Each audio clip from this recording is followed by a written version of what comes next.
What do you think, chicken?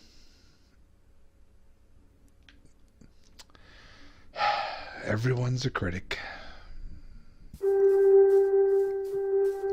Welcome to Monotonous Minecraft, episode 84. I'm wandering around here because I expect a pillage patrol any second. Because they come up constantly. Huh? Are you one? No? Okay. What are we doing today? What's this crazy thing over here? We are going to put the fuel crater over here on our super smelter. And what I was doing over here is a little bit of testing. Kind of taking a design here that we built earlier and breaking it down to like its most essential elements. It's still huge. The idea is that the reason they're two or three apart as opposed to two is I was going to put a wall in between them, and that way each one could feed into one of those chests. But it didn't work as well when all this was touched by wall.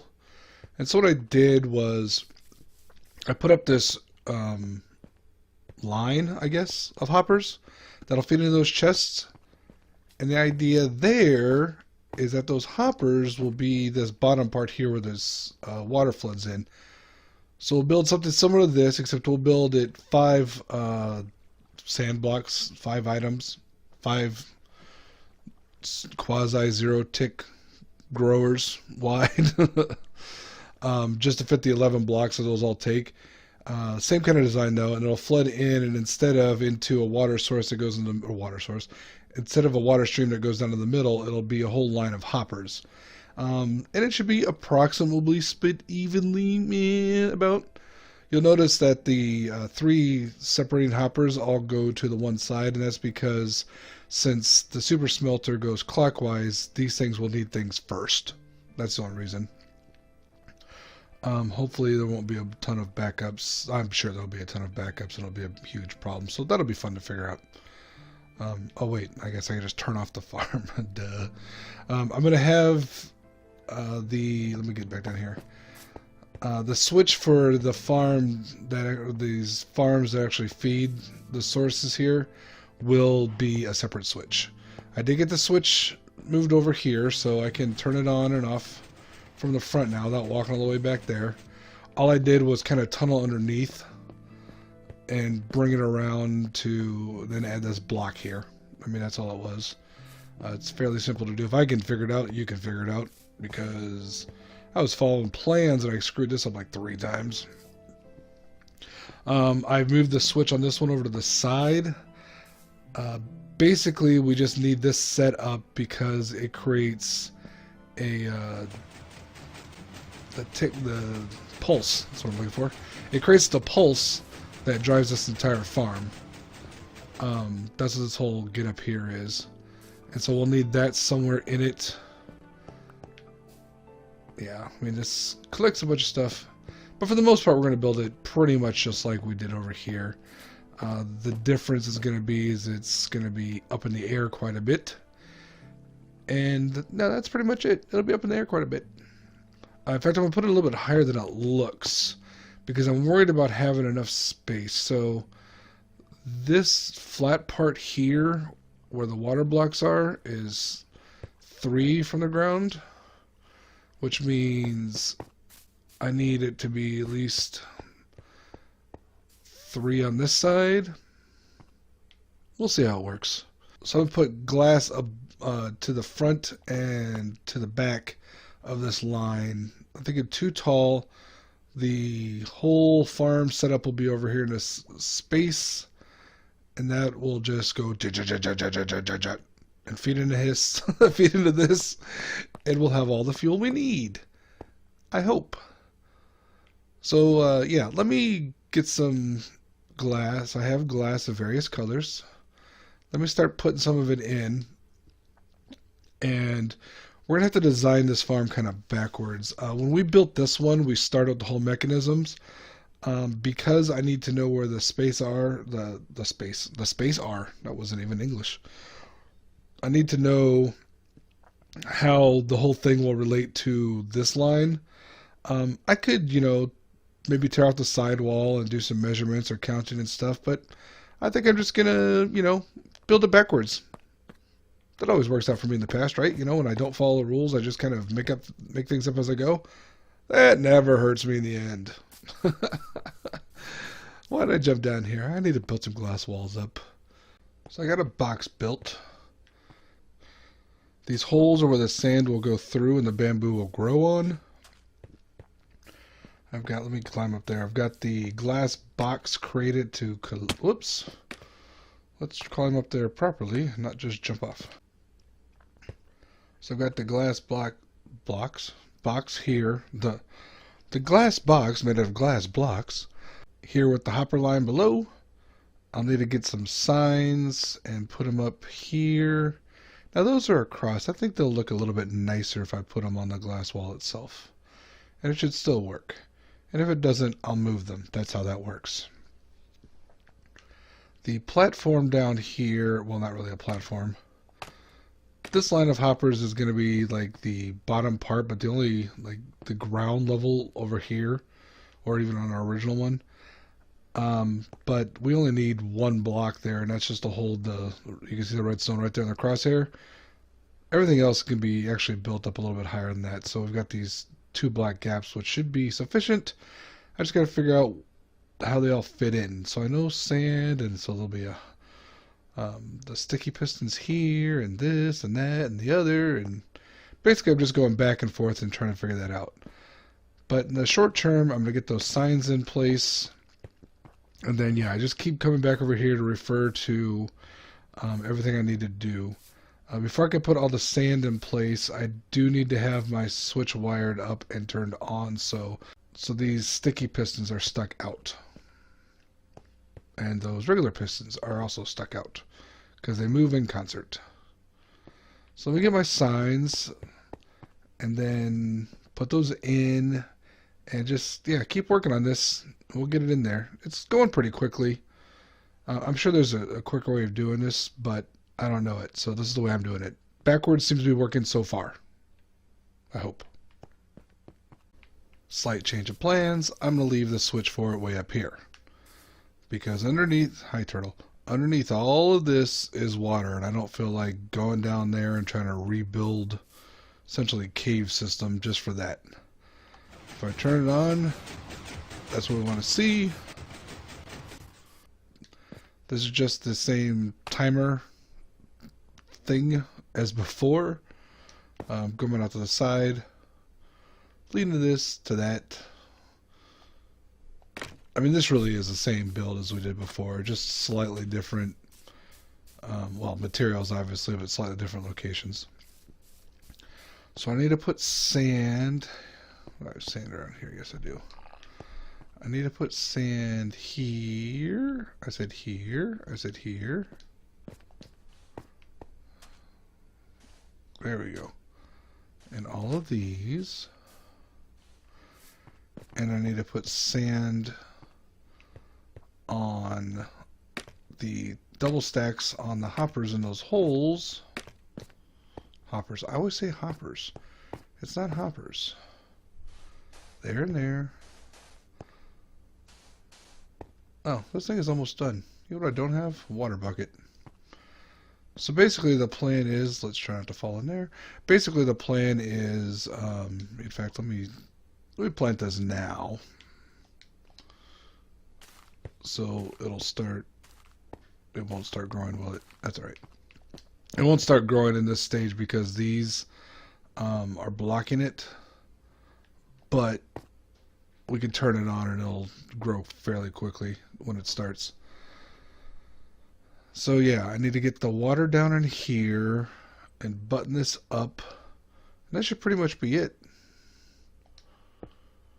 It's funny how this build, I think the same thing happened over here. I was like, I gotta do all this stuff, and no, wait, no, I don't have to do much. And by button it up, I mean, I'm gonna go ahead and enclose this entire thing with glass. I did not do that there, and sometimes some of the stuff does end up on top. Now, I think it's only the kelp, and that might be because the water there makes kind of sense. But just in case, and to kind of make it look prettier, I'll put a roof one layer up from where it is now. And I'll probably keep the same design where it's polished diorite in the back half and glass in the front half. It's kind of arbitrary, but It's working for me. Moment of truth time. Not moment of truth time. Hey, look at that. I'm not displeased with what's happening here. Alright then. Well, as I said when we first started building this super hopper, this was our plan. It worked out better than I thought. It looks better than I thought. It's simpler than I thought. Basically, my original plan was really kind of, I don't want to say stupid, but let's be honest, not great. So yeah, build this. Let me finish it up, make it look pretty. We'll wrap things up, and I don't know. I'm not terribly surprised it worked as well as it does, but it's always nice when things work as well as they do, as you want them to. What do you think, chicken?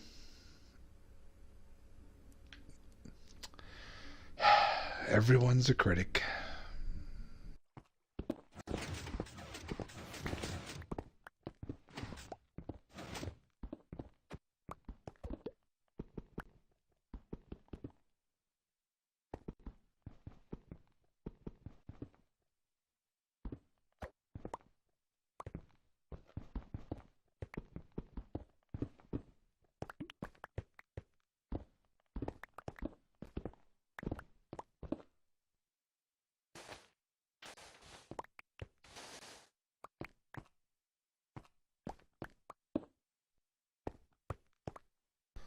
Well, that's a little bit of all right, isn't it? Got my glass. It's very modern art architecture. I started doing the different colors because I didn't really have enough. I'm going to go ahead and turn it on if I get close enough. It's the soothing tones. Because this one especially was losing out. I would say those are pretty good rates. Yes, yes. Alright. Well, if you watched this far, thank you very much. If you did build the super smelter or one similar to it, I definitely suggest you build a fuel source on top. Of course, this will probably be broken in the next version, but that's okay. For right now, it works. And if it gets broken, well, I guess we'll just have to build a different super smelter somewhere else, figure out a different fuel source. Much like we keep doing. This is, after all, the third super smelter I've built. Those two are right next to each other, so you know this one's a little bit different.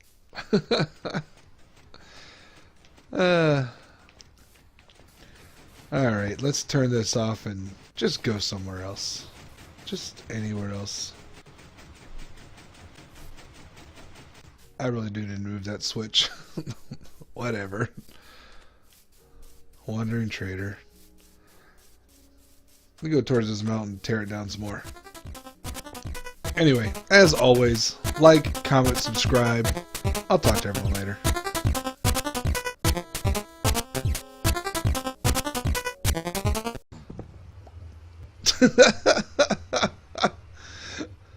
You going next, buddy? That would certainly make things easier for me. Hello, and welcome to Monotonous Minecraft, episode 85. So I gotta fill in a little bit of blast damage here. I was using some TNT to help clear out this area. Might have gotten a little carried away. It happens. So, yep, just need to fill in a little bit here and there, and over there, and quite a bit over there. I already filled in some really far over there by the village. So that's going to take a while. Today the plan is to fill in a bunch of holes, and then maybe go take a look at the gold farm. the not gold farm now because all it produces is occasionally a piece of rotten flesh. Um, so we'll talk about that over there. In the meantime, I'm going to fill this out, and why don't you enjoy this time lapse of me blowing stuff up?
So I climbed up here the other day just to see what was going on, see what I could see, and I accidentally went through the portal. It was an unpleasant experience. So I got to the other side, and it was taking forever to load, and I couldn't figure out what was going on. And then it finally resolved, and there was hundreds of pigmen around my head. I did not enjoy that. I managed to make it back through, and then I was afraid of falling off and dying.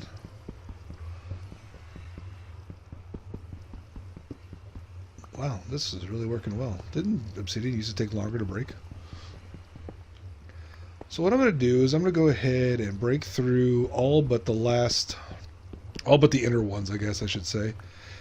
If you watched back to when I first built this, I did question whether or not these were even lit. Apparently they all did get lit, even though on the PS4 Legacy console version you could not tell. Okay, so we're down to just one on that side. I'm going to flip over to the other side and do it there too. What I'm hoping is that we can build this up and maybe just do a wall on this side so when the zombie pigmen do spawn in, they just immediately fall into the middle like some of the other Bedrock farms do. The Bedrock gold farms, I should say. And it'll just work again. I mean, I still may need to change my AFK location spot, and if it doesn't work, I'll just convert it to another style. But for right now, we'll leave giant empty popsicle up there and go do the thing. Let's see. 7, so there's 8. Huh. Well, we'll see. Let me go get the other part done, and we'll see what's what. Well, already it's working better. This guy didn't just spawn in and then immediately get transported to Nether with hundreds of his brethren. But he's not walking in. So I think, yeah, what I'm going to do is just on this layer right here between what am I trying to say? Hey, buddy. Come here. What am I trying? I'm trying to ask you.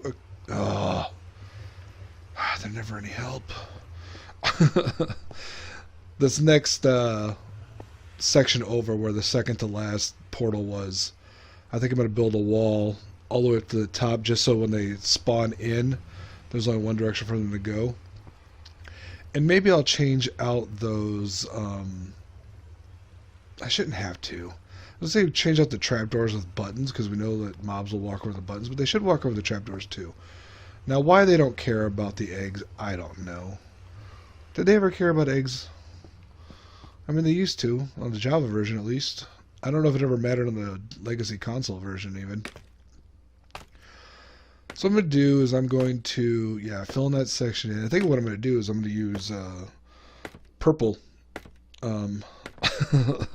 purple wool so it matches what we had above. So it'll still look like a big purple lollipop from the side.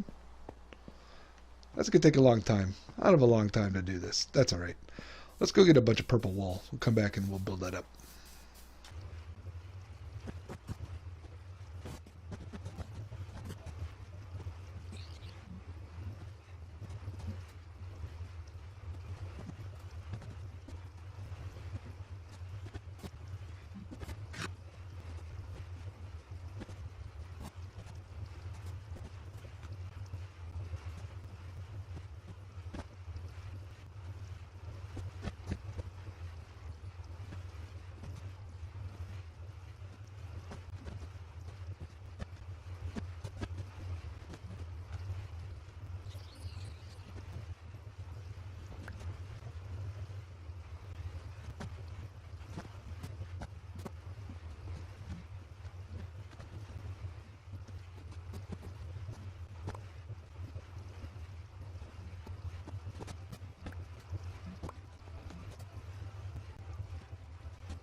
Well, I wouldn't call this an unqualified success.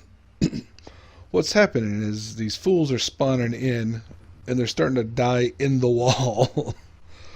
On this side, these two actually spawned in. I could hear one dying, and I was like, what's going on? Then one popped out. So they're making it through the wall occasionally. Not what I would call ideal.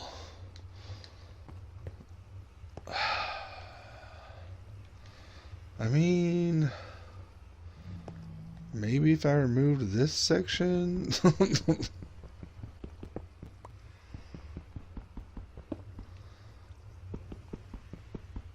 I don't know, maybe that way if they come through they'll just fall down.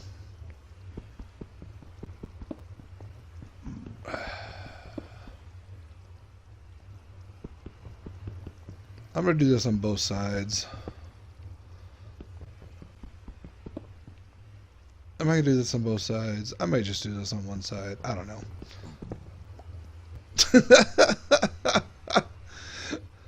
You going next, buddy?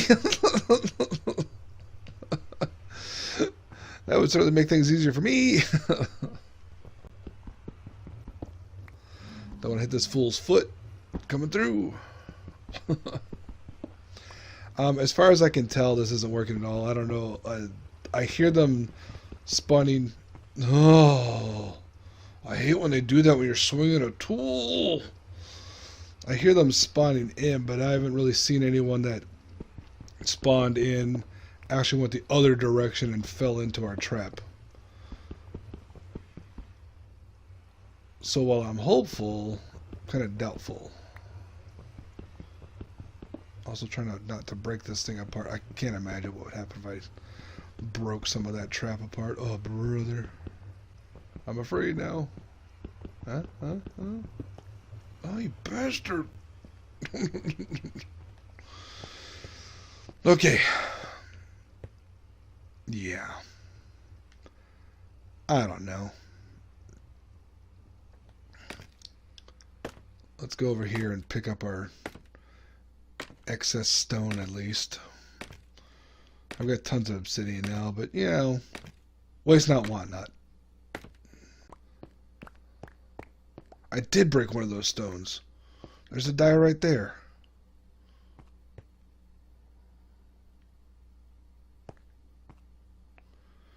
I guess I'm going back up to fixing that.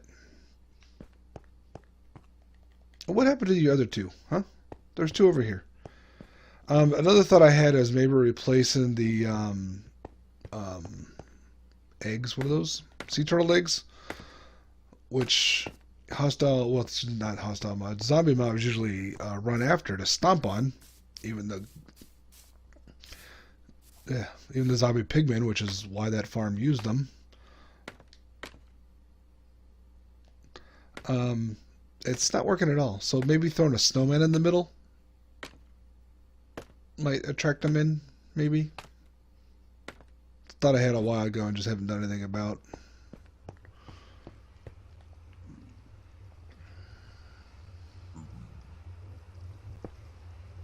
Perfect.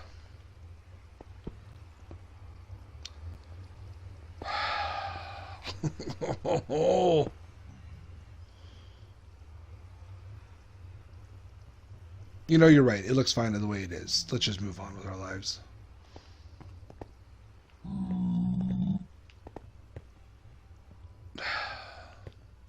Makes me nervous walking around up here with that guy. When is he going to accidentally push me off?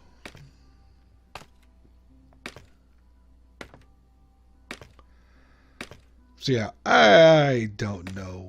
I think I'm going to leave this for now. It just doesn't... Nothing lends itself to seem to work. If they're going to spawn into wool, they'll spawn into something else too. It's not like it's glass. Or is it? Is that something I don't know about Bedrock? Or Minecraft in general? Is it like glass? I don't think it's like glass. Let me go put this last, or this next. Definitely not the last.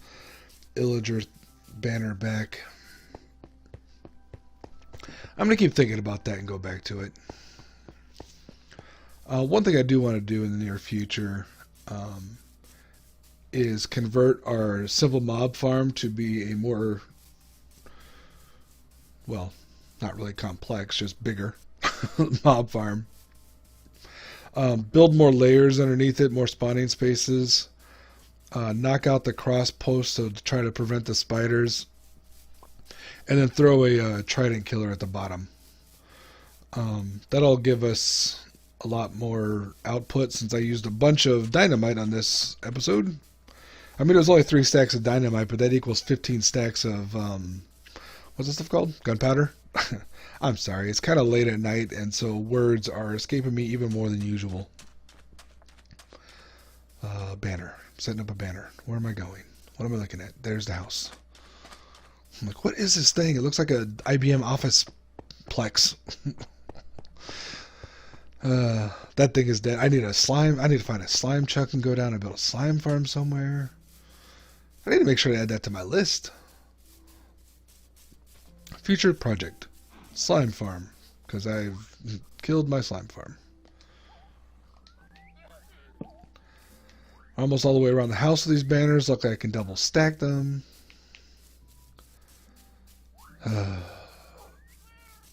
There's a lot of projects I could be doing. I'm not sure which ones I want to be doing. The good news is that our super smelter still works for right now. That was a cow. Let's check our wool. So I've mentioned before that I think this wool form will still work. Form will still work. And I used a bunch of this pinks, or yeah. So since I put the shears back in, we've gotten 47. I'm not really over here a lot. I guess it's magenta, not pink. What's on the pink side? Did I use magenta over there when I meant to use pink? Did I even bring up the fact that I was using magenta? Didn't want to use magenta? I built my donut completely wrong. I'm living a lie. So our farm, such as is, you can see it doesn't dispense much. Basically, the long and the short of it is, there's an observer watching when this one eats a piece of grass, and when that grass gets eaten or it grows back, then it triggers, and it triggers off all of the dispensers there. And if there's, see, that is pink. I just didn't use that much. Oh, the magenta was for a Pepto-Bismol bulb. I keep forgetting that. Anyway, sorry for distraction. If you watched more than one of my videos, then you're used to it, so welcome. This sheep farm, this wool farm does work. It is slow. That's fine. I still need to go back and get my orange sheep back in it. That's why I haven't seen a wandering trader pop up in a while. It's probably because I stopped trading with him. What do you got? Oh! There's slime. Gunpowder. Is this cheaper? It's probably cheaper to get gunpowder this way if you had like a really good like villager trading thing set up. Really? None of them. And all of a sudden they're all around here. My villager trading setup is not very good right now. What is this? Oh, it's a mushroom, but just with the red background.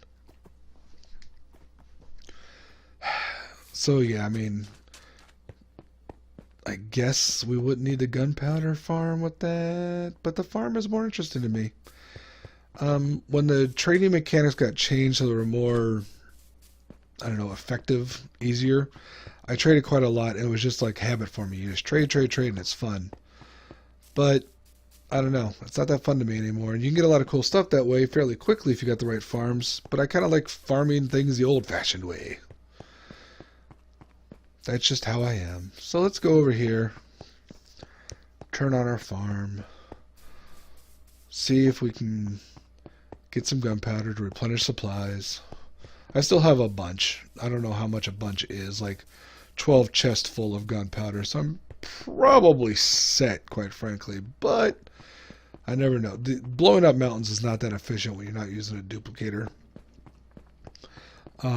So that's where we're at.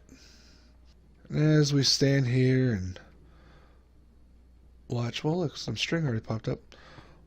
Watch our farm slowly work. Wonder if that llama's gonna block the cart and throw everything off. I will say goodbye. As always, like, comment, subscribe. I'll catch you on later.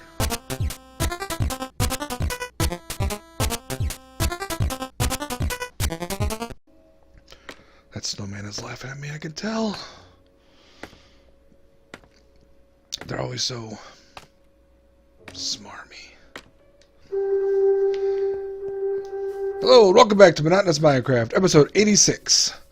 When last we met, we dealt with a broken gold farm. Boring. So let's fix this stupid thing. I've done some testing. I know what to do. I can do this. No problem. I really hate the facial hair on my character. Kitty, come on! Makes me look like some sort of bad guy from an 80s movie. Maybe a 90s movie. Anyway, what happened to my... There I am. I found me. Okay, you might be able to tell there's a little bit of a gap there. And I've reignited the outside portal. So I had a hunch, based on what we were seeing last time with the pigmen suffocating themselves in the wool, that maybe if we did individual rows of these things, so you just saw one come in now, maybe that would work. And it seems to have done the trick, even though that guy just stayed in there being a dork instead of falling to his doom. Fall to your doom. But other ones have been. So what we're going to do is we're going to convert this old... There he goes. See? He fell to his doom. We're going to convert this old, boring, doesn't work... Okay, it's going to look the same. It's still going to be boring. It's going to look a little bit different, but... the old legacy console version into one that will work with the Bedrock version we're playing with. Now, there is different ways of doing this. If you're doing it from scratch, I would not build the entire thing we're going to build here today. I would just build like one of these things and be done with it. There are plenty of videos out there talking about that. But this is going to be another conversion video. So we're converting the old PS4 legacy console iron farm into a lovely, works in Bedrock. Hopefully it doesn't get broken in the next version soon. Iron farm? No, gold farm. Iron farm is supposed to be fixed next version, so that'll be something fun to look forward to. But we're going to convert this gold farm so it works on our version. And it's going to be a lot of work because what we're going to do is remove half of these things. These giant, oh so giant, you know, maybe I won't remove the top parts. And I'll say why, because who wants to do all that work? We're also going to fill in the middle with some more. Looks like maybe 2 more. And then we're going to put a... platform. We're going to still use the tube to drop them down to kill them. But I'm thinking we want to do a water catcher thingy and set them down here. And we'll have a nice way to get loot and XP from them as well. Probably get rid of these snowmen because I think they just... I don't know if they help. So the first thing we're going to do is we're going to climb up there. Break out some of the flooring here so we can have alternating portals and not portals. I probably won't do the whole thing like I said because that sounds like a lot of work. That's probably unnecessary.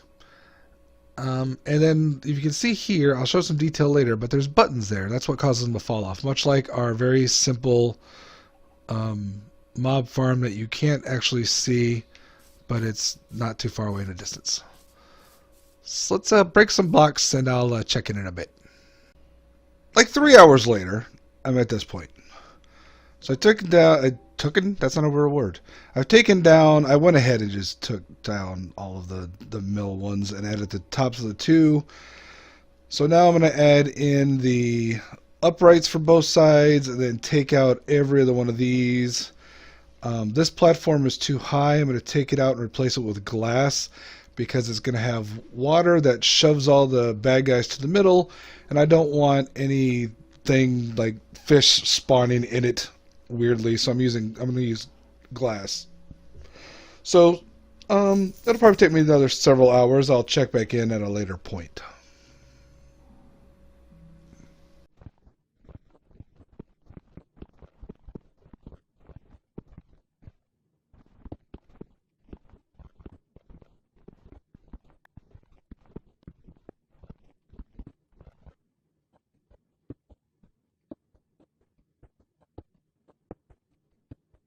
Just so many hours later. What in the heck is going on? Just weird artifacts. So we've got this. You can see I haven't lit anything up. I still don't have my water in place. So let's go up and do that. And I also forgot a button. A single button. That snowman is laughing at me, I can tell. They're always so smarmy. So basically what I did was whoop, boop, boop. Let me lock myself so I don't die. Got all my loops in place, cleared them out. There is still carpet on top of them, so nothing spawns on top. You can just kind of see a little bit of purple carpet there. And I left this path here so I can make my way through.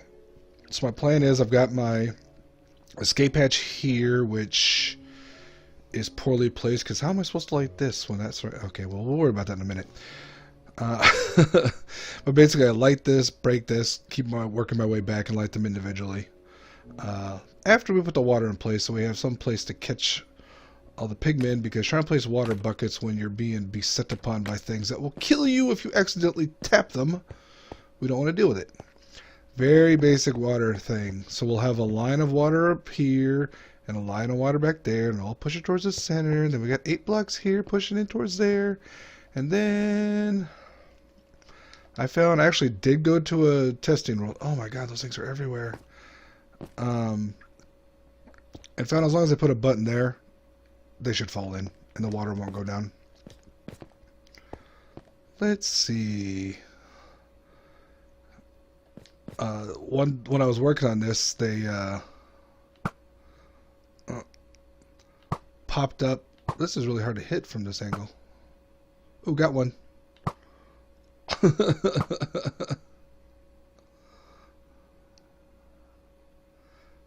Come on.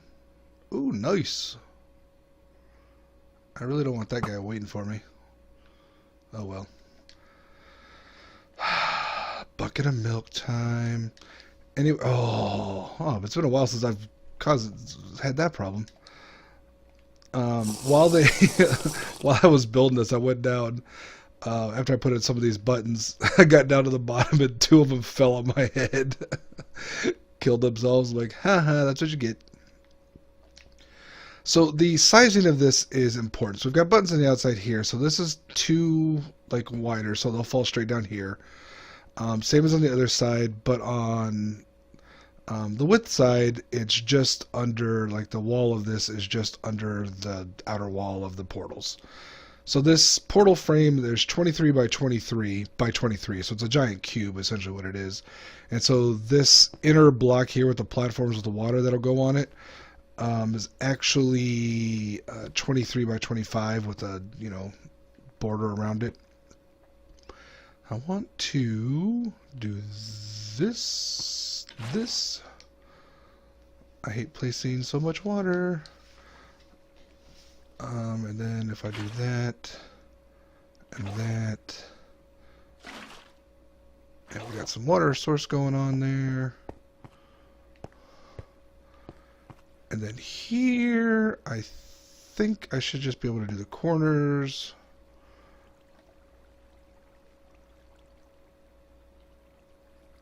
There we go, jeez.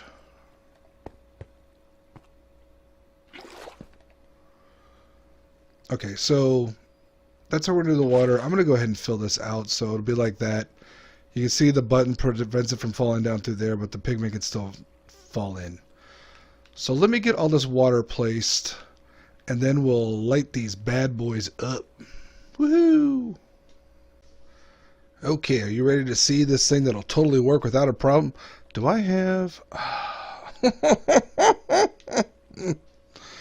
Let me go back for the obsidian I need. Okay, no, really. Who's ready for it to work this time, now that I have all the blocks I need? Oh, brother. I hope I didn't forget anything. Which means, of course, I no doubt forgot something. Yeah, in the time I was working on this last clip, which wasn't long, another patrol came through. Those things are really annoying. Hey, look at that. A lot of times I've noticed they spawn in on these bigger ones as soon as you light them up. Hi, kitty. Go away, kitty.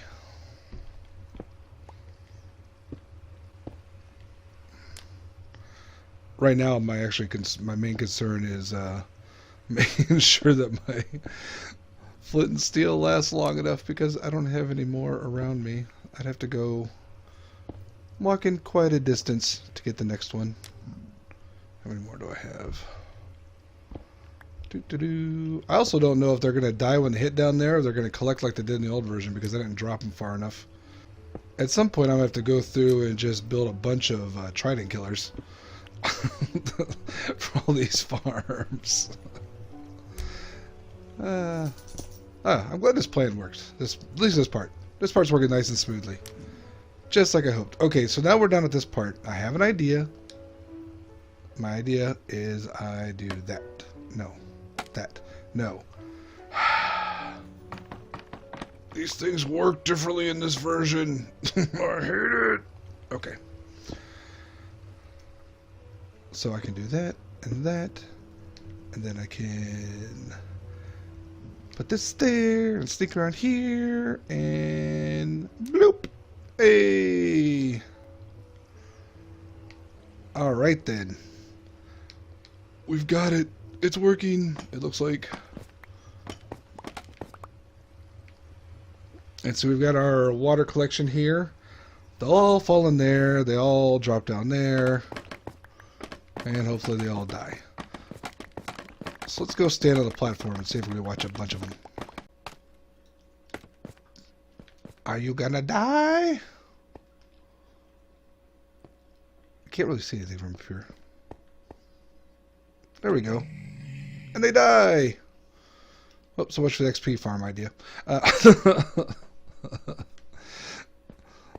Well, the gold farm is back to working. What doesn't work, well, it kind of works. This old sorting system, not exactly the ideal one for this version. It kind of works, but we'll have to get some, we'll have to beef it up some. Because this used to be, this has still been 7, so I don't know what's feeding into it. Well, that still looks like it's maybe working. Maybe the feed on that one just wasn't full. It's hard to reach from here. But there we have it. An actual working gold farm and Bedrock conversion from the old... I was trying to make a dramatic... It's your fault. Go away. A conversion from the old Legacy console gold farm. I think it looks cooler. I'm going to go far away. Hey, you know, from up here, my subscribe button looks really good. Yeah. The giant lollipop is back and lit. I think it does look better. Kitty, stop snuggling my fingers. It tickles. Alright. It's going to get dark. I'm going to die. There's a lot of light here. There's probably not a lot going to spawn. Hey, have you liked the video too? They don't show up right on the map. It's very disappointing. So as always, like, comment, subscribe. At the end of this, enjoy a brief preview of some content from my new drawing channel. Fred Draws. I've been doing a daily dwarf mongoose, and today's is going to be in Minecraft because I don't have a lot of time to draw after spending all afternoon working on this project. So, you know, stick around, watch it. I'll talk to everyone later.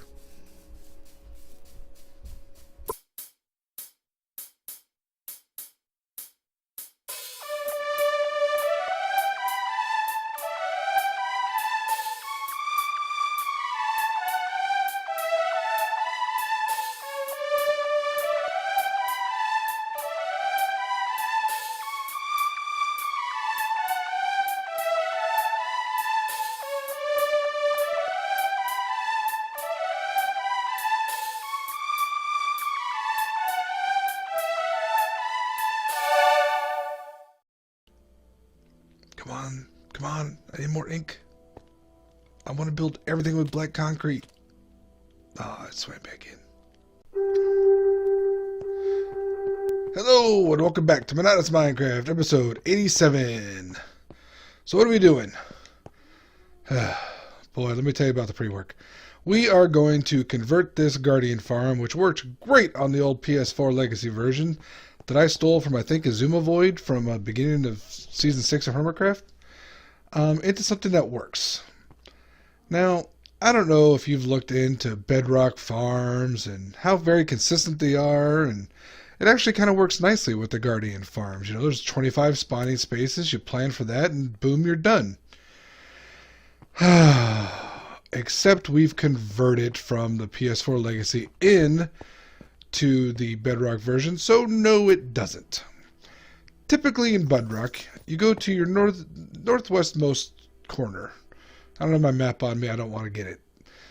And then you go, so you're at the corner here, right? And you count into 1, 2, and it's full blocks. I had to look it up 3 times to figure it out.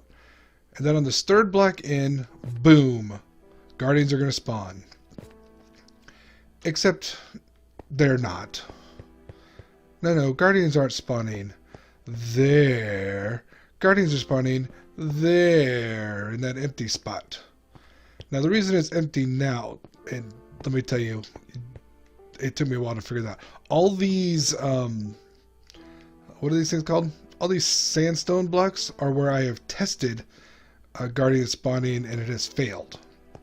So first it was here because it was like from the edge. Well, does it mean the outer edge? Does it mean this is the edge? Blah blah blah blah blah. That's not it. So then 2 from the edge. I looked it up, like I said. Nope, that's not it. I don't know why I tried 3 from the edge, but I did. And bingo. Oh, you know what? I had tried a 2x2 just to see if I could catch them. And I did. So I found that this one is a spawning spot. And so then I marked it off, and I counted out the different ways. And if you want to know what the count is, I guess I could tell you. So once you find your corner, it's, let's see, plus 11. Yeah. 16 gap, 16 gap, and a 10 gap. And then the same way going this direction. 11, 16, 16, and 10. Now you can see my iron farm is in the way, so I knew I was going to lose 4. No big deal. Except I built a couple on these spots, and they did not work. And so then I built backwards and forwards trying to find spots. I eventually found one over here, which is 23 blocks away from the original spawning spot. And so then I thought, well, it's 23. Let's go over here. We make it 23. So we go over here 23 blocks away. And sure enough, this one works too. So I'm like, sweet. Let's try 23 blocks this way. So I go 23 blocks this way. And it doesn't work. This has actually been moved since then. I didn't put down the sandstone. Well, so then I was thinking, well, maybe I'm just off by a couple. So I started moving things around. The point of all this is that I have found 3 spawning spots, which should be enough to do a Guardian farm. In fact, what I'm planning on doing is actually make each one of these columns individual farms. that collects, collects their own guardian drops and everything, and we can just pick it up later. That's no big deal for me. I can shoot them under. I've got this hollow floor. I can shoot them all under and collect them somewhere. Maybe I will, maybe I won't. That's not really my plan right now. It's just not to worry about it. But I am trying to find multiple spots. So I've got 3. I'm trying to find, hopefully, the 18 left. I should be able to, minus the 4 there. So what I did is when I compared how far off from where they should be to where they are, I put this one in and that one in. And then I move, let's see, I've got this one and that one as well as possibilities. And basically I just stand here far away to just see. So I don't think this is one is actually working. But it's not necessarily instant. Sometimes you have to wait a little bit while, so you kind of have to just sit there and hope. Now this farm has collected a bunch of weird stuff as I've been sitting here. You can see I'm getting iron, I'm getting lots of ink sacs, but at night it's mostly drowned. That spawn up there and drop in. My plan has been, this is what I've been doing for a couple of days, is you can see I literally just moved one by one, just kept moving. That's how I found the 23. This has taken me so much time to do because you have to build it. I put a water in the top thing, move on. So let's see.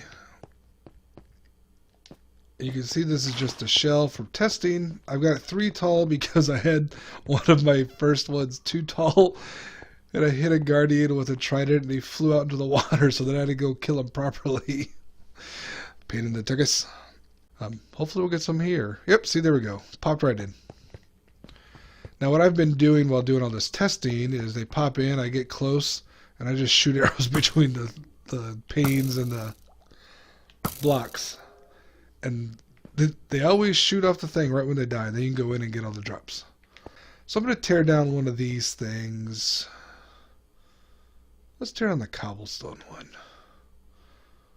I'm hesitant because I'm afraid of how hard I'm going to kill myself when doing this. Oh well. No time like the present. Well, that's totally weird looking. That thing has been here forever. That thing had to have been here before this one because it was cobblestone. I think between the time I built this one and that one, I must have got my silk touch pickaxe.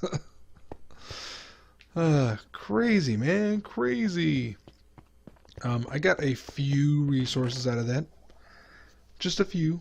There's actually more cobblestone I left back in the central house there. Those farms aren't working at all. So I've pretty well convinced myself that these 4 test spots I have now are not accurate. So we'll keep looking. In the meantime, I'm going to build the first one of these towers. Mostly because I want to use this as a designer, so I need to know what it looks like. And then I'll tear this one down. And now we wait. I did it with glass instead of stone. The reason we did solid blocks originally was it had something to do with the way the Guardians swim. That made it easier for them to slide down those chutes, these things, when it was solid blocks on either side. I don't remember the details. I don't remember who explained it. It's possible that Izuma Voice explained it. Maybe I saw it somewhere else around the same time. Come on, come on. I need more ink. I want to build everything with black concrete. Ah, it swam back in. Ooh, got that one. So off to the left here, I built one of my test chambers with all glass walls. The same. Make sure I can actually do that. Maybe I do need to make solid walls. I mean, I was able to do 1 glass section out of 4. Maybe I can't do all of them. I don't really see anything on the wiki about that, but hey, you know, things happen. The wiki also said that these spawning spots would be in very specific spots that aren't on this version, so, you know, grain of salt and all that. Let's see if this works. Yeah, and it already worked. Okay then.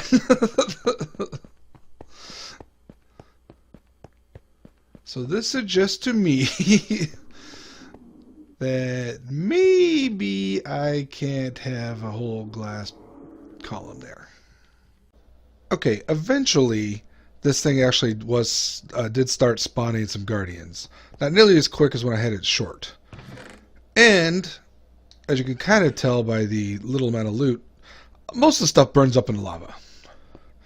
So I got this solid one here before that one started spawning. That looks pretty neat, right? And I had the same setup there, but they weren't spawning. So then I was like, well, they're burning up things there. Let me try a trident killer. This very basic trident killer that right now is not so much of a killer as it is a dance club.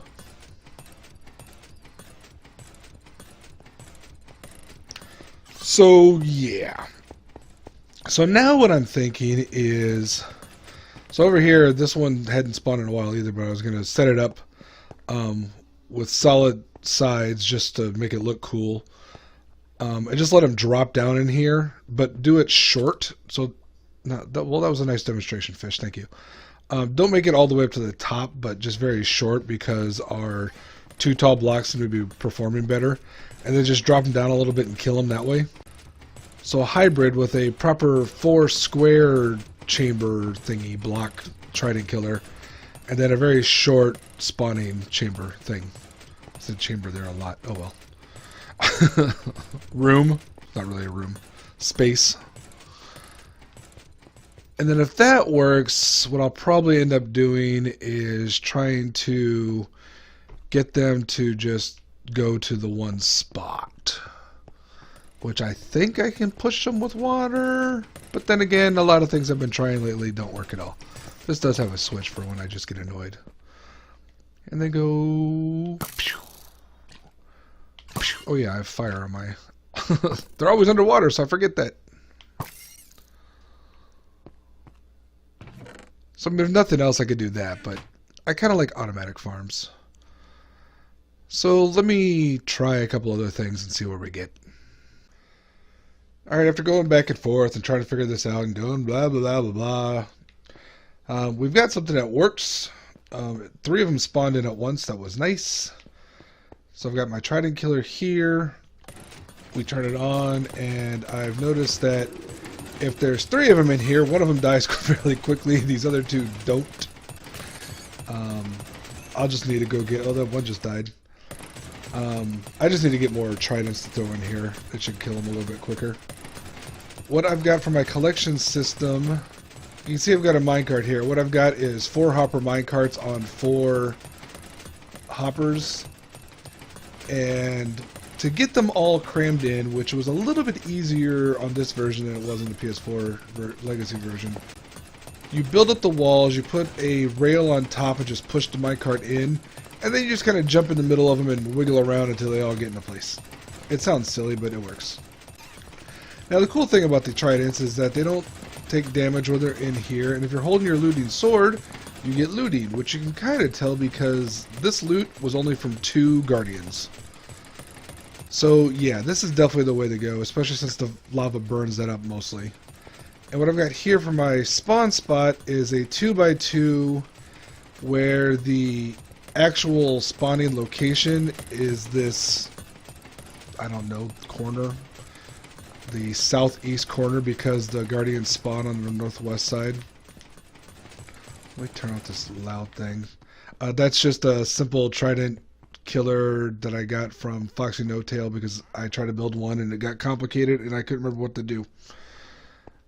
But this 4x4 and it's only, the water is only 2 deep, but with an extra thing on top so they don't pop out the top like I mentioned before. So I think what I might try to do is build the spawning chambers about here on this side and the other corner and just filter them down here. You can push them with water streams to a certain extent. We'll see how much of an extent later on. But for right now, I've got the one. I can stand off, let it spawn in, kill them. If this one's taking too long, I should be able to go in there and whack them. Let's see. Where are you? Let me whack you. Eh. Okay, maybe not.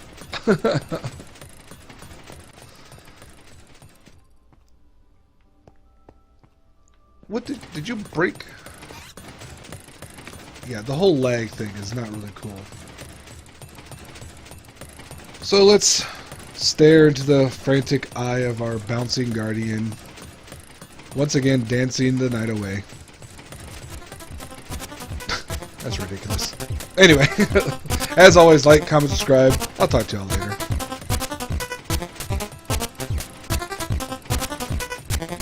Let's see. You see that? I clicked on something to remove my hat, and instead I don't know, the durability changed on something different. Yet another problem. Hello everyone, and welcome back to Monotonous Minecraft, episode 88. So today we're not going to have a big project, we're not going to have a lot of teardown. I'm going to start tearing this down right now. I think we're going to do kind of a day in the life, as it were. What do I do when I'm not working on projects and I'm just trying to get some stuff done? I mean, yeah, I do a lot of this, which is flattening my world, which is kind of, you know, the whole point of this, remember? But that's not all I do. I'll bounce back from thing to thing, try to update projects, try to come up with ideas. And so we'll just kind of jump around and see what's going on. I've got several things kind of in process. We can review as I kind of wander around things I've done recently. I'll give an update on the Guardian farm, which I've kind of not really rebuilt, but I've done a lot of changes to. And maybe check out some of the more recent things like the gold farm and the mob farm. So in the meantime, I'm going to break down, try to get rid of the rest of this section, which is kind of still a large part of this mountain, really. So we'll get rid of it, light it up, and jump to the next bit. You know, I've heard this will work, but it seems odd to me. Shall we try it? Let's. It really does work. I guess it's an ore, but I don't think you usually smelt coal ore to get coal. You usually just kind of break it apart and there's coal. Huh. Alrighty then. It's getting dark. My inventory is full of blocks. And I need to mend my pickaxe. I mean, I've got plenty of room on it, but I just don't think I can finish out the flattening. So I'm going to sleep, dump off my stuff. This is a lot of what I do when I'm doing this flattening. I try to sleep because I've got huge swatches of land, swaths of land, what's the word there? Plots of land. I got a bunch of stuff that's not lit up. So I try to keep sleeping regularly so it's not an issue. Let's see. I'm going to try to keep off some gravel and sand so I can make concrete as I need it. But let's see what else. Did I say see like 4 times in the last 2 seconds? It's amazing. Let's see what else I've been doing. This is a weird party. I don't know why they all hang out here. There's like buildings all over there they can go hang out in, but they know they always want to be in a big field.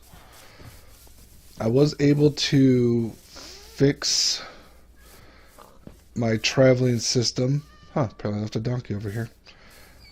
My rail system goes all the way through now. And I've been using my skeleton farm more for mending so I can get bone meal and make bone blocks out of it. And it took a while to fix this rail line. If you remember, this was broken during the conversion from the PS4 Legacy console version to the Bedrock version. This is the edge of the world, and it got corrupted just because of these new lands. So I had to go through and fix a lot of it. Yes, lag really affects this. This is like a 2-minute ride to go from village to village. No! I forgot that was on there. Listen, if you have a rail system, don't leave rail carts, mine carts just hanging out on them. Okay, so let me run to the end and we'll do some mending and talk about how I handled that. Hey cows. So we're at my skeleton farm. This is where I've been doing a lot of my mending so far recently. And I've kind of come up with a new method. It's not that new. It's not that exciting. Sorry, that made it sound much more interesting than it really was. I get all of the enchanted stuff and start using that too, because you can get a lot. You can get a lot of XP by going through that. Let's see. You see that?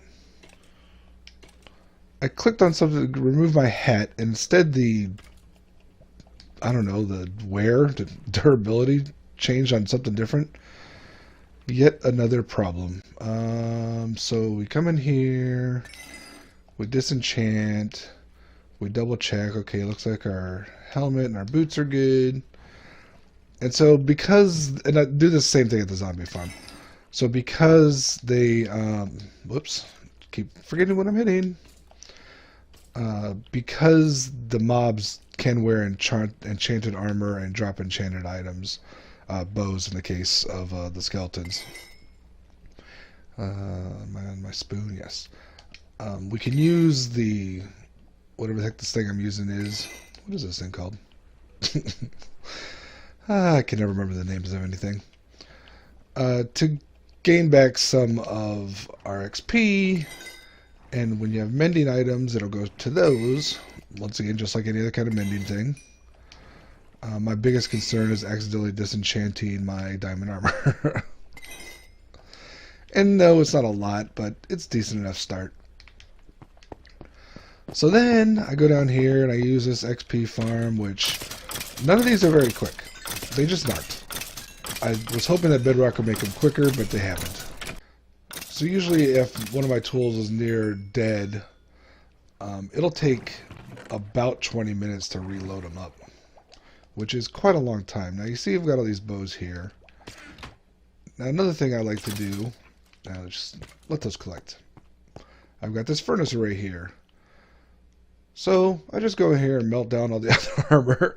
It's one piece per bow, which is good. So I just plop in the armor. Let's see, I've got the gold there too, and I've got 2 silver ones here. Although it seems to be that they wear more gold than silver. I'm sure that's on some sort of table in the system somewhere. But I burn through those.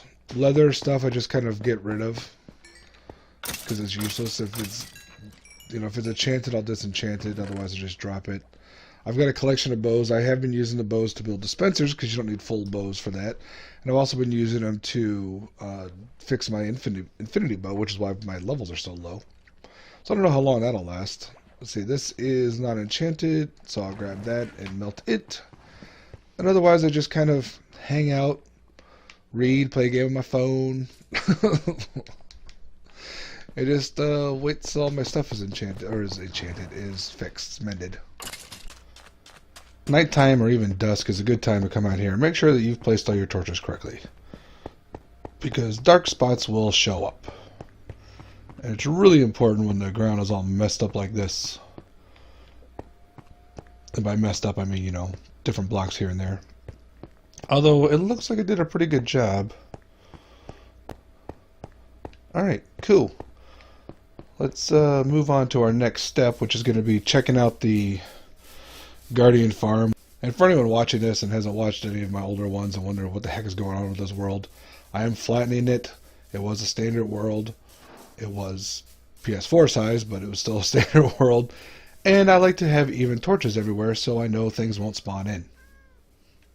Okay, so we've got some more test spots and confirm spots. Let's see. I had a new... Okay, this one. It's still here, but it's empty of water, which means it confirmed that this will spawn guardians in this spot. This is all based on 23 away, which is how I came up with this array of 9.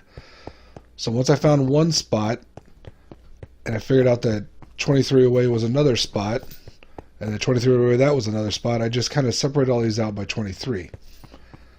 Now then what I did was, over here, I put a testing spot halfway through, just to see if it works. Turned off my conduit because I thought maybe that was a problem, but actually I don't think that's a problem at all.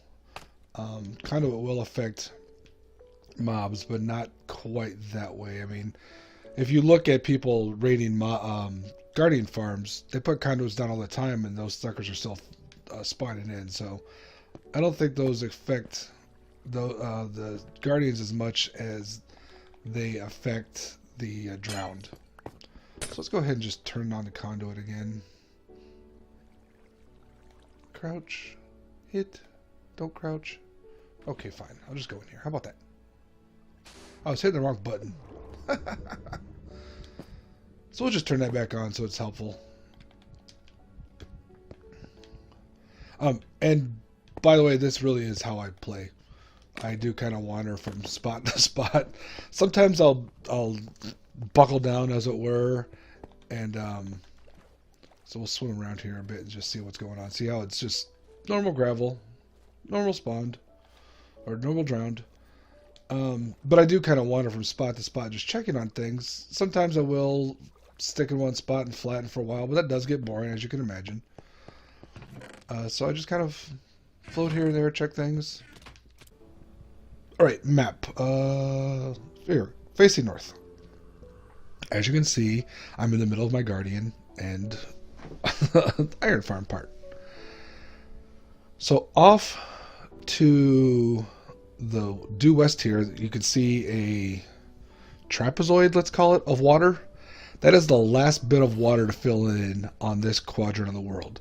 The water all the way to the west is the failed squid farm, and obviously the water right by me is the iron farm. That weird white rectangle to the northwest on the upper left is the villager the villager trading hall. Oh look, we got a spawn over there, so our original spot still works.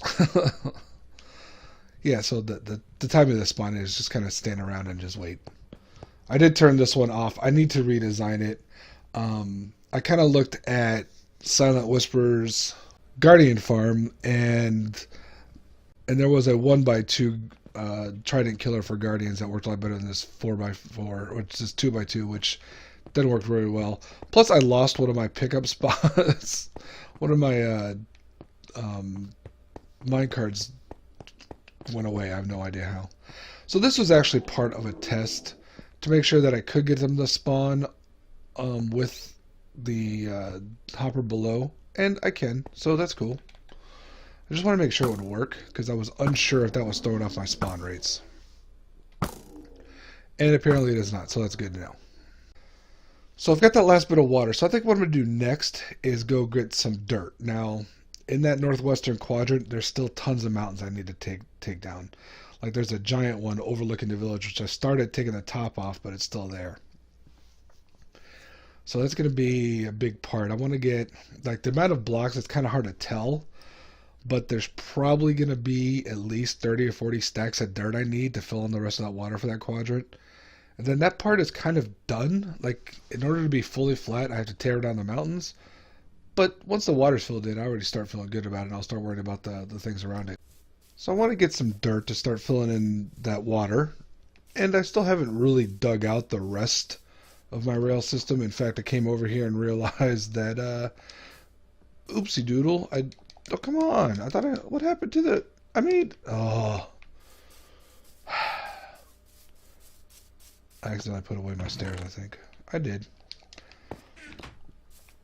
I found that there was dirt blocks blocking where these things should have been. Pig, how did you get there? The animals are magic. So I figure what I'll do to get... Oh, that pig is still there. It's a different pig. What I'll do to get some dirt is continue digging out my rail system. Like, I can ride through it.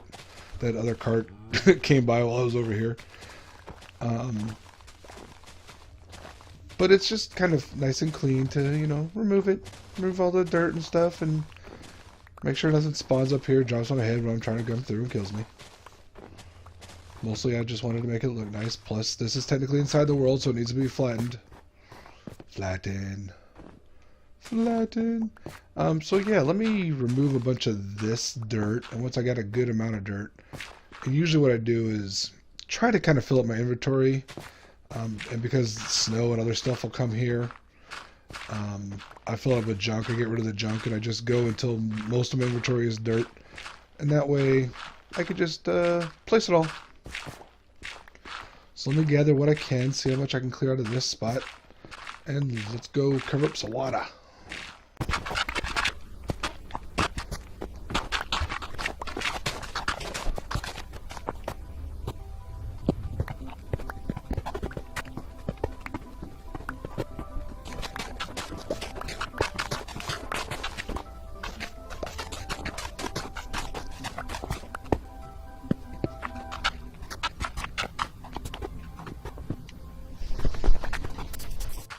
Alright, I've got a bunch of stacks of dirt. Dug out one more section of my rail system. There's still one long section to go. And there will be some rebuilding. There's some pieces missing here and there. So I found that this method of filling in these blocks works really well. It's very quick doing it this way. I think I talked about it, I don't know, maybe a year ago or more at this point. Wow. I'm trying to count here. I'm not just trying to place torches everywhere. Now what I have been doing, because this line between the edge here, the edges, is actually on the torch line, I can just kind of go over, line it up, and place a torch. Makes it a lot quicker, a lot easier, because I don't have to think so much, and thinking can be hard. This, let's see, how much dirt do I have? I mean, I got a fair amount, but this won't do much at all. You think that blocks are going to take up more room than they do, but they really don't. And if I'm quick enough, I can pick the block as I'm moving and switch it on. About 50% of the time I'm quick enough.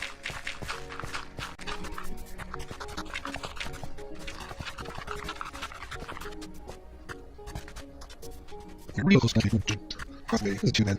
It's still even closer.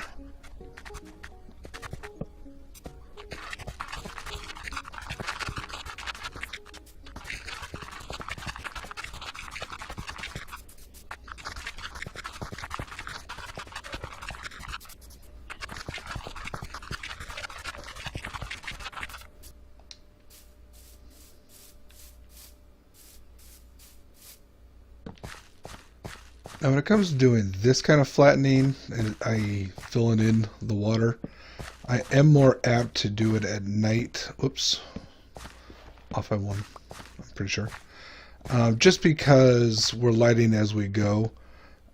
That being said, it kind of depends on what's around me. This is fairly open around me. I've already lit up most of it. And one thing you do need to keep an eye out for, though, is that you are placing a lot of blocks, and in this case it's over a stack away, so the dark spots I'm leaving behind, mobs will definitely spawn in them. So just keep an eye out for it. Just what you're doing. Usually, it's never been a problem, but every so often you'll see a zombie or skeleton pop up. You have to take care of it. And I ran out of dirt. You see? I mean, we got a fair number of rows out of it. It's not terrible. And since I've captured so much stuff, I'll drop off my ore. I kind of want to do this too. It's totally pointless and a waste of resources, but it's interesting. Such a weird idea. Now, I have found out that you do not want to run both farms at the same time. They will work. It just gets super laggy and it makes me nervous. So we got them going. I mean, it's doing pretty good. It's handling its own. Probably better if I wasn't staring at it. I could really grind my system to a halt and turn this one on too. It's already being a little loud. Alright, let me turn this off.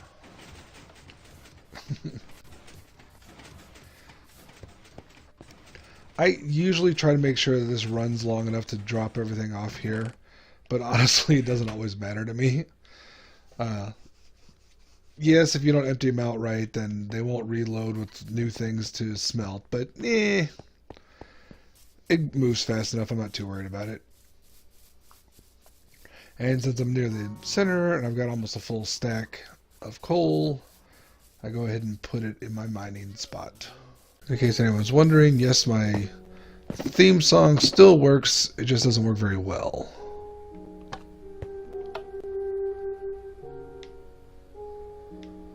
Plus it's really quiet. Oh yes, banners. So as I talked about a couple episodes ago, I'm starting to put them here. I have already tested, so after this row is done, I'll start a third row, and at that point, I don't know. I'll just start shoving them in a chest somewhere, I guess.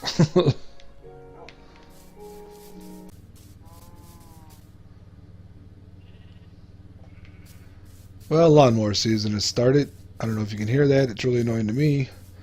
So let's wrap this up. So in between episodes, I do come over here. I pop this off and I replace the banners to make sure that I know what episode's coming up next. And even though I do that very regularly, I forget that I do that, so I always check YouTube to make sure what number I'm on anyway. Only 12 more episodes, but before I need to make another number. Need to make a third one. Can't believe how high these are getting. What am I going to do now? Do I want to flatten? Do I want a guardian? This is really how I play Minecraft. I bounce from place to place. Sometimes I focus on a project. A lot of times, though, build like these houses or anything, they come about quickly. I just throw them down, don't even think about it. Sometimes things take longer. Usually if it's going to take longer, I kind of assume it's going to be a little more interesting, so I'll record it. Not always. I'm pretty sure I've failed to record the most interesting parts of what I've been doing in this world and recorded all the boring parts. Lawnmowers outside, raining in the game. What a perfect ending. So if you made it this far, as always, thank you. Like, comment, subscribe. I'll catch y'all later.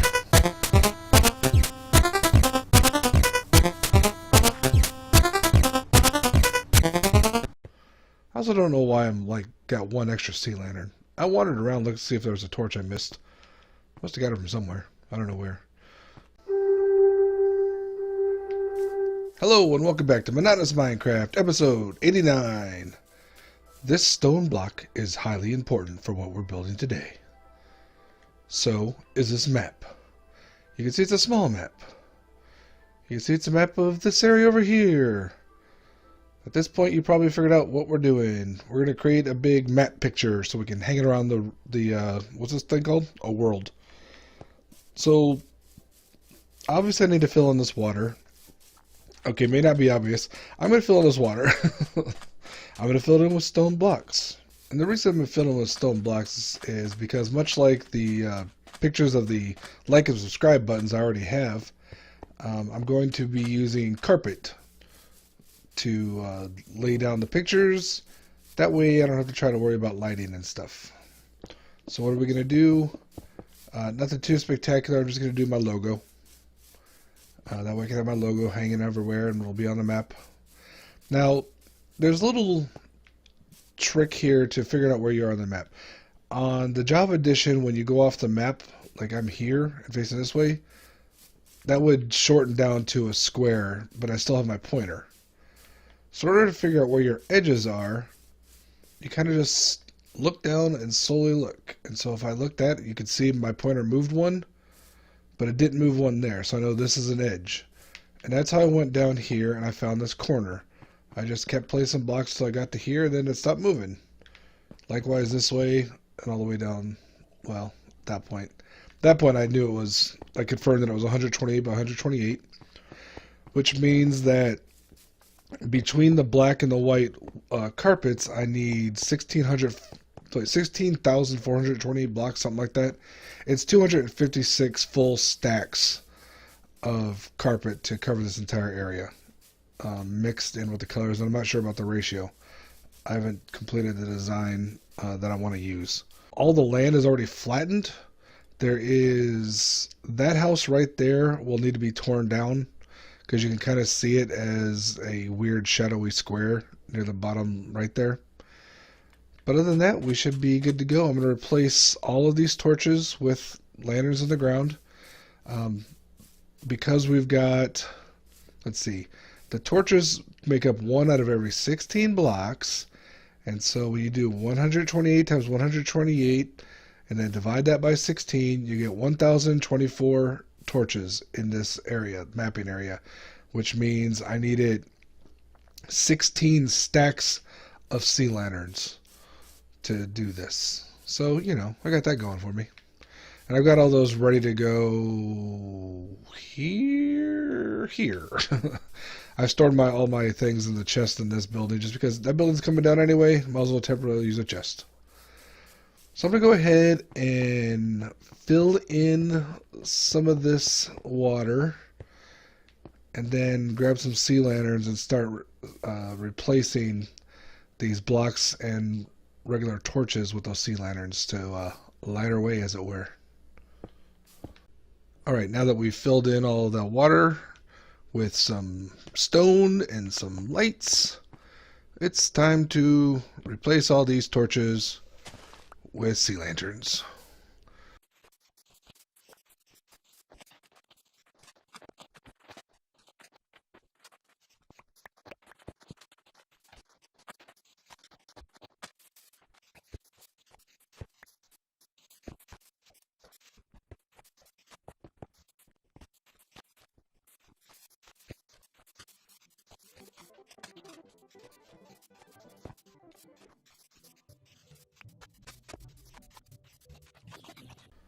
Okay, raise your hand if you're surprised that my math is wrong.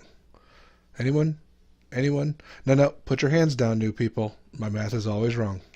So the last thing I need to do is move this house over to this spot that I've already prepared. I also don't know why I'm got one extra sea lantern. I wandered around looking to see if there was a torch I missed. Must have got it from somewhere. I don't know where. So let me move this house. I'm literally just going to build it this exact same way, just over here.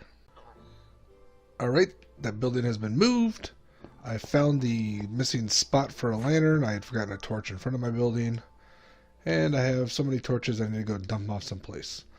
I also need to go get some black and white carpet, mostly in the form of wool. In these random chests, I've got what I have so far. Let's see. A little bit of that, a little bit of that, and that. I can remove all of these and take them back to where they belong. And there we go. So I need like 16,000 carpets, and I've got 6. So yeah. Good thing I got a wool farm. You know where else I have a bunch of wool? Down here for my accidental string farm from all the cats. Holy moly, that's a lot of wool. This is where having shulker boxes would really come in handy. Okay, I got a good start on my carpet on the white. Got a little bit of black and more white in that chest over there. I cleared out all of the wool I had at the Guardian farm. So what's going on is I just messed that up. What's going on is I need to place a bunch of these like this. Okay, I'm going to outline the whole border. The design, I have a border on it which calls for 10 rows and columns, or a border 10 wide of white before it actually goes to the logo design, just to set it off, and also because my standard logo actually uses a heck of a lot of black, and as we all know, black is a little hard to come by on this. The sheep of course produce plenty of it, but even with that it's going to be iffy, and I can't just turn some of this white into black because I don't have a lot of ink, like barely a few chest full. I don't have that. I have a few stacks.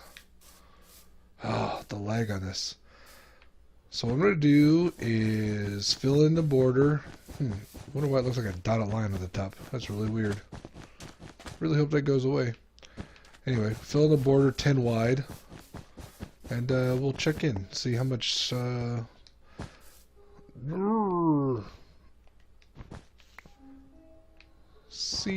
yeah, how much of this carpet I've used up. Well, I ran out of all my carpet, white and black. After I finished the white, I started outlining the logo in black, and yeah, that's gone. So I'm going to grab a couple of spare shears from the bee farm, throw those in the black and white sheep in my wool farm, and steal a bunch of wool, and, well, continue this process for quite a while. 1, 2, 3. And done. Finally done. Now let's play around with this map. I've got an item frame. I've also got neighbors who are working on their yard. And it sounds like one of them might be running a foundry or in his garage or something. Boom! Oh, that looks pretty good. And yet you can still see the white dots. I have no idea why that is. I also have a piece of glass and a cartography table. You know what I don't have? I wanted to make some copies of this. How do I copy this? I can rename it. Do I just need a blank map? Let me get a blank map. I'm not going to leave. Hold on. Don't hold on. I'm going to go get a blank map. I'm going to take this. I'm going to take this. There. I'm going to go do this where it's more convenient. Okay, so now we're back. I've got... Where's my map? My map is in my hand. I lost it even though I'm literally looking at it. So if I do that and that, I don't want to make 2 copies, just... Or 3 copies, so that copies them. Now I want to finalize one so I can lock it in place. Now can I copy a locked map?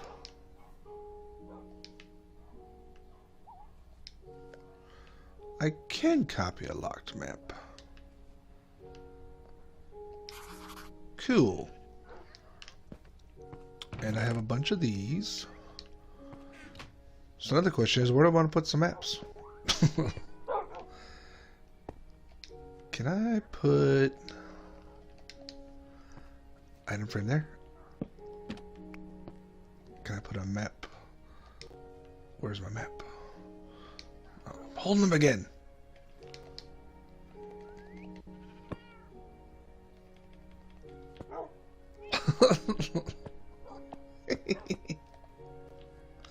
I was hoping I could just put that there. I cannot.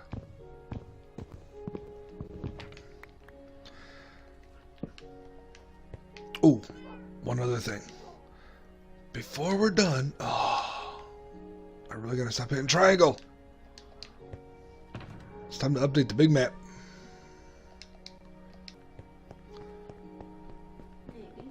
Here it comes. It's slowly updating.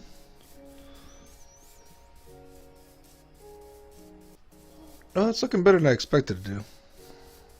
A little off kilter. More recognizable than the subscribe button over there.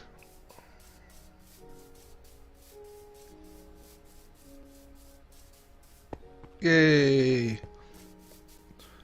Kind of looks like the arrow on the FedEx logo.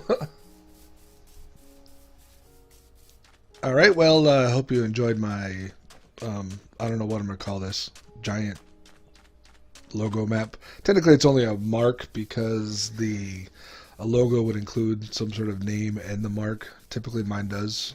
If I actually used it, which I don't, I just used a mark. But that's what we got.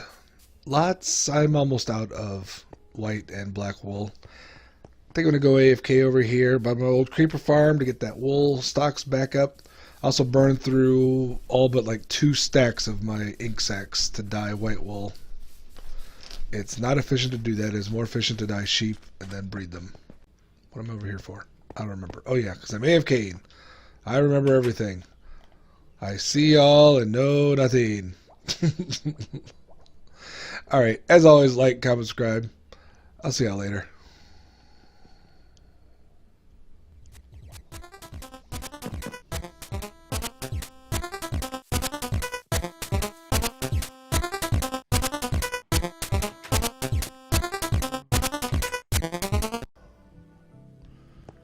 XP. Nom, nom, nom, nom, nom, nom, nom. Hello and welcome back to Monotonous Minecraft, episode 90. Cow, get out of my way. Alright, we're back to the Guardian Farm. I went back to Silent Whisperer's video. I watched the whole thing, not just the first half like I had been. And I built this doohickey here, which seems to work. This is not very pretty at the moment, but we can get it to actually work. So we turn on the water, Then we come over here and we flip on the trident killer, and then we scarper because we got to be, you know, far enough away so the guardians spawn in. So we still don't know exactly where all the spawn spots are, but I can confirm that this thing will let them spawn. It will kill them. It'll shoot out the good stuff. So the spots that I do have, I'm going to build these little modules, I guess is a good word for them, up at that height. I'll link them up with some ice paths, and then do a proper AFK spot a little bit higher up than where that one is. Well, actually much higher up than that one is. And yeah, we'll get a proper guardian farm going here. Now watch none spawn in. Make me a liar. Jerk. Jerks! Spawn in and die! Right now all the stuff just falls on the ground. Because, you know, it makes it easier. My kitty just walked by one of them. Dang it, kitty. So we know that spot, and that spot, and that spot, and this spot. Did we confirm this one? We haven't confirmed any. I'm just going to build them with the ones that we've confirmed so far. And then maybe I'll go ahead and build them where I think they should be based on, you know, the 23 distance we found. And we'll just see what's going on. It'd be really nice if one showed up and died, though, you know, to prove that it actually works. Anything? How about if I sleep first?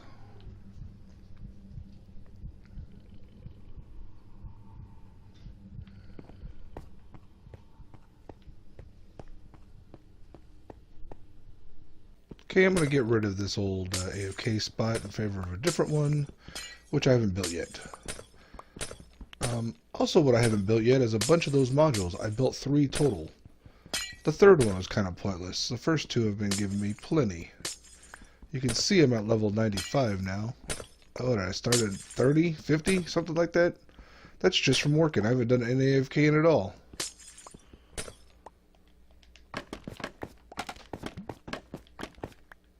Let's gather my stuff.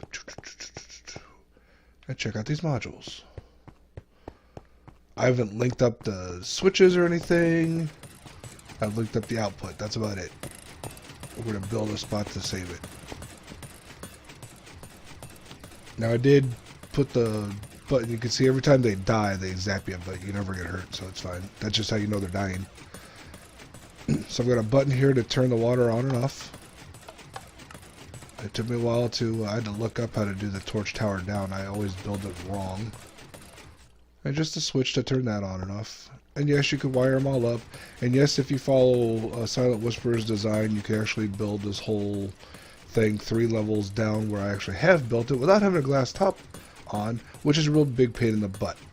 So if you've got a design like me, it's going to take you longer to build. Which is one of the reasons I only have 3. Another reason is, I left some stuff up there. Another reason is that they're doing fine. This last one, this corner, does not really produce. I built it because I had another test one down there. One finally spawned in, and so I know this is still valid. But I don't know. It just wasn't working. And I didn't bother the other. So far, let's go down. Let's go down. I'll show you my confirmed spots. I think it's this cow. This cow is scaring off the guardians. But I need him there for my milk supply.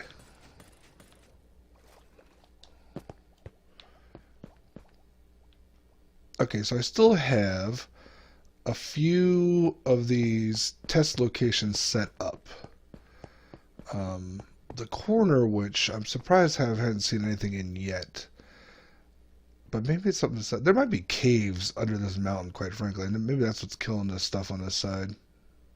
Did I just get zapped from over there? I'll have to look at the tape. Let's take a look at the videotape. This is halfway between the middle and the end. This I thought was, but isn't. So I don't expect anything here. But all the other ones, all the test ones I've torn down have been confirmed.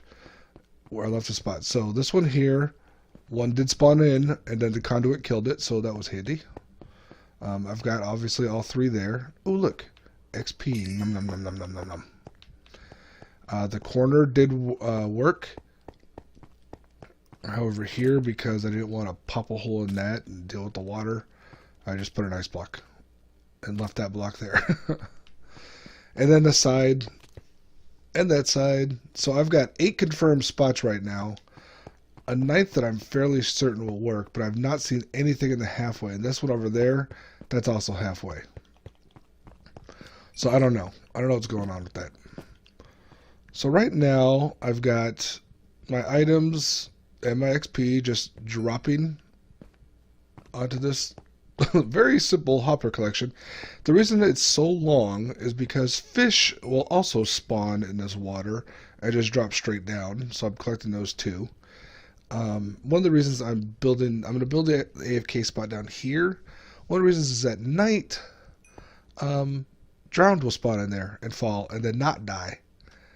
And so I want a way of dealing with them. And also it will turn into a mini drown farm at night.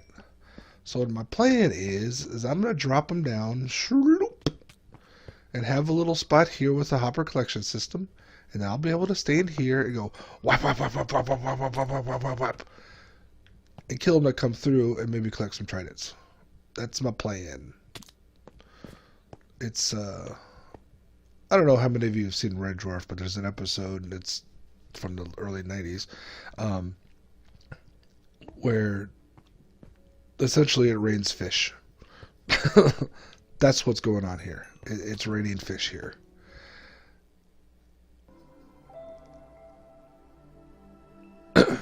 And Minecraft has been crashing a lot lately.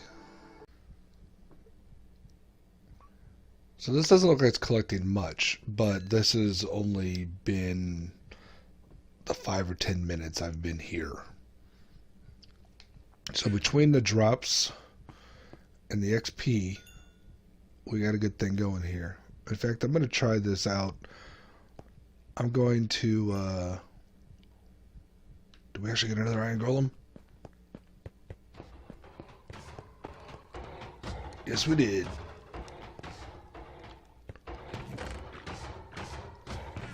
Not a terrible iron farm. Not a great one. Anyway, I'm going to go do some flattening. Tear down a mountain. Wear down my pickaxe. What am I doing? Oh, why do I need chat? Wear down my pickaxe and my spoon. And see how long it takes me to recover them. Because as I said before, the previous video, I'm pretty sure, I may have cut it out. I'm pretty sure I said it at least. It takes like 20 minutes a piece if they're worn down fairly well to use either of the XP farms. So I'm going to see if I can get it quicker here. Because I've always been looking for a quicker XP farm. Those are spawner farms. So we'll see about that. So yeah, let me build an AFK spot down here. Where I can... Do I want to face this way? I don't want to face that way. I don't want to be that close. I'm going to put it further away. If I end up building the other 6, possibly the other 22, which I don't anticipate I will, but if I do, I'll move the AFK spot up because that's where it's going to have to be, so I'm not turning this one off. So I'm far enough away. But I'm going to drag this out a little bit so I can be more closer to the house there. Maybe the AFK spot just be there. I'm going to make the AFK spot in here. Ha ha ha ha. And I'm going to drop all these things into here. And then, buddy, we'll have stuff in here. So let's do that and check in and see how it looks. XP, nom nom nom nom nom nom nom. Alright, got that extended out. I realized that I could prevent the drown from spawning if I just capped the water pass with, you know, any kind of block. Ah, well. Why make things simple when you can make things complicated? And I've got it going down here, so I can't see how much stuff I have until it actually collects all the way up to here. Why are the hopper... They broke the hoppers and they fixed the hoppers. I think it's fixed again. You should be able to see past the hoppers. Yeah, so basically I just hang out here. Boop-a-doop-a-doo. And lock this up. The reason you need a door on this is because, ooh, you know what? This is not very protective. I wouldn't necessarily hang out here too long. The pillager patrols do spawn down here. They can wander in and just shoot your butt while you're standing here. So maybe a 90-degree turn. It's like if you come down here and then the door's facing this way, that way they can't actually shoot you in the butt. Maybe I'll do that. I don't plan on doing a lot of AFK down here. You should always, while you're working down here, if you're not actually doing anything, hold your sword. You got your looting 3. You have a looting 3 sword, right? Get yourself a looting 3 sword. You have to have one. It's just the best. And you can still see when they shoot you. You know what? I was gonna sleep. I'm not gonna sleep. I'm gonna see if I get one of those fools down here. Because the idea is they land here, and I got the trapdoor in case the little one lands here, and I just wipe, wipe, wipe, wipe, wipe, wipe, wipe. Wipe, wipe, wipe, wipe, wipe. It's gonna be a short episode. I did so much as build it off camera because, well, the cells themselves are aggravating, like I said, with the glass up top. And this was just, I had no idea what I actually stood here for a good Minecraft day staring, thinking, what do I want to do? I can't possibly put the AFK spot in here like I just said because, well, there's a thing on top of it. That just wouldn't work. So we got it here. And you can see stuff is coming in. I'm already up to level 98, just kind of hanging out. So definitely, we finally got this working. So, conclusions. It can be done. Don't do it the way I said, a few weeks ago. That's fine. That happens a lot. Also, it looks like the spawning works better up near the surface than it does down here. I'm sure there's a reason for that. I don't know what it is. Let's see. Oh, most important spot. The wiki, it's got those 25 spots. Double check. Do some testing. Maybe they will or not work. Like I said, I'm assuming they work fine on a world that was completely created in Bedcraft and Bedrock for the PS4. But this one is converted, so I don't know if that's part of the problem. It could be. I could see why that would be a problem. I'm going to continue trying to find more spots. Not necessarily because I want to use them, like I said, but just so I know. Right now, the way this is going, 3 spawning locations is fine. 9 would be even better if you need that kind of stuff. I don't need any of this stuff. I don't actually like Prismarine as a building material. I think it's kind of ugly. I have it down here because it's a theme. And for some reason, I'm trying to collect, 2 double chests of dark Prismarine, just like I've collected 2 double chests of the other Prismarines. Even though black dye is hard to come by, although with our accidental squid farm over there, it's easier. Yeah, cool. I have not seen a drowns come in, so that's an unlikely thing. 2 of them popped up. I might actually be too far away from those. No, look. There are some up there, right? That looks like they're little ugly faces. One there and one there. Can I get them to follow me down? Hey, buds. I'm down here. They don't see me. I feel sad. Okay, so if they do spawn and they wander down here, then I guess we can kill them, but they don't look like they want to wander. Fine, be that way. Harump, harump, harump. That's enough of me babbling, because that's all I'm doing right now. This was kind of fun. It's always fun. It's more fun when your builds work out, isn't it? It's weird that way. I need some big fish up there just to push those drowned. I suppose I can nail one from here. Boom! That was a pretty good shot. Okay, I've got lots of wool. I got wool builds. Don't want them burned down. As soon as I hear thunder, that's when I start.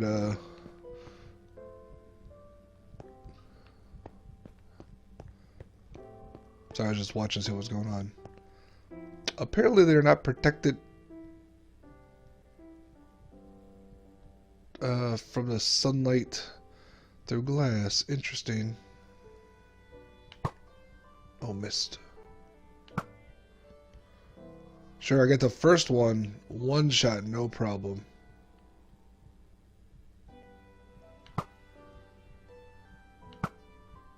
Come on, come down this way. Oh, well.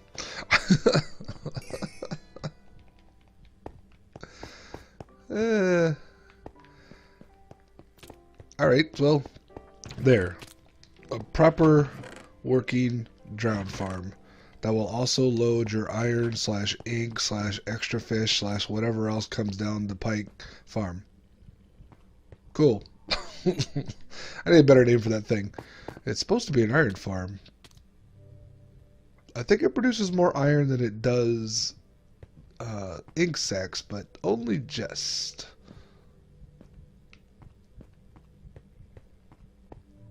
Oh, here we go. I told you about this. These things are so stupid. Basically, I just like to sit here and watch them. One spawned in once when I was up top, and I killed him by just kept walking over the walking back and forth between the dirt and the glass, because it would follow me. So it would follow me up the water, then I'd walk really far back, and it would drop and take damage, and I'd walk forward, and it would follow me up the water, then I'd walk back. You got to take your fun where you can get it, you know. If you made it this far, thank you. As always, like, comment, subscribe. I'll talk to y'all later.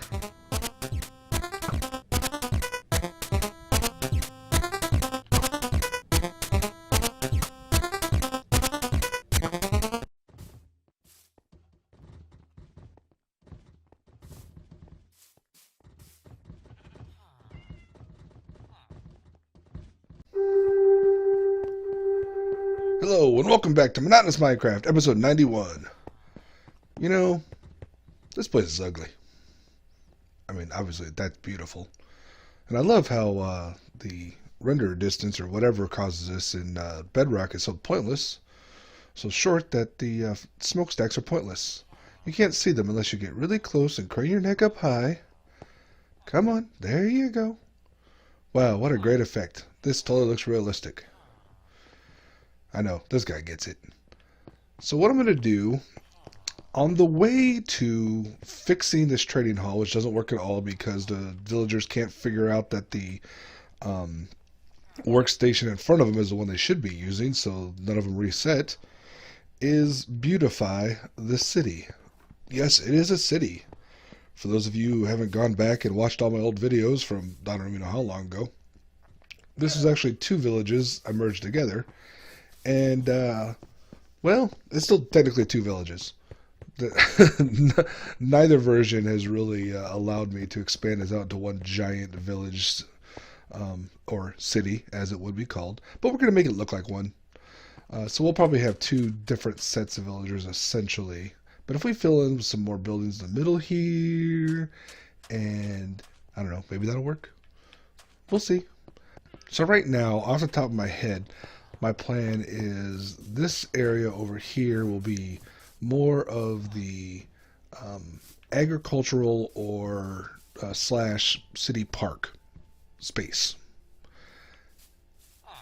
And then this will be some more industrial stuff next to the big factory we have here. And the other places will just be, you know, housing, buildings. Maybe we'll throw some shops. Actually, we probably will throw some shops. It's getting dark. Go to bed. And just make it look like a nice little city. Okay, I've talked long enough that it's actually gotten dark out. So I'm going to sleep, I'm going to build, and I'm going to cut most of what I just said. Between having to mine around things that will kill you if you hit them, and things that this thing will kill you if you hit them, and also going on a wild goose chase because there's zombie sounds around here. Is it you? This took me a lot longer just to wrap this in one little roadway of andesite.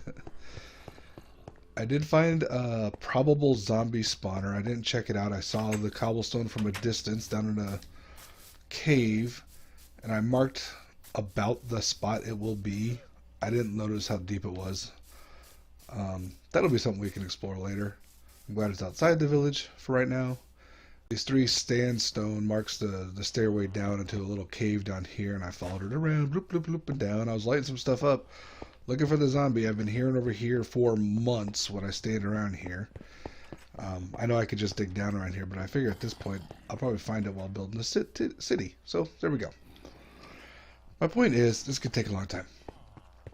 I think what I'm going to do is build the roadway type thing around these houses. I kind of want to keep this industrial look, so I'll figure out what I want to wrap those in. My roads are going to be all andesite because they kind of look like little roadways.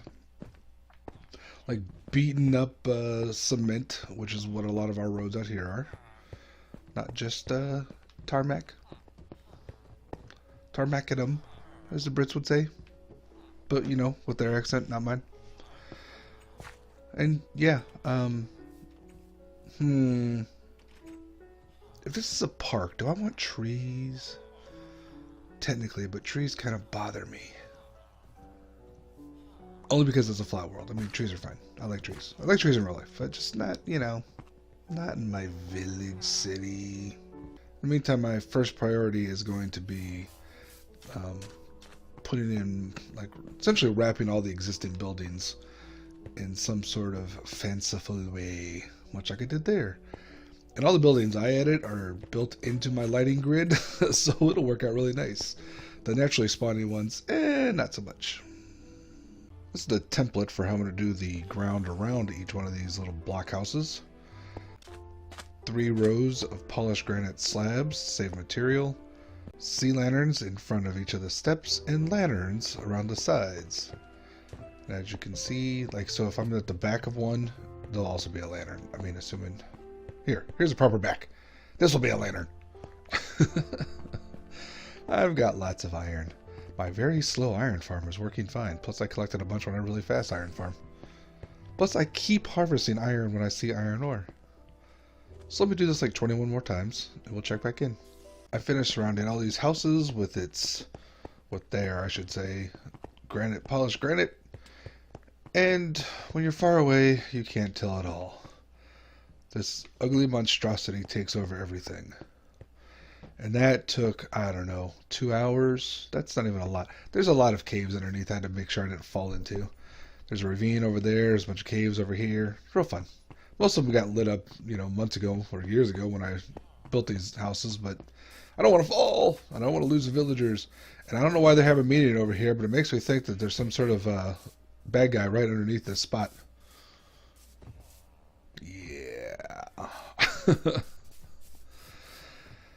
So I think what I'm going to do is on this old village section do something.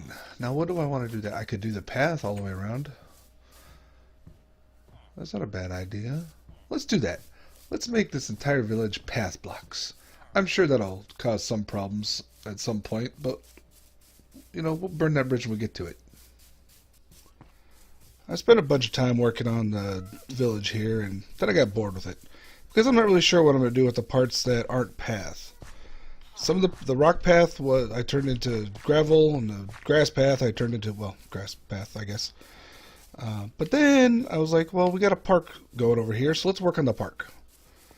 So much like the factory, I outlined it in our road here, and then I used some of the acacia to outline what will eventually be the park. So these trees are coming down, I'm just using them for wood, and I do not know why these llamas keep lining up everywhere. And then you look at them, they run away because they get scared. So the next part I'm going to work on is something else, I don't know what. But when you jump back, you'll see what it is. Because I'll have figured it out and then recorded it, and then we'll be there.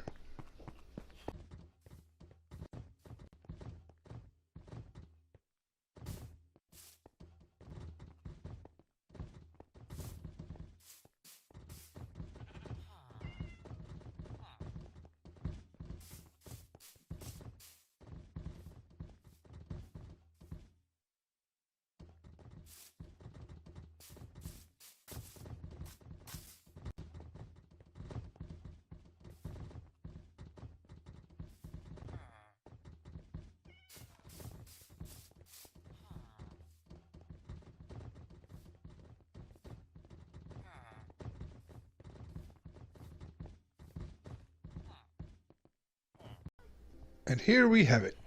Much cleaner. Okay, it's not complete, not quite done. There's some bits over here and way there in the distance, and behind these houses is terrible, and that corner's okay. So what I've decided to do is, because these two villages are, you know, different biomes, so we've got the desert and the, I don't know what the heck this one is. It's kind of ugly. So this part is going to be, whoops. Those who walk on roofs fall off of roofs. This one's going to be more the desert color. So I left sand in here, but I replaced any other blocks that wasn't sand or sandstone with sandstone. There's a bit of ravine going through these houses, I think. It's really annoying. Haven't fallen and died yet, though. They do some more caving and lighting up of caves underneath both of these villages. This space over here is going to be a new building. A bit of I think it's going to be barracks. Like, I think this is going to be the sleeping spot for villagers and move all the beds over here. And then I'll turn all that into a workstation. So rather than trying to lock villagers up in here in the trading hall like I have now, which doesn't work. Hey, look, free carrots. Since they are always screwed up, and even if you do different tricks to let them go through, who knows? I don't trust villager trading anymore. So I might just turn this into just nothing but workstations of both villages. So they'll sleep in the one building, they'll work here, and that way I can at least find them twice a day in here working, and I can do trades. And this side will be, you know, replace all this stone over here with dirt, and I'll do the same thing over there, and it'll eventually grow into grass. And then, as I mentioned before, this will be some sort of park area. Maybe a zoo? Like Brooklyn Zoo style? Maybe English Garden style? I don't know. It'll be fun to figure that out. And then I don't know exactly what I'll do with this bit over here, but I feel like I should do something because we've got the train station. Like, fence it off or something. And speaking of fence, I haven't put much thought into outside gate fence stuff at all. I may do something with that eventually, I may not. I did start using some bushes. Speaking of bushes, I've hit villagers and iron golems a few times doing all this floor replacement. I haven't died. I've run away a couple times, and it turns out my armor can take quite a hit from an iron golem, so that's helpful.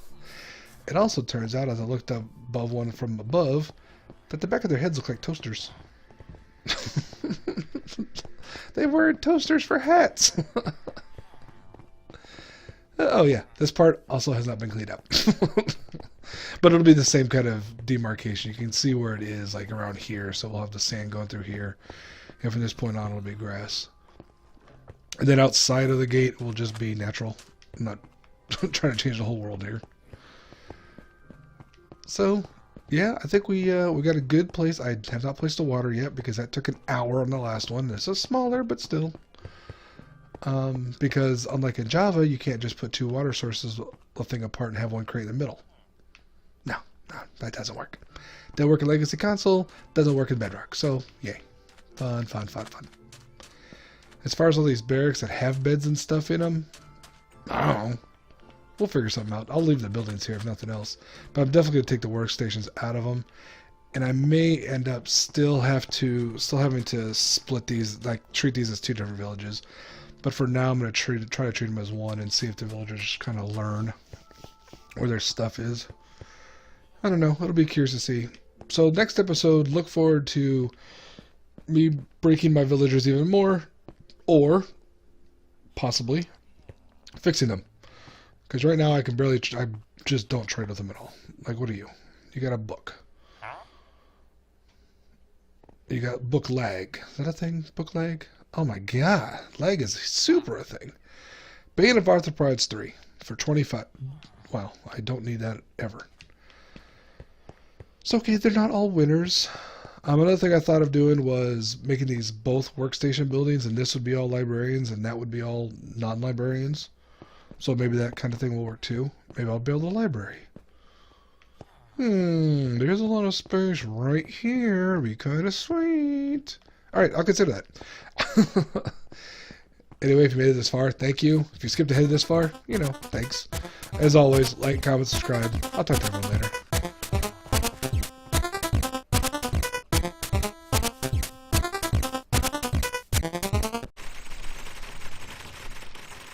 I may need to add a couple more doors to this building. Hello and welcome back to Monotonous Minecraft, episode 92. When last we met, I was working on this village. As you can see, I've kind of filled in everything here. Got some more roadway going through. So it looks a lot prettier. And if you watched the last episode, you'll see that I actually got some more work on this done. I had to stop myself from finishing it and actually record the segment here, so I don't forget and don't accidentally build this entire thing. So what we got going on here is going to be our new trading hall, and I'm going to put like sleeping quarters up above. And I think this is going to be, like I said last time, just librarians. So lots of, what are those things called? Lecterns. I can never remember the name of anything in this game. Lots of lecterns with their sleeping up above. And then we'll convert this old one into just all the other stuff. And we're going to release the hounds. I mean, release the villagers, so that they can be all in and out, and they'll just go about as they please. That way they can actually regenerate their trades, and they won't be pointless. My goodness, cat. This cat is now a villager. What do you trade, kitty? Nothing. Aww. Alright, so let me finish up the build I've got going on next door. And while I'm doing that, I'm going to try to think about what I'm going to do for sleeping for these guys, because I think these houses might be too far away. I don't know. But I'm essentially going to like grab all the beds from other places to put in here, and the lecterns and all the other workstations, because I want the villagers focused on these two buildings only. Minor exception, maybe. No, I was thinking maybe not the farmers, but they can find the crops. There's some over there. There's some over there. We should be fine. So let's build some more of this building and see where we get to with that. So in addition to finishing that building, I also built a nice fence around. I didn't spend too long coming up with the design. Oops, I did leave a couple of blocks here where they don't belong. Let me just get those real quick. Okay. As you can see, that's kind of separated by the different biomes we have going on. I wasn't going to do it all this style. There's no names. But then I thought I'd mix it up a bit. And I kind of like the way it looks. I kind of like this side better, actually, which is weird because cobblestone and acacia both are kind of ugly blocks. But, you know, it works. And now all the gates look the same. There's, I think, 3 on this side, and then they're uneven. They're kind of randomly scattered. Those just 3 kind of worked out. But I've got roads set up here. And we just kind of have paths going through. So now we have very clear entrances I can see, so I know which part of the wall to walk towards when I'm approaching it. Because sometimes I'd wander into a spot of fence that just went on for a long time. These two idiots feeding each other carrots. Alright, excuse me. So you can already see that the villagers like their new workplace. They like to know where their jobs are. And the sleeping quarters will be up here. I have not yet seen a villager come up here, though, which I am hoping it's just because they've got no reason to, although they did wander into this building. I am kind of concerned that the slabs, even though they're top slabs, will cause some sort of problem. Much like this lantern. You can't walk up the stairs in the middle. But aside from all that, I think it looks good. I think it fits. This part, like I said, will be kind of lined with beds around it, and down below will be workstations. So one of the things I need to do is get rid of all these workstations, let the villagers escape. I'll take down the trapdoors here and here. I'll go underneath this part, I'll go underneath this part and remove all the levers I have down there on both sides that are keeping them separated, except for these two who got in, and that cat and Did you turn in? Were you a villager that turned in to a cat with mismatched eyes? They're magic. I just get all this stuff separated out. And so I still need to figure out what I need to do, what I want to do. But let's clear up all this stuff. I'm going to move all the lecterns over to the new building, including all the ones I have scattered throughout all these houses. So all the librarians will be in that building coming up. This is a nice carrot farm, though. They keep throwing carrots at each other. Constantly. Eat the carrots. Eat them. Alright, let's move some lecterns. I may need to add a couple more doors to this building. Excuse me. Coming through. Pardon me. Just trying to install some beds. I have not yet seen any of them come up here, though. So... yeah. So maybe I need to change the stairs around to make them show up. Villagers are all weird. We all know this. I finally out of beds. Okay, I stole beds from like everywhere. I left mine over there, and then maybe another one somewhere else. Mostly that one stepped on a chair. Yeah, you can see they're constantly changing their workstations because I haven't traded with most of these people. But we are getting people traded back again. Okay, so here we've got our library, I guess. I should get some bookshelves and whatnot and line the edges. It'll be cool. It'll be a theme. It'll be something for later. Okay, doors. Okay, yeah. Let's add some doors. In this place, I've just lined up all the workstations against these walls. Kitty! And beds along these walls. And right now, I believe it's even. I'm not sure. By the way, Cheese says hi. Now, I have doors. Where do I have doors in here? I've got doors. What kind of door is that?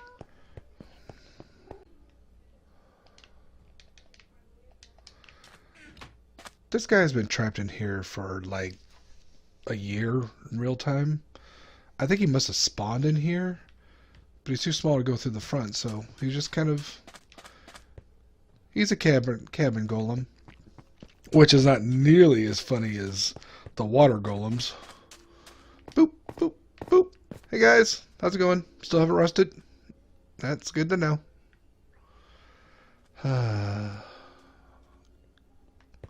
Minecraft does weird things.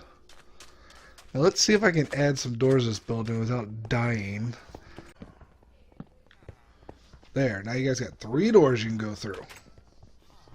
Should be plenty. Don't hear any more about not enough doors. They always want to kill me. By walking in front of me so I hit them, and so then iron golems want to kill me. I don't like it, guys. I don't know why there are so many villagers here, because there are not that many beds. So if I go over here to what I'm calling the park area, there's like billions of them. There always have been. You know, we've been seeing them the last few episodes. Some of them have jobs, and I don't think they know where to find their workstations. That guy doesn't have a job. What about you? Yeah, I know. I hit one of them, so they're all expensive right now. See, this guy hasn't reset. It's been a couple days. He should be able to find a workstation. It's over there, dude. That building. Just go right in. Go work. It occurred to me while I was gathering beds that I should have done all this steps first as far as putting workstation and beds in place. That way, while I was surrounding the area building fences, they would have figured this all out. Okay, it's nighttime. And they're crowded around the beds, or around the stairs, but they can't figure them out. I might have to put real stairs up here. I think they're too stupid to use these. I'm gonna go fix the stairs, fix the entrance, fix a bunch of... Where did I leave a bed? I think I left myself a bed over here.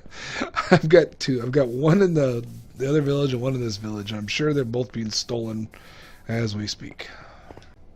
It's gotta be the slabs. They're too stupid to see that beds on half slabs are beds. What if that counts for the steps I have in here too? Alright, well, let's remove a bunch of flooring and put in some full blocks and see what happens. In fact, let's just try putting in some blocks from underneath. So here and here. Does anyone come up here to figure that one out?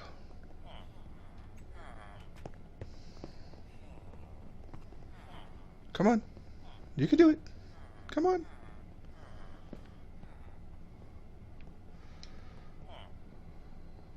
Oh, hey. I even have some of those.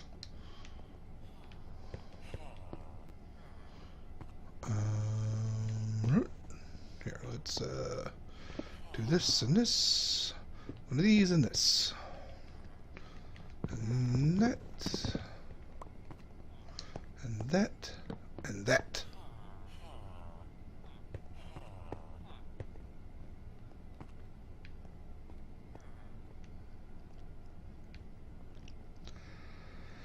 Alright, well, let me replace this entire floor, and hopefully that'll work. So I replaced all the floor, except for these andesite stairs, polished andesite stairs, with solid blocks. And so it works kind of, but you can see there's a lot of particle effects where it's not working so much. So maybe it'll just take a little time. In the meantime, I need to probably make some more beds and bring them out here. And get rid of all this diorite. I don't mean get rid of it. You should know by now that I kind of like working with diorite. But I had to gather a lot to make sure I had enough to finish that floor because it was bigger than I thought. You know what I should do? Script and use one of those beds. The nitwit was the first one upstairs. Of course. Alright, so we've got the 2 trading halls set. Let's see if we can actually get some trading done. Now, what do I have to trade? Some eggs. Whoops. I only want full stacks. Some carrots, some pumpkins. Did I grab fish? I didn't grab fish. That's weird. That's weird of me.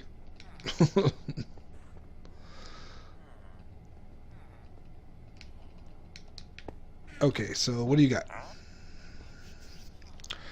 Pork chops. Perfect. Raw chicken. Great. Raw rabbit. Awesome. You guys are terrible. There we go.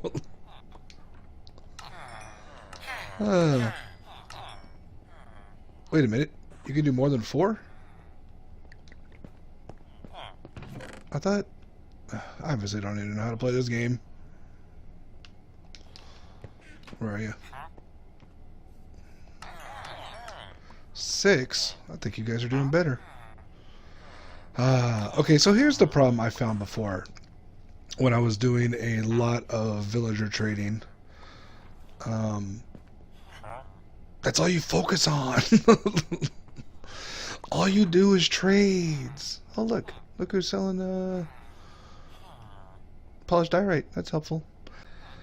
I don't know if it's just Bedrock, but the PS4 Legacy version also had the same problem, where instead of getting terracotta for emeralds, you sell it. It's a little bit hard for me to do that. Like, you know, figure it out. What do you got? That's more. What's this guy? Loom. What's he want? Gray wool, maybe.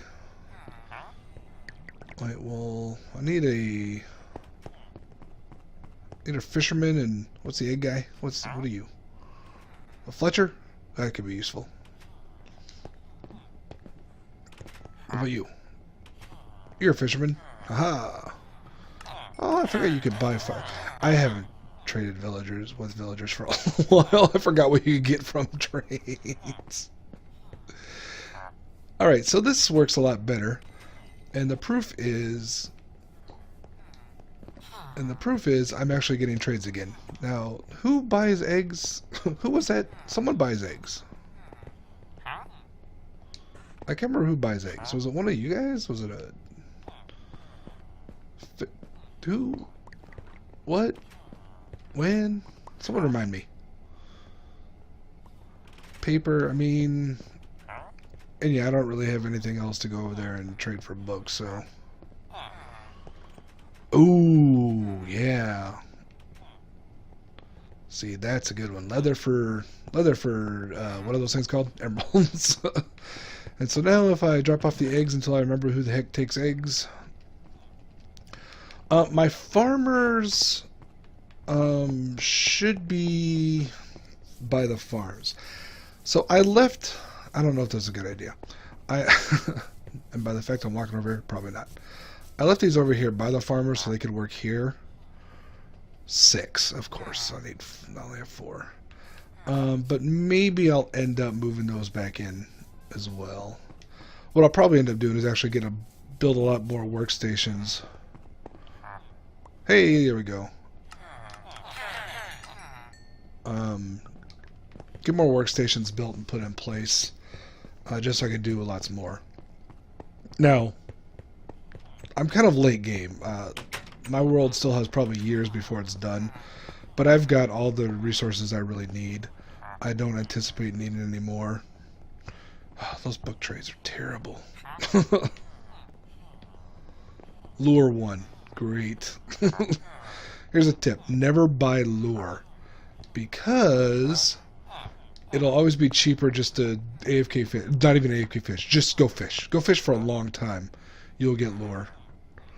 And that's all you ever need it for, is for fishing. So it helps itself out. What do you have? Impaling 4. Also not useful. I need reverse. So anyway. Villager trading. Get out of here. Villager trading done. Village beautification not necessarily done, but super continued. Ugly. Oh, I also need more beds. So let me get some more beds. Ah, there we go. It's farmers that will do the eggs, and this guy needs to find a new thing to reset his traits. Okay. Alright, I grabbed my map. Let's update it a bit.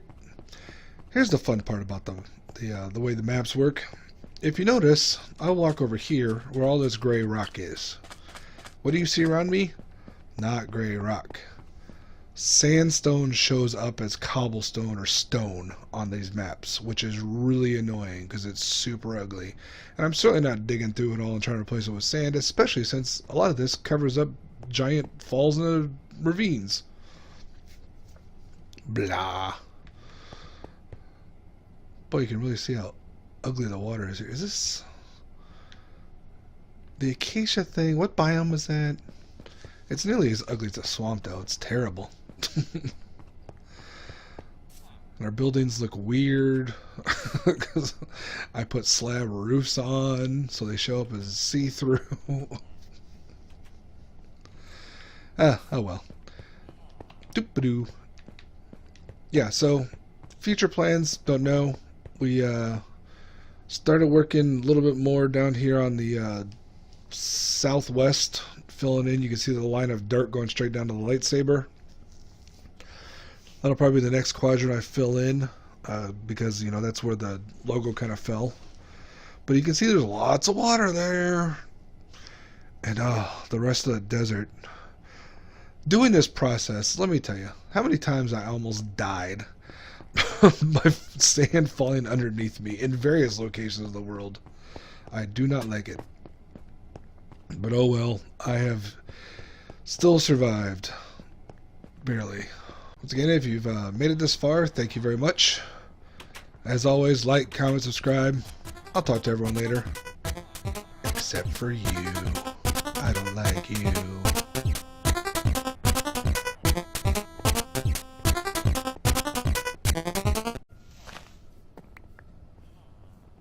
He's sitting on bamboo. Doesn't that hurt? Hello and welcome back to Monotonous Minecraft, episode 93. Today, me and my many wild cats, feral cats even, will be turning this empty park into a zoo for villagers. No, not like a village. We're not putting you in cages. Don't worry. Although, no. We'll use animals. It's kind of an odd, small shape. This glowstone marks the center of the area. This chest is full of stuff I plan on using. And yeah, why are they all staring at me? Guys, you guys are creepier than real cats. So my overall plan is I'm going to have 4 enclosures in each one of these quadrants, because I apparently just divide everything in this world into 4s. In the center here is going to be some sort of circle of something. I don't know what will be in the middle. We'll have paths going out all cardinal directions. And, yeah, pens in here. 4 different animals. Right now what I'm thinking is over here will be pandas. Down here will be llamas. Over here will be polar bears. And over here will be sea turtles. Because not only does that give us a nice collection of exotic animals, it also gives us a chance to have 4 different biomes in this little itty-bitty space. I'm hoping it all works out. I'm also hoping as I'm terraforming this and building this that I don't hit a villager and get killed by an iron golem. Or hit an iron golem and get killed by an iron golem. Yeah. They like to get in the way. I'd shake my fist at you if I didn't punch you in the face while doing it. Alright, so let me build out the central circle and the start of the pathways at least. And let's see what it looks like and maybe jump into the next section. Alright, so we got the paths in place and surrounded the whole zoo area with 3 high tall, this is acacia and oak leaf bushes. You can see over here in the corner some nice green, and the rest of it's that kind of terrible drab olive. Blah. I went ahead and put a fountain in the middle. I didn't really know what else to do. I was thinking of statue, but then I kind of like the water feature. That was a big jump. Random carrots. And it's just, you know, a nice little fountain. Easy to do. After the aquatic update, water was a lot more fun to play with. And so now I'm trying to decide about cages, because I could make them perfectly rectangular from, like, you know, here back to there, but then what do I do with all this extra space? Maybe some park benches, some signs. Let's try, yeah, let's go with that. So I'm going to build the cages next, just to put those in place, and then I will terraform each section and get the animals in. And then we'll do some finalized stuff, and we should be pretty much done. Maybe some flowers. Oh, I would do some entryways. Oh, I gotta think about the entryways. I was thinking 2 big ones here, but maybe I could do the same thing all 4. Kind of depends what I come up with. What do you think, guy? Yeah? I don't know. That sounds like a terrible idea. Villagers. Oh, so where am I wandering to? Let me let me put some cages in. See where we get to from there. So I added some nice little park benches to sit on and did a little bit of bone mealing. Also put some worn patches in. I wish I could do this, but you can't. You put a sign there, it automatically turns it back to a dirt block. Stupid game. So now it's time to terraform these 4 sections. And then I realized the tough part about this is going to get the animals in. I'm not really sure. I think for sea turtles, what I might do is actually just grab some eggs and hatch some in there. That way this is their home beach anyway. For llamas, I can just lead in with little leads. Polar bears. How does one move a polar bear around? I'm assuming a lead will work, but I don't know. What was the last animal I said? Pandas. Okay, panda I could do. I got some bamboo. So I'll probably just kind of bust open these gates a little bit more. Leave the animals in there and try to get all these other ones out. The cat's out of the zoo. Run, Ryan! Run away! Run away! Okay, let me get these enclosures set up with some more appropriate settings.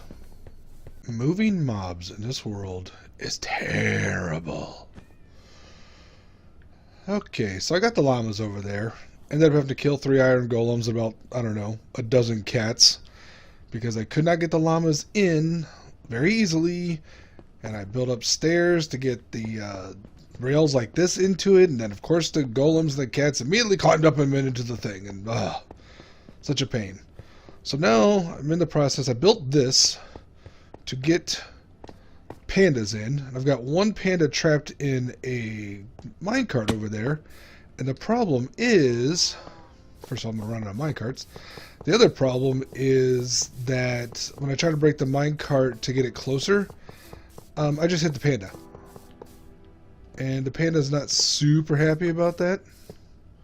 Oh, that's not going to work.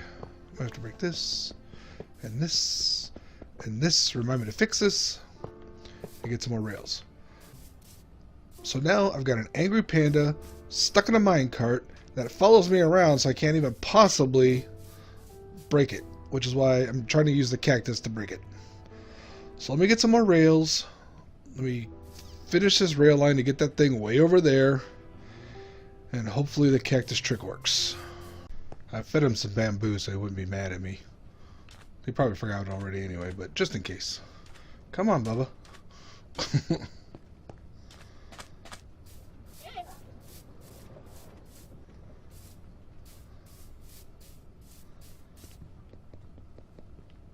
Put a break here. Just in case. Don't need him going back another 200 blocks. When that inevitably happens.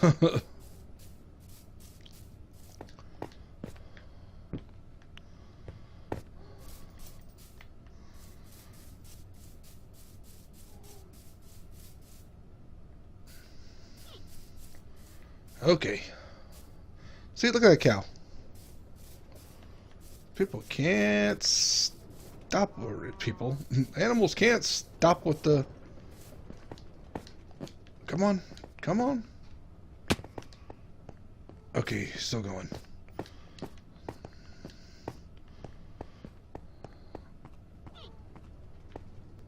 Let's go. You know what I found out trying to do this? That the furnace minecarts don't exist in Bedrock. I had no idea. I was like, that's a good trick. I'm going to do that. Nope. Made a furnace for no reason. Come on, come on, come on, come on. Okay, well, it's halfway there.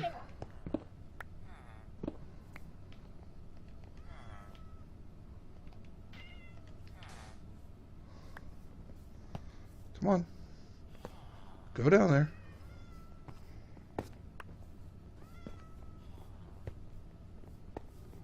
There we go. Okay, hardly perfect, but it worked. Alright, let me go find another one and do all this over again.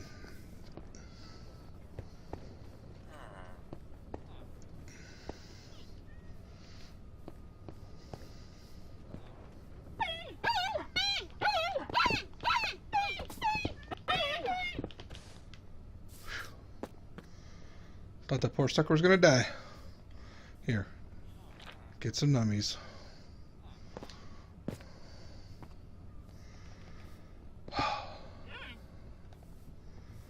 Okay.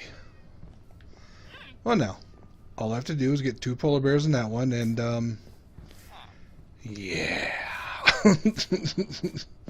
No problem. Let's see. Can I make this jump? Don't think so. Ow.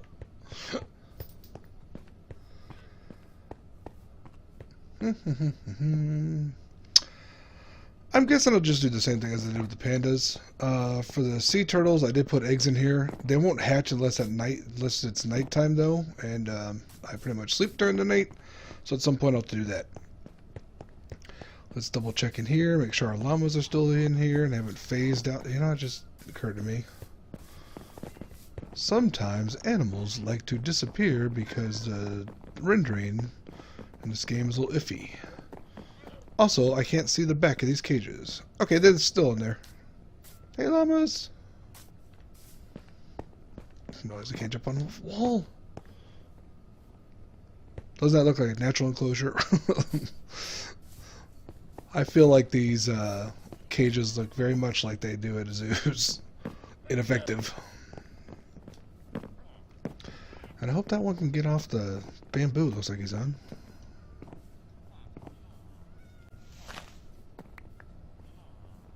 He's sitting on bamboo. Doesn't that hurt? Whoops. I guess I can grab some stuff.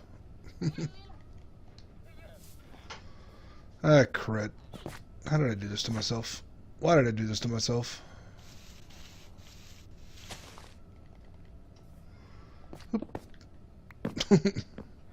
Okay, he's down.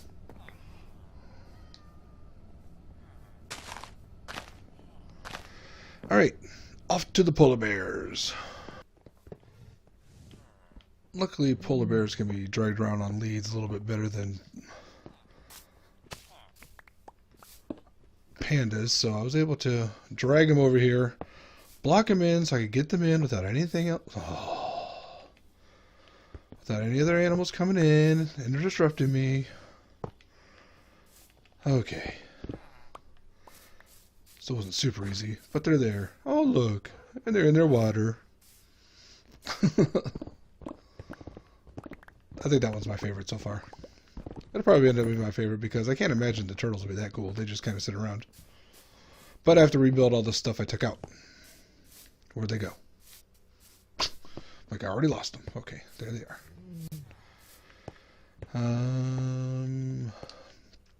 So let me put the benches back in. I did spend a little bit of time in the dark here. Trying to get those turtle eggs aged. We'll see how it goes.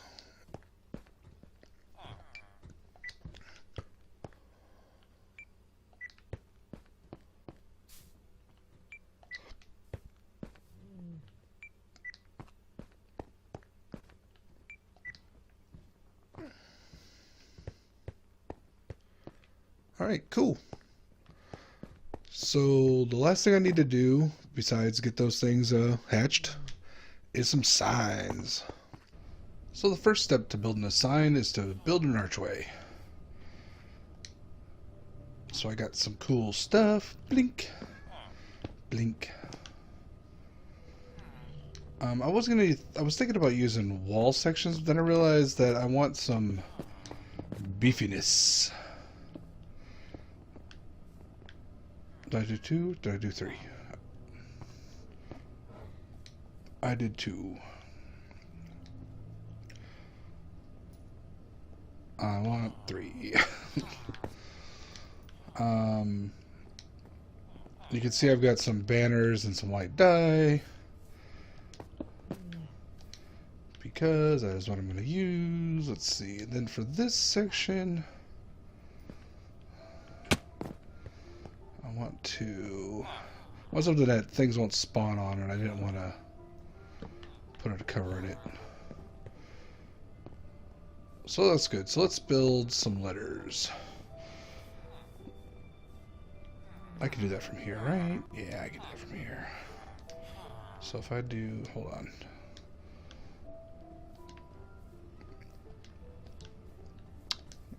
I didn't test this at first because why would I? You know.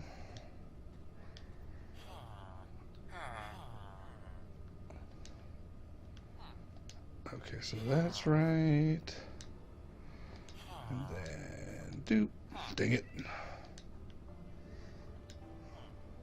Why can't I just pick it up? I just want to pick it up.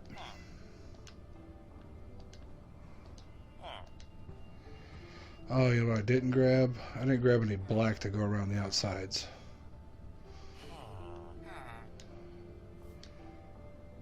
Oops. Doop, boop, boop, boop.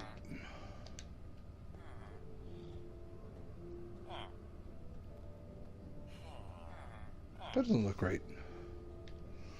That's because that's a border. Ugh. Okay, so I don't do these often. There we go. Stop doing that. Alright, let me build the rest of the rest of this O. And then go get some black and build them properly. I can't believe I forgot that part. Wait, yes I can. I forget that stuff all the time. Because there's just too much like that. Alright, hey buddy. So let me go get some black and finish up those letters and we'll see what we got. Oh, and then I'm going to use a loom to copy them because that process is really slow. Alright, who wants to guess whether or not I remember how to do this? Can I do this? No, this is wrong, right? How do you copy these things? It's not there. Is it just a crafting table?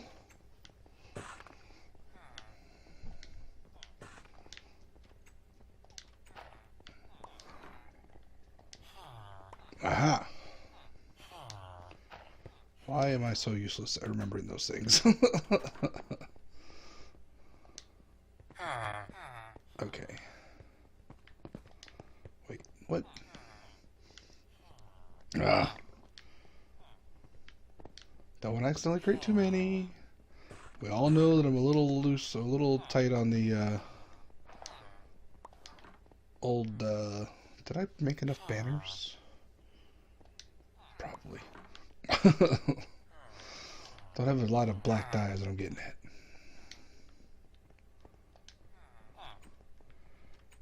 Four, 8, yeah, 2 to 1. Okay. All right then. Yeah, it didn't take me that long to, you know, do it wrong and then do it right. So originally I was gonna just do these the banners up there, but then I thought you would look cooler, smaller letters, which is why I've got item frames. Boop boop boop. Doop. I tested this out, so I know this works. Doesn't look the best necessarily,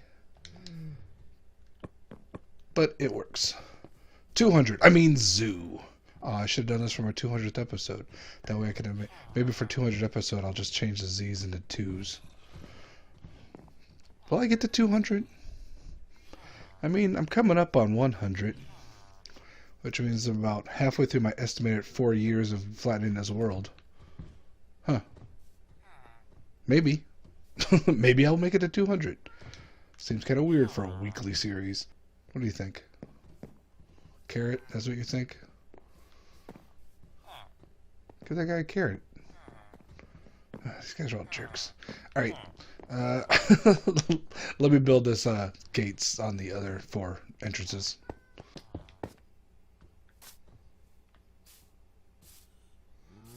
Look! Our turtles hatched! Woohoo! Look how cute little they are. Sunbathing on the lights. Okay, let me finish these signs. Introducing the city's new zoo. Enjoy the ribbon cutting. Yay! We did it! Now let's look at all the animals. Are there any animals in here? Oh, there's one. Hi, polar bear. Hi, other polar bear. I like how the villagers actually look at the animals. That is some realism I did not anticipate. They're still sunbathing. The iron golems like looking at the animals. The other animals like looking at the animals. Got the 2 llamas. Now the only problem is I think the polar bears... Oh no, the polar bears. These are not polars. The pandas might be kind of stuck. I might have put too much bamboo in there. In which case, I need to take a little bit out. But that's okay. I keep forgetting I can't see things from this side. With the entryways and signs on all sides, I think that looks pretty good. I like the, I'm glad I came up with the idea for the small letters. Look, you can clearly see a panda butt. It looks like it's smiling at me. We got a nice fountain. Can you waterlog? You can't waterlog buttons. I'm like, oh, if you could waterlog buttons, that'd be cool to put a couple in there like coins. Oh well. So, we did a pretty good job of the zoo. I was not sure about even doing it, but it's one of those things. That's a terrible idea. Oh, never mind. I know how to do it. And then I did it. Hope you enjoyed it. If you want to make your own, I'd love to see pictures of it somewhere. You can tweet them to me. Comment. I'll watch some videos. I don't know. Do people like the zoos? I mean, it's terrible animal cruelty, but it feels like, you know, it's a video game, so it's okay. My cat is drinking out of a cup over here. Would you? It's not my cup, so I don't care that much, but still. All right. If you made it this far, thanks very much for watching. Excuse me, I'm trying to leave here. Can't remember how to walk. There we go.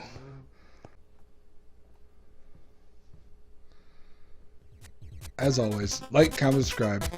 I'll catch y'all later.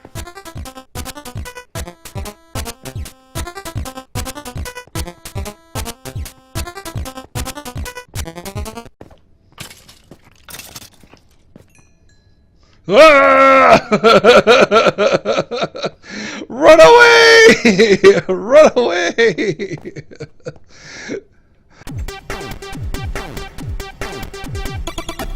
Hello and welcome back to Monotonous Minecraft episode 94. Today we're going to build some farms. Some XP and garbage farms. Let me feed up. So, I don't know, a few episodes ago when I was lighting up tunnels down here, I mentioned that I found a zombie spawner, which I thought I was. And then I confirmed it because the little zombie stuck his little head out here. So now we're going to take care of it. Yeah.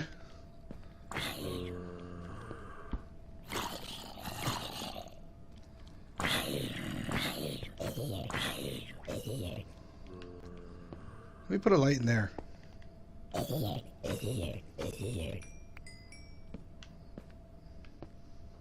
Come on, buddy. I see you. There you go. Come on. Come on and get killed. There you go. Good boy. Alright then. Boop. Boop. What? There's only one chest? Man, this game is rip-off. It also seems like a very small place. Anything good in here? Riptide 2. No. No, there's nothing good in here. Why am I doing it? I always do it the hard way. That's how you collect stuff. Now, before we do anything with this, let's jump into the nether. So why are we in the nether? Well, it's not to see my totally ineffectual blaze farm. As I mentioned before, right now, since Bedrock, the way to kill them is to break some blocks, go in there, whap them a lot, then put the blocks back before more spawn. No, we're going to the nether so we can go back out of the nether. And the reason we need to go back out of the nether is to see if we can still see the X-ray glitch that sometimes happens when I come out of the nether. Yes, there it is. Why do I care? Because this is how I found another spawner. I mentioned this before a while ago. You see all those what are those called? Zombies? Yeah. You can see a bunch of zombies, you can see a block, which is air gap. And then if you see there's a tunnel that I've already dug down to check it. Basically what happened was I saw this, So you can also see that, you know, there's caves down there at some point. Wait. That might be a drowned. It's hard to tell. What's that cave? Bunch of caves down there. So the X-ray glitches are kind of interesting because of all the stuff you can see. But what I saw was a block. I didn't even see any zombies around there. And so I kind of eyeballed where it was. Luckily it's on the edge of this whole glitch, and I put a block up there, and I finally checked it. I don't know, with the last couple of weeks. Just dug down. You can see it's fairly near the surface, just like the one right there. Which seems odd, but there you go. Okay, for these farms we're going to need some stuff. Excuse me, puppies. We are going to need a little bit of soul sand. Technically one apiece, but I like to have extra because I always screw stuff up. Yeah, plus I want to probably do the same kind of drop shoot in and out of there. Let's see, what else do I need, puppies? Oh, I need some hoppers. I'll need some chests. I need some carpet. There we go, that's purple. Let's grab some purple. And I'll need some fence posts. Fence posts or walls. Let's get some walls. Sure, tire walls. Oh, and a couple of buckets of water. Several buckets of water. 2 buckets of water, water source, yada yada yada.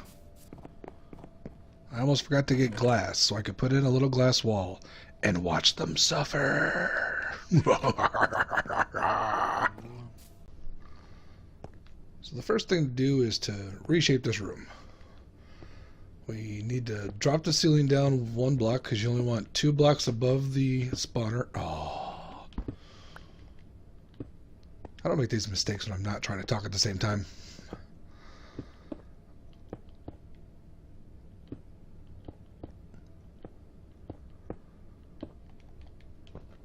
Okay, yes I do.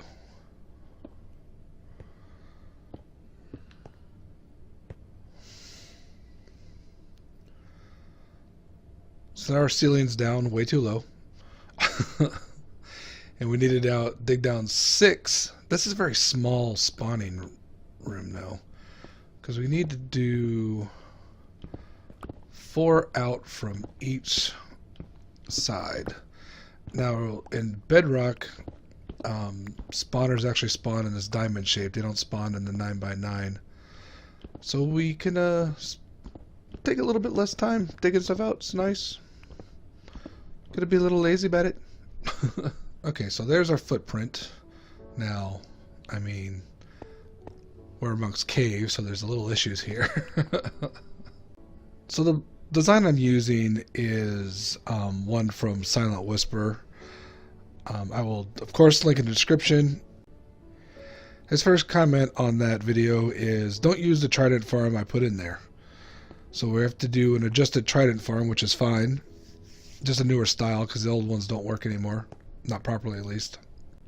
So since I've got an exit, and what this exit goes to is the giant tunnel at level 12 I had started doing, and haven't continued on. So this is just the way out. The top's right there, because its spawner isn't that deep either. And so because I've got this tunnel here as an entrance, I think I want to shoot this stuff out that side, because then our trident killer will be down here and it'll just work out better. Now if I was going to do the old design that I have been doing, like the zombie and skeleton one I already have, I would actually just go ahead and shoot it out this direction, because then I would just walk in and boom, there they are. But because of the 90-degree angle thing we've got going on here, we'll do it this way. And I want to... There's a lot of cave down here. It's all lit up, but you kind of want some solid stuff around you. So we'll just... Let's see. Basically, I don't want to leave any open corners for them to reach out. And the the exit out there. I'll just seal up when I'm done anyway. So let me go ahead and try to figure out what I want to do here. Dig out some of these blocks. Yeah, so I'm going to dig down 6 from here. So, like literally 6 down. Hopefully it won't be too big of a deal. And I need to make sure that I'm not locking myself out. So we give this diamond, dig down 6, we'll jump back in a minute. Okay, so we got this dug out, so then we go to whatever side you want, really. I'm going to go to this side. And you dig out 6.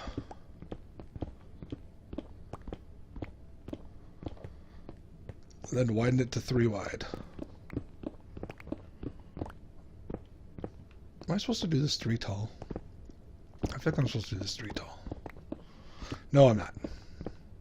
It just drops down. Because then you dig out this, and this, and this.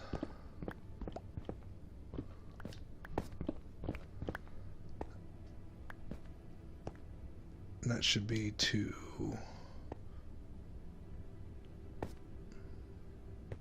Here? Is that right? I think that's right. Seems a little short though. Because on this side, let's see.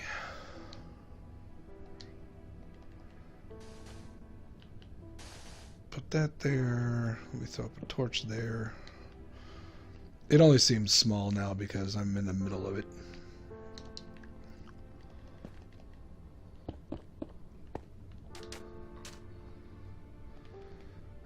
Then we dig 3 over.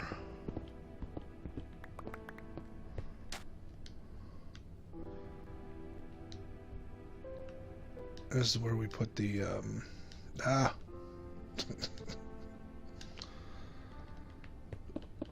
This essentially marks the pad which they'll zombies will fall on and will kill them. Alright, alright. Pleasant.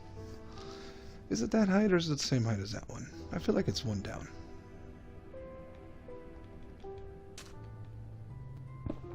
I feel like it doesn't matter that much. Because it doesn't. We'll keep it at that level at least. So basically the idea is that they go flew, flew, bump, water way up there.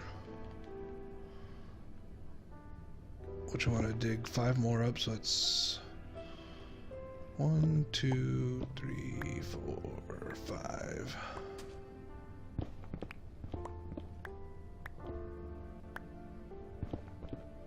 Which we can see there's something already up there because we need to fill that in. What a pain. Because honestly this seems too short. Because I can't count to 6. Okay, so I had counted like wrong in 3 different ways. So now we got the 6 from here. So 1, 2, 3, 4, 5, 6. Yes, yes. Got this in the right spot. Now this will be our drop spot there. Same level. Good, good, good.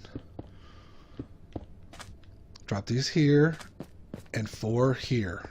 And what this will do is all the water will come in here, push them out here, down here, pop them up here, and this is 7 total. So 1, 2, 3, 4, 5, 6, 7. Which means the box we built up there was a good height anyway. So cool. Now what I like to do here is a little scaffolding to get up there. Because otherwise you can't get up there. So you go up here, and no doubt we're going to run into a problem, but that's okay. Because we dig out the same 6 here as we did before.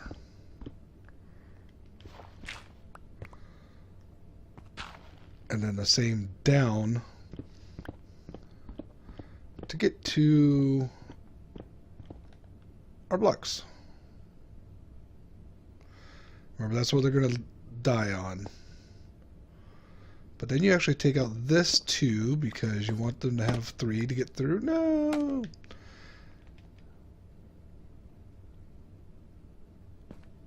Yeah, yeah, yeah. Put down that there for now.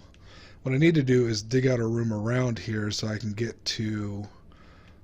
let me get rid of all this. That's just going to cause me problems in the future.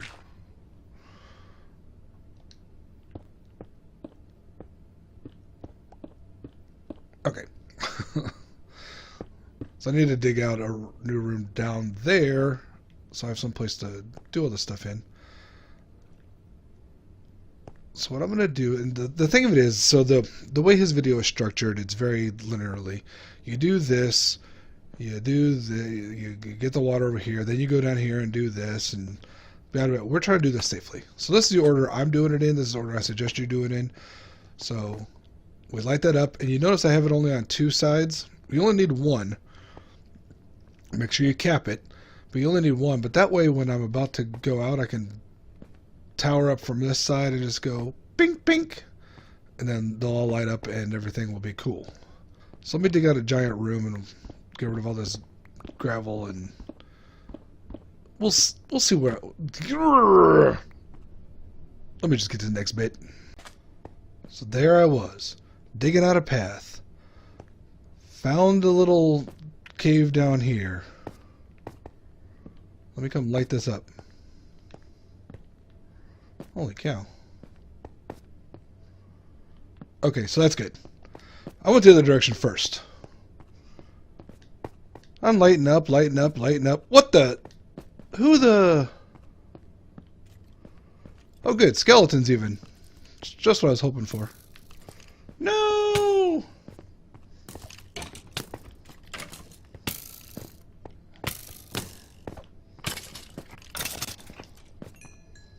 Ah! Run away! Run away! I passed my exit. Okay. Maybe go up against... That was like Han Solo right there. Maybe we go up against all the skeletons in the world with a sword. Not the best idea. Yeah, hi.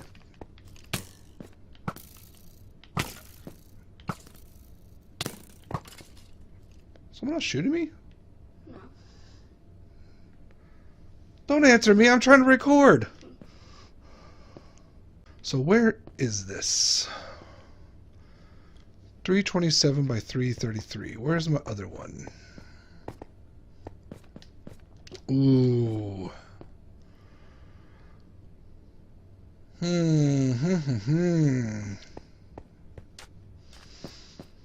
That's close.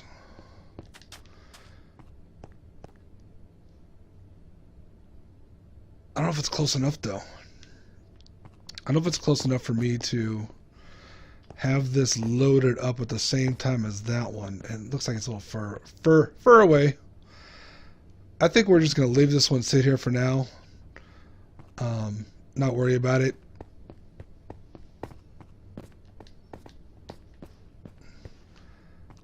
But I want some way of getting here. So what we'll do is we'll leave ourselves an obvious door.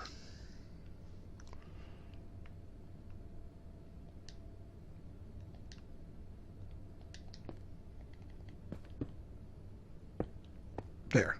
That's an obvious door. I shouldn't be able to get my butt shot off there.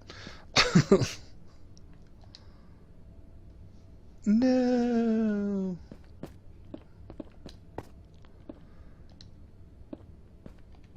And there's what I was trying to do, which is build a hallway there.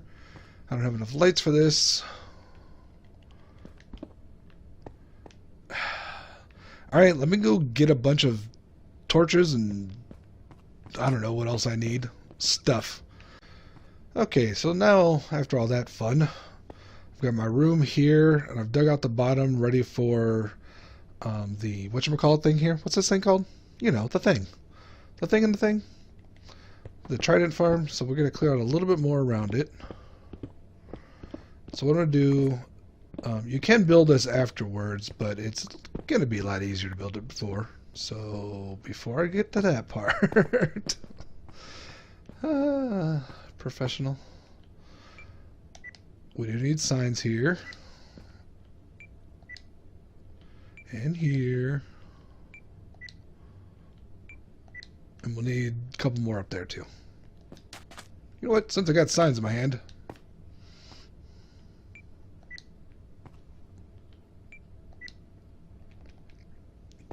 And for the water to flow out, we'll also need boop and boop. Cool, cool. Okay, so let's see. What's dropper? Observer. Thingamabob. Solid block is what I mean. Dropper. Before I put the rest of these in, let me do something smarter. Just there. And we'll put the hopper into the chest.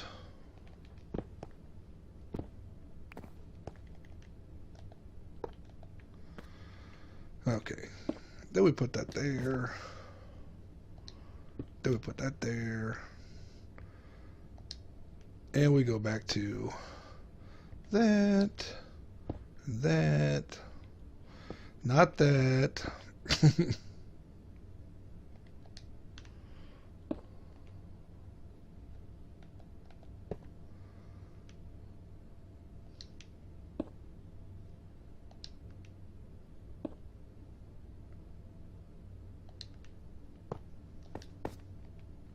Okay. So you need that all the way around just like that. So you got this little star shape, and you got those. So we need to put in the regular pistons, which will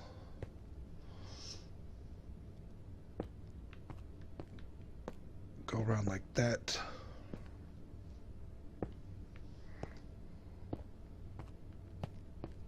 Then we can build up the walls and just fill everything back in.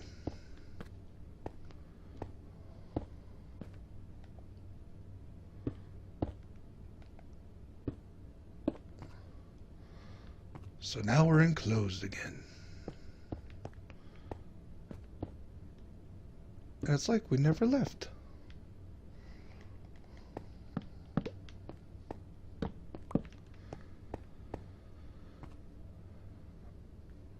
And then you always like to see things die because you're a very cruel, cruel person. Kind of mean, really. I should be able to get rid of all this stuff. You know, I didn't do down there because I'm not paying any attention to what I'm doing. Bother. Got to put on a reel.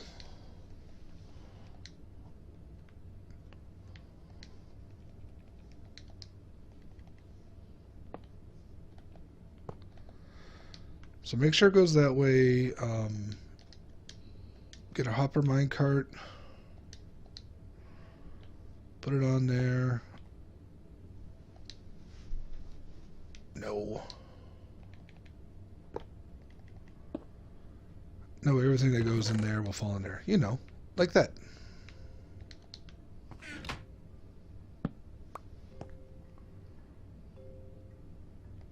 I think I'm going to keep that there.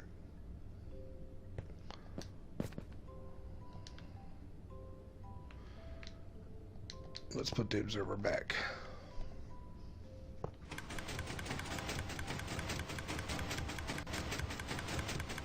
And now I really need the lever to turn it off.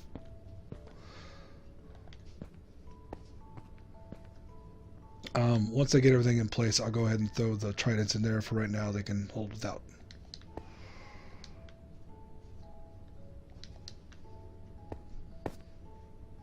Now the way he did it was he put stair here and stair here and then stair here and here that we can kind of see through there.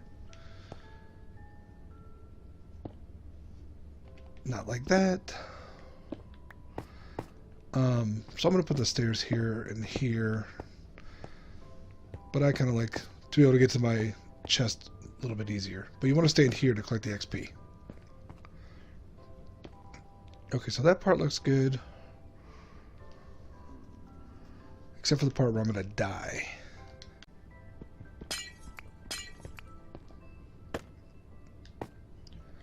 So what we need to do is our water sources. So we put this temporarily here.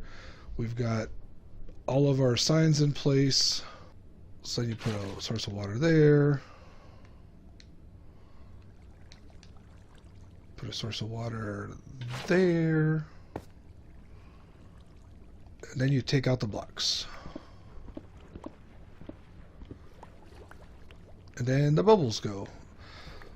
So the zombies will spawn, they'll get pushed up there, they'll float down here, doo-doo-doo. Death to all zombies. What the? Stupid game. Let's put our tridents in, because we're not silly.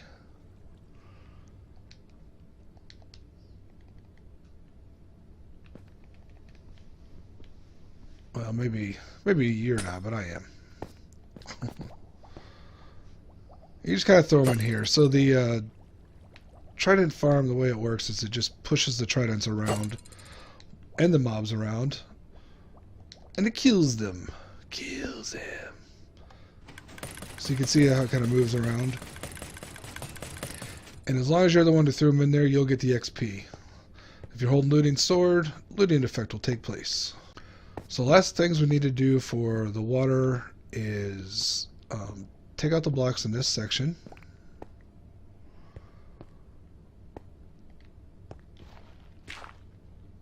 And so where the water will go will be this corner, right here, not that right here, but one above, down here, and down here.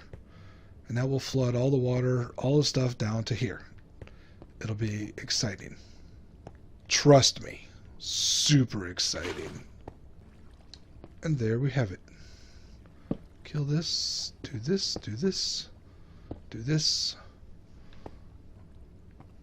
Block this and this.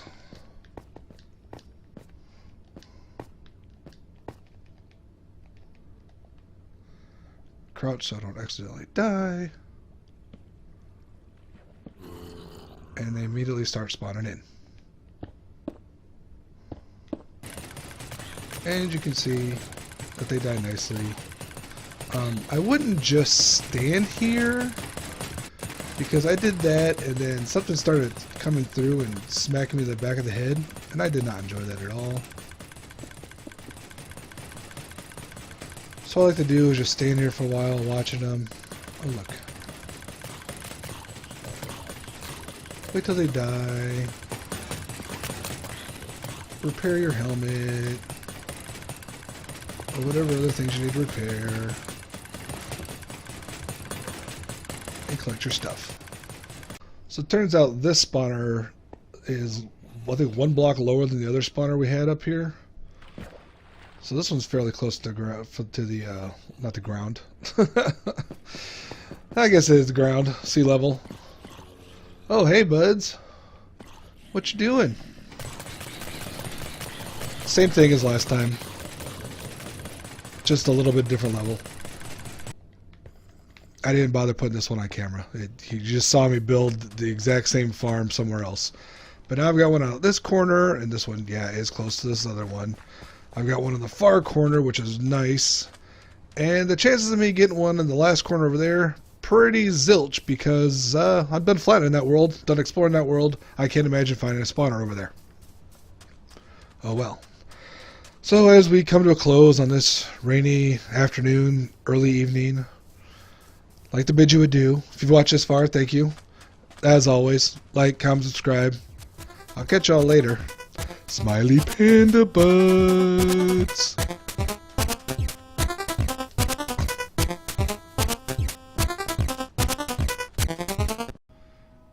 Is it just me? Okay, if you look down in the southwest, you see a river right there in the middle of that quadrant. You see two dark greens in a field of light green. Is it just me or does that look like Yoshi? Hello and welcome back to Monotonous Minecraft, episode 95. Today, we're getting rid of the rest of these mountains. Yep, we're going to finish up this quadrant. Halfway done. That's the plan. I hope I have enough time, because it takes a while. Alright, we got rid of that small hill. Now, one little bitty mountain to take care of. And I've already taken the top off of this. I don't even know how many layers. 20 or so, I'm guessing. I think what I'm gonna do is grab a little TNT and blow up a lot of this mountain. I think that'll make me feel better. Let's go grab some of that and start blowing stuff up. Woohoo!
Ah, much better. That mountain was really bothering me. And it took me only several days. So what else are we doing? Well, we've got 6 chests of garbage that we cleared out of this mountain. A bunch of other stuff, actually. Now, look at that. Got to move that somewhere. Let's try this chest. Oh, look, some dirt. Oh, look, some more dirt. Oh, look, even more dirt. I'm going to grab all this dirt. I'm going to head over to the spot where I still need to fill in some water in the next quadrant. And let's see how far it goes.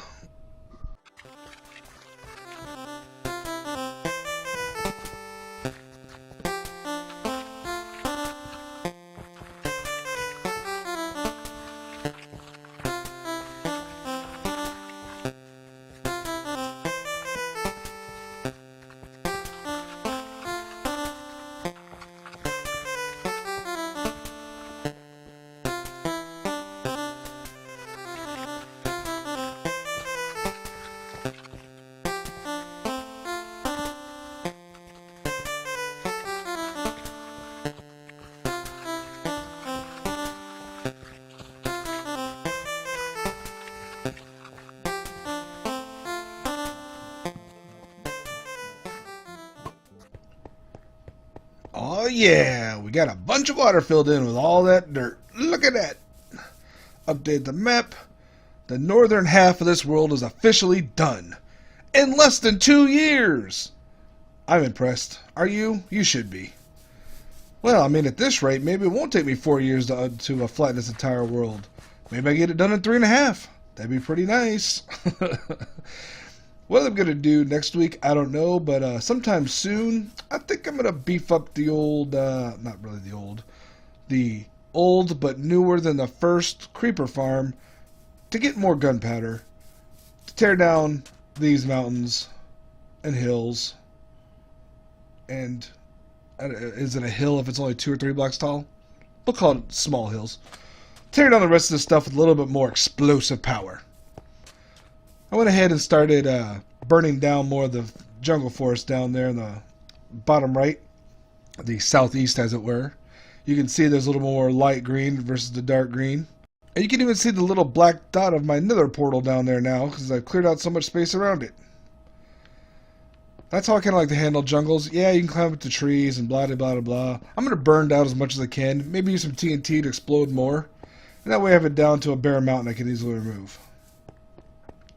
And as far as the desert, those are terrible. Dangerous. A lot of sand traps in this world. So using TNT to blow up the sand hills, really helpful. You plant a bunch of it, you run away, you light it up from afar, and that way you don't get trapped in the cave-ins. Perfect. Is it just me? Okay, if you look down in the southwest, you see a river right there in the middle of that quadrant. You see 2 dark greens and a field of light green. Is it just me or does that look like Yoshi? It's a Nintendo map. A Nintendo map. Okay, I'm talking silly for no apparent reason. I'm just really happy to have half this world done. It was a lot of work. It was kind of a pain. You don't know how many times I mended my tools. I'm super glad we built that XP farm not too long ago. That really came in handy being right there in the middle of everywhere. Which means, let's see, there's another one in the south, which would be fine. And now there's one kind of, yeah, alright, we've got one in each of the other remaining quadrants. Well, technically 2 in the southwest, so sweet, we'll have that covered. I'm wandering around now, I'm meant to be going this way. I emptied out 3 of my chests because it was mostly dirt, so I gotta empty out the other 3 and go dump that stuff somewhere. I don't know where. But anyway, if you watch this far, as always, thank you very much. Like, comment, subscribe, or don't. It's up to you. I'll talk to y'all later.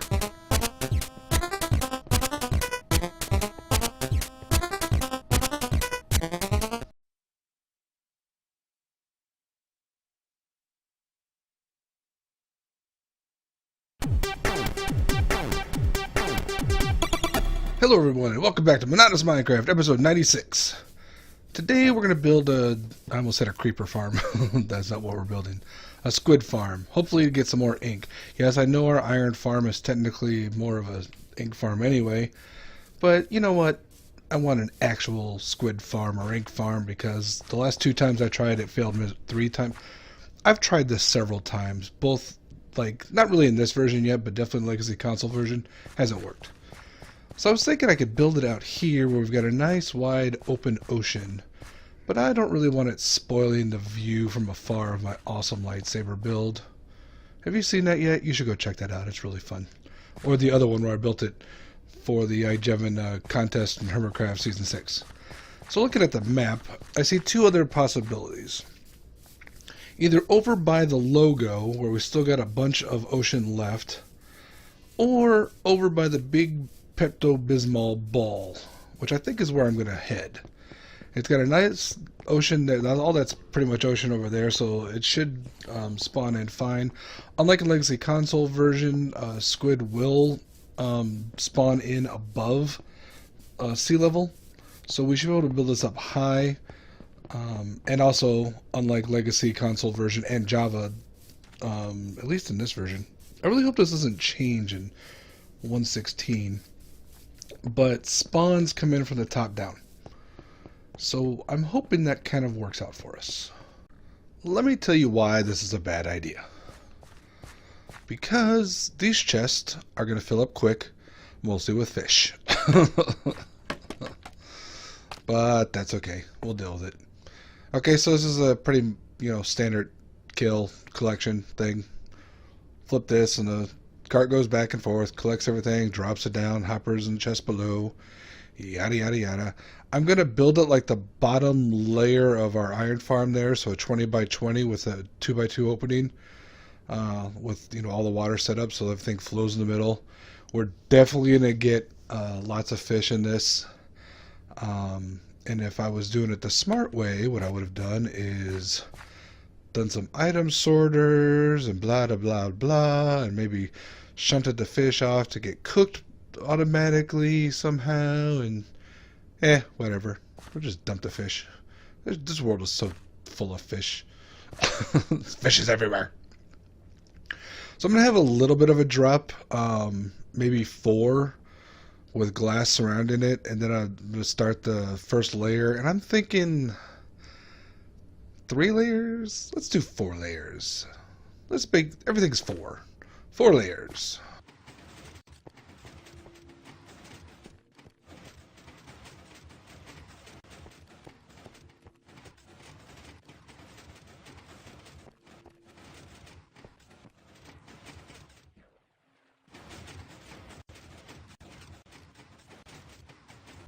So pretty much ignore everything I've set up to this point. We're starting over. Maybe in a bit I will go through all the ways I was wrong with what I was doing over there. But let's start afresh with some ways that I'm hopefully doing things right. Here is, quite frankly, the 3rd or 4th of a failed attempt of Squid Farm.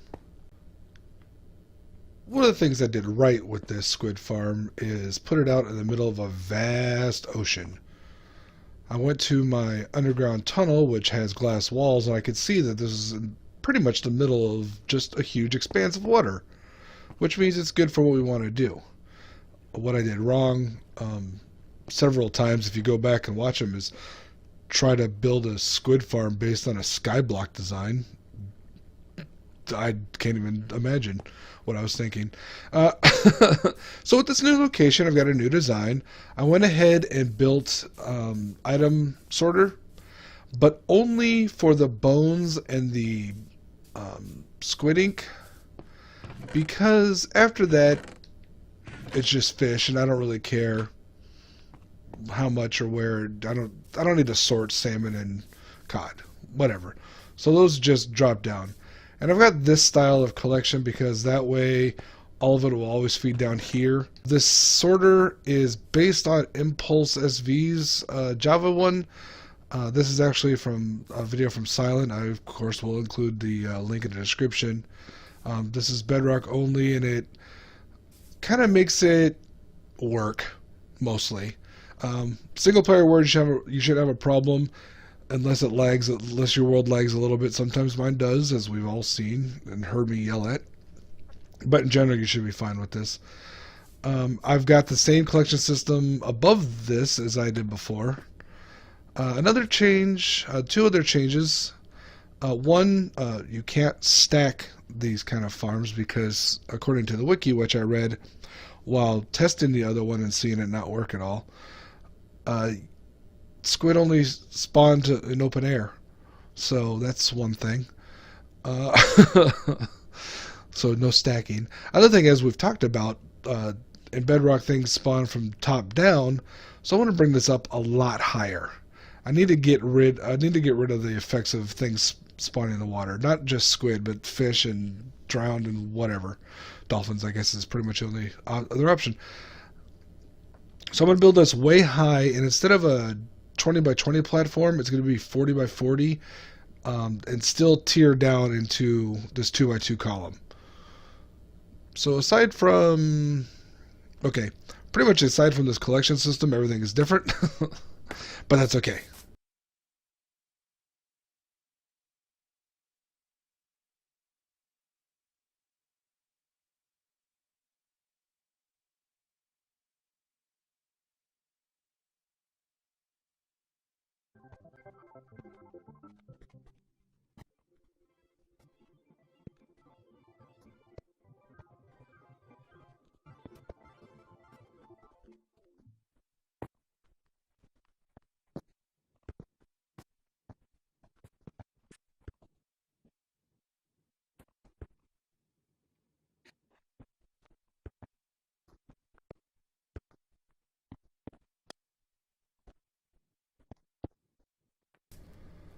Platform built, and as you saw, elevator built up and down. It's really scary on the way down, and it takes a while on the way up, but I figure the AFK spot should be up here. Also, I realized that it's about the same height as the original mob farm. So it'd be kind of fun to build a bridge over there, even though it's like hundreds of blocks away. Oh, I need to remember to grab slabs to fix that. Okay, so this actually isn't as big as I said it was gonna be. It's 30 something, not 40. I could have done another layer of this to make it 40, but I was really sick and tired of placing blocks. So basically, it's just the same format. There's my way up and down from before. I blocked the holes. I didn't fall in it 100 times because that's exactly what would happen. But it's very similar to what we did before, just 3 layers up. So the bottom is 8, and then this is 7, and this is 7. Same as before, you put a water block there, and then skip a block and do all the ones along all edges. And that's all you need. So let me get the water in, which is going to take forever. And then we'll stay in here for a while and see if it actually works. I'm not super hopeful. Quiet, kitty. I said quiet, kitty. Kitty's very excited because this is actually working. I don't know if you just saw that, but I mean, amongst all the fish, squid are forming in here. We actually have a working ink farm, and dolphin, and at night you get some drowned in there, so I forgot to adjust for those. But that's okay. I don't care. We're actually going to get some ink. I think I'm fairly safe up here. So I'm going to AFK here for a little bit. Look, squid, squid, squid. Die, squid, die. Woo! Alright, I'm going to stay up here for a while. If you watched this far, thank you very much. As always, like, comment, subscribe. I'll talk to y'all later. Die, squid, die.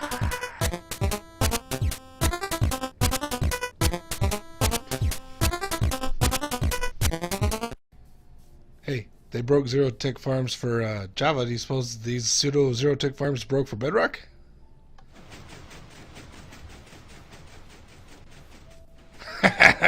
Suckers!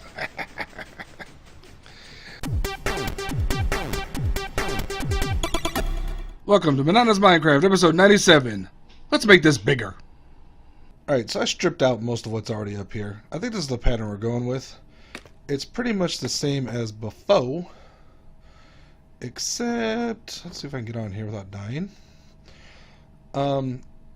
Instead, I was thinking about trying to block these out, but it turns out that spiders will still spawn up here because they need a 3x3 by 1.5. So in order to kill that, I'm just going to use blocks up here to prevent them from going in here. So hopefully this is a creeper only farm. Now so far at night this hasn't been working, but I'm fairly certain it will. So I got the first layer here, I'm working on the second layer here. I think I'm going to do a total of 8 layers, and then instead of having the oversized ceiling I had before, or the roof, I'm going to box this in. So if I go over here, I left this perimeter around this whole build. It will just build that up as walls and put a roof on that and cap that with some carpeting like before. So we'll still have an ugly purple blob, it'll just be more of a smaller square. And that way it'll look a little less ugly. And the reason I want to go up 8 and maybe even higher is I'm trying to make sure that at least part of this is loaded not only when I'm on the ground, but also when I'm at the AFK spot over here by the new squid farm. We'll see how that works. I'm going to get a bunch of these layers in, and we'll check back in. Before I do that, I totally forgot I was going to fix this, or not fix, correct, no, change this collection system. Yeah, it's big, it's bulky, and skeletons keep spawning in because this one lamp is kind of covered up a lot, so the lighting gets a little dark. So I'm going to put in the same kind of collection system we had. I'm going to put in a similar collection system to what we did with the squid farm. It's just going to have the magma blocks kind of in the middle and some... Dang it, cat, get away from me. My son taught my cat how to play fetch, and she's very insistent about it. It's highly annoying. I recommend you don't do that for yourselves. Anyway, we'll just have a tray here of water flowing down to this section to kill off the creepers and collect all the good stuff. So I'm going to throw that in first. because this guy is giving me the eye. Alright, that part's done, and like the last time, we got ourselves a fish farm. Oops, must be some of this over the ocean. I use black glass just to show off how much black dye I have now. Alright, so now let me go up above and build in a bunch of layers of, hopefully, creeper farm. I'm several layers up here, I'm not even sure how many. I think I'm only going to go up to the top of this scaffolding. And the top one will actually be my roof. Got plenty of in there. Got occasionally at night creepers do come in there and drop down and die. I'm also getting a lot of pillager patrols that spawn in and die, so you know, that's fun. Haven't been shot off yet, so that's helpful. And as I was coming over here and looking at the cool setup I got going on, and you know, realizing that there's a center drop and seeing a squid down in my water collection, I realized, you know what would have been smart? Building this under my squid farm. I could have had 4 or 5 layers right under there. Opening, another water collection down here. Opening to let all the creepers fall down. That would have been real smart of me. Real smart. Alright, I got the last layer done. All I need to do is finish building the box on the side and finish up the top. I'm going to do the sides first, then I'll do the top, because I don't want things, creepers spawning in here and blowing me up when I'm trying to box this up. And then once that's done, I may enclose this completely. Kind of depends what my rates are like. I dropped the walls down fairly far, so hopefully it stays dark, but it's hard to tell sometimes. So let me get the grind going. So it's ostensibly done. So far I've seen more spiders fall than creepers. I've gotten both. I don't know if I can stop spiders from spawning. In fact, that might be what clogged up my other creeper farm. I don't know. I'm too afraid to go down there. It's dark. So I think what I'm going to do is shut this down for right now. And go update for the nether update. That'll take an hour or so. My plan for this is to update to the nether update, then come back and see not much changed up here. But I'm going to finish building this out. I think I'm going to go ahead and solidify it, put some legs on it, and wrap it around with some stairs, and do an AFK spot up top. That way I'm not loading in a bunch of junk down here. Because with the update we should have spherical loading, right? I think that's the thing now. Spawning. That helps out a lot. Mostly because I know how that works. I don't really understand how Bedrock Edition's been doing spawning for mobs. So let me go update, and when next we meet, we'll be in 1.16. And boom, version 1.16, nether update. I've been in here for a while, actually. Got some chains, traded some villagers. Basically, all I've been doing is wandering around and seeing what things work, what doesn't work. The squid farm works still, a little bit slower to start up. The gold farm works pretty good. The creeper farm hasn't produced a single thing since I left the world and came back, so that's fun. Guardian farm still works. Actually, it works better than it has been. Sometimes I think these farms just die if you stay in a space too long, so you kind of have to move about your world for a few days and let it reset. Let's see, what else have I tested? Something surprised me. What surprised me? Hey, they broke zero-tick farms for Java. Do you suppose these pseudo zero-tick farms broke for Bedrock?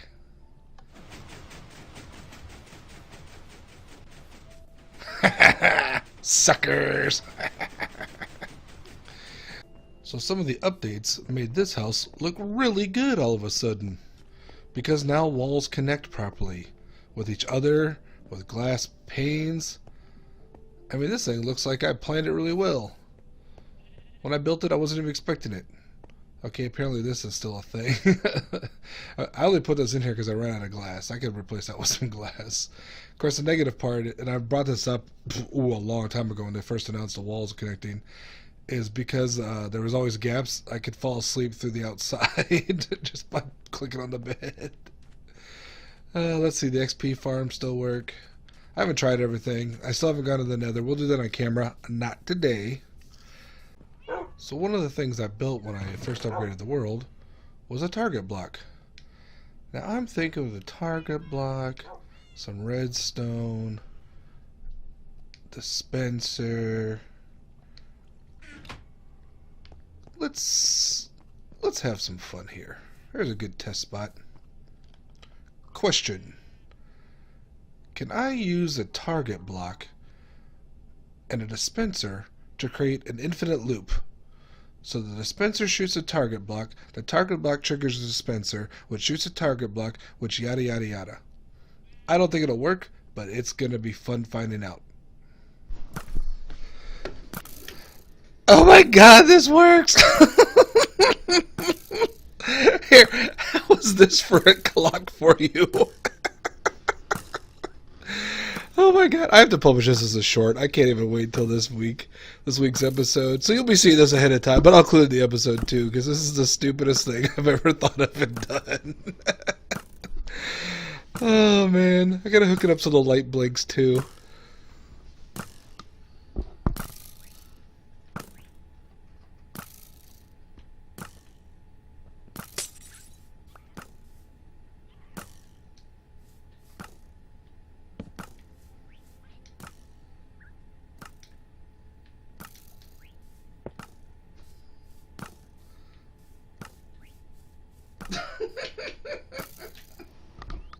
This is amazing. I can't believe this works so well. Okay, if you want to build this ridiculous thing, I mean, here it is. It's not difficult. Just make sure you have your 3 repeaters on 4 ticks a piece to pause it. Oops, right out of arrows. Okay, Mumbo, I'm going to challenge you to doing a build with this. Okay, so it was... I thought it was a good idea at the time. I mean, it kind of looks like a very blocky rocket ship at this point. Well, this is ugly. And I don't know if it's because of the new update or because of the same thing that always happens in this version where you stick around in areas for too long, your farm doesn't work for the next 2 months, but I haven't got a single drop out of this in a long time. But I have a really neat stairwell wrapping around it. I still got my Pepto-Bismol roof, it's just a little bit smaller. And this, what I'm going to call some sort of communication tower antenna, is the AFK spot. So assuming this ever works, this should be high enough up for mostly creepers to spawn on this farm and not other stuff to spawn underneath it. I don't know when or if it'll work. I hope it does. I spent a lot of time this week on this, like a lot of time, an unbelievable amount of time. I guess if nothing else, I got a cool observation tower for the clearing out of the rest of this quadrant. Ooh, and part of that one. Don't get comfortable, jungle. You're gonna be gone. Gone, I say. Alrighty then. In other news, other farms that don't work. Squid Farm does. I know it does work, but the last couple of times I've been there, it hasn't. I think I've reached the limit there, which means I need to spend more time, probably in other parts of this world, tearing stuff down. Well, you know, mountains and stuff. So let's get out of here. It was so much fun. Whoops. Iron Farm totally dead, which means I get to build like a 4th one. I think I've built this one already 3 times. I want to say it was 3 times. The Guardian Farm is working again though. I've been hanging out over there grinding to get the last couple of blocks, the Dark Prismarine and some more of the lanterns. I think I'm gonna spend some time AFKing at my gold farm. Get a bunch of gold. Prepping for going back into the nether. And avoiding all beasties in there. I do want to get a little bit of some of the new blocks though. So I would anticipate if not the next episode, then one of the more recent ones coming up. We'll be going to the Nether just to kind of poke around a bit. But as you all know, I was already afraid of the Nether before the Nether update. This does not improve the odds. And then they're adding the Brute? Oh no. Bastions are not on my list. I do need to find out though, is it like the Evoker in a Woodland Mansion? Once you kill it, does it respawn? Do more of them spawn? Or is you kill the one and it's dead? I can be okay with that. Somehow I doubt that's the way it's going to work. Because that's just not how the way anything works. Well. Well, let me get to my AFK spot on my gold farm. If you watch this far, thank you very much. As always, like, comment, subscribe. I'll talk to y'all later.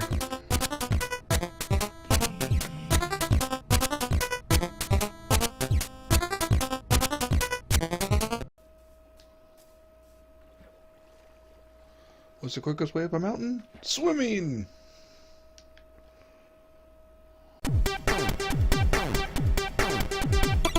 Hello, and welcome back to Monotonous Minecraft, episode 98. Today, we're going to take a break from builds, and we're going to go exploring. Now, not a lot of has changed with this Nether update up here, but some things have. And there's a couple things I want to go find. So let me break out of this place. Doop-a-doo, doop-a-doo.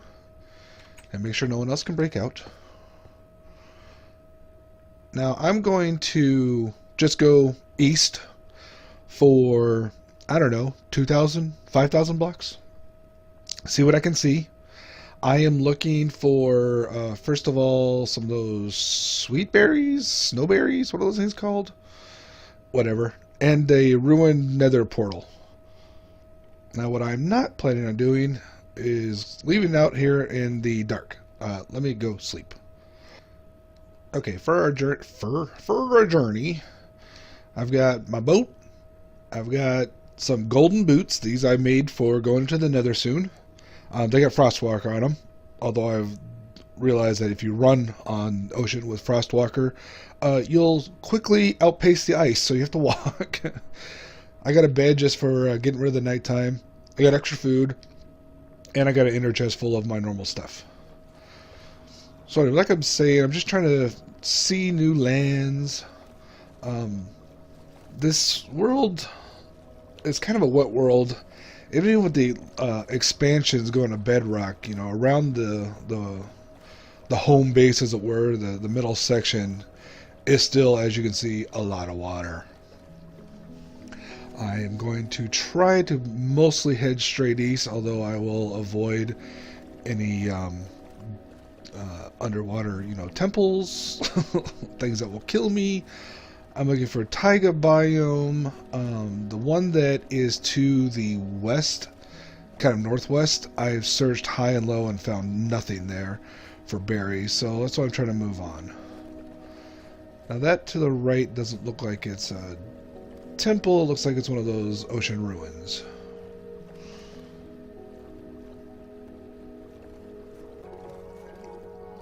I might have to go more than 5,000 blocks to find something out here. Hey, here we go. I was about to say, I'm going to keep traveling. If I find anything useful, I'll stop and show you. What biome? I'm terrible with biomes. Is this the right? I think this is the right biome, just not the snowy kind. Is that taiga? I want to say.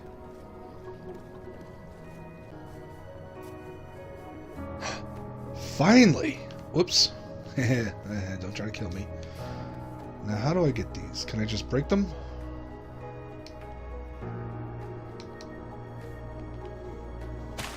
Yes. Sweet berries. Okay, so... Wow, that's one thing done. Should have gone west all this time. Cal.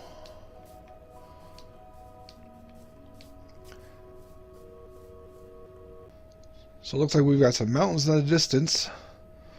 So let's keep going and see what we can see on the other side of the mountains.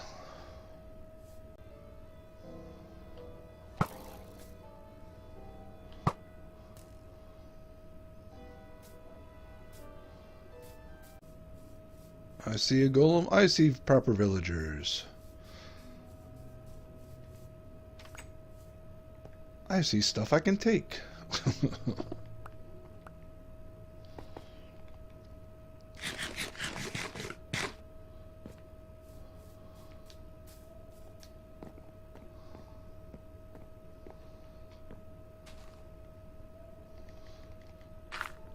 How's the bone meal, guys?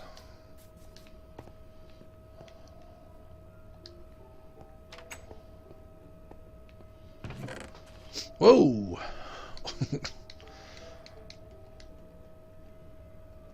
I'll leave the bread. Apples can be useful. Gold is always going to be useful. Diamonds, not so much. But whatever.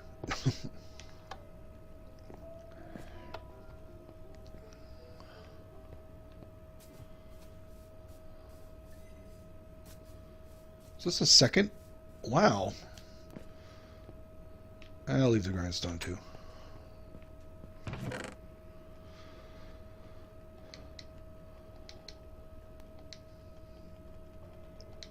Looks like I can set down my bed soon and sleep.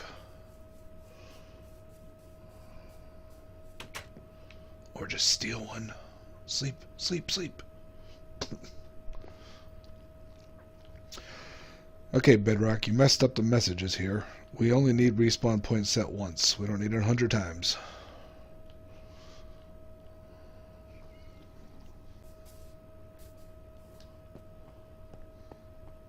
And steal the bell.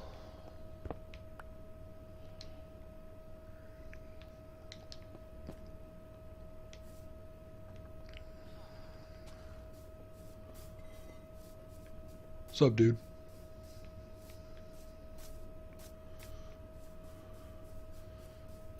Alright, let's continue on our merry way.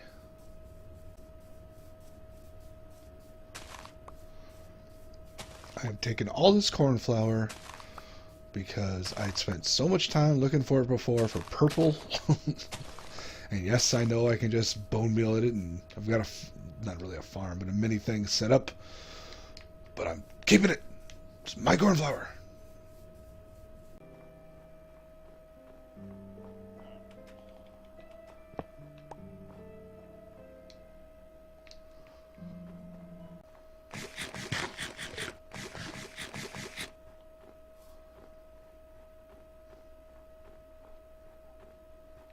Interesting. Floating igloo.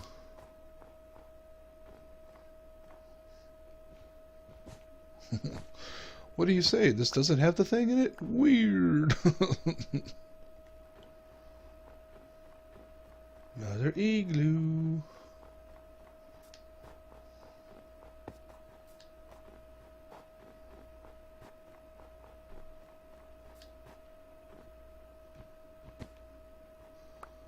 Oh, this actually has the thing. I think. Jesus. Okay. It's just extra dark.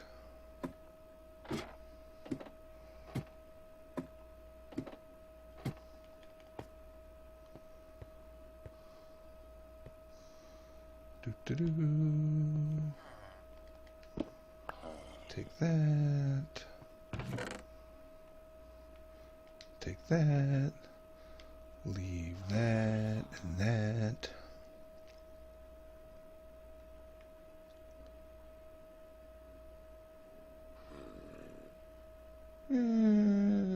I'll keep that. I'm pretty sure that floating terrain generated a lot more in the Legacy console version than it does in Bedrock or even Java. I used to see it all the time, and this one kind of surprised me. I've not been out to this part of the world, so it's got to be newly generated.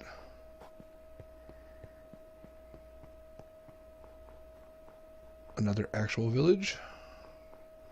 I also haven't seen a raid tower anywhere, which seems kind of unusual.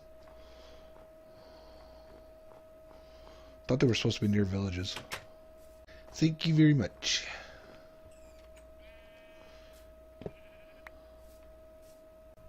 Seriously, I'm gonna load up on these cornflowers while I have a chance.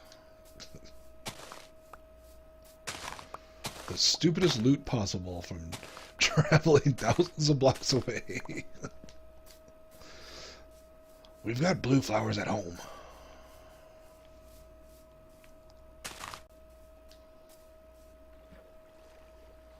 What's the quickest way up a mountain? Swimming!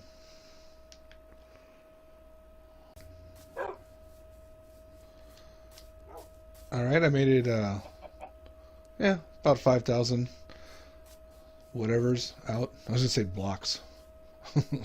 Meters. I've run 5 kilometers over the last few days, and I think it's about time to, not die.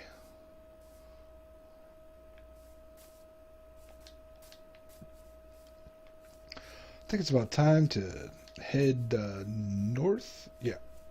I'm heading north by about 500. And then just make my way back. See if there's anything cool I can see on the way back. I haven't found much. I got the sweet berries, which I've been wanting for a while, so that's good.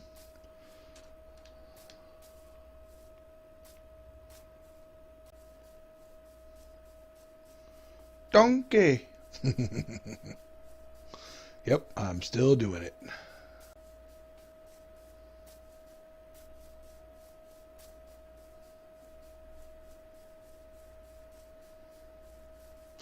Did I find one? I did. I did. I was just beginning to wonder if these things actually existed in this version. Ah. That's some good stuff right there. Oh yeah. And I'm loaded down with garbage that I don't need. Oh, here, I can do that. I can do that. Definitely need some of this and some of this and that.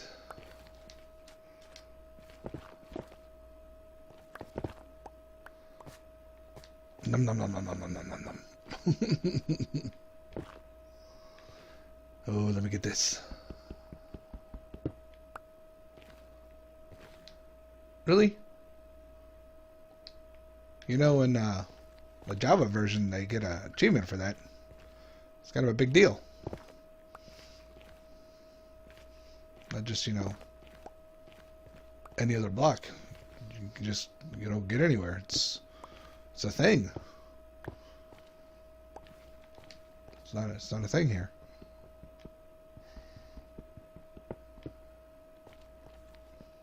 Boring. Anything good in here? Ooh. Don't mind if I do.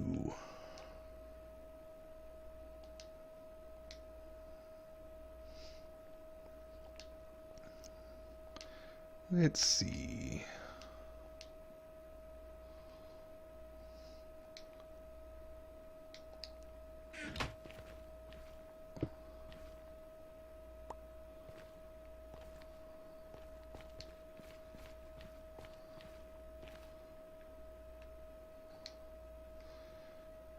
Alright, I've got almost no room in my ender chest, but I've got some room. Let's see, that can go up there. I don't even know what's missing there. A spare bed can go up there. Probably want the boat soon.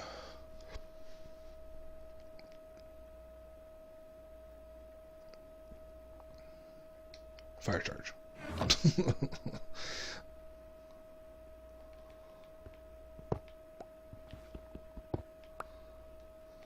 All right, I would say this is a successful trip. I got the 2 things I wanted.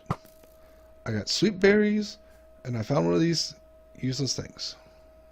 But that's okay. It was still neat. I still got magma. And let's see. I'm still 4,000 blocks away from home, so hey, maybe I can find another one. There's the wall! Wall ho!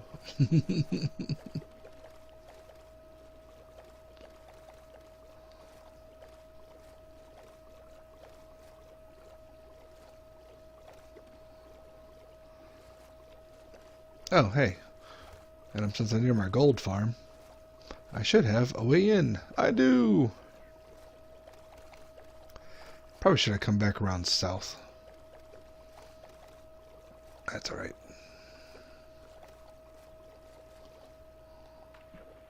Really? Really? Just gonna throw me in the water.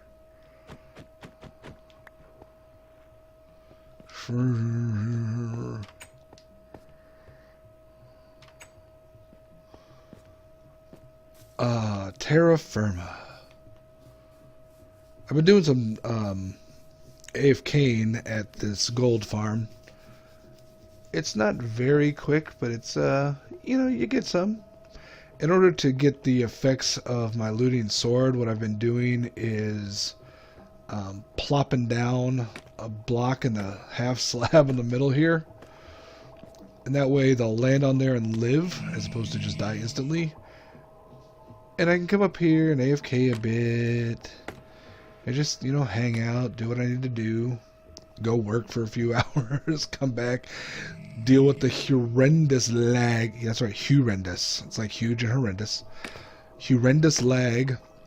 Until I climb down here and whap, whap, whap, whap, whap, whap, kill them all. And you know, gold is important now in the Nether update. Assuming I ever go back to the Nether. That's a fair amount here. Look. Let's drop off some gold here. Drop off some gold here. Got a little bit of gold here. Oh, look. I can drop off my apples here. Well, ain't that handy. Okay, and as I said at the end of my last video, the XP farm isn't really working. Or the XP farm, the gunpowder farm isn't working.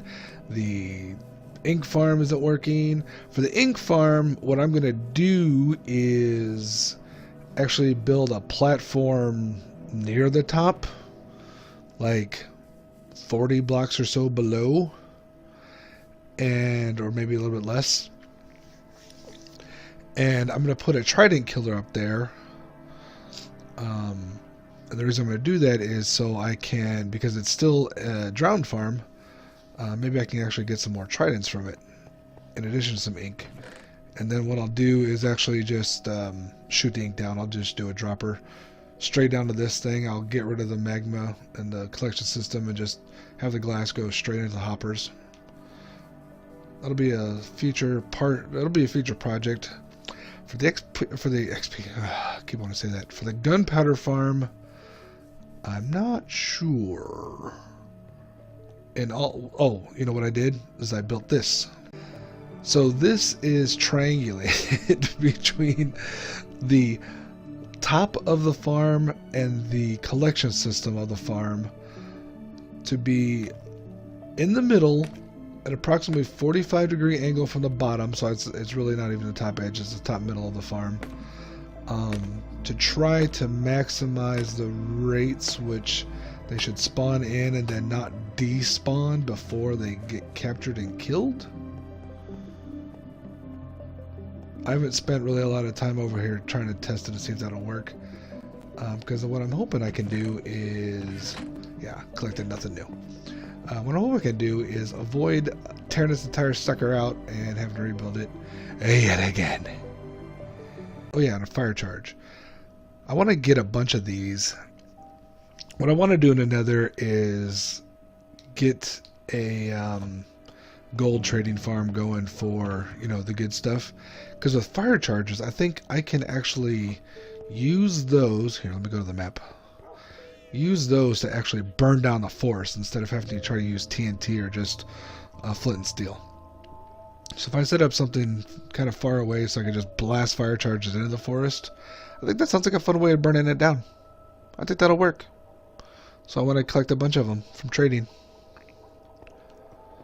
That's my plan. I don't know if it'll work out, but that's my plan. If you watched this far, I'm surprised. Thank you. This is not one of the exciting episodes. I found some good stuff. I'll be honest, I was hoping that I only found one of the ruined nether portals, and I was hoping I'd find some sand soil, blah, blah, blah, blah, that stuff. So I didn't have to go into the nether for it. But oh well. Oh hey, this reminds me. New thing. Let me talk to you. New thing in this version. As part of pillager patrols, now you get the Johnnies. The Vindigators. Wasn't expecting that. Came across a couple of them just while I was wandering around. I was like, what's going on here? Killed them easily, of course. I've got a ranged weapon. They don't. So I looked it up and like, yeah, they're part of the things. They can be captains and everything. So, yeah, something scary to look forward to. Yes, I know I've got like totally OP weapons and armor, but I'm still running scared always.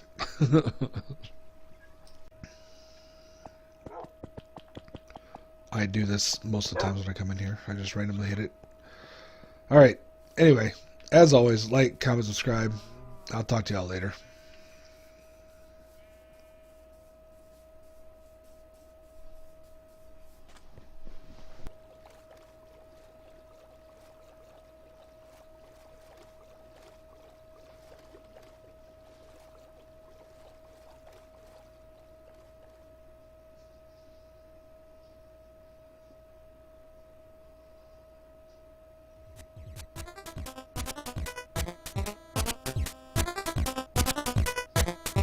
I believe that was an abandoned mine shaft down there.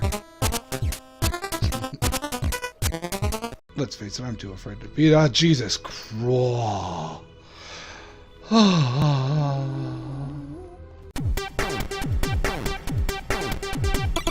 Hello, and welcome back to Monotonous Minecraft, episode 99. Alright, I didn't want to do it. I've talked about how I didn't want to do it, but I kind of have to do it. I'm going into the new nether. Okay, not really. I'm going to my old nether. I'm going to make sure things are okay. Then I'll go into the new nether. So let's see what we got in here. Not scared at all. Don't want to see my first death. I'm sure it's fine. Everything's fine. See, I told you everything's fine. Why'd you doubt me? Okay. Yeah, as you can see, I'm geared up. I got my gold. I got stuff. Got more gold. Got gold. I did not want the gold. Oh. Okay, so the problem number one, I can't play this game anymore.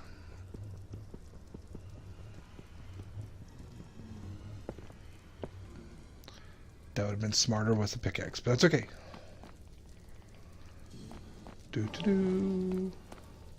Still got plenty of those. Have they fallen down here yet? Nope. I gotta do that out before I left. And this, everything I should see out here should be the old nether because it's all stuff I'd seen before. Including the mobs that have been sitting there waiting for me for a while. Okay, cool. Step one done. What the? Get back in there.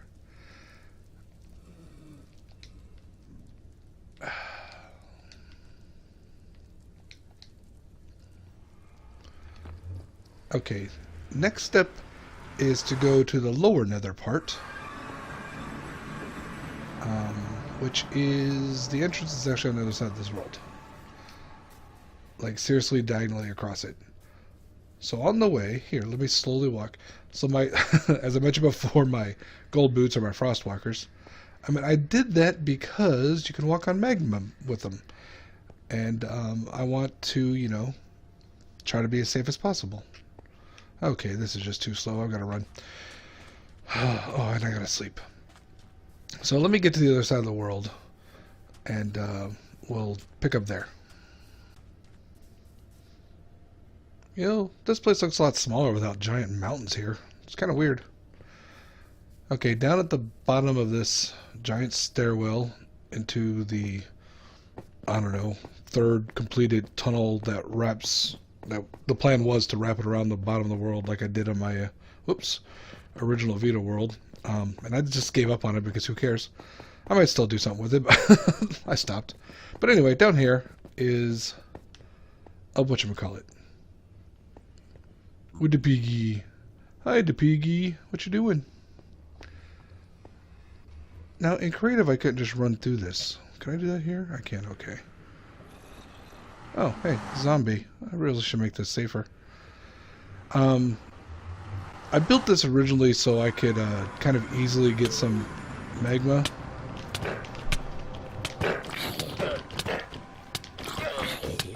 Okay, there we go. Apparently all the zombies up there went into this. That's certainly what I wanted to walk into. Anyway, I originally put this in here to capture llamas and zombies. No, wait, no. To get some magma, which I did.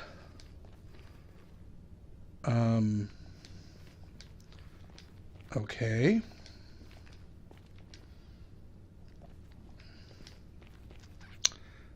This must be at the edge of the world.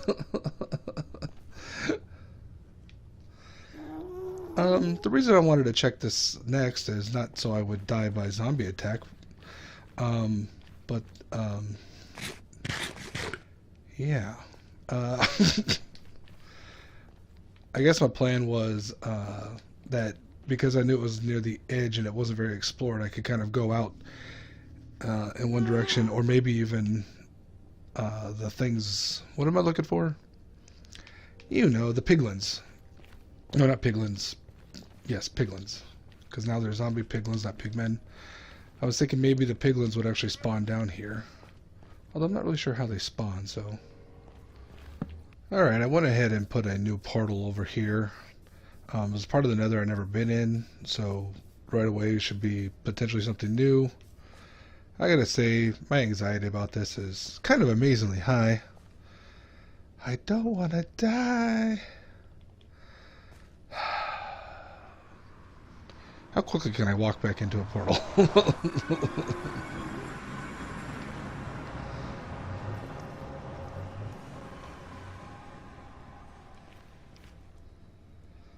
Seriously, right next to lava. I hear ya. Have I mentioned how much I hate this nether? This nether sucks. Whoops. Anyway, as I was saying, this nether sucks. Is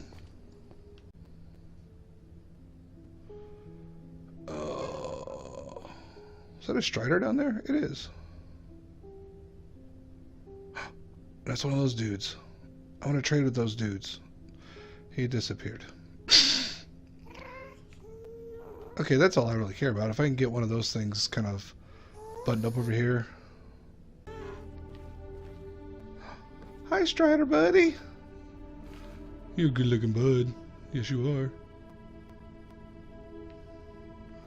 Wonder why he's so far up here. Oh, hey, look. New nether.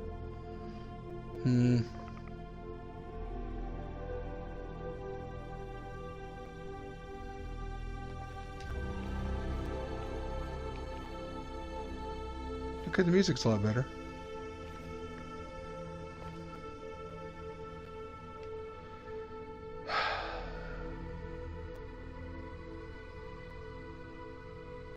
Let's face it, I'm too afraid to beat. Ah, Jesus Christ. I was just about to say I'm too afraid to be in the nether. I mean, that looked like a return to sender, but I didn't get it. Maybe I already got that before. Oh, don't just sneak up on me, dude. Look, there's lava down there. You go.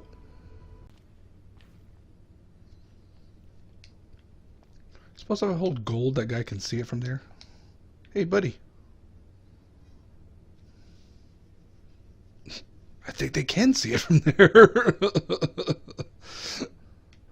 Well, they can come get it, but they can see it. Alright, well.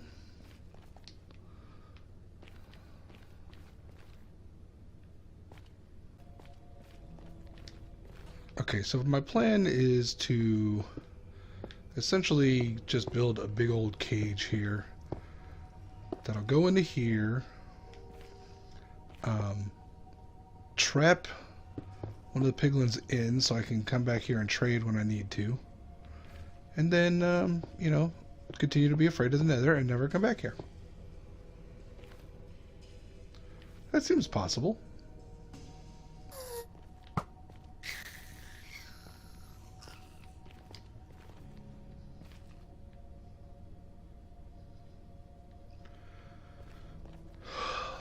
Okay. That's all I can handle for right now.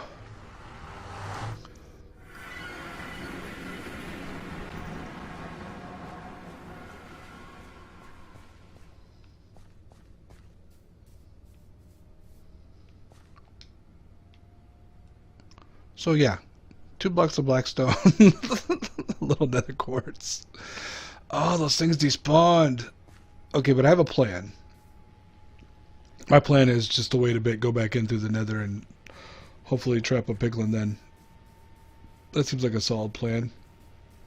Because right now, I'm like goose pimply with the stress. I kind of have to get over this if I want to be a better Minecraft player, don't I? Do I want to be... Do I want to be afraid my entire time playing this? Kind of. I mean, when I did the... we first got to Bedrock and I did the mini-series, I died a few times there, and it was like, whoops, no big deal. But I spent a lot of time in this world. Maybe I'll do what I did back in the day and just turn peaceful, wander around the nether, get a couple blocks I want, and hide. That won't help me get the piglin to trade, though. I'm not trying to do an automatic system. They can just stay in there and I can throw stuff at them. That'll be fine. Of course, I have to make sure they can't come through. Because they'll turn to zombie piglins and then I have to go find another one.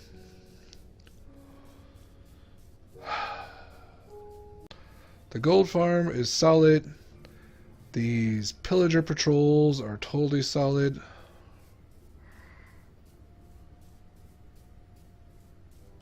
Are you the new ones? They are, look. Are they all this now? I feel like I could outrun these. Like, I get close enough for them to see me. Hey.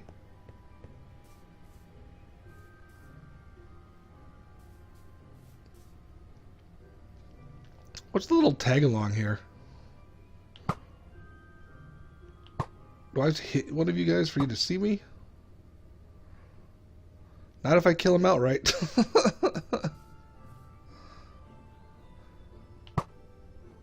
There we go. My son taught me how to check the time on these. It's 100 minutes of bad omen.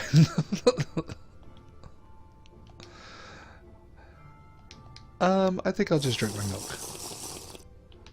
I'm not certain if this old iron farm counts as a village anymore, but I don't want to take the chances and start a raid here in the middle of the open. This would be a terrible spot for a raid. I'd be myrtleized. I certainly don't want to go to one of the actual villages. Even with the big one that might be 2 villages, it's hard to tell. I have not done anything with the sweet berries I got last time, but I have seen a lot more foxes. So, I mean, that's something. And I swear I just heard a ghast. They follow me out here. I mean, technically these are big enough so they can come through the portals, but I think on the other side it's a normal portal when I accidentally went through it before. The gold farm is pretty solid. I'm doing, like I said, if I got time to go, every hour or half hour to come down here and kill people, I'll put the block in slabs so they survive, and that way I get more drops. If I don't have time to do that, I just let them drop, and we only get nuggets instead of, swords and ingots and other useful things. But it works out. You saw I brought in, what is that, 5 stacks of gold ingots into the nether. I'll pull this out of this one. So it's doing pretty good. Yeah. I'm very frightened of the nether. I'm very frightened of dying in this world. I might just finish sealing up the world, flatten it out, move on to a new world, do a new series where I, actually accept death into my life, as it were. But look, I can do stupid emotes now. Woo! At some point, I will go back to the new nether portal I put in. Hopefully capture a piglet in there, and that way I can have a trading spot that I can pop into. Kind of like I do with the, where the Blaze farm is now, quote-unquote farm. Pop in when I want, kill a couple Blaze, get out. In that case, trade with the piglin, get out.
Okay, this is what I got for a stack of gold. Pretty good. I'm glad I found that guy, because now I can just go back in and out a few times, get a bunch of free stuff, and move on with my life. If you watch this far, thank you. I appreciate it. Always surprised. If you didn't, and you just happened to skip ahead to this part, thank you. Whatever. As always, like, comment, subscribe. I'll talk to y'all later.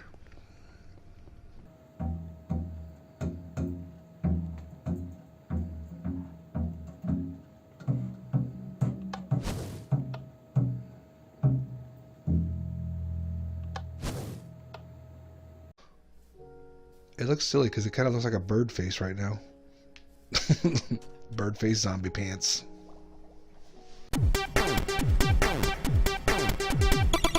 Hello and welcome back to Monotonous Minecraft, episode 100. Triple digits. Woo! On today's episode, I'm once again going to steal my son's idea. This time I didn't ask him, he just offered it, which is nice. This is a zombie spawner farm. It is so high up, the spawner itself is so high up, it's right under there, that my drop chute, my elevators as it were, they kind of stick out a bit. And this is supposed to be a flat world minus some, useful builds. And yeah, this is a useful build, but he had what I thought was a fairly good idea. Why don't we make the zombie spawner farm a giant zombie? So I started collecting some materials.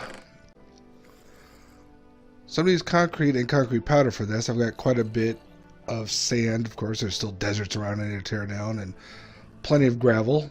So I'm hoping this won't be terrible. And I've got the dyes I need for the most part. The red was actually going to be for something I'm not using anymore, so just ignore the red. Other than that, though, these are fairly zombie colors. This is not going to be, a one-to-one build. Like, it's not going to look exactly right, but it'll be an approximation of a zombie with a low crotch. It's going to look weird, but it'll look fine. Now, for some reason, I've been thinking the entire time that I would face it this way. Like, here's the face. But then I realized most of my world faces this way, so I should probably have it face this way. And I think I don't know. I think I would have the hands down, but hands out is more zombie-like, really. So maybe I'll be trying to attack this mountain until the mountain's gone. But let me start getting the base. And so the idea is we build a zombie. I'm pretty much going to use powder for the most part. But for the underparts of any overhangs, like here and under his arms, we'll need actual, concrete, not just concrete powder. Let me put a torch to replace that. Now, this spot here won't have any because, fall to death. So I'm like, I hear a zombie. Duh, it's a zombie farm. I'm a little slow, eh? So I mean, there'll be some holes here and there. Like if I put that here, will that form concrete or will that just cause a problem? I mean, I don't know if that's a problem per se, but it's kind of fun. Whee!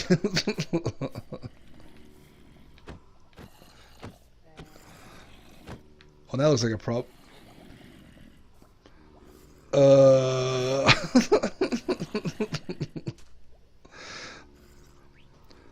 It may take me a while to figure this bit out, so let me get back to you.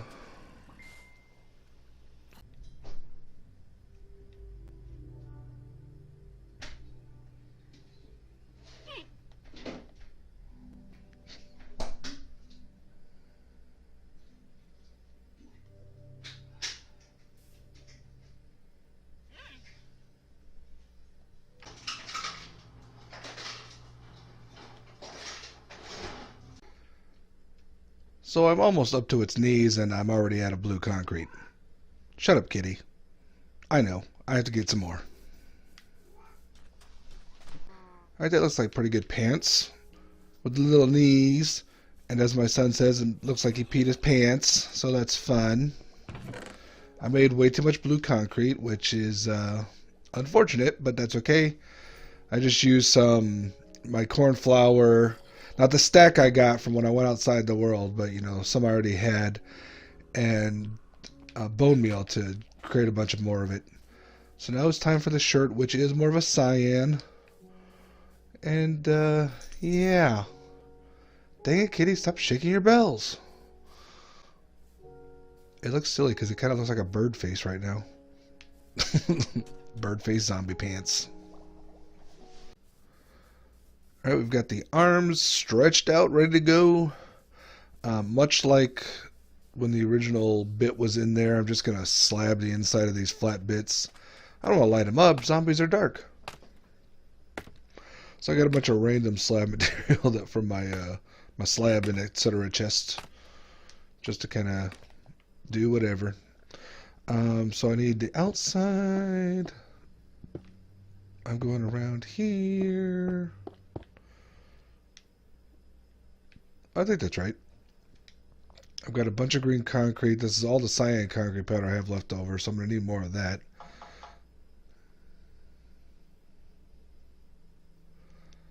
And then we'll keep going.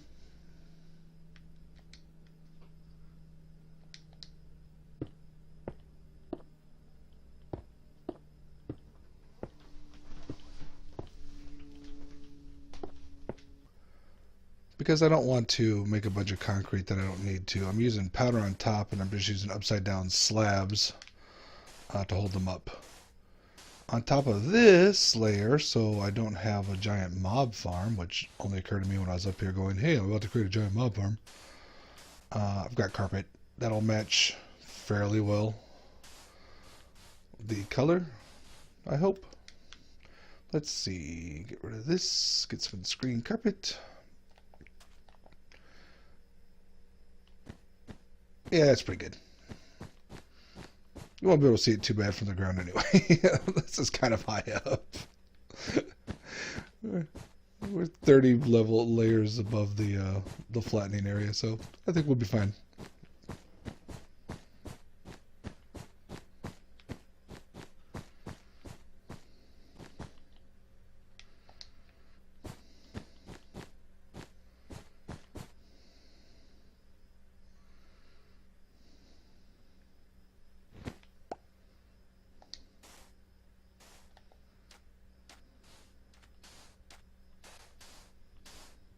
There, done. Wait a minute. There's something missing. This is not the headless horseman. It's a headless zombie. I guess I should put a head on it.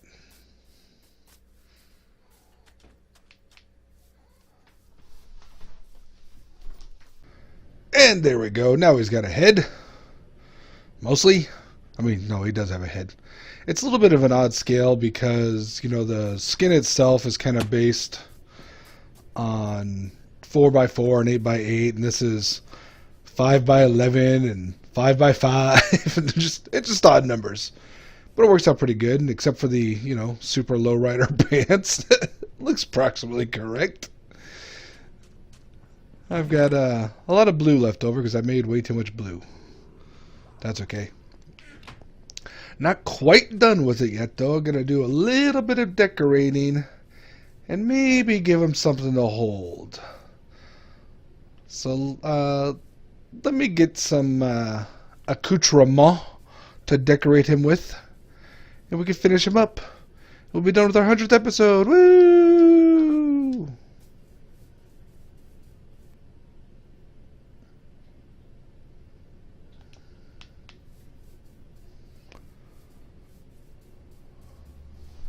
The zombie's always kicking at 100%. It's supposed to be 100 for a 100th episode, but it makes it look like it cost $1. I was having problems. And if you see, he's holding braids.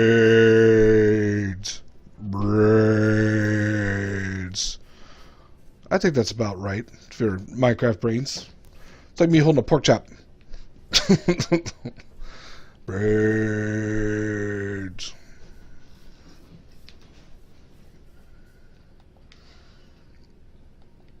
Except for the fact that he's wearing baggy pants. In the actual design, their legs meet, but this is based on odds, so it's 11, not 10. And so I just had to do what I had to do. So now my giant zombie farm, because it's a zombie and it's a zombie farm, so it's a zombie farm, is done for 100th episode. 100, woo! And because I do one a week, I know that's just shy of 2 years, woo! And unlike at 1 year, I'm not going to bother doing something special. So at 104, we're going to have a 104th episode, and that's it. My son's next suggestion is because of this giant, really ugly creeper farm, is kind of creeper shaped. He said I should make this into a creeper. And I said, I don't know, I spent a lot of time making it look this ugly. So, I don't know. I mean, if you have an opinion, go ahead and share it. I think it's a good idea in general, except it's going to be too low to the ground. It's going to be really disproportionate compared to even the zombie. And it rains here constantly. Oh, so annoying. So annoying. I'm not trying to eat. What am I trying to do? I don't remember. Speaking of this creeper farm, I also turn that sucker on, go AFK for a bit. If you made it this far, thank you. As always, like, comment, subscribe. I'll talk to y'all later.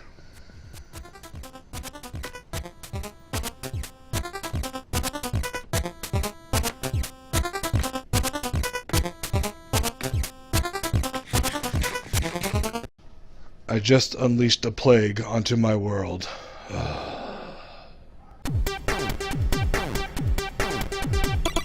Hello, and welcome back to Monotonous Minecraft, episode 101. Today, I can't believe I'm saying this, building another iron farm. I've built this one at least twice, maybe more. We're going to build another one. But first, we're going to try to fix this one just by adding some workstations to the villagers I have trapped in here. Will it work? Seems unlikely, but might as well give it a shot.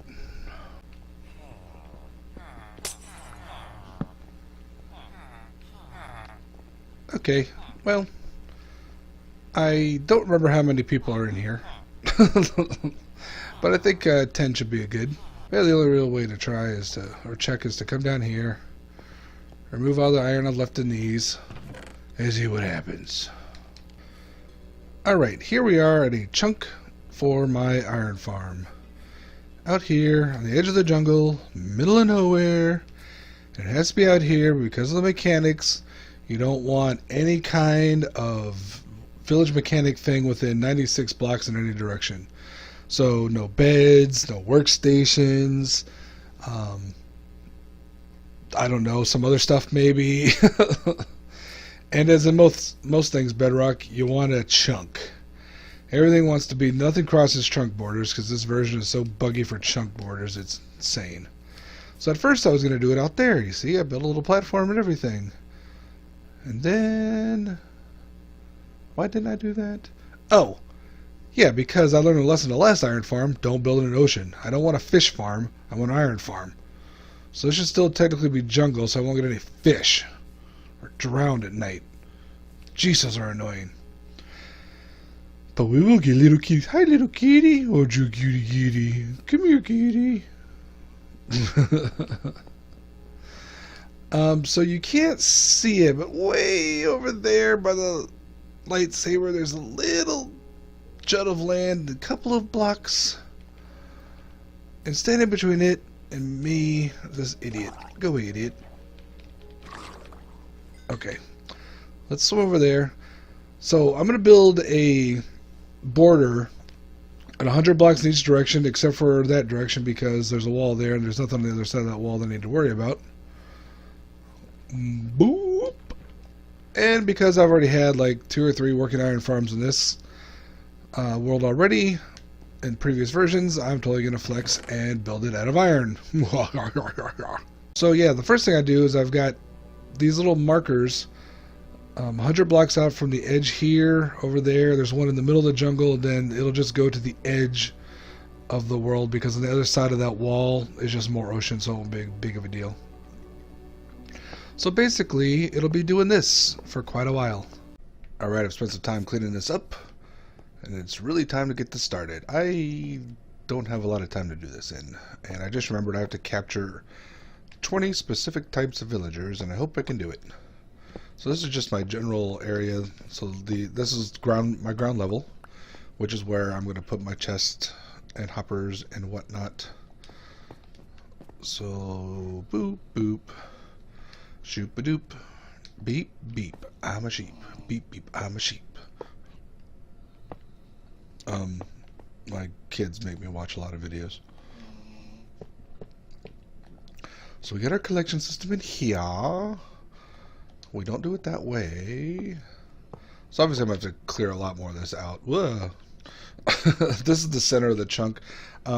Because I'm building Prowl's design with built-in villager trading, it won't actually fit in one chunk. If you want a truly one chunk one, basically functionally a one chunk one, go look at Silent Whispers. I'll have the links to both of them. But the business part of this will all be in one chunk. You can kind of see a white line with the iron that goes all the way around. So let me clean up some more of this garbage around here and get the rest of this collection, the death chamber, as I like to call it, I guess, done. And we'll jump back in. You know, I figure, why bother ruining this opportunity to be able to build easily here? So we build out 7. And I'm kind of doing it, my color schemes, if you can't tell, are purple and green. I know that the gold farmer's already kind of purpley, but you know, these colors really pop against each other. I think they look good. And as long as iron golems can spawn on these 2 blocks, I'll be fine. I hope they can spawn on these 2 blocks. I want to be fine. I've also got some purple glazed terracotta to use here and there, but I'm really concerned that nothing will spawn on those. I think they will, but anyway, I'll use those for the non-spawning pads. So here we need 1, 2, 3, 4, 5, 6, 7, and then we build 2, 3, and we make the square just like this all the way around. Whoa, that gave me a headache. Sorry about that. Well, that's just pretty. You can barely see the differences between these layers. So here's the layer of the 7s. I've got the more signs up here. I think I saw these signs down here are to hold lava. These signs are to hold back water here. You can do it a different way so that you use less signs. You'll have to use 1 of these instead of 3. I'd like all my signs to line up so they look pretty. So that's what I do.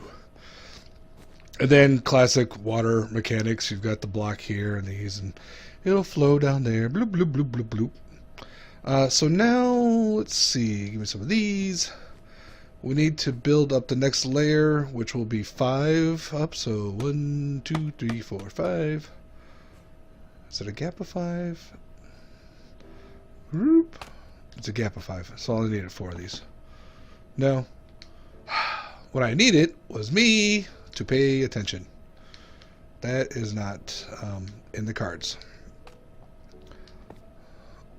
There. Okay, so at this level, we do the same basic thing, but this one's going to be more of our standard. So we make the circle around here. Here, let me just start.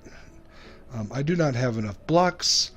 I went through and I grabbed, I'm trying to think about how much gold I went through to get more Crine Obsidian, and I think I went through like 4 stacks of gold ingots and got less than a stack of Crine Obsidian from it. So this the rest of this build is going to be a little bit heavy on the wool, but that's okay. I'm trying to randomize it as much as possible, but human brains aren't very good at randomization. So there's always going to be patterns you're going to see here and there. But yeah, I'm doing okay. So from this point, you count this as 1. You go 2, 3, 4, 5, 6, 7, 8. And then we'll do a lip like we done down there. Whoops. Then we'll jump to our death because I wasn't paying attention. Break that, save blocks. So we'll do this all the way around, and we'll do the same things in the corner. We'll put the 3-block thing because you put the water here. Skip it. If you haven't seen other videos where so many of these farms, especially on Bedrock, are going to be these water trays. Get used to these water trays if you want to build farms. That's all I got to say. So I'm going to go ahead, build this next level, and then we'll start to get to actual fun bits. And then after that, it'll be the less fun bits because it'll be moving villagers.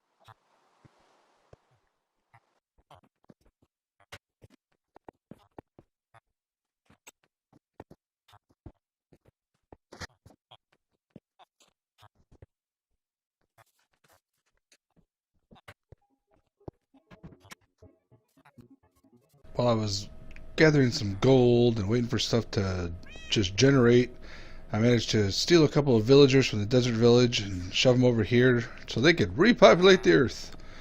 How many of these little kids we got in here? 4, 7 kids already? Boy, you guys are really working at it.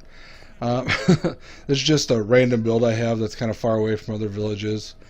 I put 20 beds in here. The green ones I'll eventually take up and take over to the farm. I'll use some sort of rail system to get them over there, probably once they're adults. I mean, the farm won't work until they're adults, but I could fill it before they are. It doesn't really matter. We can wait at the back end.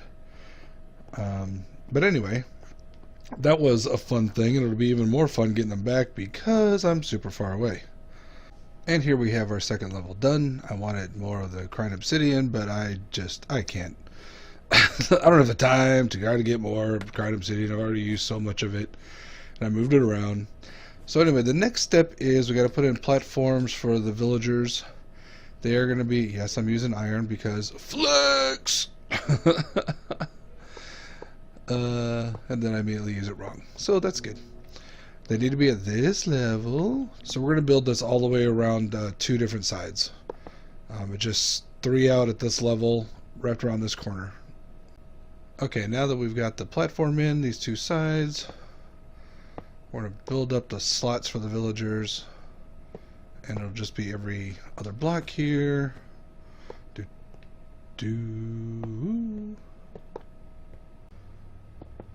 Alright, now we're going to put glass in here to hold in the villagers. And then once we're done with the 20 spots for the villagers, each one of these spaces here, we're going to put water just in the bottom. Because Java has its, double carpet trick. And Bedrock has the keep the villagers' feet wet trick. And the trick is to make sure that they don't lose connection to their beds or to their workstations. Because apparently villagers be stupid. Now for the back of these walls, I'm going to use lights. I happen to like sea lanterns, and it's going to be useful to have these kept lit so that nothing nasty spawns up here and kills our villagers. In fact, I'm going to throw one right there too. With the water in place in all those spots, it's time to start moving our villagers over. So I'm going to build my rail, spend a little bit of time in that villager section, try to get them bred up, and I'll just keep moving them over one by one until we're all filled in. I just unleashed a plague onto my world. So after wrestling with these stupid villagers, I finally got one in the far chamber there. So what I've done is I've covered them all up, and I've just got my track going all the way here, and I'm going to work from this side back. And here's the setup I have to drop them in there. So there's where they go. There's the water. And basically, so the first time I didn't have these sidewalls up. He escaped, had to kill him. Stupid villager. But basically the idea is that it rolls up here. Their head gets stuck in here. The minecart gets broken on the cactus and they fall down. The first one did take a little damage, so I mean, if they die on you, they die on you. You just keep breeding more until you get them all. I think I've got most of the escapees trapped in boats. Another one is trapped in a minecart. So I might drag him a little bit closer since I've got him in boats, and then worry about doing the minecart stuff when I get close. In the meantime, I still need to breed up a whole bunch of them. I think I don't even have enough for the first half. So let me go back to my task, and we'll check back in once I've got all these fools in place. I expect it to take hours. Well, that's about all I have time for this episode. We'll make this a part 1 of part 2. Woo! It's going to take me way too long to capture those villagers. I've already, on the 3rd slot, I've killed 2 villagers already trying to get them. So I don't know if it's the speed or if I change the design somehow, but I'm going to be spending some time, getting those in there. So hopefully, in the first part of part 2, we'll have them all in there. So anyway, if you made it this far, thank you for watching. Sorry we didn't get to finish it, but sometimes time gets away from you. This is not, in general, it's an easy build. Like, the build part is easy. The rest of this will be easy. It's just getting the villagers in place. You can't finish the build without them in place. I'm also concerned because one of them picked up a profession, and it should lose it because I didn't trade with it at all. But who knows? Maybe Bedrock works differently because that's how Bedrock does things. So we'll see how that works. I may have to axe them and get them anew, but the other ones that I've gotten all the way to the farm haven't been a problem at all. So who knows? So I'm going to sit here and collect some gold, go edit this video, and hopefully have a good night. As always, like, comment, subscribe. I'll talk to y'all later.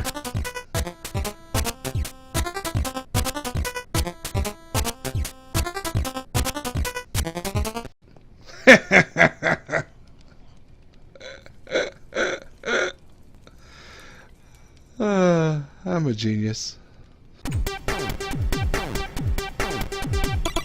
Hello and welcome back to Monotonous Minecraft, episode 102. Today we're going to finish this lovely iron golem farm thingy. Really? Lag is a killer. So anyway, this should be the last villager as long as he survives. Almost as soon, like the next day after I was done recording the last episode, I kind of got things squared away and I was able to whip these things out. I lost a few more, but for the most part they all went right in.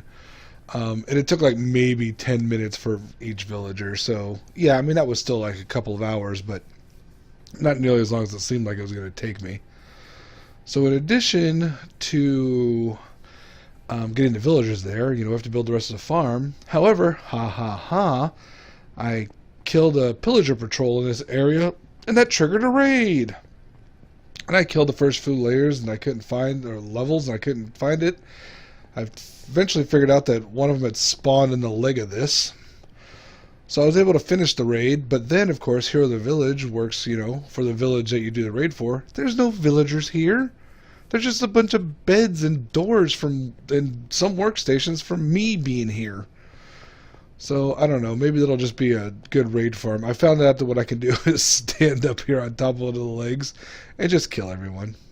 That's all I do. It's high enough out. The witches can't get me. The invokers can't get me. None of them. Vindicate. None of them. The rampagers. The ravagers just walk down to the bottom of my ladder there, and I shoot down and kill them all. So it was fairly easy. Okay. While I've been waiting in between episodes, I've been doing a lot of terraforming out here. Got a lot of this flattened out. Filled in quite a bit of this section. And worked a little bit on removing more trees, which, as I've mentioned time and time again, is like literally my least favorite thing to do. So let's see if our villager made it. Doop-a-doop-a-doo. Boop, boop, boop, boop, boop. He did not. Well, that's just great. Let me get back and get that last villager. Hopefully it doesn't take, another 10 hours. And then we'll get to the next part. Now we've got the villagers there and a little bit of cleanup done. We're going to put in beds. Yep, should be at that level. So we just do a 2 wide square around this hole that I hope I don't fall in because I'm paying attention to the square, not the hole. Whoops. That's not how you do stuff, right? Now the first bed you want to place is going to be in one of these middle blocks. I'm going to do it over here. It shouldn't matter much which one of these you do. It sets the center of the village. I'm doing it over here just because it's towards the outside of the world where I know I'm not going to be building anything.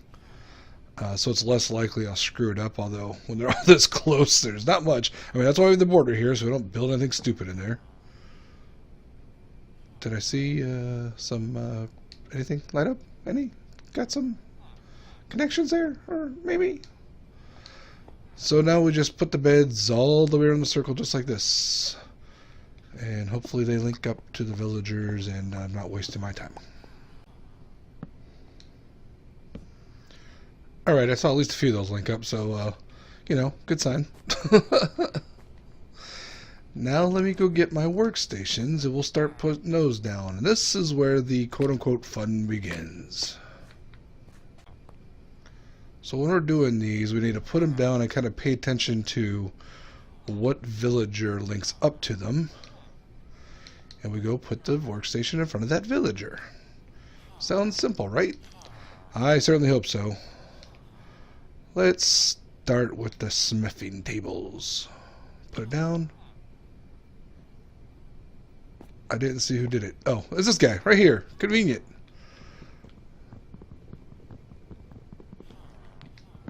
Oh, it's wood. Okay, so then we do this, and beware that the water will try to wash you away.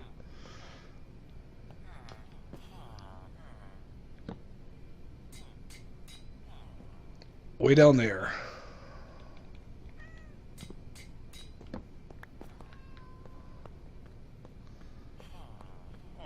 I think it was this guy. It might have been that guy. You know what? I could put it here and see. That guy. Dang it. Wood. No, wood. Alright, so we're going to do this, you know, 18 more times. Two things. This is definitely working because a cat already spawned. Also, don't use green glass. I put these down and I can't see where the villagers link up. Wait, there it is. Way down there. Didn't really think about that fact. That's what I've been doing. If I'm not sure who it is, I do this. There you are, guy. Thanks. Two things. I forgot to remove the blocks under here. And also, I probably should have started by putting the lava and the water in this before putting the things in. If we get an iron golem in here, we're going to be in a bit of trouble. What is this doing here? It's like I don't even know what I'm doing. Move, kitty.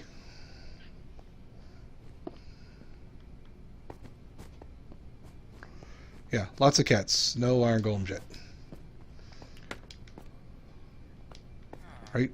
No iron golems? Okay. I'm going to take a bit of a break in placing my lecterns, because I keep forgetting the name of those things.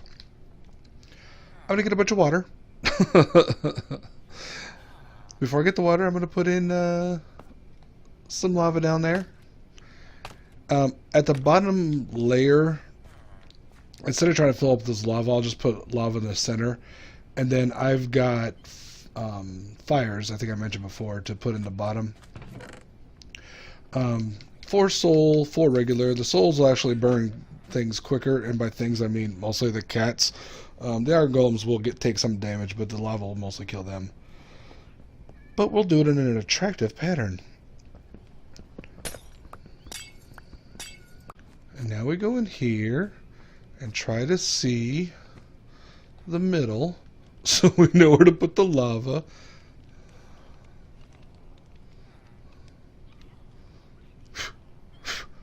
Go away, fire.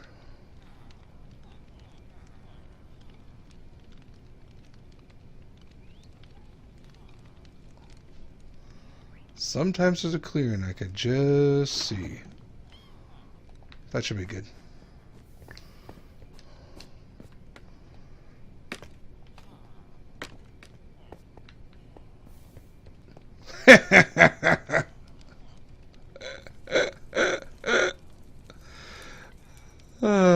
I'm a genius. Alright, so once all that wool burns off, oh, and the signs.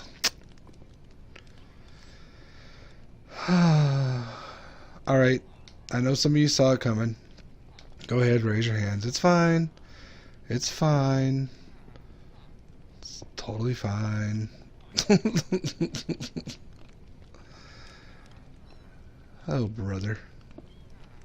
Alright, well, let me sleep and fix the giant mess I've got myself into, and we'll continue on. Okay, holes patched, watered in place, birds flying around. Let's get the rest of you guys' jobs. I just saw my first iron golem fall to his death. Oh, there goes another one. Hey, buddy, see you later. Only 5 more to go. I also realized that if you can't see the sparkle bit, you can just walk down the line and see who's wearing a funny hat.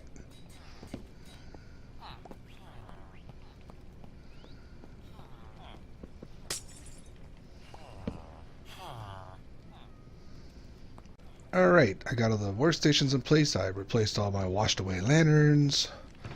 We've got some iron. Now the next step to finish this thing off, well, the functionality part of this thing at least, is to break this and trade some iron.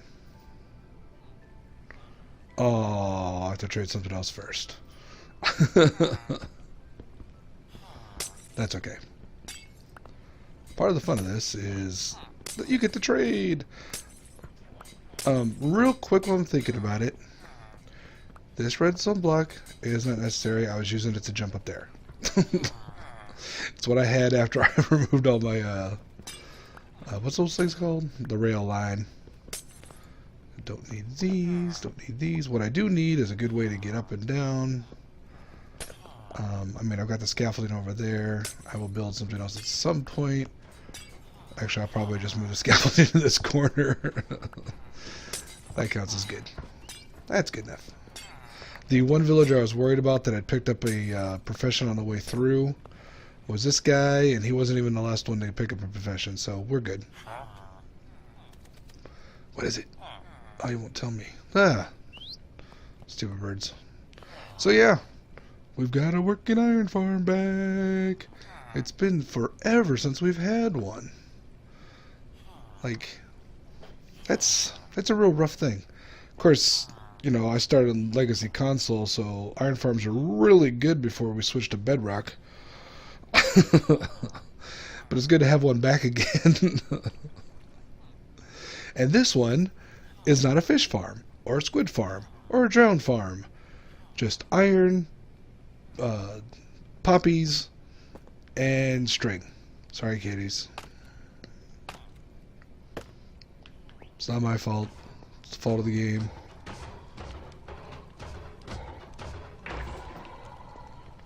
And it doesn't take them that long, and once they're dead, they move on. Look at that. 9 just in standing there. Quite frankly, if you drop this down a little bit further so they're out of range quicker, they would produce faster, but probably not much to help. Also, if you want faster rates, don't use the lecterns. What was it? The lecterns, the barrels, and the composters. Those three, the librarians, the fishermen, and the farmers don't like it when it rains. So when it rains, it slows down their producing of iron golems for some reason. I don't know why. It just happens. This is actually working pretty dang fast. I do need to set up some sort of AFK spot as well. Somehow, somewhere, somewhen. Probably something down here because it'll just be nice and safe. Otherwise, I mean, I'll be in this area clearing out this stuff for a while, so we're going to get iron. It won't even that be big. won't even be that big. I can't say it. It won't be that big of a deal. Now I just got to get all this junk back. Yes, yeah, I totally needed iron. I've got several blocks of it here, almost a double chest back at the main base, whatever. The point is, we're now playing in Bedrock on PS4. We need an iron farm. Here's an iron farm. And I'm hoping what I can do is capture a zombie down here and put a villager here that can get infected, and I can fix him, and then we'll get good trades, and then he'll heal, or the trades will go away, we'll reinfect him, and yada yada yada. So that's what I'm hoping in the future build. Alright, that's about enough for this two-parter. Did not want it to last that long. We've got some easy stuff coming up. Next project, something it's already done, sort of. It could just be better. It's super simple. It's so simple that it's going to be a really short video. I have to find something else to fill it in. But I need to move all this junk back, clean everything up, and get back to work. So if you made it this far, as always, thank you. I really appreciate it. If you didn't make this far, then you can't hear me talking, so that was a pointless statement. Alrighty then. As always, like, comment, subscribe, or not. I'll catch y'all later.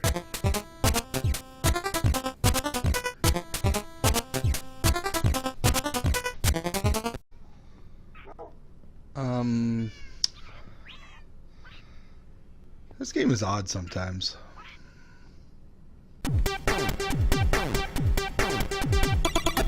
Hello everyone, welcome back to Monotonous Minecraft, episode 103. Today we are building a drowned farm. No, not one of those really useful ones that works great. No, this is more of an accidental drowned farm. This is a drowned farm, well, I mean, technically I built it, 2 weeks ago or more, and it's produced some drowned and some fish, and I've got some tridents from it, but it's a little not complete. So we are approaching what we have so far, which is just a big hole. That's what it is. Believe it or not, this is a working drowned farm. When I was tearing, I don't want to stand too close because sometimes they pop up and scare me. When I was tearing down this this mountain, how tall was this? This is a pretty decent sized mountain. When I was finishing tearing that out, I already had this in place because this section that's grass here, produced so many drowned. They were constantly in this little section. So I thought, shoot, what a great spot for a drowned farm. So let's swim down here real quick, probably with a sword because sometimes this will come in. So all I did was I dug out some of the gravel. See, there's there's one dancing. They're all over the place. I dug out some gravel, replaced it with the soul sand, and I did the glass blocks here just to make sure I could get them to rise up higher, and that's it. They bob up to the surface. You come over here, whap whap whap whap, collect the stuff, and there you go. Now the only reason really for a drowned farm is for tridents, of course. I mean, we can use we can get what are those things you need for conduit? Nautilus shells. I AFK fish. I got lots of those, so whatever. But this one also produces fish. So anyway, I got this thing here because I was standing right around here when I got some drowned actually show up. The problem with this farm, as it is now, because I won't be spending a lot of time here except for covering this with dirt. The problem is they're not going to show up. They don't care. There's no reason for me to staying around here. If they do show up, are they going to wander into this? Maybe. I mean, they have been. My point is, I probably should have built this, weeks ago when I actually built this part, but I was just kind of doing other things. I was looking at that iron farm. It took forever. Whatever. So anyway, the way we're going to quote unquote finish this is to bring them up higher, push them with some water down to here, and we'll have a collection system and a whap whap system. Whap whap whap whap whap whap whap. We'll kill them. We'll collect what they get, And yeah, it'll be a little bit of XP too, but you know, we've got plenty of good XP farms and some mediocre ones and some ones that, you know, whatever. This will be the worst way to get XP aside from just wandering around and killing chickens. So this is about where the AFK spot. The AFK. I'm so used to. This is not an AFK farm. Do not AFK here. I won't even make it safe. So yeah, we're just gonna build this up. I'm gonna go ahead and use glass. We're gonna keep water. We're gonna drop them in water too, so they don't burn in the sunlight. Because I don't feel like putting a non-glass top on it because I don't want anything else spawning in it. Not that it would, but we'll see. So I'm going to throw this together real quick. It should not take long. I imagine there'll be problems with water. I've heard that now in Bedrock, you actually have to use water sources all the way up. You can't just throw them at the top. They flow down and they turn into bubble columns. However, we have seen changes or differences between Bedrock and PS4 Bedrock. So I guess we'll see what the difference is here. Well, if you hang out here, oh, I don't know, building a farm, then yeah, they'll totally show up. This is very basic. It was completely accidental, but lucky that this was 8 spaces.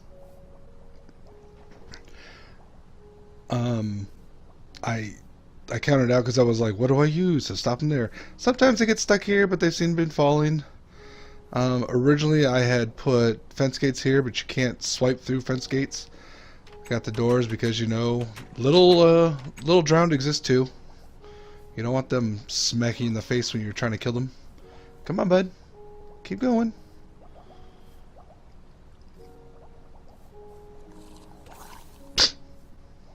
Well, thanks for listening.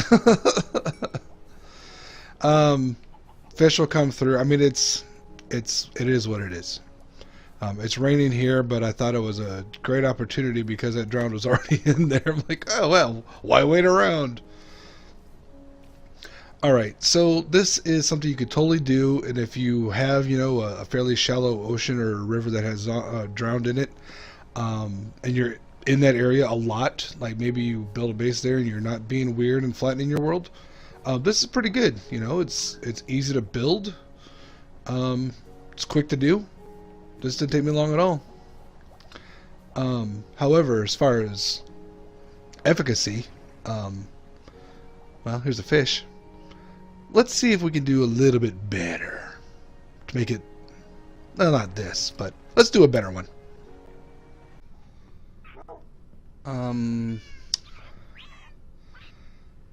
This game is odd sometimes. This is the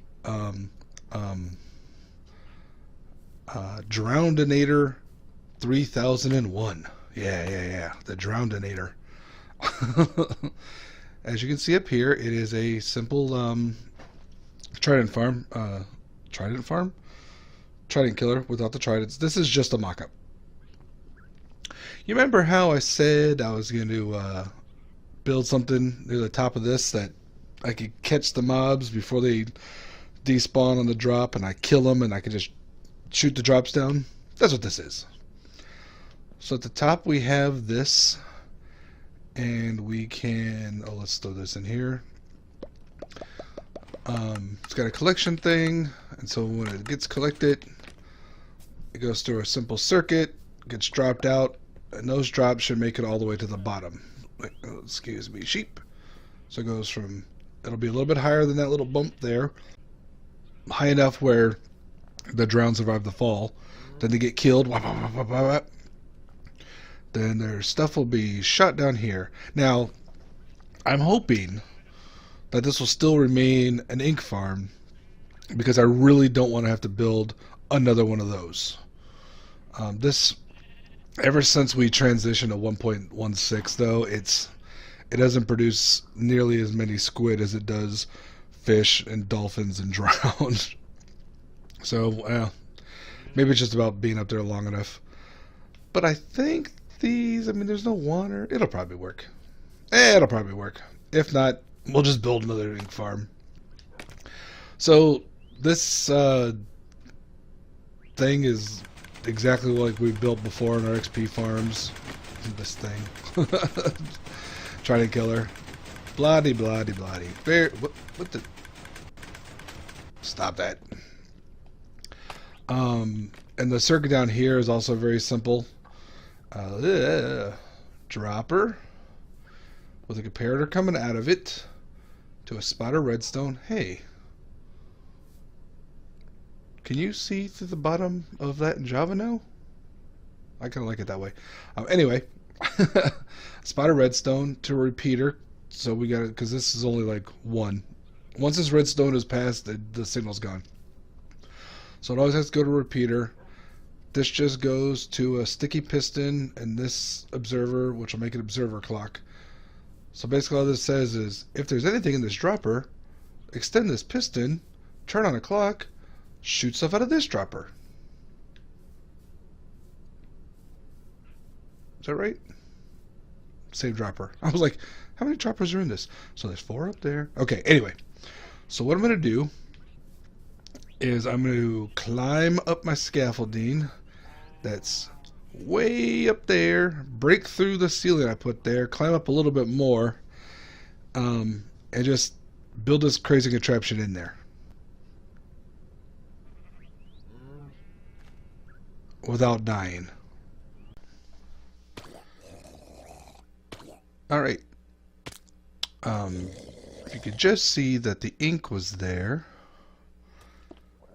Really?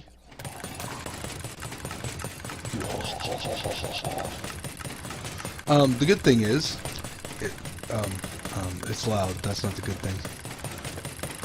The good thing is that squid and fish die upon impact.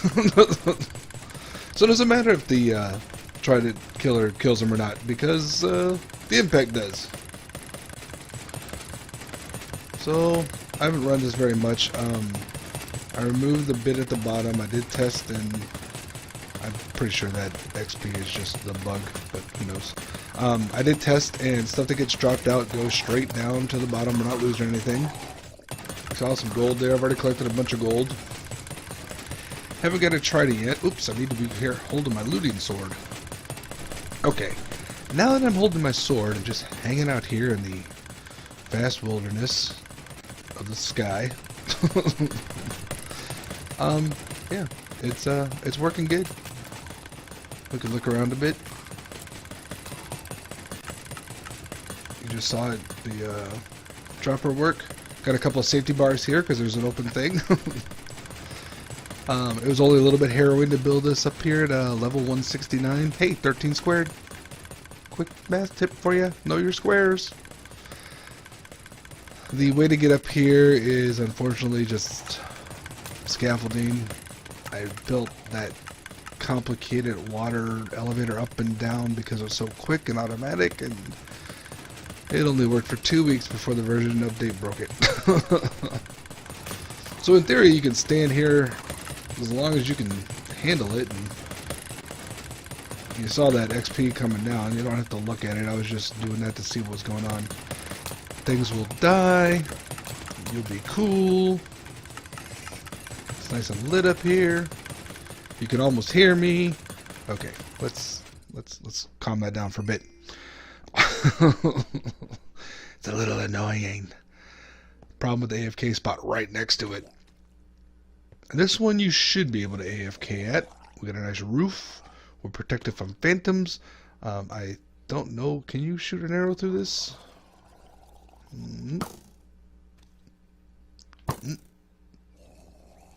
My point is, if somehow a skeleton spawned, I don't know, somewhere where they can see you, they can't shoot through you. If you're afraid of that, put glass panes in, or just glass, whatever. Yeah, nice spot to AFK. I'm gonna go ahead and turn this back on because I can hear them collecting. And from here you can see, look, like and subscribe buttons. What a weird coincidence. I still wish they looked better on the map. There's the old iron farm that doesn't work at all.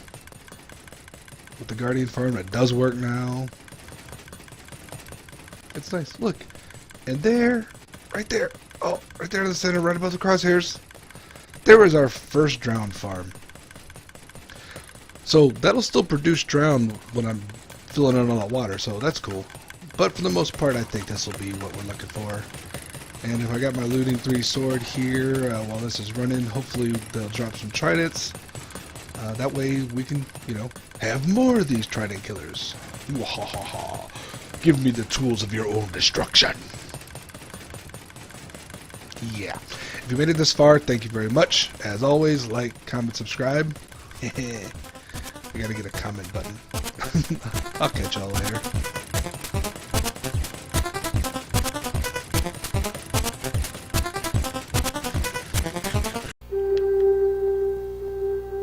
Hello and welcome back to Monotonous Minecraft, episode 104. I probably had plans that are different than what we're doing today, but if any of you follow me on Twitter, you know that my town is pretty much shut down because of the giant derecho that moved through the middle of the country this week. I'm actually an hour and a half from where I live, stayed at my mom's house, and I went back yesterday to get my system, just because it's important that my viewers get to watch my videos. There aren't many of you, so I appreciate every one of you enough to go back to a town with literally no power and many roads closed because of trees, just to get a game system that entertains me. So anything that's different than the norm, yeah, it's because we're dealing with this. So what we're going to do is, in the honor of my hometown with its flattened trees, we're going to do some more flattening. It's also just, what I do in this world. We're going to start with this. I don't know how much we're going to do. I've got some TNT, 4 stacks of it. We're going to blow up as much of this mountain as we can. Obviously, I've been working on it before. And we'll tear down some more of it too, manually afterwards. I'm going to go sleep. And then I've got a little build to throw in next to the drowned farm, which should be an ink sac farm, but works better as a drowned farm than an ink farm, which is really annoying. Anyway, we're going to add a garbage can so we can throw away all that old fish and rotten flesh that we don't need. It'll be much like the garbage can I have by my home base, where I usually throw away all the leather armor I pick up from mobs. So let's go ahead and tear down this mountain.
Well, I just got word that we do have power back at the house, so woohoo! Still no internet. So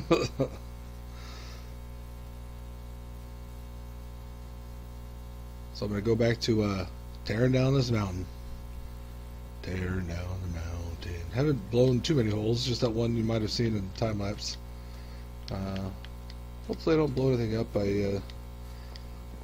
This last batch, I did. I just put the TNT right on top, and that kind of blew it around a lot. So I'm not going to do that anymore. I'm going to keep doing digging the trenches, as it were. I think it's a little safer that way.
Alright, that hill's gone. Let's go do something else.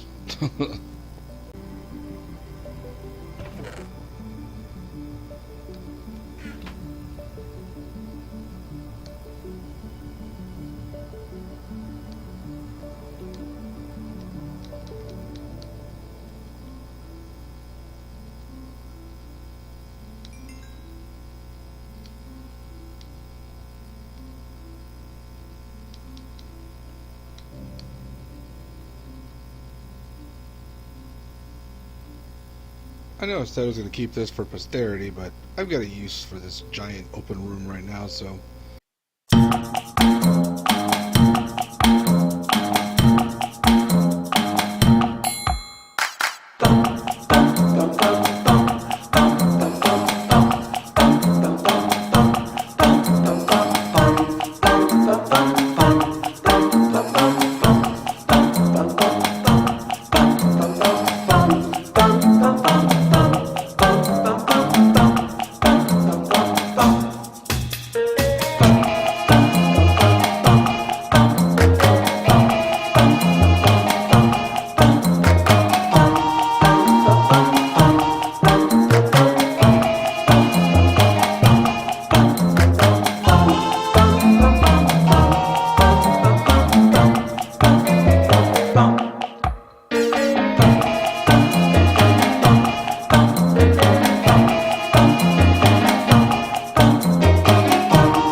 This farm in the past has produced a lot of raw cod. You know, some rotten flesh, some raw salmon, but a lot of cod. And now it produces a lot of rotten flesh. Some raw cod, some raw salmon. It also produces a little bit of ink. Not too bad of bones. But we need to get rid of all this garbage. It's just garbage. So what do we do with garbage? We build a trash can, of course. So this giant hole is going to be our trash can. And we're going to set it up so that... How do I want to set it up? I have a trap chest I want to use. I mean, it kind of makes sense right here, doesn't it? So we're going to set up a trash can. Somehow, somewhere.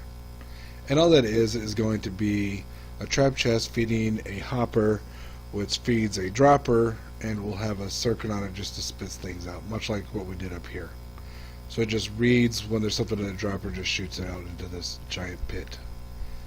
The garbage pit. It'd be cool if we could fill it up with garbage. If entities just didn't despawn, this just filled up to the top.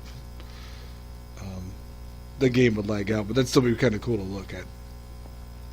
Let me figure out where to put this stupid thing, and then I'll show you how it works. Okay, that should be the basic mechanics. Trap chest. Throw in rotten flesh. Spits it out when it's in the dropper. It goes straight down. Whee! And there it is. Cool. Now let me clear up some of this junk. Hopefully without breaking out the wall. So far so good. Okay. For right now, it'll just go down here and despawn. Despawn.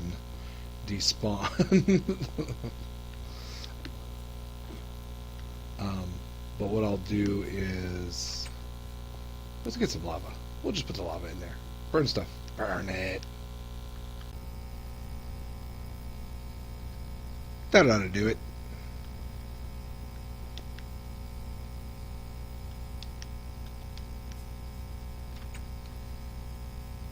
Got some garbage for you. This is a trap chest. That way you don't accidentally throw good stuff in there. You can open it up, take it out. Don't do this with a regular chest, trust me.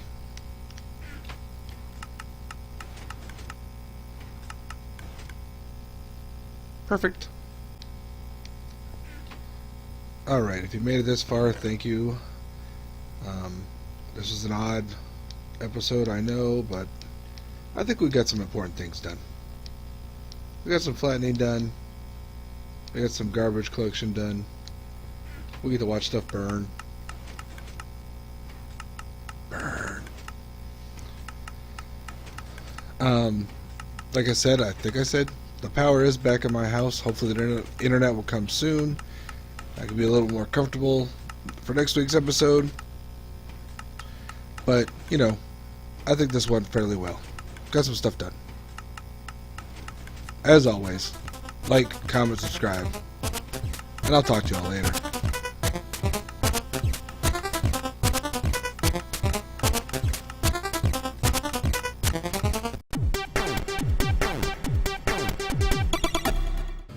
Hello and welcome back to Monotonous Minecraft, episode 105. This will be a little bit of a different episode. As last week, I still don't have internet at home. I've got power, I just, I can't upload. And because I spent all week trying to run a generator, getting food, and all that other stuff because of the storm, I didn't have a lot of time to think about what the heck to do for this episode. So I'm doing what you see me doing right here, adding my 11-year anniversary banner to my logo. Shirt's available on Redbubble, link in the description.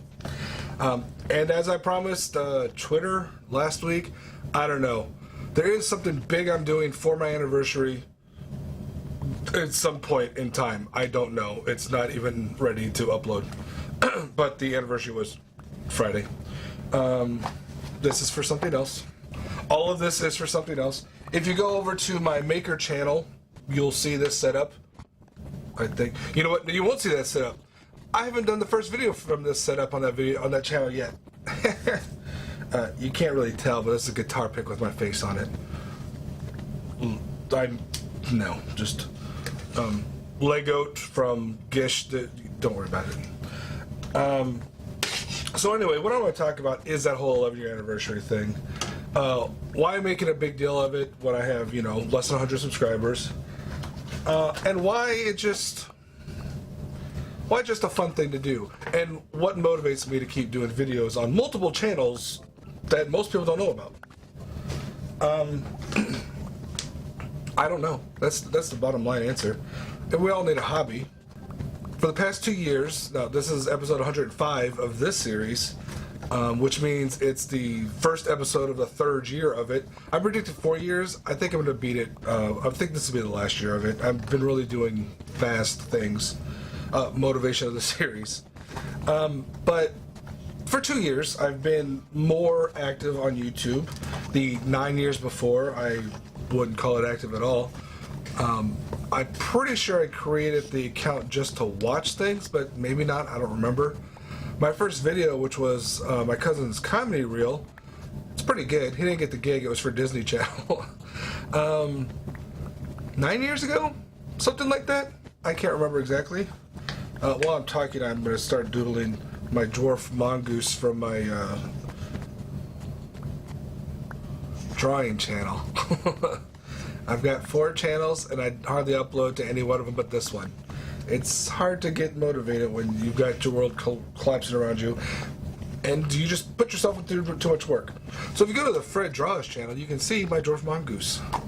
And as it iterates through different variations, some good, some bad, but I haven't done it in months, and it was supposed to be a daily drawing exercise. So anyway, why the anniversary? Why am I celebrating? Why did I make a T-shirt? Why did I upload the 11? Especially 11. What's significant of 11? Funny, true story. The significance of 11 is I forgot to do it last year. That's all. I did my math wrong. Thought this year was 10 years. It's not. So, yeah. That's how on the ball I am around here. I literally don't know how to draw this thing anymore. So, why do it at all then? I was going to do 10 years because, it's a big anniversary. It's 10 years. It's a lot of time to be spent on a platform, especially with such a new one. I think 11 makes it funnier, especially because, like I've said, I don't have a big audience. To me, it makes it funnier to make a big anniversary special, especially when it's an odd number. Oh, nowhere have I ever mentioned the Spinal Tap turned up to 11 either. I feel like it's an opportunity missed. I'm going to have to do a second anniversary t-shirt. We'll turn this channel up to 11. That's terrible.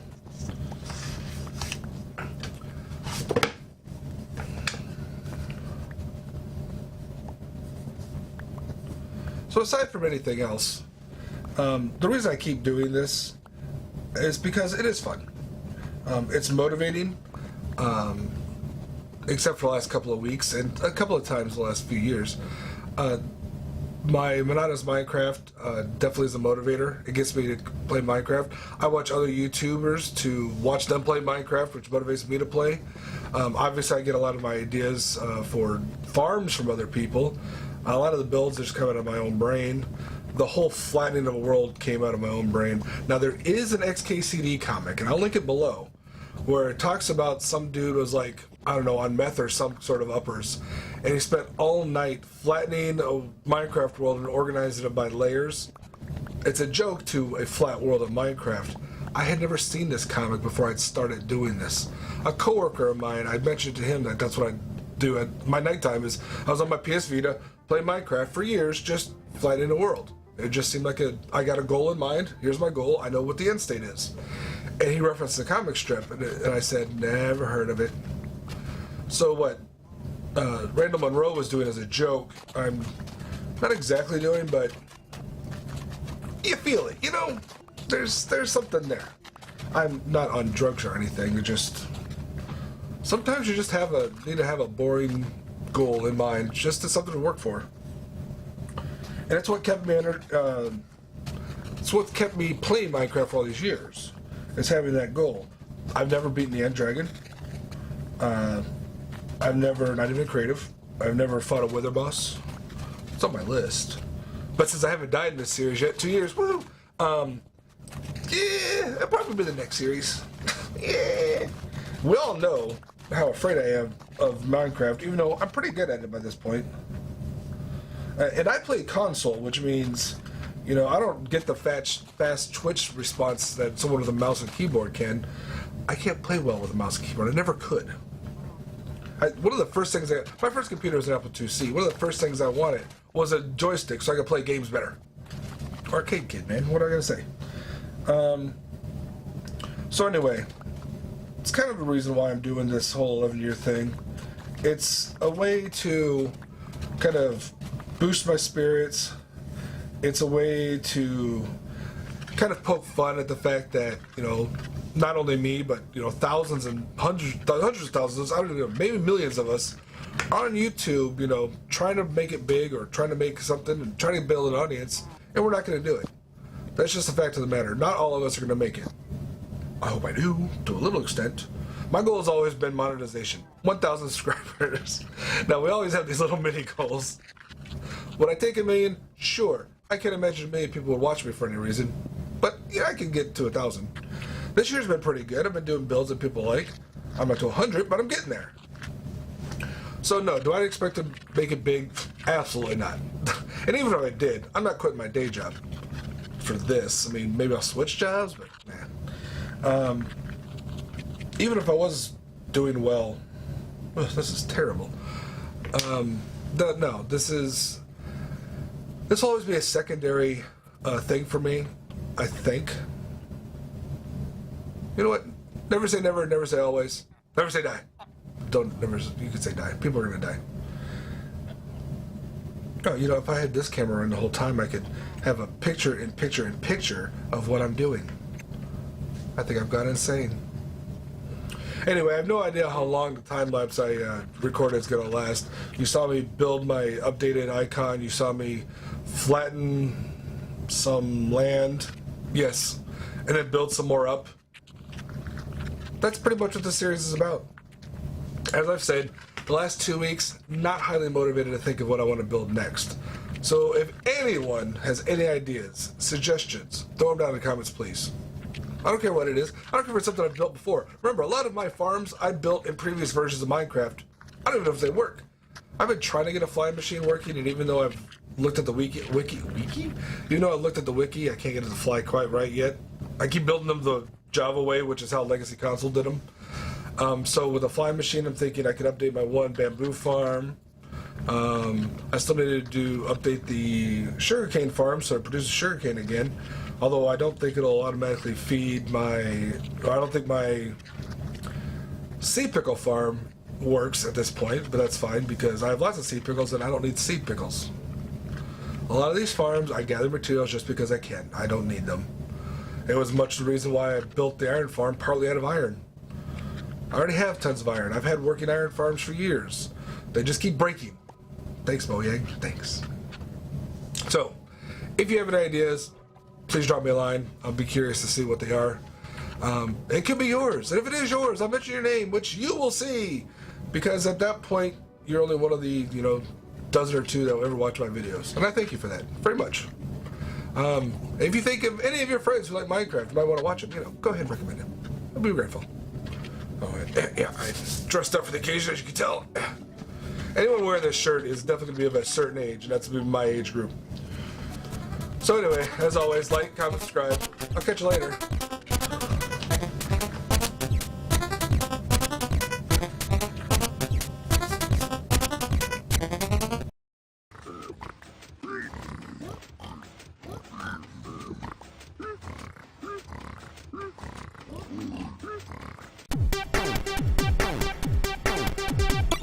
Hello and welcome back to Monotonous Minecraft, episode 106. If you follow me on Twitter, Or more importantly, if you follow Helen on Twitter, one of the community managers from Microsoft, Mojang? I think she works for Microsoft. I don't know. She might be the only one, even, of her position. She's very active on Twitter, and the other day she asked a question.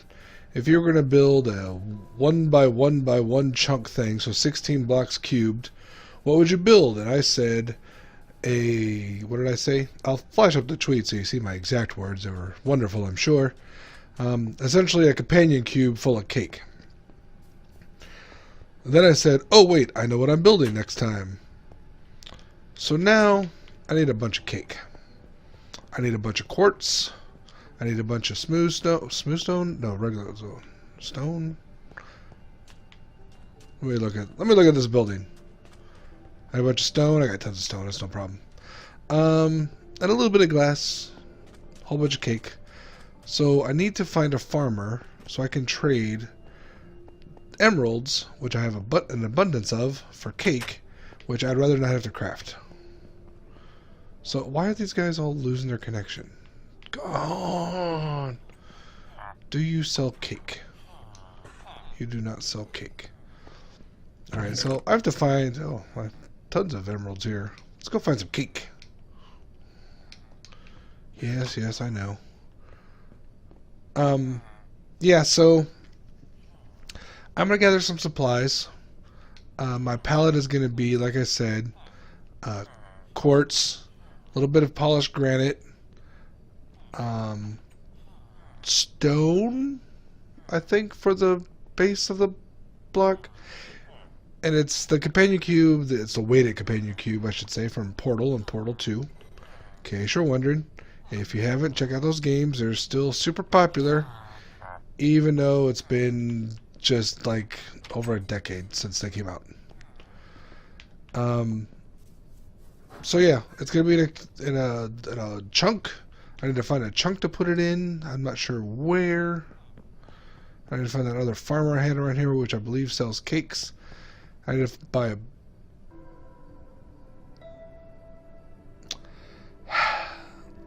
I need to restart my game and go buy some cakes. Okay, I've got my 27 plus a little extra stacks of cakes. Seriously, if you're playing the Java version, don't do this project. These cakes don't stack in Java. That's terrible. I've also got some light gray concrete and powder, some quartz, my polished granite stairs, and, well, stuff I was using for the dye. Now, I've already kind of been placing things around and trying to figure things out. First goof up would be me forgetting that stairs only work up and down. They don't work to the side. That's too bad because it'd be really cool if they did. So I guess my plan really is to kind of prototype the just 1/4 of this project, and then once that's good, build it up. And the reason I want to do it that way is because I need to place the cakes in as we're building. I don't really want to go in after the fact and try to do anything. Try to add those in. So, yeah, this is the idea of it. And so if I immediately put the wrong block down, that's perfect. Great, great. Certainly what I was looking for. So if we place some more here, here, here, and there, and maybe, oop, good. And boop, boop, boop. Beep, beep, I'm a sheep. Beep, beep, I'm a sheep. Why does that song keep getting stuck in my head? Oh, whoops. And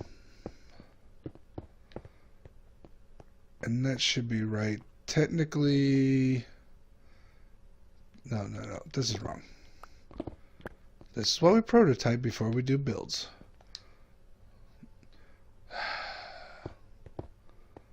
Totally destroyed my whole setup. Okay, there we go. That's what it looks like more. And then we get some concrete in here.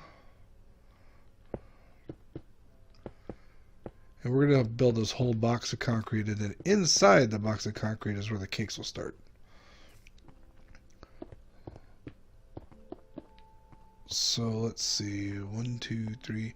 So this is 16 to 16, so this should be 4.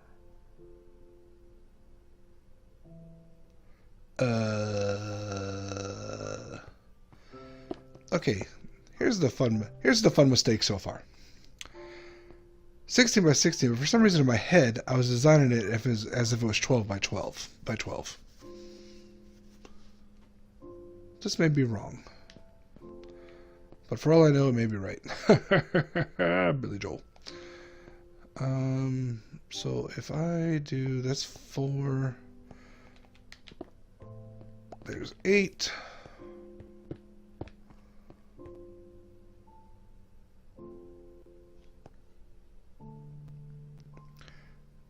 Give me just a minute to do a little bit of thinking. I'll be back. Okay, the size wasn't the only thing I got wrong. I forgot this little dent here. I mean, there's a bunch wrong. So what we got going on is this is going to be our corner piece. So from the front and side, or side and back, whatever, from each face, it's going to look like this, which is, you know, in a cube shape, which it is, and it's rounded off as well as I can do. So you'll see it's pretty much the same thing on this side. Yeah, sure glad you guys showed up here. It's totally helpful. On the bottom, it's approximately the same, I think. That feels wrong. It's hard to translate these, the up and down to this part, because it doesn't quite work as well. It should be fairly accurate though, because this is I'm using these stones as just support material. I don't want to waste any of this other stuff. And so the concrete will actually go here. That'll be the bottom square, bottom cube, bottom block of that square. And then the cake will start on top at this level, which is hopefully a 12 by 12 by 12 level, because that's how many cakes I bought. I didn't make a single one. I bought them all from villagers. I created a whole mess more of farmers to do it. Scan the area for any pillagers. Okay, so this should be fairly even. So if I look at this, you can see that I've got these 3 blocks, just like I got these 3 and these 3. And so probably what I need to do to make it a little bit more realistic is do that. Okay, that's cool. So this will be our block going around. We'll do one there, and one there, and one there, and then pretty much upside down will go on top. The wall segments, this isn't even like a full quarter of it, because I wanted to show off the innards of this part in case you want to build it yourself. So this will just be, as I suggested, woo, built up here. And it'll look all nice and neat like a weighted companion cube should.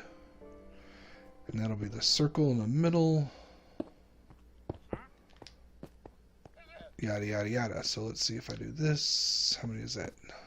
2. So this will actually go up 4. So maybe it'll go up quite a bit. So anyway, we do this.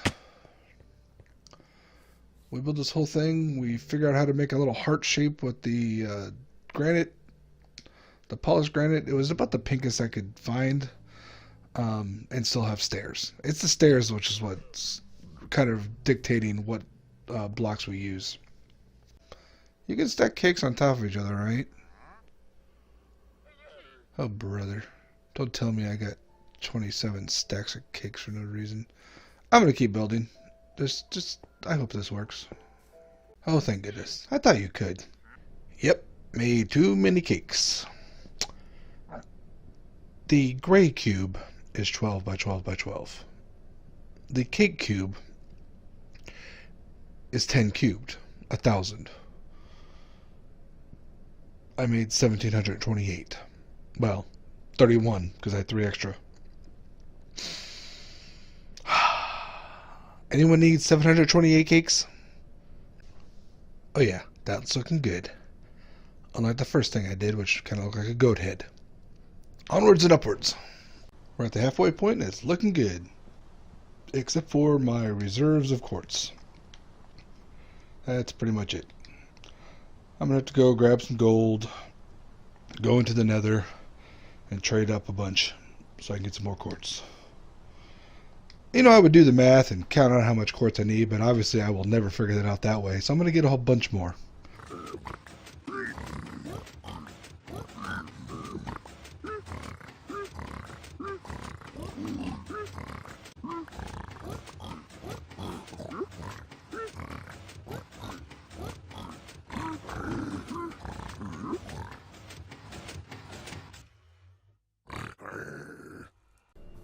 I don't know about you, but Gladys and I fell alive. Hee hee hee. Aw, man. Well, that one's messed up. Let's go look at the other ones. No, that one's fine. How did I mess up just the one? Oh, yeah. Well, so one of these is messed up. The rest of them are good. I'll fix that. Dang it. On top, I made it clear. Let's go from this side. And I did that for a few different reasons. One, spawning. Let me throw some carpets here. Bloop, bloop. And two, so you can see all the cake. My calculations are totally wrong. All I needed was 1,000 cakes, so that's 1,000 cakes. So I've got 12 stacks left, 13 stacks left. I got a lot of cake left. That's what I'm trying to get at. But we have it. A weighted companion cube full of cake with only one major mistake that needs to be corrected. The clip you just saw, it was me trading for more quartz because I ran out quickly. I also had to go make some more gray concrete at some point. The little trick there is, you know, if you've got that little thing that moves, or a little machine, yeah, a little timer with the machine that moves the gold block in and out, it makes the piglin mad and he trades faster. It's a bug. Use it while you can. It'll probably go away soon. So I'm actually fairly happy with this. I think it turned out exactly the way I wanted it to look. That could be pinker, but there's not much that could be done with that. If you know of a pinker block that has stairs, let me know.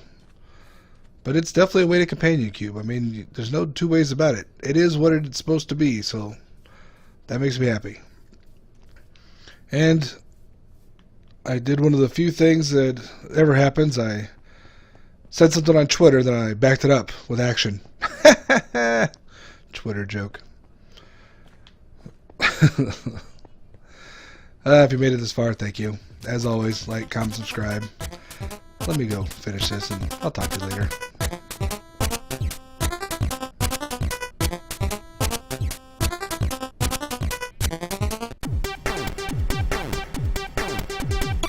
Hello, and welcome back to Monotonous Minecraft, episode 107.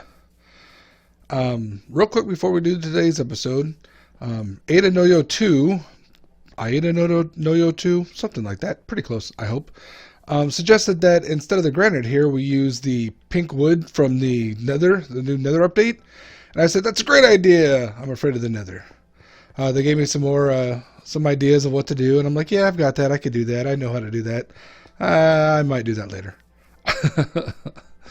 I do need to find, well, I don't know about need. I do kind of want to find some of the new blocks to start playing with those. And I should only need a few of them in order to bring them back here and regenerate a bunch more. But what we're doing today is bypassing what I meant to do. We're going to build another giant storage container, or not really container. We're going to build a warehouse. A little bit bigger, I hope, than this concept hut. But it's going to need some material. It's going to need wood. It's going to need stone, I think. Okay, I'm not really sure how to design it. I've been working on flattening the quadrant over there, and there's just a lot of materials, and the village is pretty much full of everything I have, so I don't really want to add more storage there. Let's come in. Whoa, I have a lot of hoppers. It's because I keep clearing out hopper projects. So we're going to build a warehouse over on this side somewhere. I want to build it kind of in between where I'm tearing down this, last mountain and desert area, and where the nether portal is to my little trading guy, because that produces a lot of junk I don't really want either.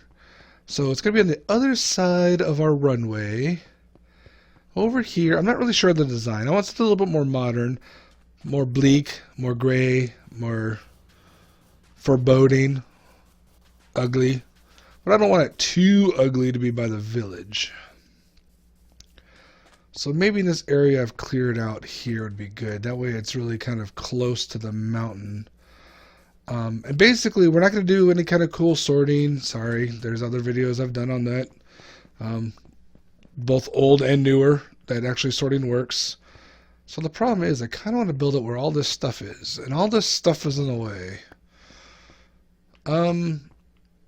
Let me clear out all this junk down to 63, my flattening level.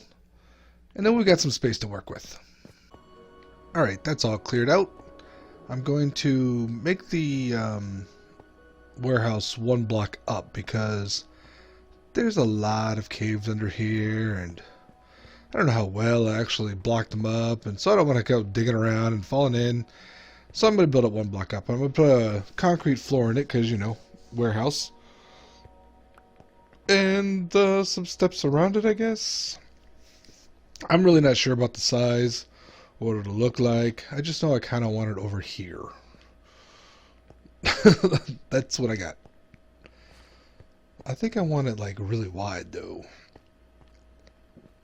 Like, let's do it from here because that's in between those. 1, 2 to here. Is that wide enough? Will that be foreboding enough?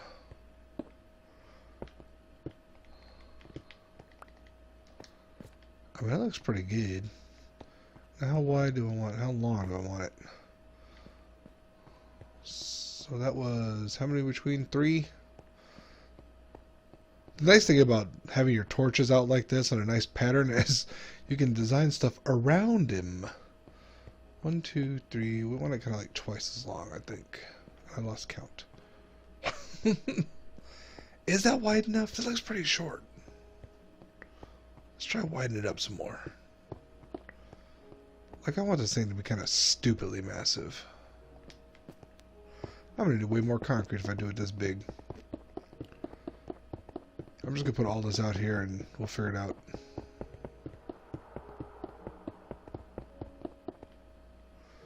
Okay, one short. That might be too big.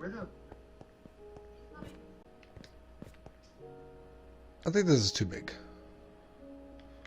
Let's climb a mountain and look at it real quick. Well, not the mountain. Let's climb this short little hill and look at it real quick.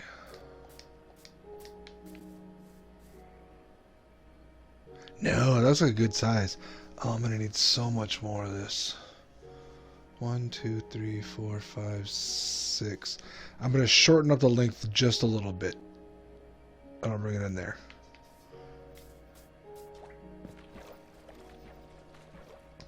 Okay, which means I mean I've got plenty of gravel. I got plenty of sand. Sand. And since I've been, one of the things you get from Piglin Trades is gravel. I got tons of gravel. So I think we'll do it from here. And this will be our base.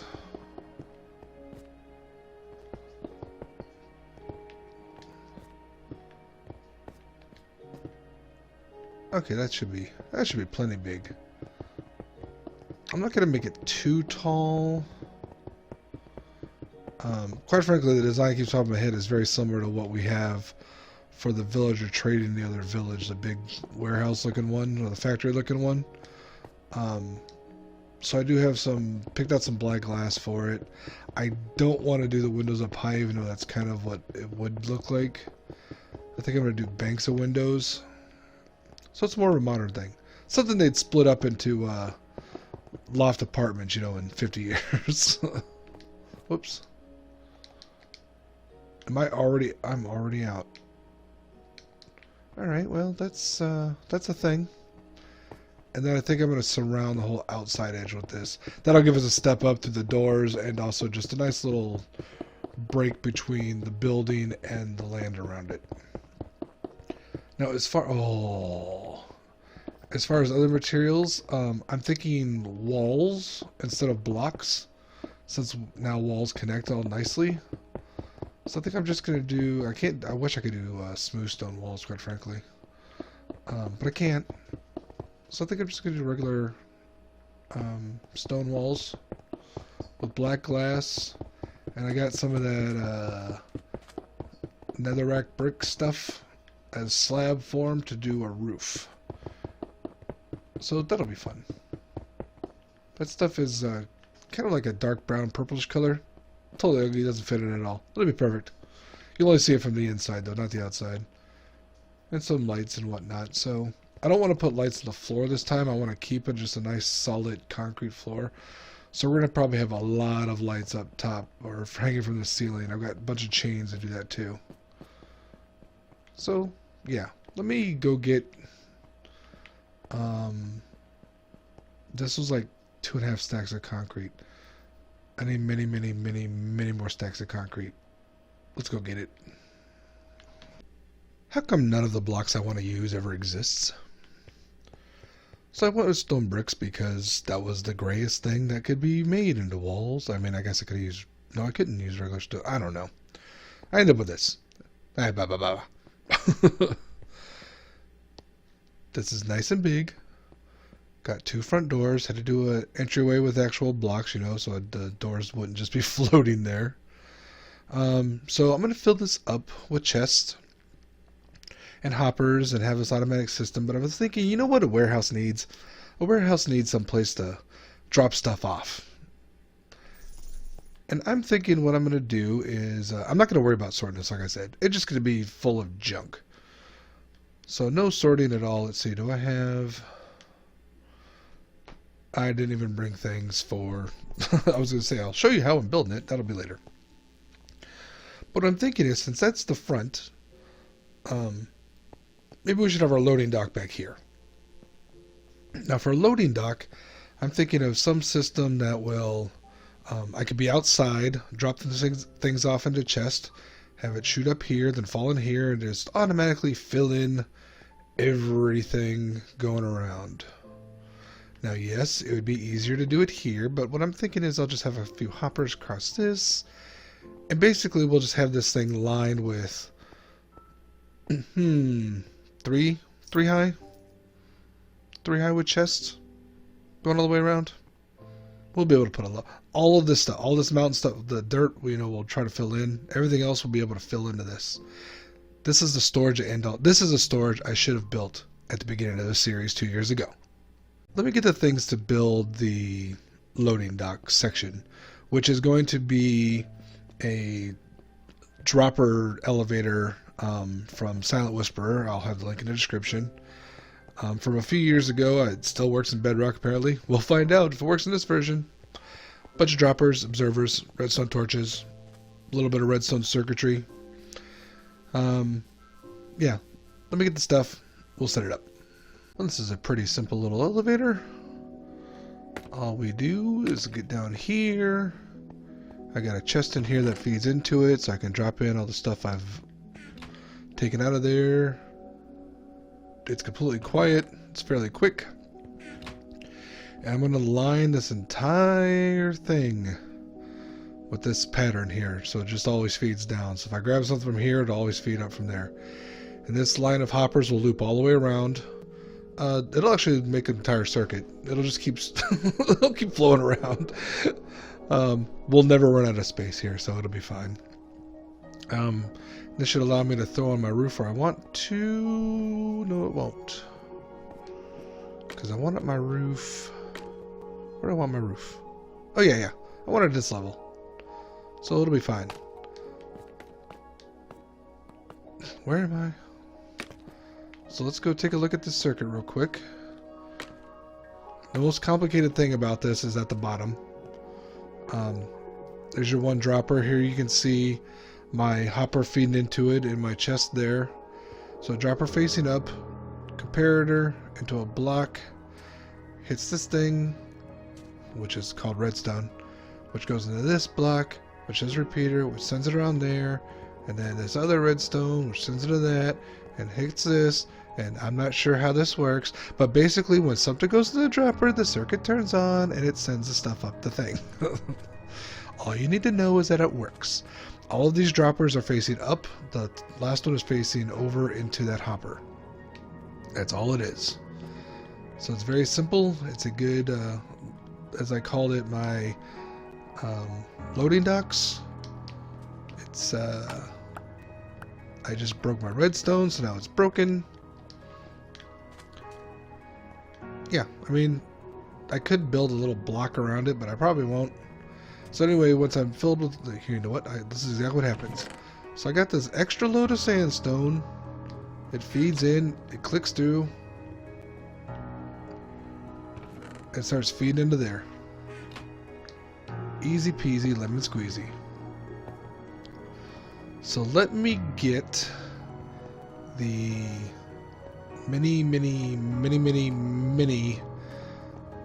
chest and hoppers in place around here. So I got a bunch of stuff in here now. I went ahead and left the ends open rather than even trying to worry about how to curve around the sides. It doesn't matter. As you can see, I've got the hoppers going all the way around. It kind of looks like some, like, you know, HVAC vents, so it's nice. It kind of fits in, and I did make the loop. So if, in theory, we filled up all these chests, we could just kill this game by having stuff, you know, infinitely looped to these hoppers until it crashes. This hopper is probably a dumb idea. That's okay. Actually, this whole row of them. I had to go back and make new hoppers. This is all the hoppers of chest I have now. I had like 3 stacks of hoppers before. There's a lot. So I'm going to go get my roofing materials and my lights back. And let's finish up this build. So far, so good. Even though I couldn't use the blocks I wanted, it's still nice and ugly. And surrounded by bunnies, just like all good warehouses. I'm hoping there's enough light in here. I don't want to walk in here trying to get some blocks and be blown up by a creeper or something. Alright, well, that's big enough. I got my nice warehouse lighting. It's cold, it's white, it's awful. These corners are nice and well lit. I mean, I could put little offices in here. Let's go around to the back real quick. Because I did a bit of a decorating to, you know, offset the loading zone a bit. Because it occurred to me it looks more like, you know, some sort of electrical system. So we put a safety cage around it. And it still allows me to put stuff in here. Let's see, I've got tons of this. Let's put this in here. And it'll be filling up. Keep expecting something to spawn in, try to kill me. Alright, I think we've got it what we wanted. A giant warehouse where I can fill up all the chests inside without ever having to go inside. I wonder if I can get the rest of the series done with never going in there again. I bet I can. I probably will, unless I want to build something else and I know the blocks are in there. Alright, if you made it this far, thank you. As always, like, comment, subscribe. I'll catch y'all later.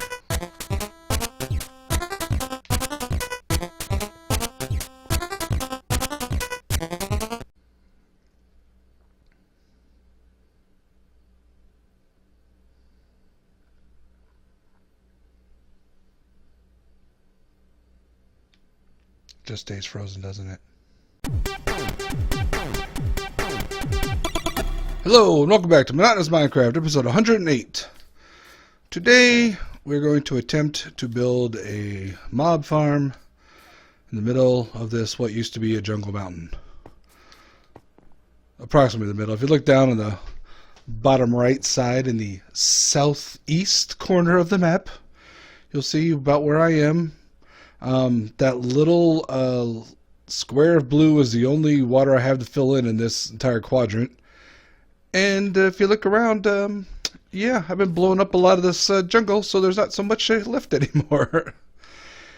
And I figured that while I'm here tearing stuff down, I might as well be getting some free drops while I'm at it. So I'm going to try to build a one chunk, like I said, hot style mob farm in here for everything.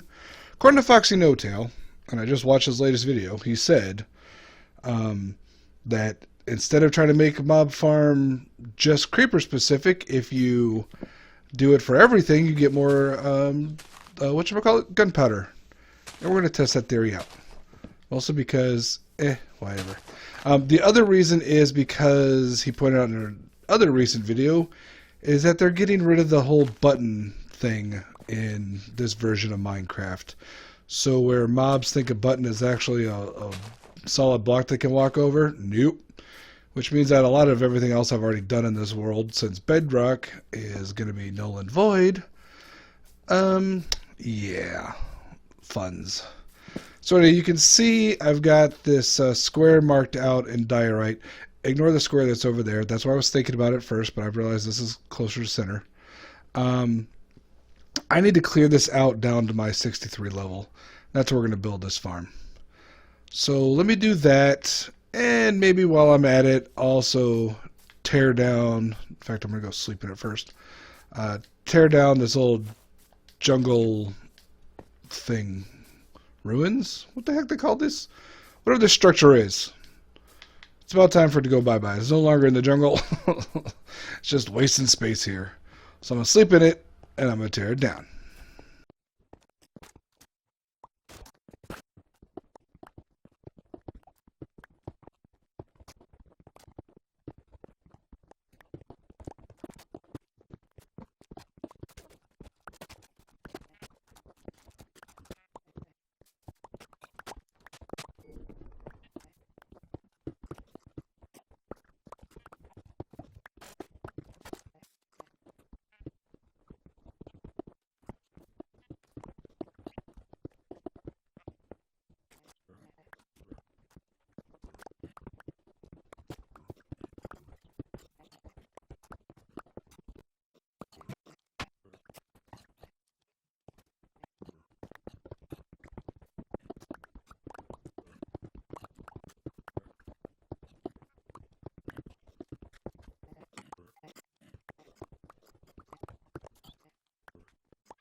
That didn't take nearly as long as I thought it would.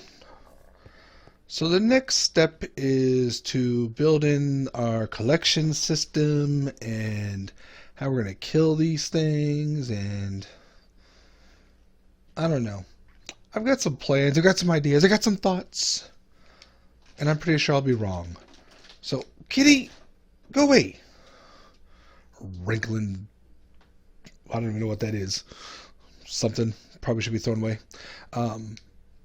Anywho, so I'm thinking that as opposed to being like a center built thing, I want the killing section to be 3x3 because we're going to keep in spiders and stuff like that. I guess they could be 2x2, couldn't they? Yeah, let's just leave it 2x2. But I do want to keep everything within the bounds of this border. So that means killing thing probably here because we need glass on the outside of it. Which means... I wanted to do something kind of stupid. So let's do that.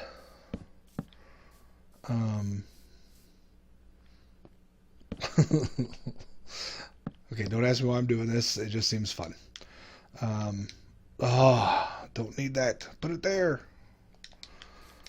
So we go click, click, click, and click. So stuff will die here. And for killing things, we're going to be using some campfires. And that just made 1. And I need 4 anyway.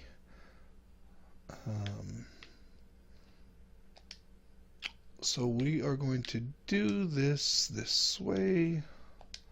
Okay. Yeah. So we'll put this here. And what's my... There it is. Like, what the heck's my pick block button? Okay, so we're going to do this. And we're also going to have a lava blade there for witches and stuff. Just kill things quicker. We're not going to do a drop shoot. I'm not trying to build this super high in the air. I just want it available so as I'm wandering around, you know, tearing out the rest of this forest and filling in the giant holes left. You know, there's lots of caves in this mountain, this jungle mountain, and I hate it. You can see there's one over there. A bunch of spots, like half of this chunk is hollow below this because the cave system goes under there. There's a different one over here, and it's just a pain. This was all hollow I covered in. So we're not trying to make this very big. It's going to be a short drop just like it was for our iron farm. Just enough to, you know, really? Do I have to do that every time? Just enough to, I don't know, get stuff. And we're going to do a 2-layer thing. Something else I forgot that was a thing of Bedrock that I thought was gone away, but I don't, based on another one of Foxy Hotel's recent videos again, I don't think it actually did go away, which is the idea of there's a cave mobs and surface mobs. And so we're going to have 2 layers in this. It's going to be 2 layers of our same waffle design as before, the deadly waffle. The waffle here will have some water things to shove them into this section to die. Kazuna like kitty. And I think it'll be fine. And I forgot signs. I forgot a bunch of stuff. So what I'm going to do is let's grab this. I won't grab that yet. Grab this because I need to get places. I'm just gonna kind of throw this together. I usually go by plans and stuff, and if not my own, certainly someone else's. But now, I don't know. Oh, the first time was always so slow. I think I'm just gonna try to wing it and hope. That seems like a good idea to me. Did I really put the glass away? Brother. See, this is why I'm always surprised when things go faster, because I'm always making mistakes like that and it takes forever. So we'll get the more details about how this farm will work when we get there. But right now, so if the lava's at this level, the water will flow in from all sides over to here. There's just going to be one giant wall around everything. It'll be, you'll see. So let me get I think that what I'm going to need to put in next is the platform in the beginning of the wall. With that the water things will go on. Water. What do we call those? I don't remember. The moving water to push all the stuff over here. We're going to get the platforms in for that and put that in. And we'll check back in when I know what the heck the next step is. Which, you know, I may never know. So yeah, I'm using snow and diorite. I don't know why. I just am. Remember to do the water paths, troughs. I still don't remember the term. I mean, we use it I use it all the time. Anyway, 8. This is going to be the cutout for where everything's going to drop in, hopefully. It occurs to me that spiders can just climb right up the walls, can't they? You know what? I can put buttons on there. Screw those spiders. I'll figure something out. I'll anti-spider mostly it. But yeah, just the bottom layer just has to be 8, and after that you just go 7 back if you need it, but this is only 5, and so it just all flows right. The walls I will build afterwards. I'm going to build the waffles first. The first one, which means I want the first layer 3, I guess, above the water. That way they can fall down and not get caught up when they're bouncing up and down. When they're going bloop, bloop, bloop. So let's see if I do that. 1, 2, 3. And boom, that won't be there because that'll be a wall, but that'll be the layer, the level I'm making my first waffle at. The double waffle is complete. I've got the trapdoors in. I didn't bother with buttons or anything along the walls. That'll probably prove to be a problem, but whatever. That'll be next week's me's problem. Okay, so the next thing we need to do is bloop. And then stop that. So we're going to put in a roof. And the roof is on fire. No, wait, the roof is quite the opposite of on fire. The roof will be water. It's actually going to be 4 layers, and I really hope 4 is enough because I don't want to have to put a 5th one on. 4 layers of water right above the section here, which should be enough to block out light. And I ran out of snow, and I don't have my glass. So we're going to put a glass roof on this, and then 4 layers of water above it. And it doesn't have to be water sources, so we'll just go to the top one with some ice and break them and create water all the way across, and it'll be neat. I'll do it on camera because if it works, it'll look cool, and if it doesn't work, then you can see it fail. It won't be a big deal either way. Anyway, there's going to be probably lots of reasons why this won't produce really well, but it should be enough. If you watched any one of my videos, for the most part, I'm not someone who's going to try to get maximum rates out of everything. Those farms are awesome and they're cool, but I'm playing survival here. I'm not going to spend a bunch of time trying to do that. What is that down there? Is that a tiny sheep? Oh, it's a chicken. Man. You would think these mobs I've been looking at for, I don't know, 6, 7, 8 years would make more sense to me. I don't know. Oh, hey, next fun part. How many are you predicting? How many of these snow walls I'll bust out while flattening the mountain around this build? That occurred to me while I was putting in my waffles. I already broke one trying to get the water layer in. So yeah, snow. Genius building material. Real smart. It looks neat though. And I blame Grian. Back in the Evo server from like 2 or 3 years ago, you should totally check out that series, by the way. They're awesome. He built a massive base mostly out of snow, which I didn't realize you could do because, hey, I thought snow melts. But no, snow blocks don't. Snow blocks, unless you brush against them with any kind of breaking tool, including your hand, are fairly strong and resilient. It's kind of weird. So anyway, let me put in almost 4 stacks of ice, of what are these things called? Glass. And we'll get back to it. I topped the walls with leaves because I had a stack of leaves, and that way mobs won't spawn on them. So now is the moment of truth. 4 layers, break all this ice, should fill this up with water.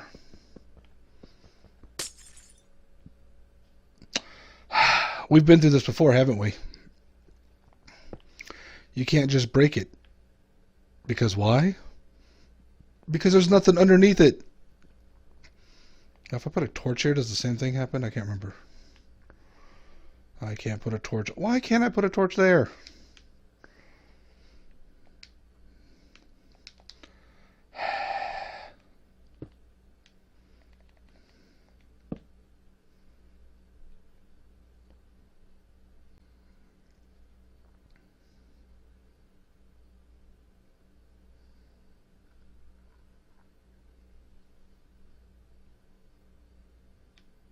Just stays frozen, doesn't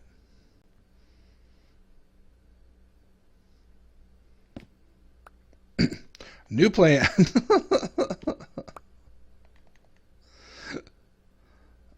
Let's see.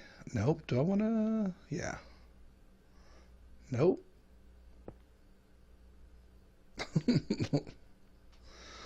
So if I do that, that'll form water. But that won't, which is fine, because that will. Alright, so the way to do this is not the way I did it. Obviously.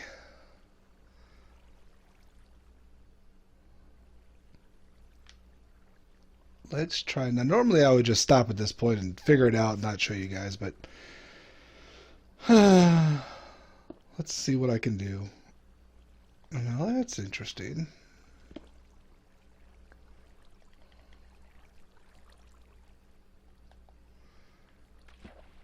At this point, I should be fine to come down here.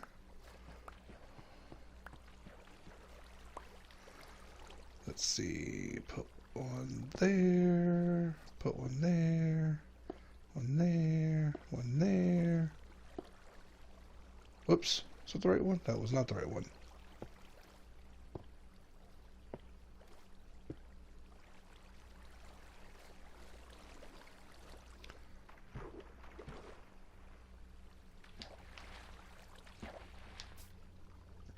I think I'm going to have to kind of fill in this entire thing with these blocks.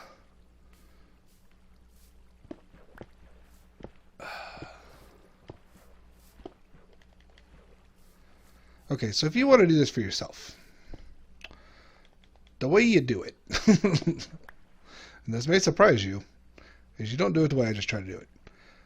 On your second to last layer, go ahead and fill in with a solid block. Put your water down, then break that layer of solid blocks. Alright, that's the way to properly do it. I'm going to go sleep, then I'll go fix my mistake, and we'll see what we got after that point. Finally got that done. Yeah, I'm smart. Okay. Final step, I hope, is we need to fill out the wall, which I can't get to because I'm not smart. There it is. Like, where am I?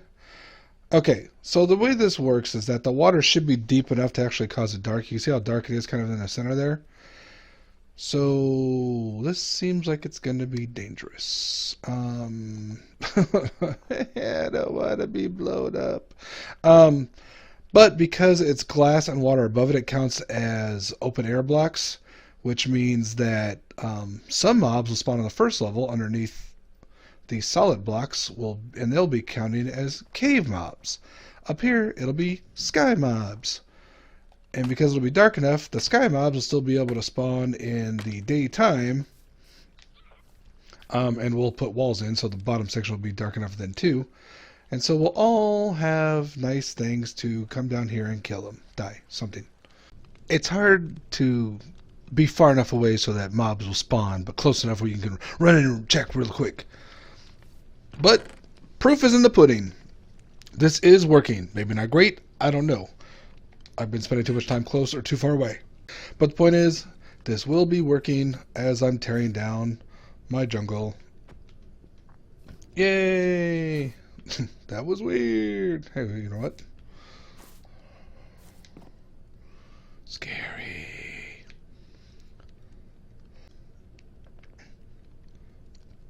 The giant white block will produce up to a few mob drops. I don't know. Anyway, I'm happy with it. It's not supposed to be like mega. It's just supposed to collect stuff while I happen to be in the area anyway. I don't need an AFK spot. I'll be around. It'll be perfect. I hope. Should produce enough stuff. Maybe really all I want is enough gunpowder to create some more TNT to blow up the desert in the last section and be done with it. I still have tons of TNT from other farms, but you know, I always like more TNT. Gunpowder is the one thing it seems like I can never have enough of. I don't know why. Seriously though, that's scary. And this entire mountain is hollow. I haven't found a ravine down there yet, but there's lots of deep caves. Oh well. So anyway, if you made it this far, thank you very much. And as always, like, comment, and subscribe. I'm going to see if that pillager patrol is still here.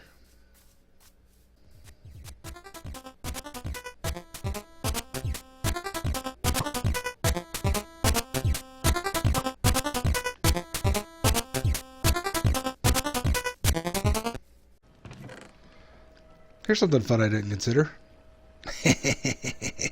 Suckers.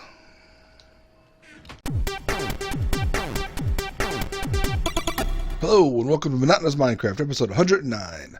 Before we get to today's short build, it'll be a short build, but it'll take a while to get ready. It's weird. You'll see. You probably already saw because, you read the title, saw this thumbnail. Updates first. This farm, which I have never seen work since it got to Bedrock, absolutely works on Bedrock. What's my proof? If we go check, now this was all this is a sugarcane farm that fed into this bone meal farm that then fed into this sea pickle farm, which then produced sea pickles. This does not work on Bedrock.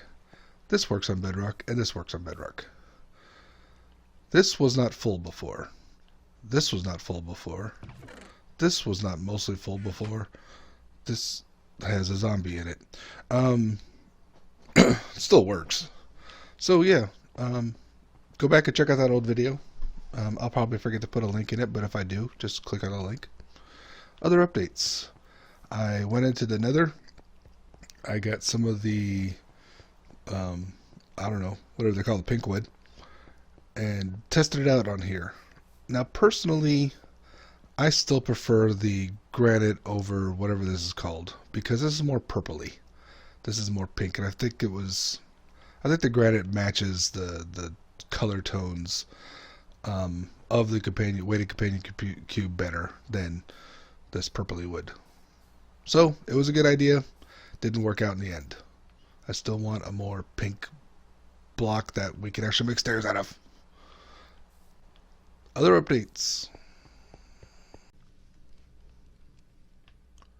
So a gunpowder based farm does not work well if it burns up the gunpowder.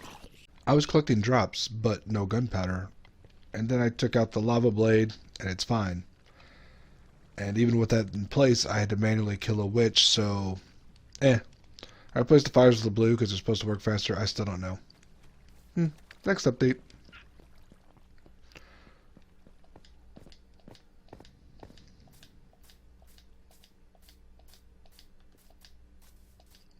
Jungle's gone. That's it. All the trees, gone. Much of this mountain, gone. Okay, on to the build. Another quick update before the build. This is still working. And I have gone into this since I built it, even though technically I don't need to. Mostly just to see how much junk I got.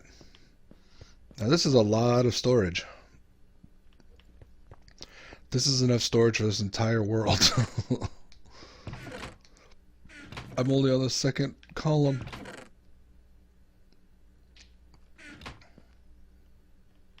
It hasn't been that long though. So anyway, let's talk about this build. If you're playing on Bedrock, there is a cheaty way to get XP. We are going to build that and get cheaty XP as long as we can, because I'm sure it's a bug that'll be patched. But that's okay. While we can, we will. And we're going to throw it here for a few reasons. One, this is nice and industrial, and another machine sitting out here won't look any more wrong. Two, let me just think about where I want to put this. Two, more importantly, this is going to be a place that we're going to be spending a lot of time building things wrong. You know what I almost said was, this is so simple I can build it on camera probably without any problems. That's why I didn't say it. Anyway, more importantly, just like this machine running here and why we built the storage here in the middle of nowhere with a bunch of mountains, is as we're tearing this down to finish flattening this world, we're going to be spending a lot of time in this area. We're also going to be spending a lot of time breaking a lot of our tools down. So you can see my spoon, my subscribe, and my subscribe, and to a lesser degree my subscribe, are all losing their durability, and so we need some XP to rebuild them. We need to mend them up. And so we need an XP machine here. Now we do have the skeleton farm right there, so that's handy. That was always going to come in useful. But in addition to that, while we have the cheating method, we should use the cheating method. That's all I'm saying. My rule with games is it's not cheating if the game allows you to do it. And video games are usually pretty good about not allowing you to do things that they don't want you to do. But, you know, bugs happen. I'm a programmer, I know this. Bugs always happen, and that's fine. And this is real simple to build. It's easy. I mean, you need 15 iron for those, some cobblestone, some wood. The iron is the hardest part, but finding 15 iron even early game, no big deal. What am I doing? Oh, that's what I'm doing. And we go click and whoop. And when you're first building this, go ahead and throw that on there. That's it. There's our build. Glamour shot. So what we do here is we throw some fuel in. I'm using blocks of coal to begin with, but I won't at the end. And the way this works is the underlying bug is, as you know, when you put something in a furnace, any kind of them, they produce XP. And so when you take your items out, you get a little XP, you move on with your life. Yay! But what if you could store XP in there? Well, you know, in the Java version, you can click on it and stop and blah, blah, blah, and it works. I think on this version you can too, to a certain extent. But the bug here is that it keeps all the XP. Now, I'm not sure the mechanics because they seem to be different than what I hear. So what we're going to do is we're going to get a bunch of stone. We're getting stone because we need to fill this bottom chest with something that's gone through the furnace that we don't really care about. We're going to leave it in there. And smooth stone, yeah. If I needed to use it, I've got tons of it elsewhere. So what I'm going to do first, I've got fuel in here. I will only use coal blocks to begin with, or even a lava bucket would be a good one. Lava bucket probably even better because it smelts, 100 items. But once we're done with this, we'll switch to actual coal or charcoal, and I'll show you why. But in the meantime, let me get a double chest worth of stone blocks in here ready to go. You actually need a full double chest plus 5 because you need to fill this hopper. And the reason is at the end, we want this hopper filled and this double chest filled. Right now we're at 28. Will this work with other things besides the furnace? I think so. I don't really know. Now, why do we have the switch here? Well, as this is going, this is producing XP. So if you need a little bit of a boost, you go over here, you take off your iron. In fact, let's just fix my boots. I probably ran on soul sand or something. So we turn this off. We wait for one to finish. And then we go click. And my boots have moved a little bit. Not a lot has gone through. This is very little XP at the first part, which is why we do the cheaty bit. There, done. Only took 2. Then you flip it back off so that things keep going through. And you can throw this in here. Like I said, some of the details, mostly it's from Foxy No Tail, I think, and some of the details you said in the past don't seem to add up. I think you can take things out of here. Slack Wizard just told them about the switch here, so that's a nice addition. Anyway, what we're going to do is you load this up with your garbage stuff that you're just going to keep here, and you go about your day. I'm going to go do stuff. So one of the things I'm going to go do is I'm going to build a fence on this village. I've got like the basic fence, but my other village has this nice, decorative thing that makes it easy to see where the doors are. I have no idea where the gates are. I know there's one kind of here and there, and there's some here, and I'm just going to fix this up and make it look a little nicer. And in the meantime, I'll be kind of in the area, probably a little too far away. Although it looks like the furnace is just lit up, so maybe it's still working. I'll try to be in the area, let that go through. And then we'll see the magic. There. I think that design works well. I just got to do it 100 more times. And I went over there and checked recently. I'm pretty sure I'm a little too far away for the furnace to be working well, so this is just kind of not helping us towards our goal for today. But whatever. I'm going to finish this up and then figure out something else. Got the new fence up. I think it's kind of nice. Tells a story here. They got lots of rocks. They got some basic trees, but not much. Plus, when I'm inside, I can see out. Now, let's go check where we are here. Okay, so the process of getting all this down into here. Really? How is that even possible? You know, game. So you can see that's 9, 10, 11 stacks have already been processed. So what I've done in order to do that, the fence we've already concluded that was too far away. I redesigned this building a bit. Even though it's already got too much storage in it, I added more. I just closed up the old entrance and put new entrances in. And then I kind of built a little cubby here, just sat here for a while and AFK'd for a bit, and that's how far we've gotten. This is a slow process. Luckily, I've already got another one of these built, another newish one built way over there by the jungle. So let's go check that one out. Here we are at the one I built a couple days ago, by our lack of jungle, by our mob farm. This is a random sea turtle. Hey sea turtle, how's it going? You know, they could track you even through glass. It's kind of weird. It's a good thing they're not hostile. Okay, so this one I've run like 3 chests worth of stone through. And because I'm in a jungle, the ones I'm using to get the XP from are charcoal, or wood, so I can create charcoal. And therefore I just keep looping the process. Makes it a lot easier. In fact, I could just steal my coal back. So let's drop the stuff. Hold my subscribe shovel, which is almost dead. And look at that. Almost fully regenerated. So that means maybe run 2 double chests of whatever your extra block is through here. I'm fine with this. It should probably actually get better just as this stuff processes through. But it works good.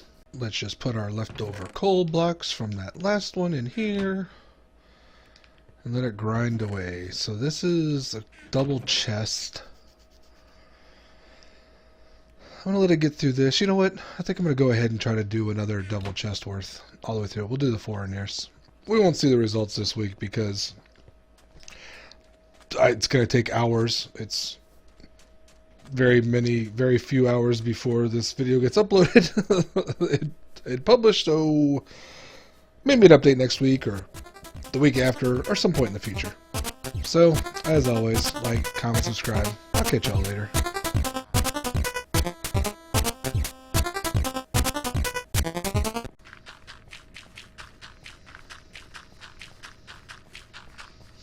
And we are done. Woo! With the flattening part. Well, not with the flattening part, with the ocean. So if we check out my map, no more wide oceans.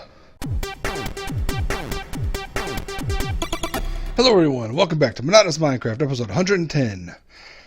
Today, we are going to build a passive mob farm that hopefully works better than this one I built, I don't know, a year ago, 2 years ago. This is a really good design. I really like this design. Can you tell me what the problem is? Anyone care to take a guess?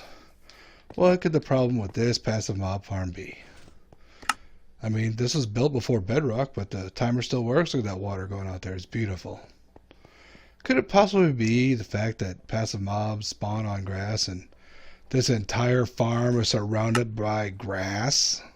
So let me get to the desert we'll be flattening next, where I'll build this passive mob farm surrounded by sand and blocks, and hopefully it'll work a little bit better. So out in the desert, I've got one chunk marked off from this diorite to that diorite.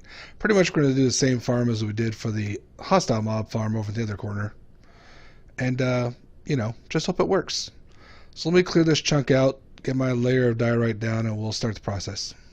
You know, sometimes world generation makes things weird.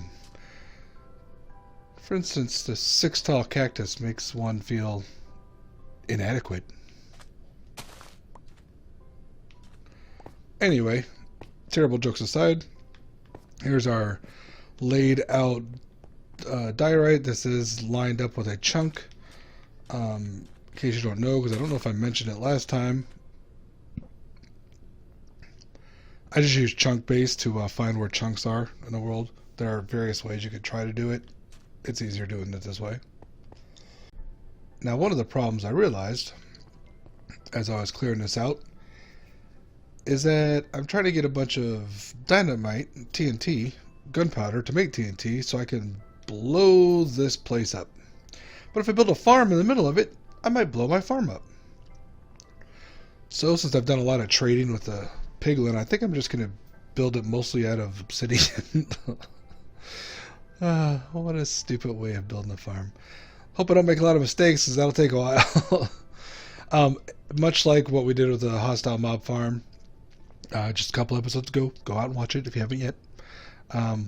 We'll have a collection system down on one corner, a drop chute with just fireplaces. That's not fireplaces because it's not a fireplace. Campfires to burn up the animals that fall in. A little mini waffle made out of grass. And we'll keep it lit because that's how mobs spawn. Passive mobs spawn. So, enough jibber jabbering. I'm going to finish tearing out the space around this so I can get up and down easier. Grab a bunch of obsidian. Like 6 stacks of it, I think. Maybe more. We'll see. I also have to find some grass. Mostly it's turned into dirt. That's easy. I get silk touch. And then, yeah. Let me just start building some stuff. So as I put the water in wrong here, I realized I probably put the water in wrong at the hostile mob farm. I think I made this top section completely water sources, and so only the bottom section moves the mobs down. Maybe that's why it doesn't produce that much. I'll check it out later. Okay, so I did a ring of obsidian around to protect the dirt layer, which I haven't put in. We're going to do a dirt waffle, but we want it lit up. And so instead of putting a wall around it, I'm just going to tower up. Basically, put a couple of towers of obsidian around next to the edge of the waffle, just so the things can't walk off the edge. And I also need to make a bunch of signs, not signs. Doop doop. Yep, that's right. A bunch of, what are those things called? We use them all the time. The things, you know, trapdoors. I make a bunch of trapdoors so they'll fall down too. So my plan, what I was trying to talk about, what I was trying to say, little spikes here. That way the animals who spawn up here can't walk off. They can walk straight over there, can't they? It doesn't need to be that efficient. If you want to make it more efficient, you know, fill out the wall. If you want to make it smarter, don't build it at a spot you plan on blowing up with TNT soon. That's just, you know, kind of a free tip for you. So let me get my dirt waffle in, let it turn into a grass waffle. Yum! Grass waffles. And get my spikes ready. Let's check back in. Alright, here's the dirt waffle. Quiet, kitty! The grass is about filled in. I mostly use grass blocks, but the dirt that I left in there is filling in. The sun's coming down. I'm going to clean up... Stop you, kitty! You're interrupting me. I'm going to clean up my mess around here, and hopefully it'll work. If not, we'll check back and see what else we can do about it. Let's talk briefly about preparation and planning, and reading the wiki to get actual information, not just do things wrong. So you'll notice that this is not the farm we just built. It is not where we just built it. It is different. That is because the farm I built over there, let me climb up this little hill, doop, doop, doop, doop, doop, doop, doop, doop, it was just a bunny farm. Why? Because that's all that spawns in the desert. Oh, I was careful not to do it over the grass, but it turns out, what I forgot about Bedrock is things spawn from the top down. So we build this above the level where things would spawn, and they'll tend to spawn up here, especially if we're kind of under here. Now, this isn't setting any records as per normal. I wasn't even sure it was working at all, quite frankly, until I saw the raw pork chop in here, because some of this mutton, as you can surmise from my inventory, are just sheep I've been killing. But I do have a nice little cooker system here that feeds right back in. So it's definitely something I recommend doing. any kind of passive mob farm that you can get that actually produces passive mobs. You can see that cow just spawned outside and then disappeared. Okay then. Those horses, yeah, horses will tend to spawn in here and die. Let's climb up top and see the other differences we have besides location and building materials. Because there are no other spots around here I want to blow up, the kind of distance I've been manually cleaning up around here, I did not need to make it out of obsidian, so I just used some ugly blocks. I did put in the proper water source again, like before. This works great for mobs, for like items though, not necessarily, because there are 3 dead spots. Like right here, I'm being pushed, but items can get stuck there. The waffle, you'll notice, is much smaller and doesn't have a band around it, but it is set up so that it's got a fewer spawning spaces. But it circles around so they can drop off whenever they need to. So that's going to reduce the efficacy a little bit, but I kind of liked it just because it's small, compact, and kind of looks nice from up here. Another slight difference is that I slabbed this just so I don't have to light it up. I don't know why I didn't think about that before. I guess over there the lights look better than slabs of a different color. You can't have obsidian slabs. You should be able to make like all the special blocks in obsidian. Where's that request? Where's that site? How do I request things? I want to request that. Anyway, new, smaller, sleeker, working sky waffle. Passive mob farms are a little bit iffy in this kind of case just because they spawn everywhere. That's the thing. They don't spawn just on the grass. That was incorrect. They can spawn on any surface. It doesn't matter. Quite frankly, you know what works well? You find a spot where they spawn a lot, you kill them as you run around, more spawn in, you go kill them. That's what I used to do at the other one that never worked. Build it, work around it, you'll get some stuff out of it, no big deal. Not a lot, probably. Kind of depends where you're working. You know, this might actually be really good on an island, surrounded by ocean. Yeah, that would probably work really well. Do that. Make sure it's a proper island. It can't be like a... It has to have the dirt in there. Look up the biomes. I don't remember the list. There's a whole list of things where things spawn or not, depending on where they are. If you made it this far, how and why, but thank you. As always, like, comment, subscribe, and I'll catch y'all later.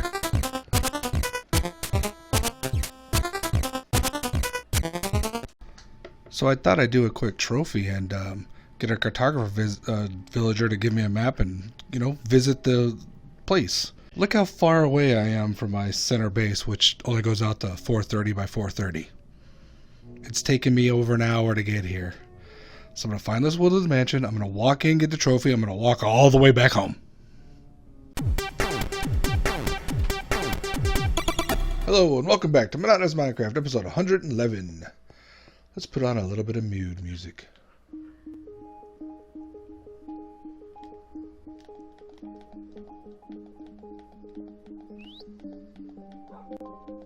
I haven't heard this music in a while. It's kind of terrible.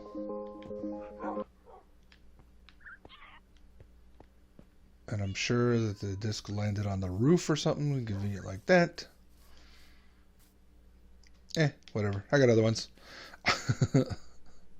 Seriously though, where'd it go?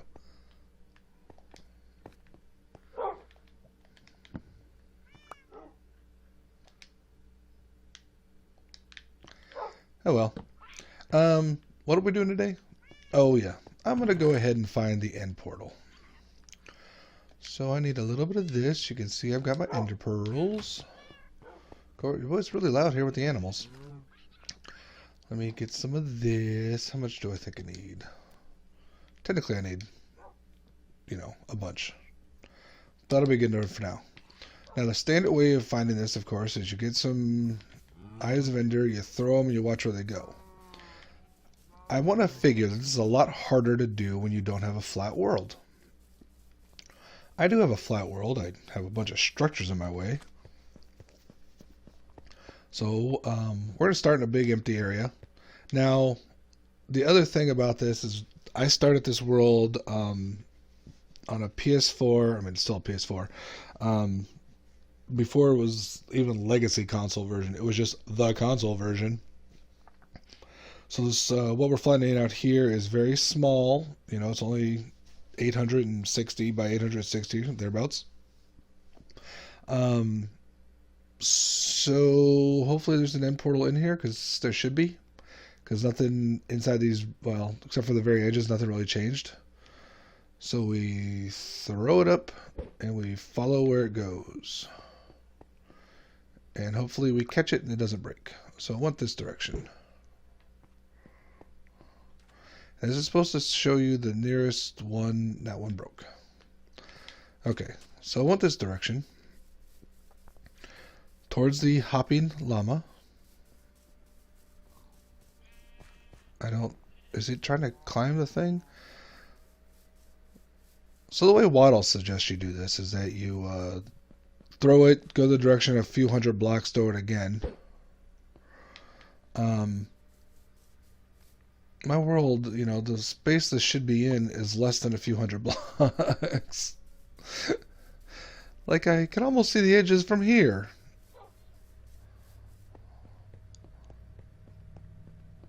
There's the wall, in fact.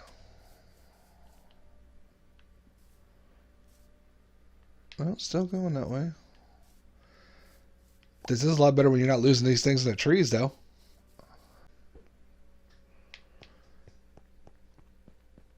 Whoa. What the...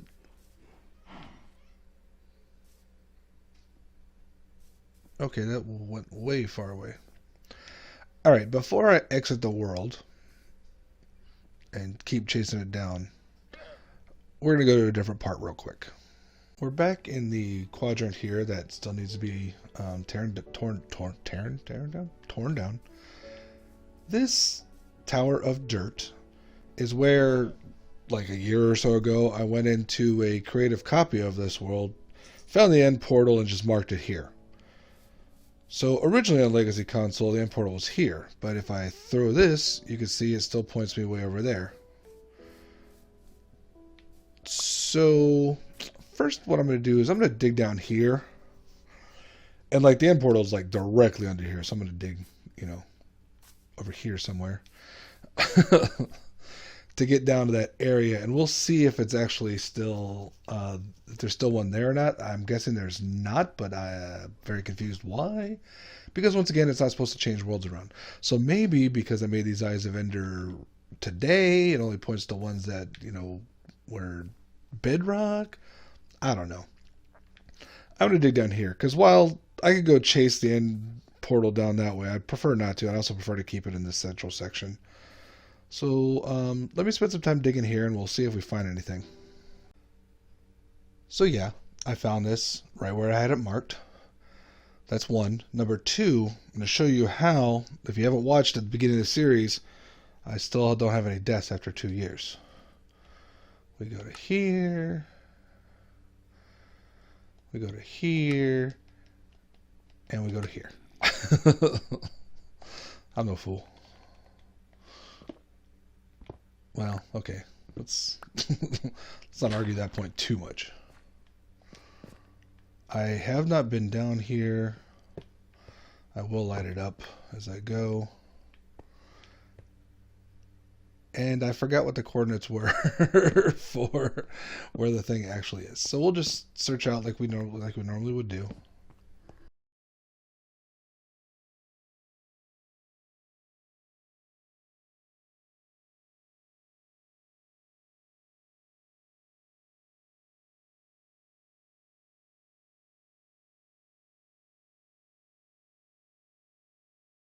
Found a library. Been searching around, just lighting things up.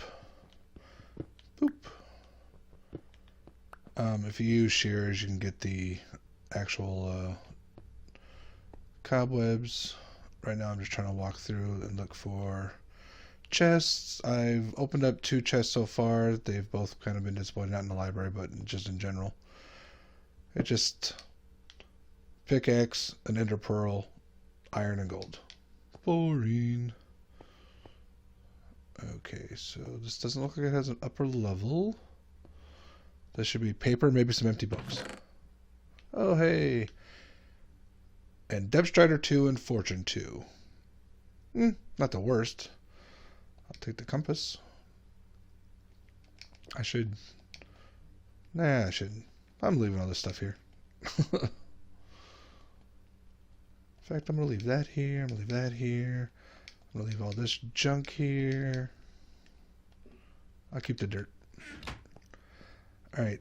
I'm down on the second, or the bottom level now, actually. I guess that's what I found down here. So I've been going through and basically following the same thing. First, I randomly walk through places. And now I've just been doing the classic maze, stick to one side. So I'm sticking to the right side. Although from what I remember, sticking to the left actually makes the most sense in general. But I'm sticking to the right side, finding things. Whee! So as you can see, it's the first time I'm down here. A lava room. Whoops. Not smart. Oh, just stop it.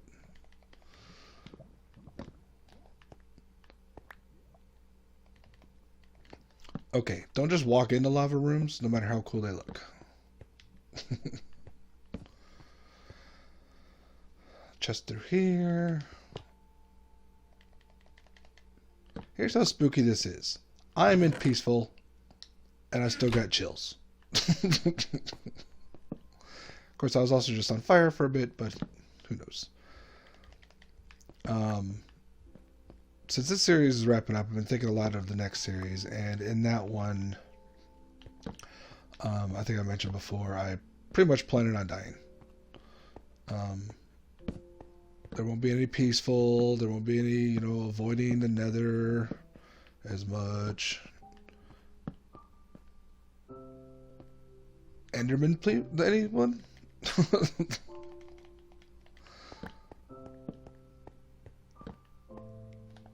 Why do these always intersect ravines? Like they always do. At least they always did in the PS4 version, it seemed like. Okay, maybe I don't have to light it up this much. Yeah, so you just stick to the right side and you get stuck. I'll leave those doors there, I don't care. Except for this one. I don't want to be scared when I come back.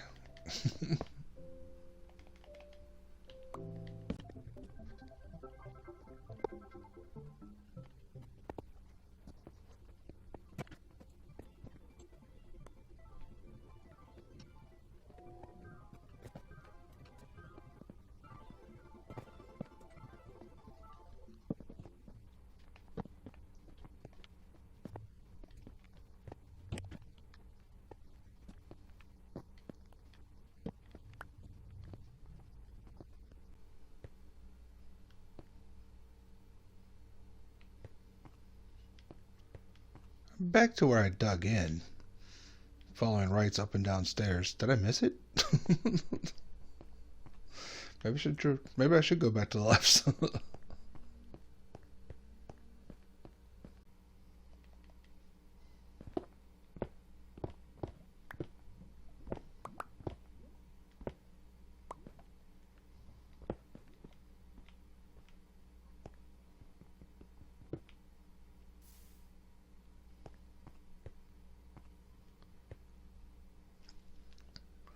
Okay, I think I found it by just digging down randomly. Is there, like...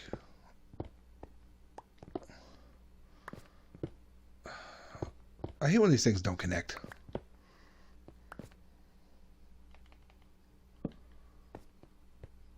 Like, where is this supposed to go? Or where does this come from? Oh, yeah, there. Perfect. Don't want to dig too far. It's probably a lava room.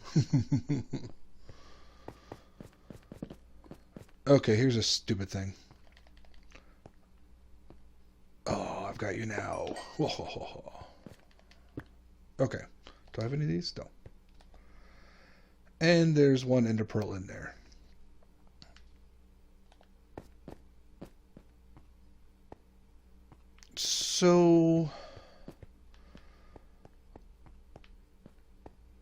How did I get in here? It's kind of broken through the side.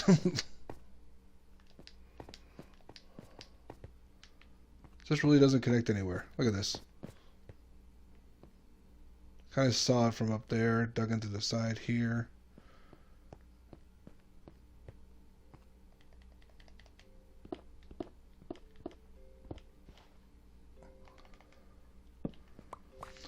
Yeah, sometimes you just kind of got to start digging through walls that look right.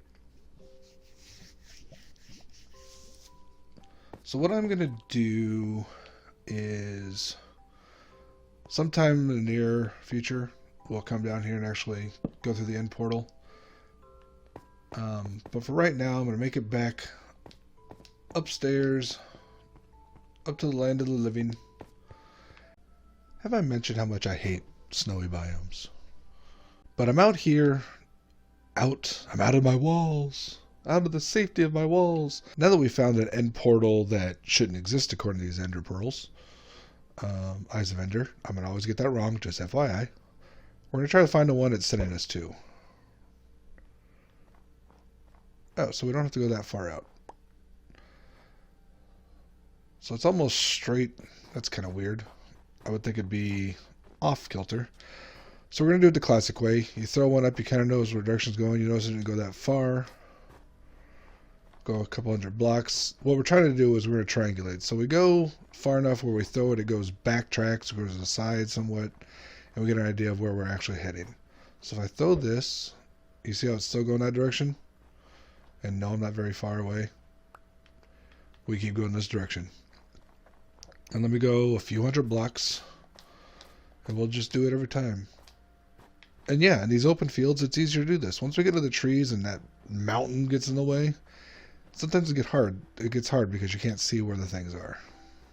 This reminds me, I know in the Java edition, end portals are a lot of times near villages. Like under village. No, wait, is that Bedrock? Is it Bedrock that the end portals are usually under a village? Is it both? I need to start watching more Bedrock players and less Java players. I get all these things confused. Okay, so we're past this one. Let's throw this up in the air. Aha! It is Bedrock. Or at least, you know, Bedrock may be in Java. So there's another tip that I keep forgetting. A lot of times end portals will be under or near underneath villages. So let's throw this up again. Still this direction.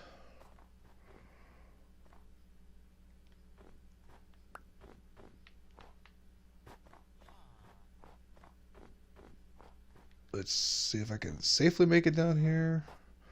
There's caves, so maybe we can start exploring those to actually find it, so we don't have to dig too much. Nope.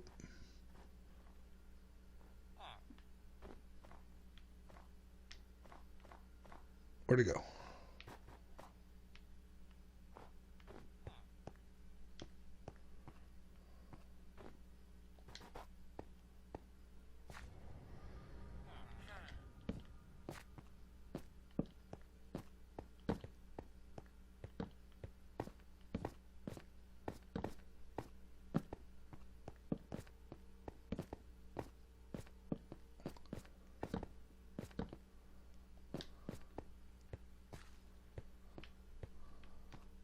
What the?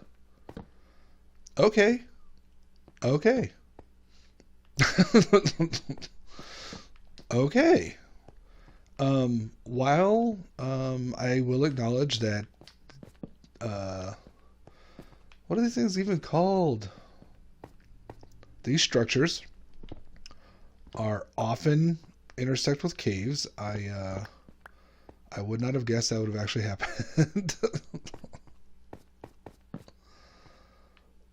So now the question is, can we find the end portal room? And also, are these loot chests any better? Not really.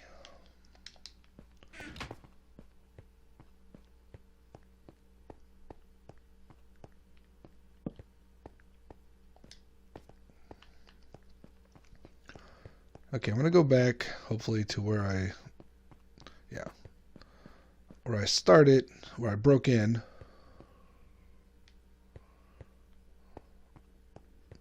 To the cave. And I'm going to start turning right a bunch of them. Let's see if we can find this end portal room.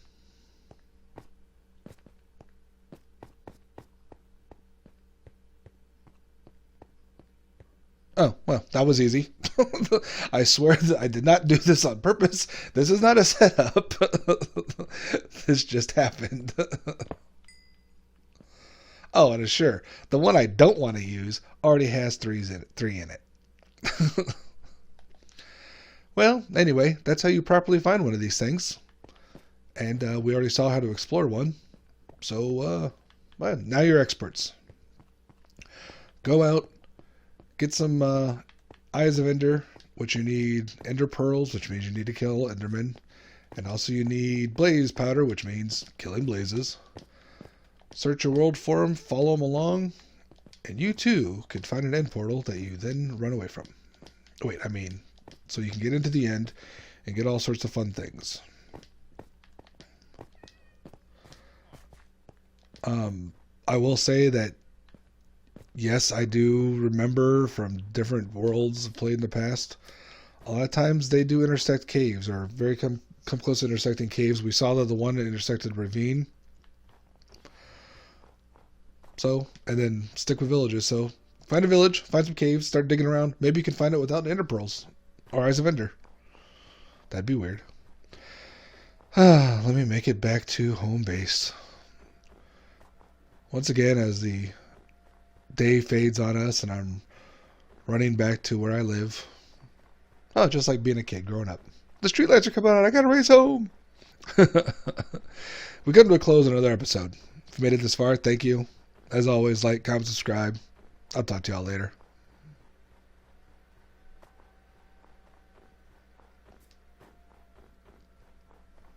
Hello, and welcome to the first episode of Monotonous Minecraft.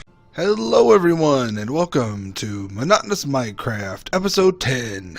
Hello, everyone, and welcome back to Monotonous Minecraft, episode 20.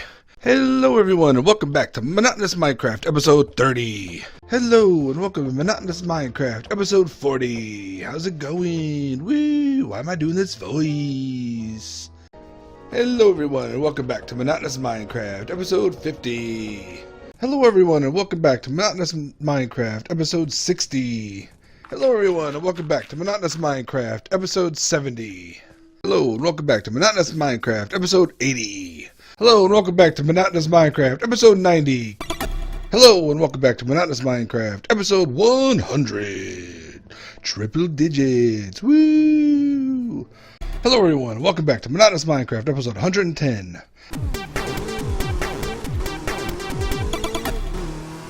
Hello, and welcome to Monotonous Minecraft, episode 112. As you may have guessed from the title or what you just saw, we're doing a clip show. Why is that? Well, I can't get into Minecraft. I'm stuck at the red Mojang screen, which is an intermittent problem. I went on Twitter to ask about it, and support said, yep, that happens, we're working on it. And I said, that sucks. Some other people chimed in and said I can reinstall Minecraft, so I'll do that in a bit. Quite frankly, I was going to do that, but I was kind of concerned about losing my worlds. So I've got the online backup, I backed up the worlds to USB. I should be good. I'll reinstall that later. So what we're going to be watching, and not just some awesome racing by me, this is actually a stunt run. Wait for it! Oh, nailed the double barrel roll. Interspersed with all these car sequences will be clips from various episodes of Monotonous Minecraft over the years. They're all kind of organized by section. What you saw was the opening. You know how that works out. Next up, we've got me saying the wrong names for things a lot. Or the wrong words for things. Once again, a lot. So, yeah. Enjoy the rest of the stunt run. Enjoy me misspeaking constantly for the next few minutes. And I'll check back in for the next Burnout Paradise segment.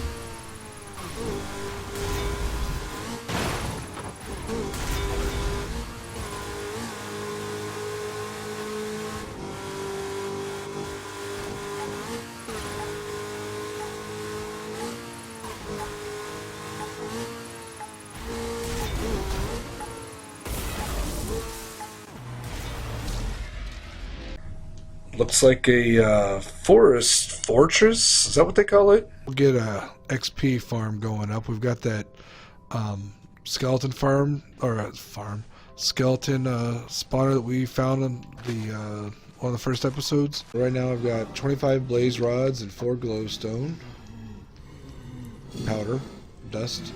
I've got the what are these things called? Grass leaves, the bushes.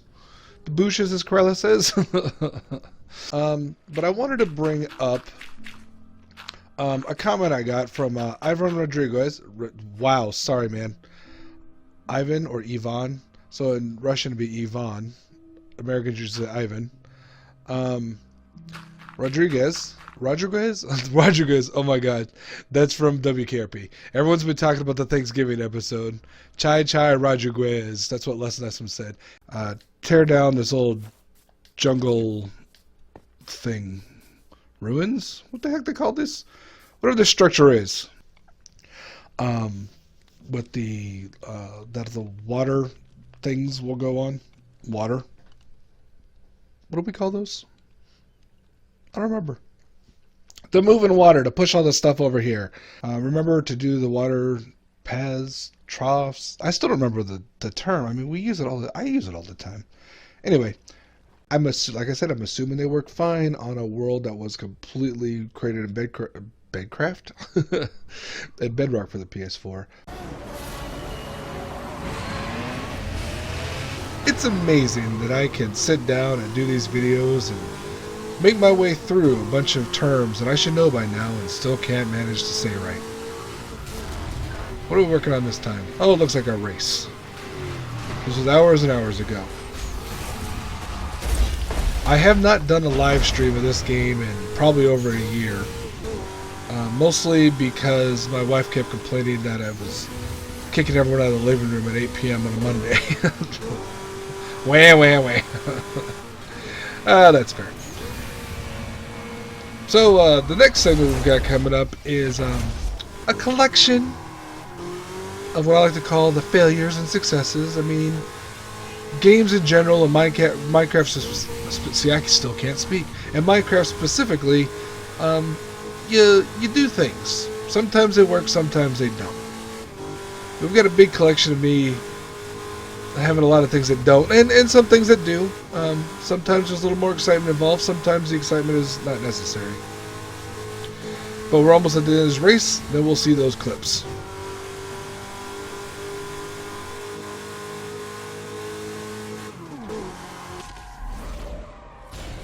So, yeah, I'm hoping it works in this version, because that'd be embarrassing if it didn't. Alright, well, something's gotta be fixed here. I don't know what. I'll figure it out. Get back to you. So, yeah, there's actually a bug on the PS4 where the flying machines will no longer break bamboo. I'll link to the bug in the description so you can keep an eye on it. But until that's fixed, I guess I'm stuck here. And we are done. Woo! With the flattening part. Well, not with the flattening part. With the ocean. Going to the Woodland Mansion. Woo! Okay, maybe it's not that exciting. Shut up. Forget it. They're not coming. They don't need to die. Good for them. Let's just tear this mother down. Ooh, so far so good. And let's see.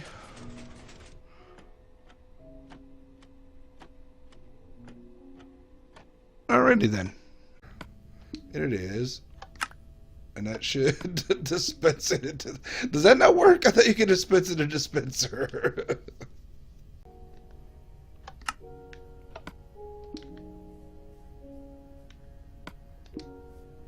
Well, where did that go? Hey, you know how I'm always complaining that the Java version, you can do a bunch of cool builds that we can't do on the Legacy console version? You know what they can't do that we can? Make notch apples. Thanks to the gold farm. I got a stack of them. This is going to be way too pink, but that's okay. Is this pink or is this magenta? Oh, no wonder.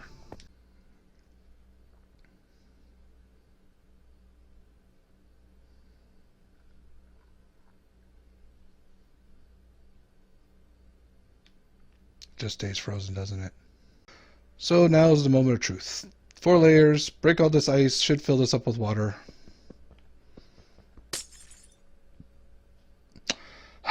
We've been through this before, haven't we? So between the drops and the XP, we got a good thing going here. I suppose I can nail one from here. Boom! You know, with editing, you can make it look like you're an excellent player in almost any game. Why don't I do that? I should edit that way. I'm not too mad at what I did. It was working out pretty well. I think in this case, this is the burning route for this car. While I was playing this, I played it for maybe 40 minutes earlier today, and I unlocked a few vehicles. It's nice. The next segment of clips we have coming up are me interacting with people and animals. Okay, it's mostly me saying weird things to villagers and whatever animal I come across. Now these clips could have easily taken up hours of time. I only found a few from several videos, so you know it's only a minute or so. If you want to see all of the times I talk to animals and villagers and sometimes zombies and skeletons and all sorts of things, I don't know, watch the whole series. Almost done. I'm gonna make it. All these are successes. I did edit to make it look like I'm good at this game at least. Excuse me, I'm trying to. Could you get your llamas out of here? I am trying to do a screenshot. Cows, come on. I'm trying to do something. No, hey, thanks for the wool. There. Whoa, turtle family. And this is. Yeah, I'm giving you gold. You weirdo. Cow, get out of my way. So I've got a bunch of ideas for stuff that want to happen. Oh my god, horses! Stay in the pen! Hi, chicken.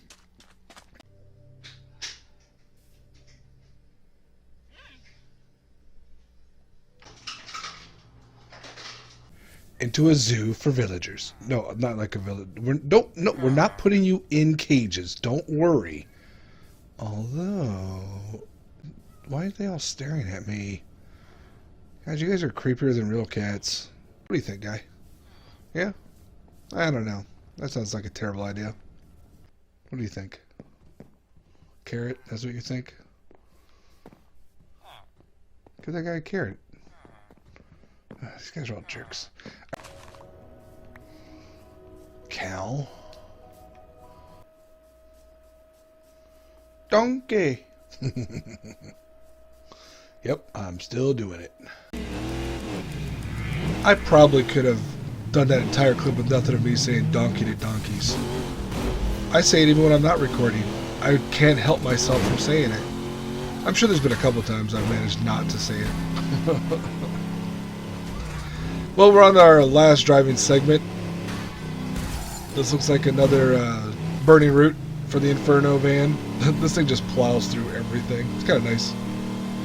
And it's my top pick for road rage. So the last segment will just be a bunch of closings, much like the opening was a bunch of openings. Same episodes as the opening, so you know you'll get to see every 10 episodes or so how my closing has changed here and there. Not much after first 20 or 30. I'm not even going to have a closing here. I'm just going to use the closing segment to wrap up this video. But I hope you enjoyed these clips as much as I have. It was fun to find them. It's fun to go back and watch some of these old things. And boy, looking at that first episode especially, how things have changed. Like, comment, subscribe, watch. And, now what do I say? Oh, I remember what I say. Because it's the same thing I say at my meetings at work. Talk to y'all later. Like, comment, subscribe. Was that legible? Can you read that? Can you read what I'm saying? Like, comment, subscribe. I'll talk to everyone later. As always, like, comment, subscribe. I'll talk to y'all later. Hope you enjoyed yourself. As always, like, comment, subscribe. And I'll talk to everyone later. Bye. Anyway, as always, like, comment, subscribe, or unlike, whatever. Thank you for those who have been liking my videos, by the way. I don't know who it is, but, you know, I've been getting regularly double-digit views, which for me is kind of nice, and positive feedback so far. Not comments, which is cool. You guys don't want to write anything. I watch most of my videos on the PS4, so I can't comment unless I jump on my phone anyway. So thanks for the likes you guys have been giving me. Thanks for watching if you do. And if you don't, if you just stop by and wonder what's going on, please, before you judge me completely, jump to a more interesting video. Alright? You know, there was some good learning here. You know, we can't... Your failing doesn't count necessarily. If you don't learn anything, we certainly learned. So, I'll catch y'all later. Bye. As always, like, comment, subscribe. Thanks for watching. I'll talk to y'all later. Anyway, thanks for watching if you made it this far. As always, like, comment, subscribe. I'll talk to y'all later. As always, like, comment, subscribe. Hope you liked that one. It was kind of fun. Nice build. I'll talk to everyone later. If you made it this far, thank you. As always, like, comment, subscribe. I'll talk to y'all later. If you made it this far, thank you. As always, like, comment, subscribe. I'll talk to y'all later. If you made it this far, how and why, but thank you. As always, like, comment, subscribe. I'll catch y'all later.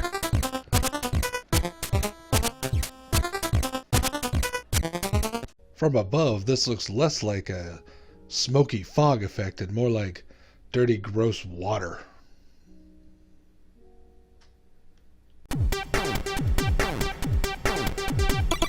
Hello everyone, and welcome back to Monotonous Minecraft, episode 113.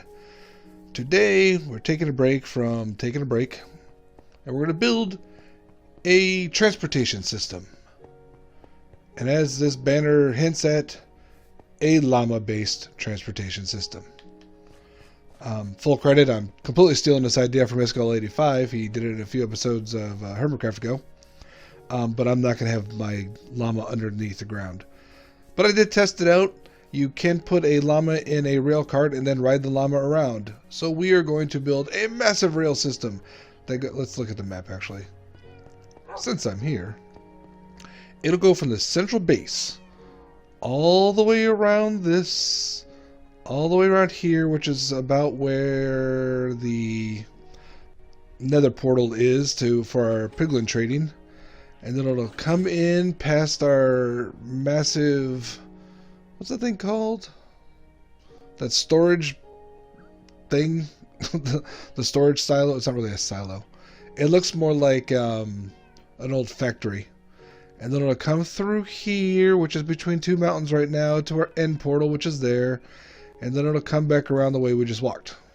So it'll be this fairly massive circle of rails with llamas to take us places. And I wanted to go fast, so I'm going to use all my powered rails. I'm going to use a bunch of these rails, and I'm going to have to come back for more rails and switches and rails. So let me get the first section of it somewhere built, and we'll jump back in so you can see what it looks like. So here we are in our end portal. We go zooming along. Now I have found that diagonals on rails, I was going to say they work pretty fast, but I'm not sure if that was in this version or the Legacy Console version. So hopefully this path isn't too long and slows us down.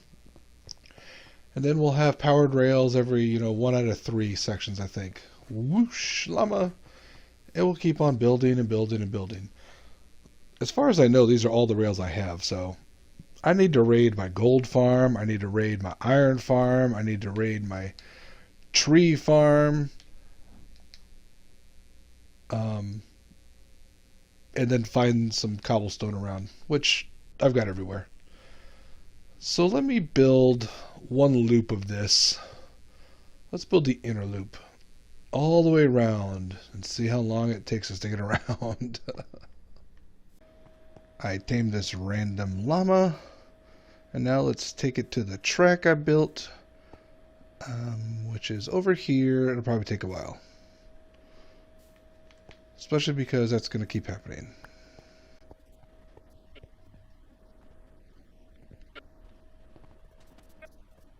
Let's bring him to a spot that's not going to shoot off automatically. And we pop him in here. We There he goes.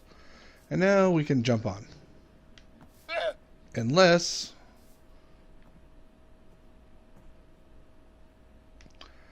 Okay, so the problem here is, and I've done this before, you can't do that while you're holding the lead. Luckily the cart stops on the diagonals. Okay, let's get the cart again. Jeez.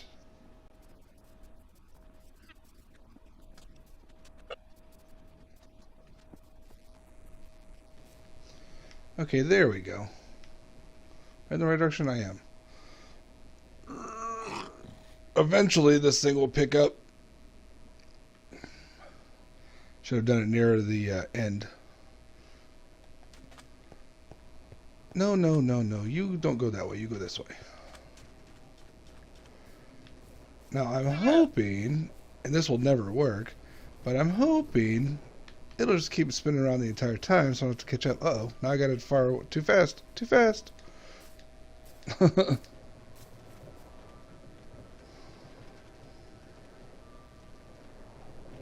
And there we go. I hit the wrong button. The llama is now gone. Bye, llama. That's embarrassing. So even though the chunks weren't loaded, I ran ahead. Maybe it got loaded as I was running past them. I had to catch up on the soul sand.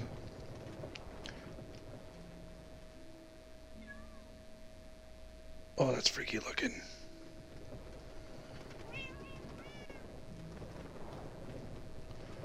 This is what I was trying to do. I like how the cape flies in the breeze, whenever there's a breeze. Alright. So this is the basic concept. I'm going to build the outer loop. So we'll have llamas going in both directions, essentially. So it's going to be just like a loop of train cars, of mine carts going around with llamas in them. The positive thing about this is because the llamas are in the carts, other animals won't jump in. Like, that's why I couldn't leave the carts out on my older rail lines. Pigs always steal mine carts. It's amazing. Occasionally sheep, but pigs are constantly in them, and they'll just disappear. All of a sudden, you come across a rail line with a pig happily going back and forth on it.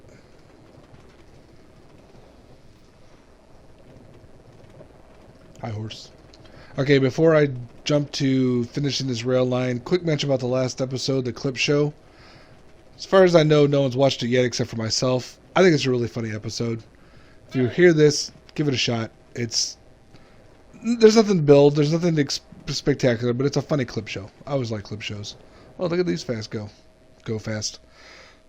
Yeah, me speaking wrong is one of the sections of the show. Let me just get this next bit done. I've got both my lines in, and as you can see, they're both going the same direction. The problem is that I've got a few of these llamas on these tracks, and when they bump into each other, they want to switch directions. They want to bounce back. So what I'm thinking is, on the straightaways, I might be able to design some kind of thing that, needs to be more complicated than I was thinking, but something that essentially forces the carts to all go the correct direction on these rails. FYI, the lag is amazing. Okay, so far our train is perfect. It's kind of random about what direction, and it's slow, but I can hop on and ride around all the way I want. So let me see if I can actually get these forced in the right direction. And arbitrarily, the inside track will be going counterclockwise, and the outside track, what I'm on now, will be going the way I'm going, which is clockwise. I don't know why. Originally I was going to do it the other way around, but whatever. Who cares? I don't know why I thought this was going to be hard. It's actually very easy. So I like to prep by going Duke and Duke. Turn those on. And then we replace these with some powered rails. Now the whole idea is that if a cart is coming the wrong directions, for instance on this outside one, if they're going counterclockwise, we want them to turn around and go the other way. But if they're coming the right way, we want to keep going through. And we can use the magic of spinny rails to do that. So let's see, we do this, this, and this. And then connect the corners. Then this part I always have to think about. So I want them to go this way. Yeah. So you have to break that one just in case. Really? Well, that's not right.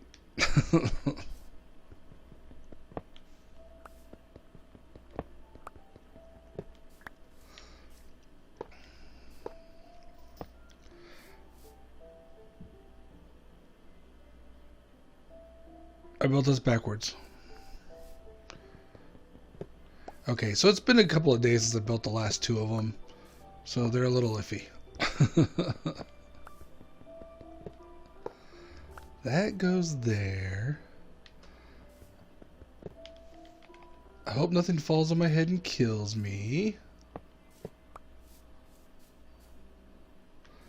There, so if it's going this way, it goes bloop bloop. And if it's going this way, it goes woo and spins around. Let me go sleep and we'll build the other one. So I'm short one powered rail, which is fine. We can still deal. I just want to build the opposite things we did last time. So that goes there and there. So this one goes right, bloop, and around. Now let's go find a llama cart and test this out. We can see this one externally, so it's a little bit easier to see. It just shoots forward. Now these are the only three I've got so far. I'll go around and build a lot more. I want to do them before and after each one of these curved sections just to give it a little bit of an extra boost. Alright, as we experience the wonder and lag of our llama train. Hey, there goes another one. This is actually pretty cool and a small one. In fact, I was thinking about building a carousel just with these llamas and other animals going around in a circle. Maybe I'll build that in a later episode. Right now, my plan for next week is actually to go ahead and enter the end, kill the Ender Dragon, and get some shulker boxes. We'll see how well that works out. I plan to do it on peaceful, but you know, you can still die in peaceful. It's harder, but you can still do it. Made it this far, thank you for watching. As always, like, comment, subscribe, and I'll catch y'all later.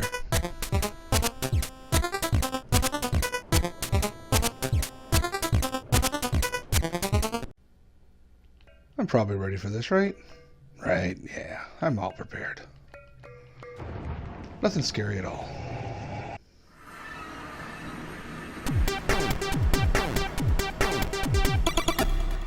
Hello and welcome back to Monotonous Minecraft, episode 114. This is not where you want to end up on the end. End up. As promised, I don't have anything to break blocks with. Oh my gosh. Already screwed up. Aha. I guess my fortune pickaxe is on the line. Wait, I don't have silk touch. Oh my god. I'm not prepared for this. Okay, it's in peaceful, so it shouldn't be too bad. I'm just not smart. I'll defeat the end dragon. I'll get back. Now, in Java, you know, you can kind of go in here and you can go ooh, and break the thing. I don't think that works here. Oh, she does attack me a little bit. I did try this out in a different world. It was creative.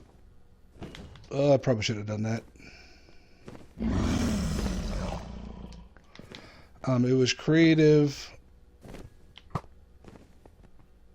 Okay, would you stop? Oh, okay. Peaceful and kind of boring and safe. But it looks like here she's still doing that. So I did get bottles, and pretty much I may just stop talking for a bit because I need to pay attention.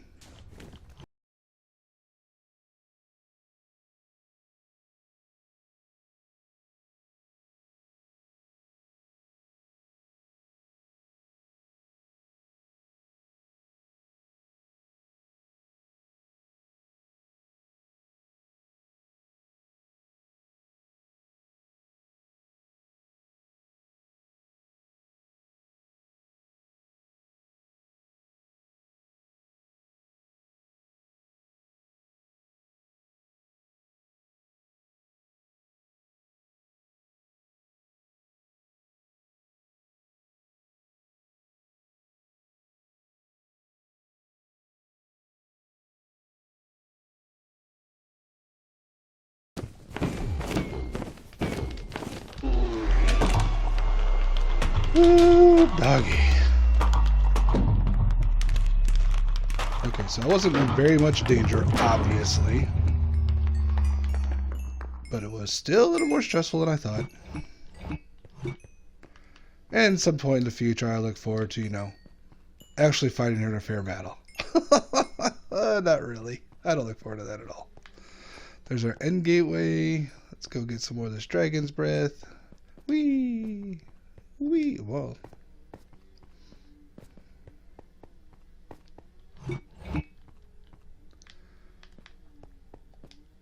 What the? Still coming. Yeah, I was already at level 182 though, so there's not really a lot to be done about that.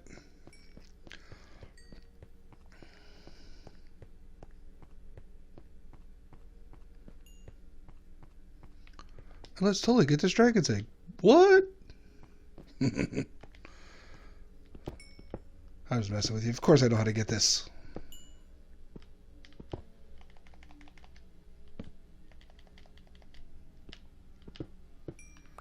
Bloop. Yoink. Okay, cool. Dragon gone. Yeah, let's go back in. Let's go back home.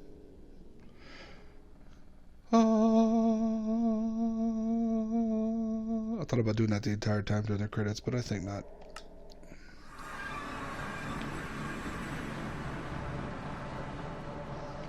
Whew, okay, that's how you beat the Ender Dragon on Peaceful. Let me tell you, I want you to go open up a creative world, go to the end, beef your gear up like I do, like I have, and beat the Ender Dragon in creative on Peaceful. It took me so much longer. And I don't mean like taking down the regenerative things in the towers or anything. I just mean it took me forever to actually kill her. And I was hitting her. So I don't know what was going on there. Let's so I had special armor here. Let's recap. I had set up an entire set of new armor, different weapons, not different food, just so that I could go there and not, you know, kill myself or die or anything. I want this back though, because I didn't know what was going to happen. And, you know, like I said, 114 episodes, no deaths yet. There's still time. Is it cheating to go to Peaceful? By some people's definitions, not by mine. That's how I started this world. So what we're going to do is I'm going to put my old gear back on. No. I'm going to grab some. I'm going to set up. I'm going to go back in the end. We're going to go to the end city, still in Peaceful. Gather all the shulkers we can. Hopefully it has a boat so we can get some elytra. I was practicing with those because I really haven't used those a lot. And then we'll practically have a modern world here. So let me get ready. We'll go back into the end. We are back in the end. So there's a little thing. There's a little thing about these little end gateways in Bedrock. And the thing is very similar to a lot of different things in Bedrock where maybe they'll kill you. Should they kill you? Oh, no, they should not kill you. But maybe they will anyway. And that is because, and I thought it was going to happen to me when I did this before, even in creative. Although in that case it wouldn't have killed me because I could fly. The time it takes to regenerate to generate the land underneath you could be a little slow. So basically I'm hoping I don't have any lag issues and I just drop into the void. Although that'd be pretty epic first death. Not nearly as funny as, like, you know, removing the bedrock from beneath the world and falling through, though. That'd be pretty funny. I should try that. Wait, no, I shouldn't.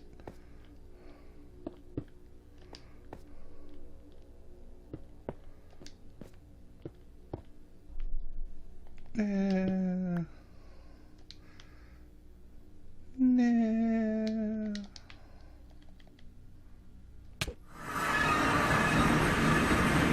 Handy.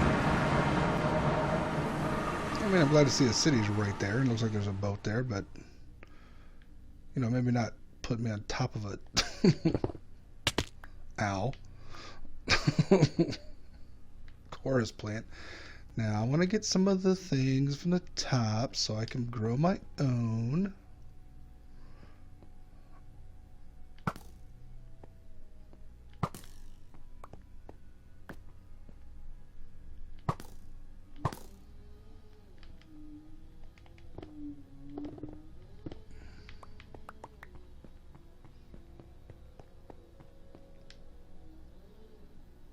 I have to build my own pathway? Weak. Can't you do it for... You can see I brought plenty of stone. Because this is absolutely what happens. Not scary at all. Oh, there's a ship. Yay, ship. Okay, so when you're in peaceful, shulkers are still here, which I was kind of surprised to learn, but that's kind of what pushed me to do this. There you are. And they still open and close the same type of thing.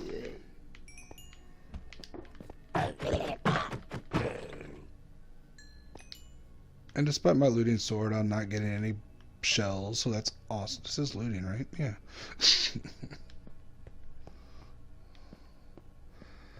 So I'm going to go through. I'm going to find all the shulkers I can, and I'm going to kill them. Can I just... Oh, there's one straight up there.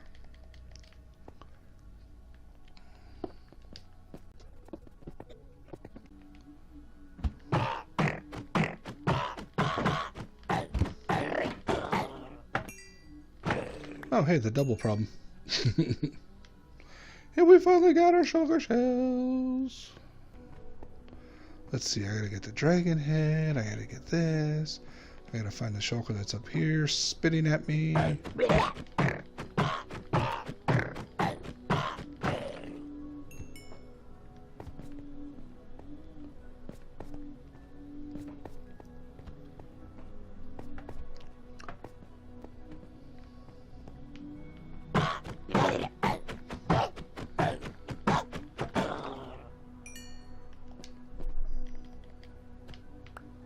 Flight! We can flight! I know that's not English, shut up.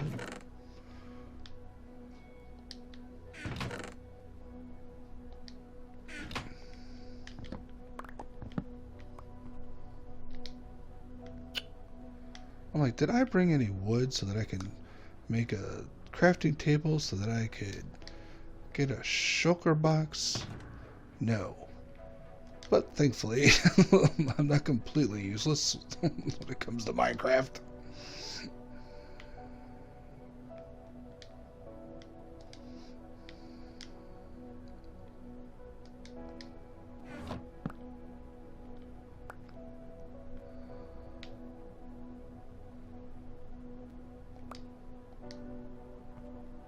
Oh, brother. I really did this the good way, didn't I? Okay, let's load this with some loot. I don't need all that. That can go in there. That's probably gone. I'm gonna end up putting this in my end chest, so it's fine. End chest, ender chest. That. Let me keep some of that. Let's get rid of these and this. One of these and this.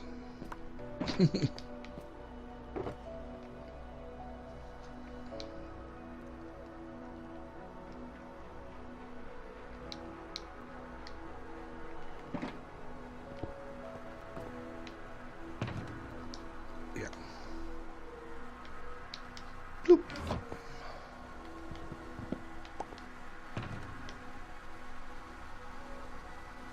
And no, keep that there. I have terrible inventory management. I'm hoping shulkers will make sure mean I can carry more stuff that I don't need to more often.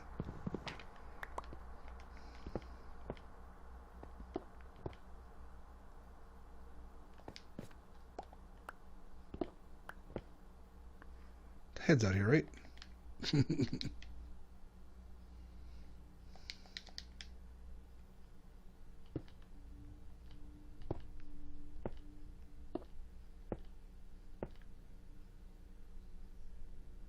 Yep, there it is.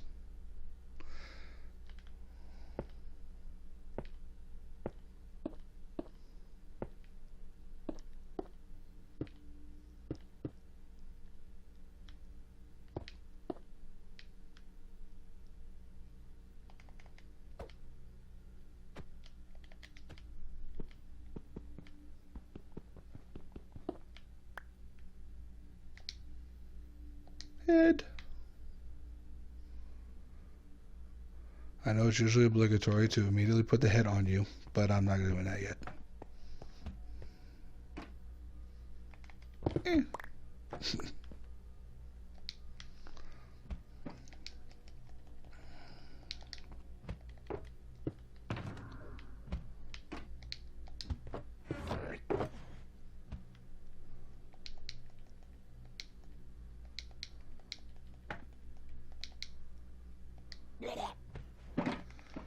There's another shulker around here somewhere. I can hear it.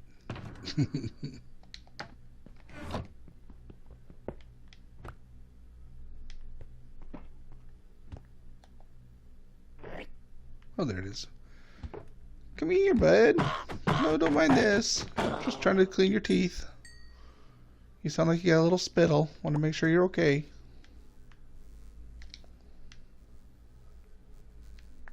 Could have dropped a couple of shulker shells. That'd have been nice. Alright, I'm going to go pick this city clean. At least it's kind of large and in charge. Hopefully I'll get a few more shulker shells out of it. And we'll be in business.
Katniss Everdeen. Alright, I'm done with the city. I'm sure there's other shulkers like that hiding out. You know, like that one right there. Dang it, people. I don't think I can hit that one from this distance. Well, maybe I could. It's stuck in the bottom.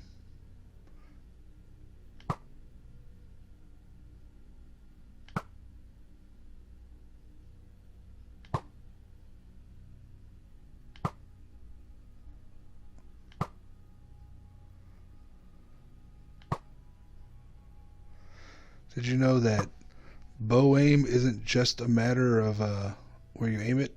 There's a randomization factor where it shoots. Nailed it. Alright, let's go back to the overworld, hopefully. Another end gateway. And see what kind of fun stuff we got. It'd be great if Bedrock we could do the whole cheaty kill the wither boss underneath the end portal thing, but no. No, we can't. Okay. Let's strip out of these dirty end clothes. Ugh. They're just so... They get so manky when you're in the end. Ha ha ha, very funny game.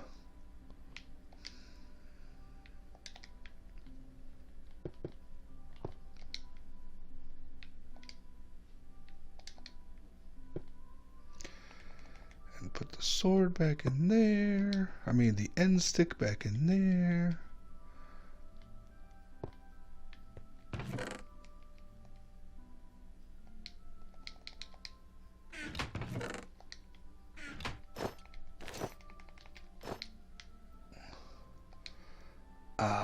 Better. Freshly dry cleaned.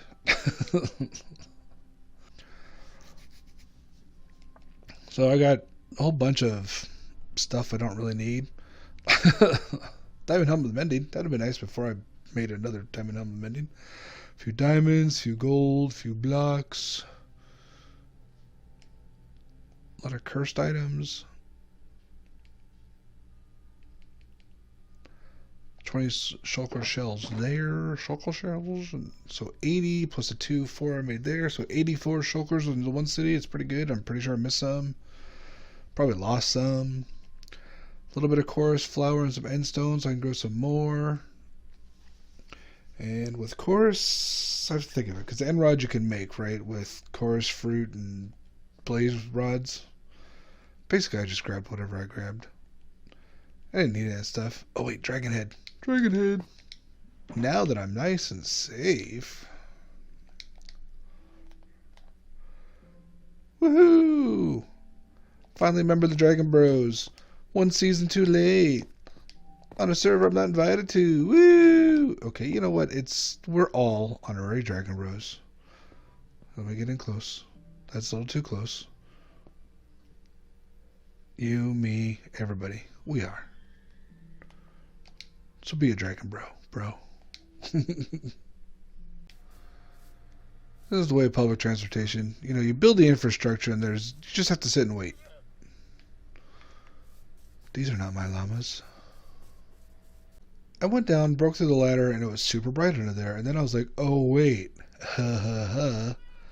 Slabs don't block light in Bedrock. It was just like it was daylight. So then I was going through and I was replacing the slabs with full blocks and slabs on top. And I realized, wait, I've got a whole pattern of trapdoors there I don't want to destroy and to put back in. So then I just kind of triple slabbed it. The upshot being nothing. Okay, so I mean, it probably technically works, but so far I've gotten some string, which means that I've created yet another string farm. String and fish. No matter what farms you build, you're getting extra string and fish. I'm going to spend a whole bunch of time organizing. If you made it this far, thank you very much. I hope you enjoyed my trip to the end. I suggest you do it too. You know, maybe for yourself you want to do it a little more difficulty than I did, but for myself, I think that was just a perfect level. Considering I still, well, I wouldn't say I almost died, but you know, I got hurt a couple times. It was still scary. There's the void. Alright. As always, like, comment, subscribe. I'll talk to y'all later.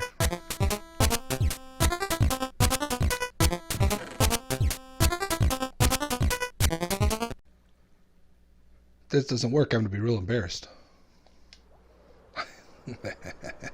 I knew it would work.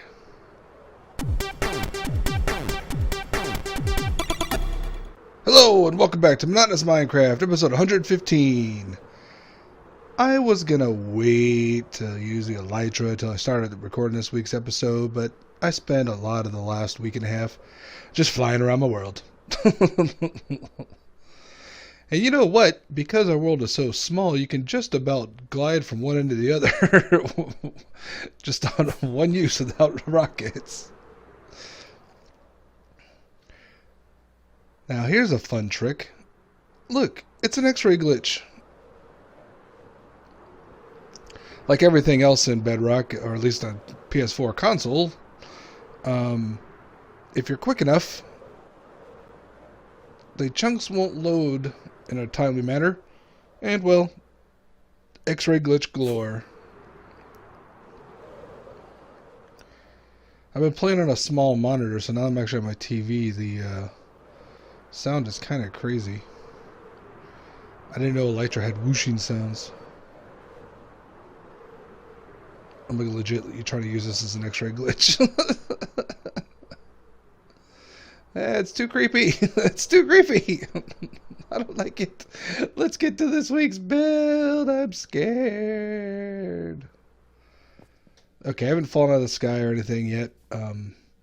Okay, so I already built this week's build. It's based on a video I saw from It's Me, James. And he got designed from someone he couldn't remember. It was an improvement on his own. But let's go over here and we'll review it and then, I don't know, fly around some more. Boom, there it is. What's the point of this contraption? Well, if you haven't seen the thumbnail or read the title or know the reference video I'm talking about, boom! It's to get portal blocks. What's the use of portal blocks? Well, you can make a one tall portal with it. I did it over there, but I was just testing it and I got rid of it because it was in a spot where I was afraid I was going to accidentally walk into a lot. So, yeah, let's just review this build real quick, and that way you can go ahead and stop playing the video, and I'll keep talking for the next 5 or 10 minutes. So what you need here, in addition to all this stuff, is the other this, and a bunch of vines. Now, this, and let me get my shears out too, just because it was easier.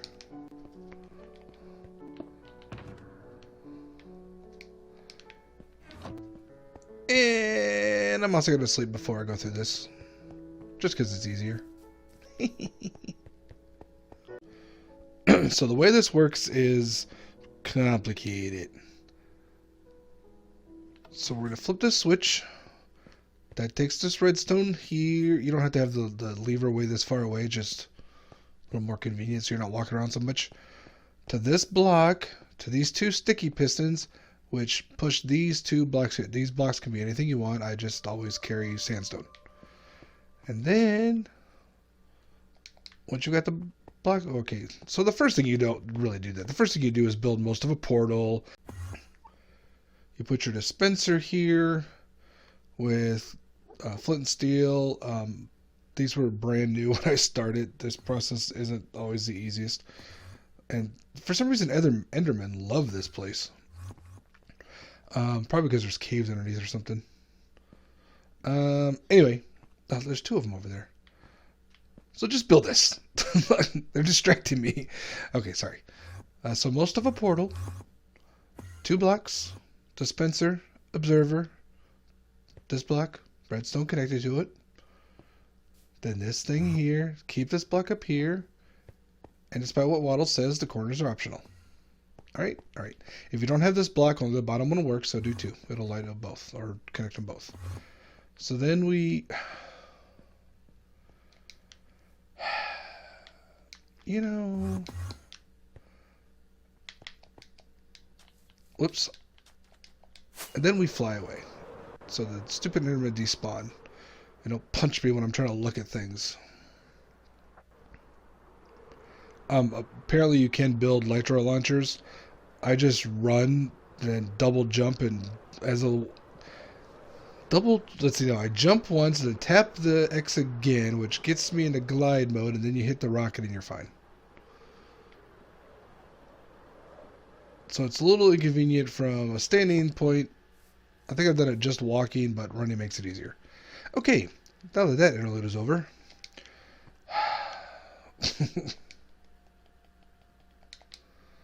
Vine. Move this back. And so what we're going to do is place this grindstone right here. And you'll notice I get it back. So that's a phantom block. And somehow that's the key. And then we put this here. And then we go here. We put out the fire. And then we get rid of the vine. If you don't get rid of the vine, this won't work. Trust me, I Burned through like half that flint and steel, doing it wrong. Then we finished our portal. And now the key is you just kind of step back, not too far, because too far for some reason doesn't work. Run forward and just start swinging this pickaxe like crazy. This is my standard pickaxe. The important thing here, I think, is the efficiency 5. Apparently, if you have a haste 2 beacon, this will work every time. With efficiency 5 and whatever you just saw, I get it to work, I don't know. I've had 6 of these and it went on for a while, so a few times. Do you think I could do it the first time? Probably not. No. So that's what typically happens if it doesn't work. And so then you collect your stuff. If you lose your glass, it's just gone into the nether. Don't worry about it. And then we just rebuild everything like we did and try again.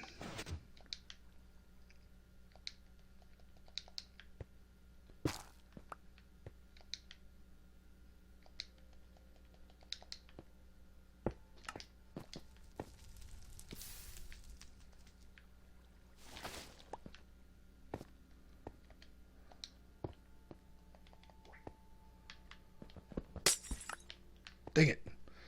Alright, I'm going to keep recording this until one of them works.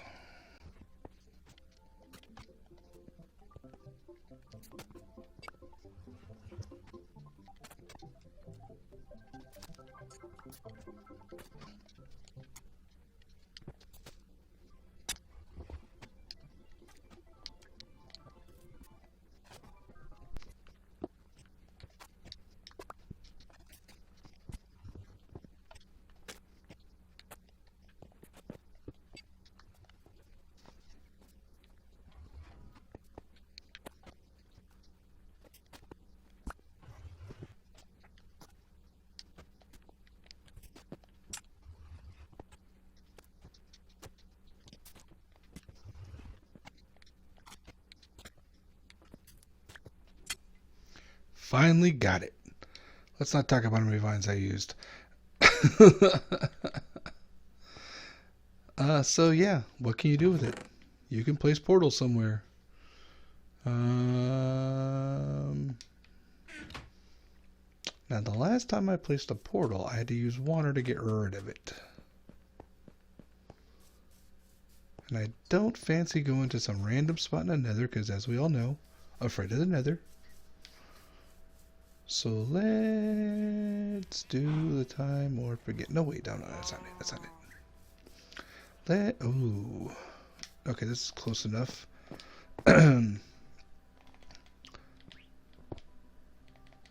Nope.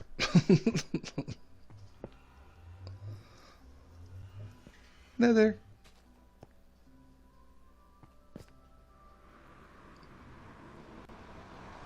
Oh, this gives me a headache. And we are here with a bunch of llamas and a horse and the rest of my glass. See, I told you it was here. Should put a roof on this before gas kills me.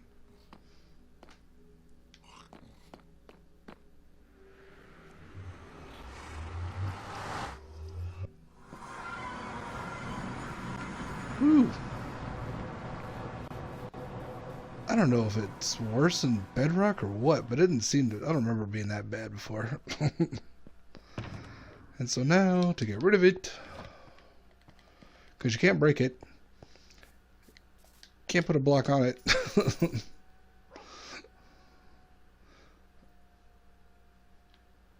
Oh, really?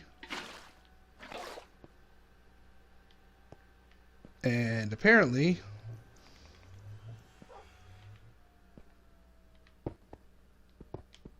oh, okay, look, I broke the block next to it. Good, good, good, good. You can do that too. So that is how to destroy your block of coal to mine later.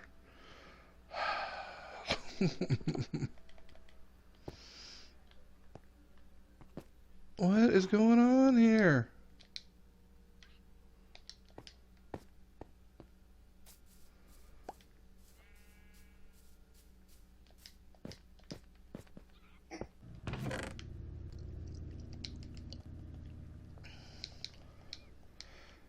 Make sure you keep all your stuff for doing this in the chest. If you leave it set up, the phantom block will disappear when you reload either the game or even the chunks, possibly. Okay, so one last time. Most of a portal. Corners optional. 2 blocks here with a dispenser. 1 block here with a, what is this thing called? Observer. Redstone, make sure the redstone's on top. I forgot about that earlier. Boop, boop, boop. Get the sticky pistons. Couple blocks. Block back here. Redstone to a switch. The switch doesn't have to be this far. It could be over here. You're fine. And there you go. Look, the creeper farm's doing great. Look at all that string I got. Why does every farm in this version produce either string or fish? See, look how smoothly I did it that one time. I've got unbreaking and mending on my elytra. And so far they haven't broken or been unmended. Or something. I don't know.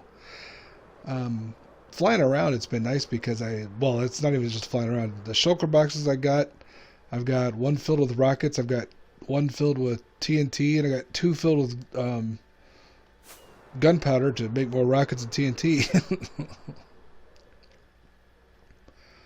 So I've been taking out this mountain, and with the addition of this mountain, you know, being the last one down, we don't have much time left in this world. Month or 2. It'll be nice. Okay, if you really want to get the good distance, 45, and then you can keep going. I wait till it usually peaks, and then you can go down. You kind of rock back and forth.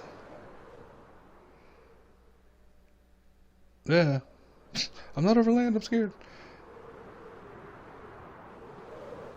At one point, the unloaded chunks actually, I bumped into them.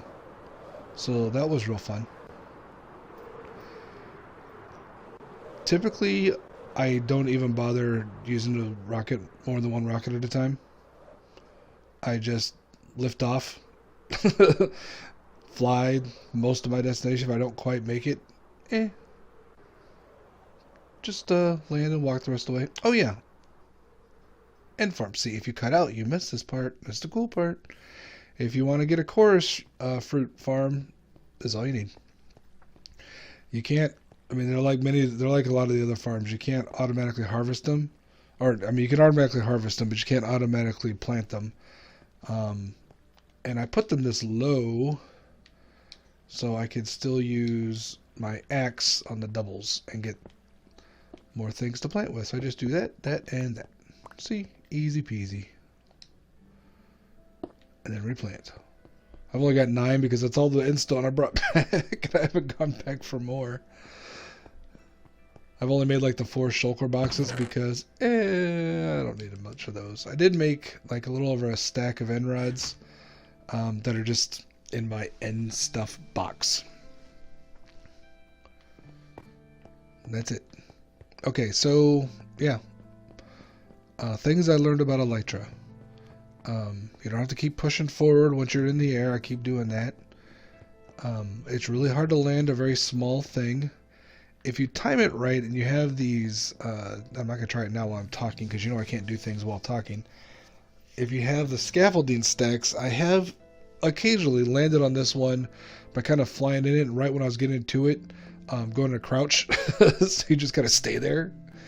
I've almost fallen off the giant tower to the, well, what turned out to be a fish and gold farm. Let's talk about our ink farm real quick, because I've not got a single trident from it at all.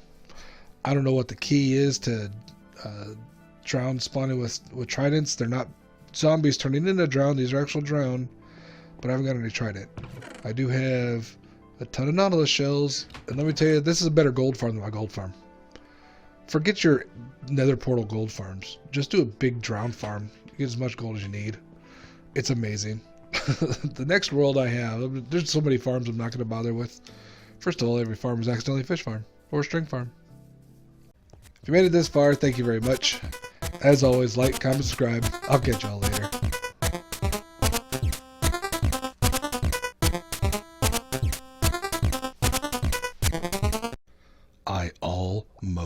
Died. Used up a totem of dying and everything. Stupid tall tower. Hello and welcome to Monotonous Minecraft, episode 116. The series that has us flattening a legacy-sized world. Lately, my kids and I have been rewatching Phineas and Ferb. That's a great show. One of the best-selling T-shirts I have on Redbubble is my where's Perry shirt? Oh, there you are, Perry shirt, but it's Perry Mason instead of Perry the Platypus. Ha ha ha! But today we're building. I can't talk. Today we're building Perry the Platypus, but not just any Perry the Platypus. We're building Perry the Platypus in action figure from episode blah blah blah. I don't remember. To build this action figure, we'll need several things. Mostly wool that's Perry colored. The green is for our nice suburban lawnscape we'll put out here. The reason I'm doing it out in the desert is because it's wool and I've got fire spreads and I don't want my build to burn to the ground. The reason we're building it by this thing is because I built this thing in the middle of the desert. I'm going to build my suburban lawnscape, yes, lawnscape, not landscape, in 2 square chunks, like 4 chunks together. Sorry for the spinny things.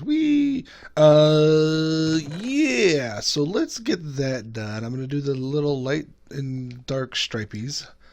I'm going to use sea lanterns and then carpets over top to do the lighting. So let me get some lime green carpets too. I should need more than that. And let's tear up this section. The good thing about building next to this failed farm is that I know it's on a chunk, so it lines up perfectly. So I go to this corner and there's where I start. I just go out 2 chunks that way and that way. Let's go. It was actually a happy accident that I just happened to drop my chest right at the right line.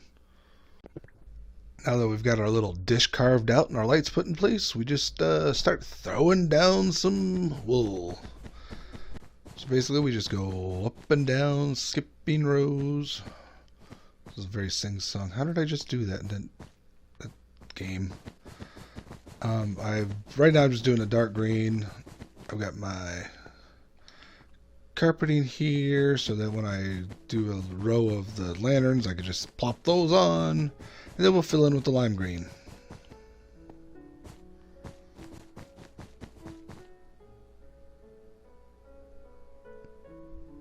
Huh. Math. I don't need dark green carpet, just lime green.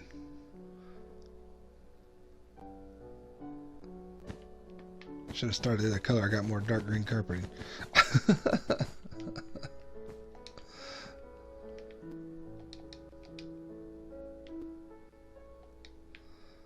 Other math. Uh-oh.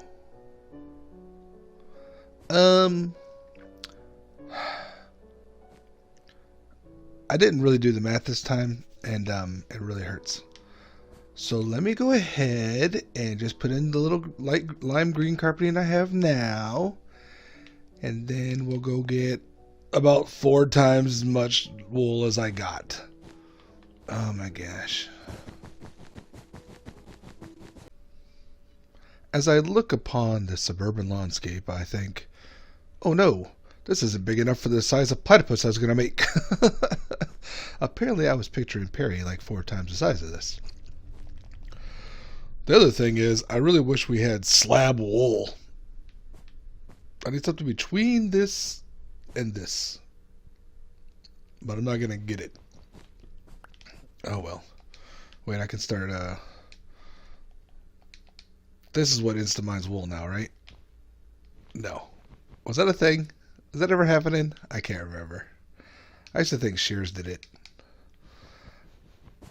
Okay, so I'm doing it from a screen capture from the show itself, the design.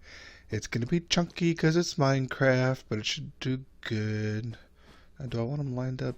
Yeah, I've got to make the long way here, else it'll look weird with the stripes here.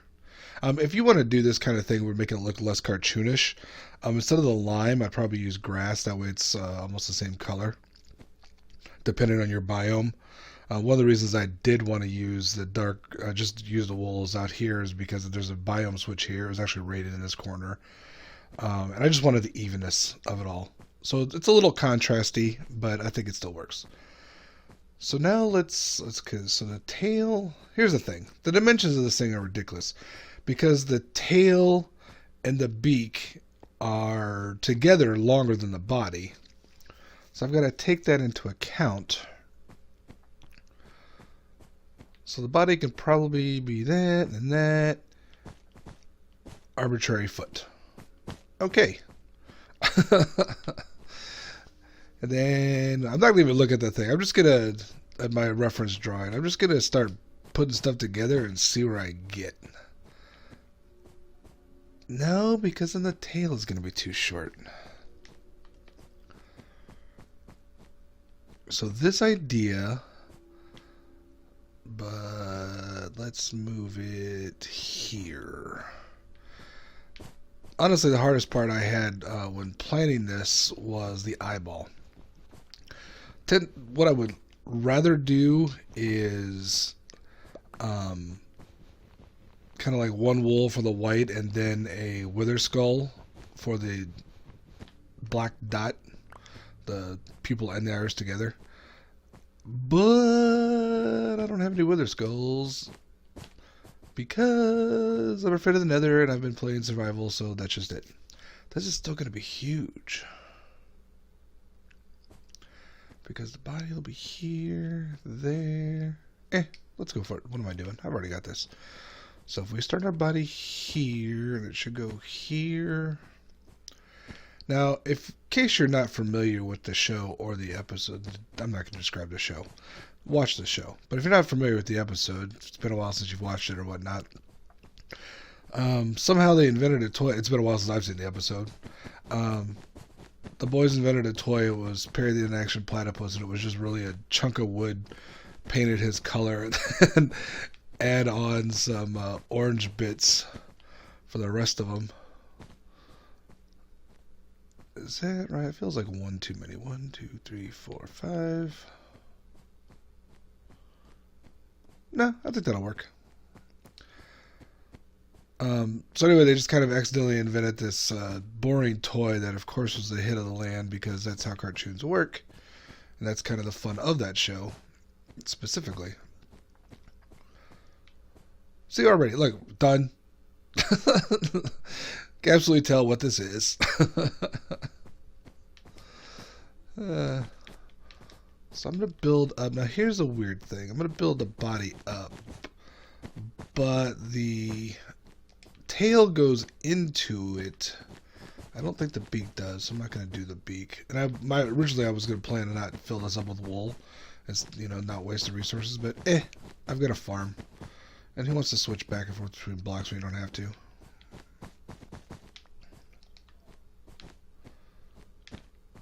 So then the tail actually does kind of become part of the body, so it'll stick out there.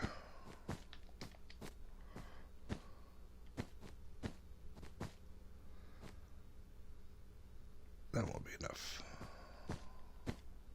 That's too much. This is totally arbitrary, but I think it'll work.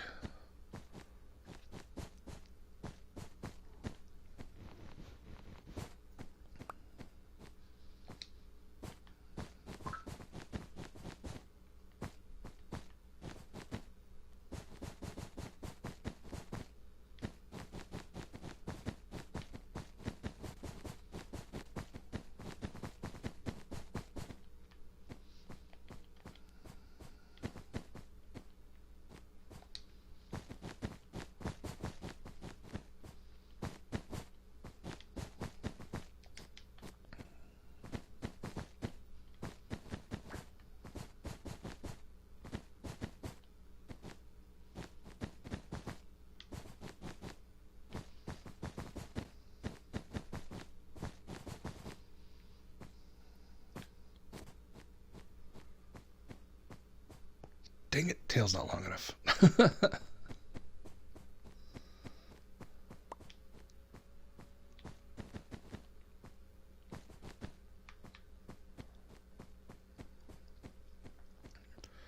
There we go.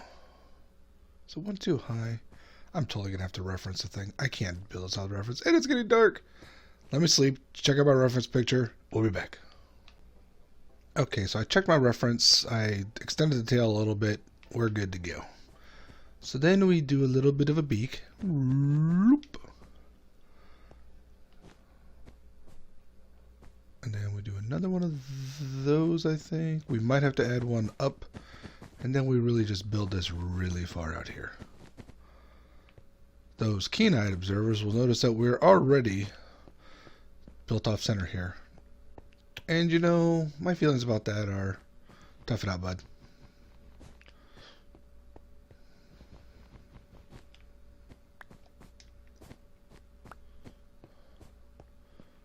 Now that looks a little long on the nose. But then again, the reference picture shows it a little long on the nose.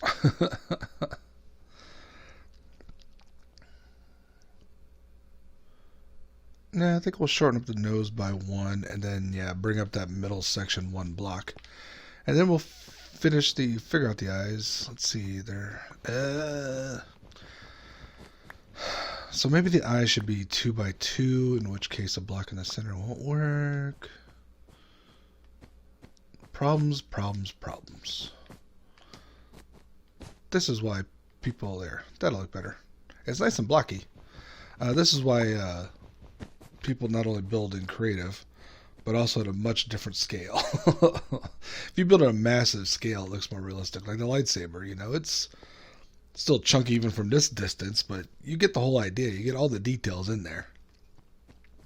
So then we throw in, well, I guess we got 2 sides of the face. We can try 2 eyes, because right now, quite frankly, you know, we could make it look like that. Whoa, 2 by guide.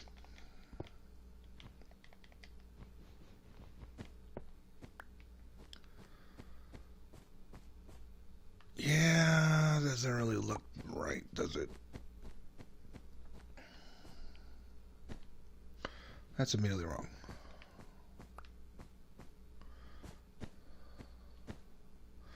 So my thought was to do this and then this. That's... I know what I'm going for, but that's not right at all either. Whoops, dig it.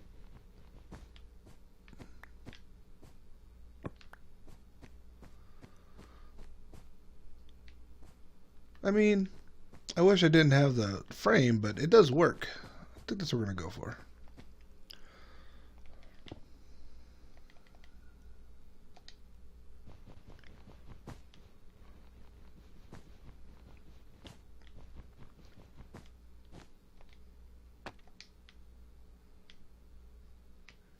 What happened to other black concrete? Oh, there it is.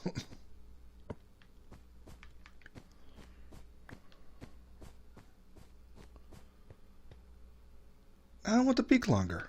The eyes make it... That's weird.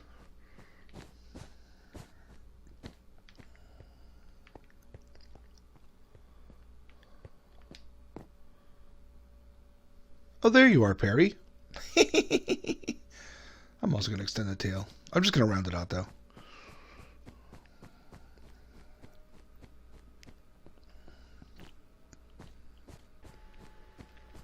What can we do with this space? Because, I mean, it is really off-center. Like, super off-center. I've got an idea. But before that, we've got to carpet this place. Obviously.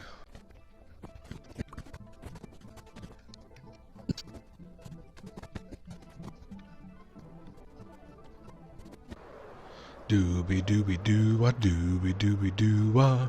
Agent P. Of course that's what Perry the Platypus in action figure would have. An active little fedora.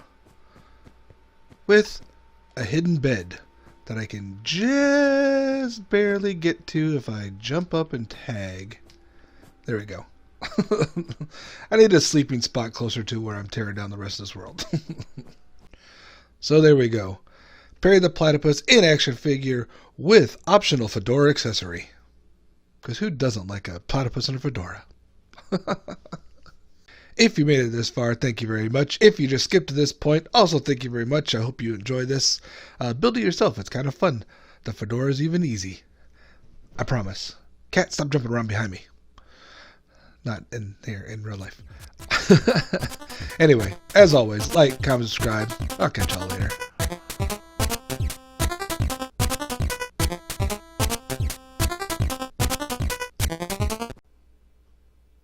Literally days and days of AFK. One trident.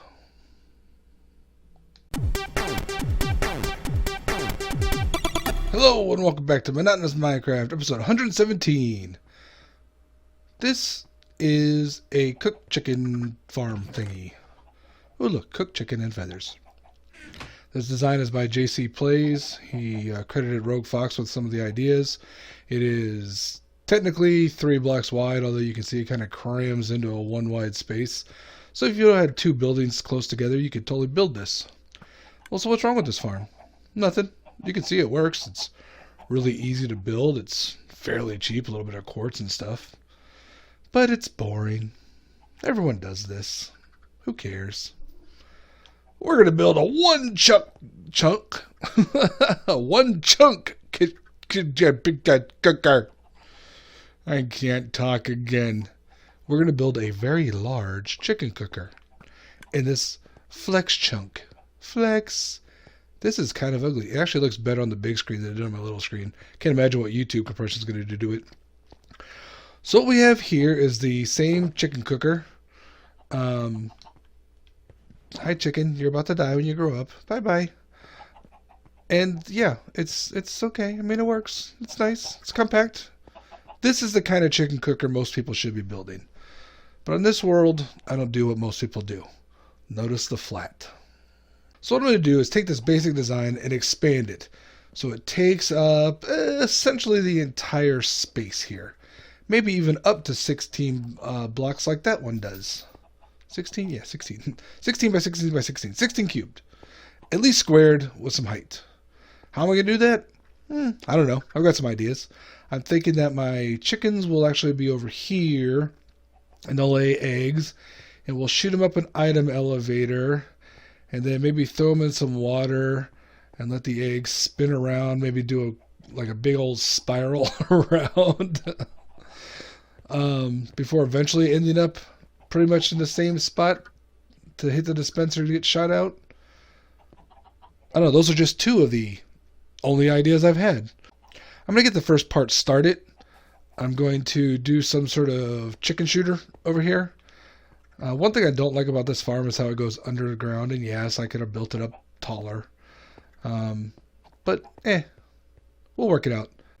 Alright, before my friend here dies, let's get to it. Woo! So this is nice, but we don't need it.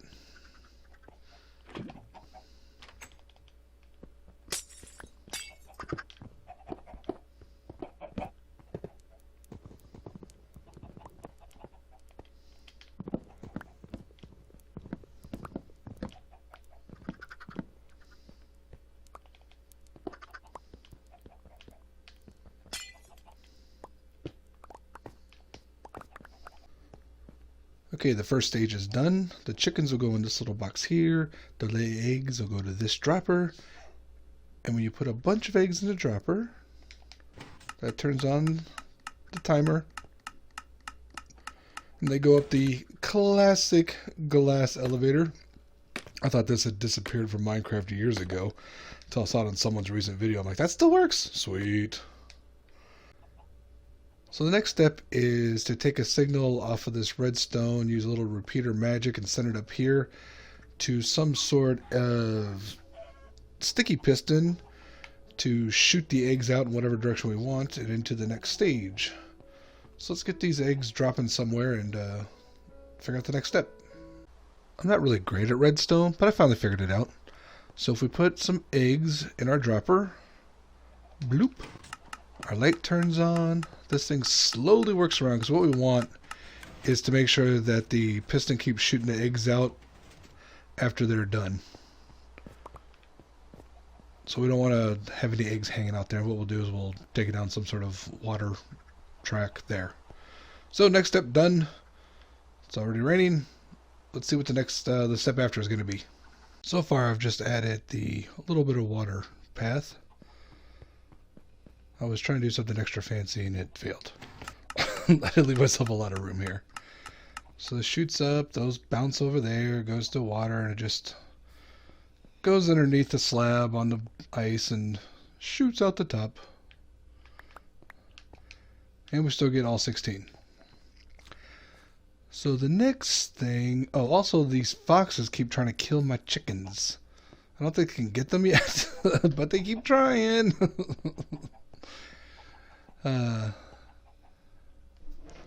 So I'm not sure what I'm going to do next. I'm going to look some... I got an idea. I don't know how to do it. I'm going to look at some things. But hopefully it'll be pretty cool.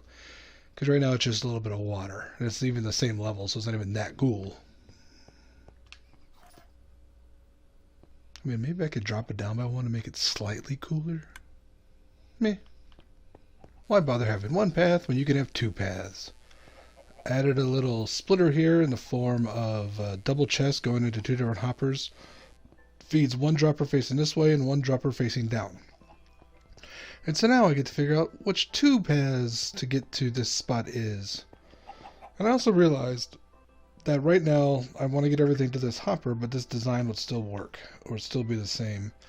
So I think I'm going to try to... I still want to get rid of this in-ground thing. I'm going to make it wider so it works better for me. You can leave it like this. In fact, most of you would probably just build this chicken cooker, but that's not the way I do things around here. Hours later, and I've got one part of the split done. A water slide, whee! And I've also got the updated dispenser shooter ready. I didn't design this before I put the water slide in, so I had to kind of design around it.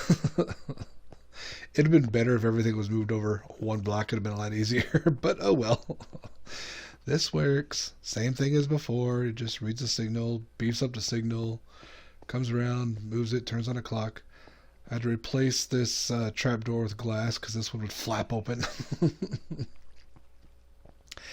Oops. Anyway, last section I'll put in, and we'll check back in and see the completed results. And the second and last system is in place. It is a classic little roller coaster. The eggs that get shot down will be collected by this hopper, and then as the hopper minecart rolls around, it'll pick them up, then drop them straight into here, where the water also collects them. This will shoot them out. Now I've only got 14 eggs, not 16, because I was already testing the other system. So in theory, these should all go in here. They should get split between the water and the thing.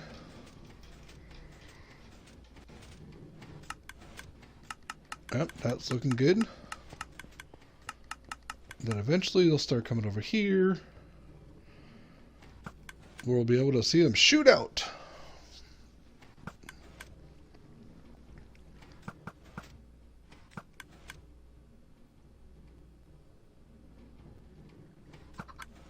And we even got a chicken.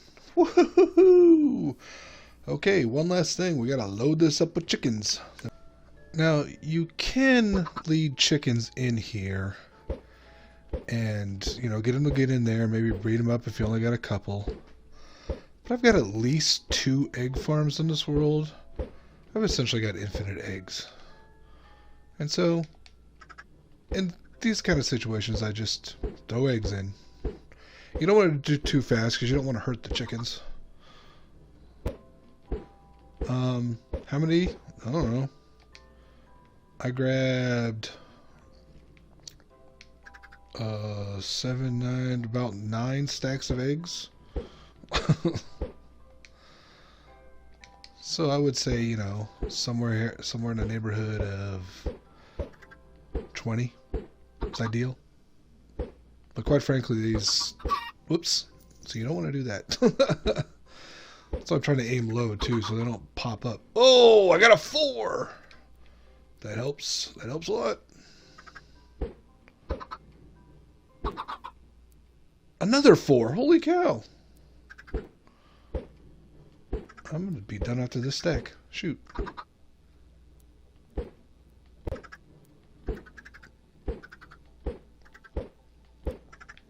Good enough for me. In addition to the crazy pathways, I've also got some annoying sounds, even more annoying than just this. And I got the light that flashes on, and let's throw some eggs in here.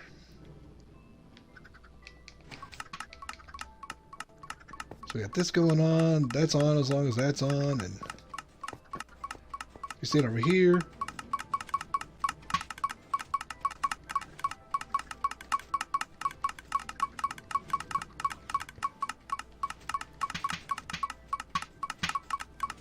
There we go, that's better. The eggs are coming through. This is a highly successful and quite annoying farm. So there you have it. The one chunk chicken cooker. Yes, you could make it smaller, but why would you?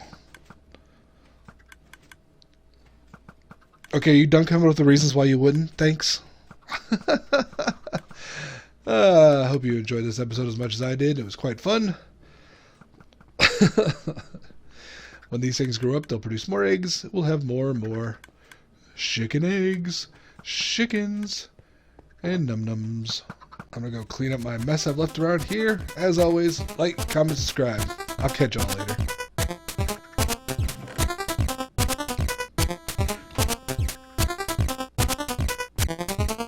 I decided I want to get to level 1000 before the end of this world. So I built an array of cheaty XP farmy thingies. Bloop. They're still a little slow, but that's okay. Hello and welcome back to Monotonous Minecraft, episode 118. I forgot what I was going to do this week because we've got the update to 1.16.100, and boy are there bugs. I'm not sure, whoops, that's not the one I wanted to open.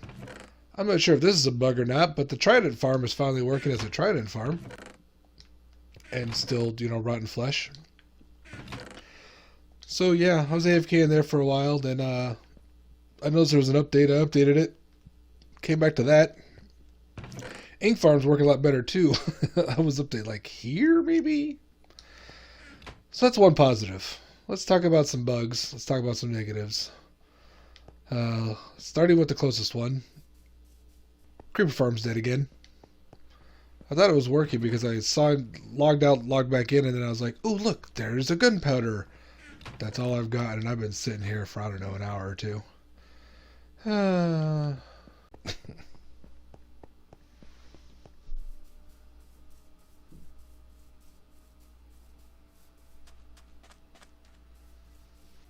This next bug is actually related to the whole idea of getting a bunch of XP.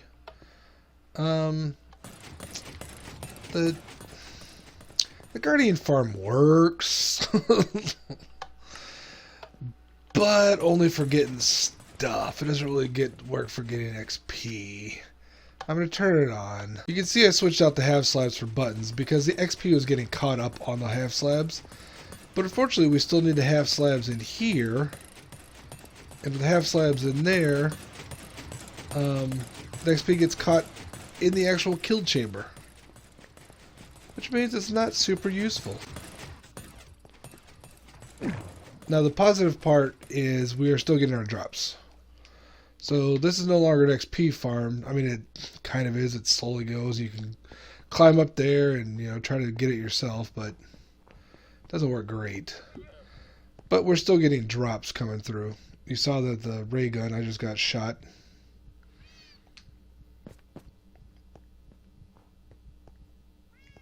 See, they're dying. Die, die, die. Oh, look. The XP's coming down to prove me wrong immediately. Well, sometimes you reboot a few times, it works fine. But that was one of the first things I noticed. Now, on the way to the next thing, there's a couple of clips of weirdnesses You may have seen this other places. The first one is of the villagers sleeping, I wouldn't say in their beds, somewhere. It looks like it's the effect of some really bad rubber banding this update has. The skeleton farm, and hopefully we'll be able to see it, is amazing. Amazingly wrong. The other thing was this arrow floating in the middle of nowhere. It disappeared after the minute that arrows always despawn, but it was kind of fun to see. That was the results of yet another 4 horsemen attack. Those happen constantly. Most of the farms are still working fine. That's still working fine. I haven't tested the snow because who cares about snow? Just, you know, problems. I was hoping with the update that this creeper farm would be working again. But no. Just 5 string. I don't know how long I waited around for that 5 string. It wasn't very long. So here's the big bug of this version. And this is the bug that is definitely going to be patched soon. So if you want to use it now. Let's say I want to remove this row of items or blocks. Let's just go up here and throw down a sign. That doesn't have to say anything. Throw down another sign. Throw down another sign. Wait a minute, what's happening? Signs have become the most powerful item in Minecraft. I kind of wanted to spend some time, like, in fact I have, like, removing a big chunk of this mountain just with these 16 signs. Now you notice you don't get the items from it, which if you ask me is kind of a bonus when you already have so many items.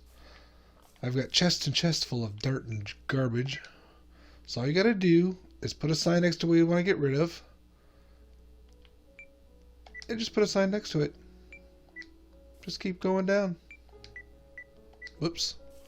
Of course, it's like an 8-step process. What? That shouldn't even be possible. Oh, I think I just lost one of my signs.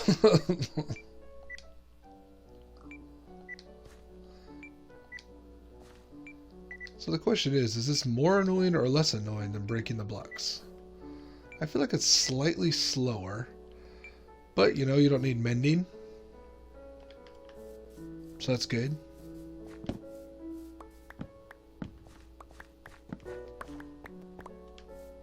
Yep, I definitely lost those 2 signs.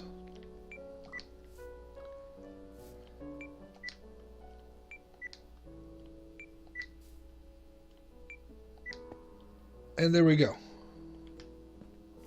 All gone. And in case you're wondering, yes, this relates to the title of the video. Let's go break some bedrock. Look, the passive mob farm works. Jump, jump, jump, or fall. Come on, you know you want to.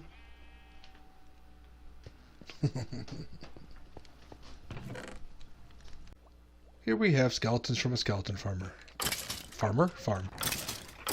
See the stringing I was talking about? That's when the rubber banding, I guess it's called. They kind of fly this way and that.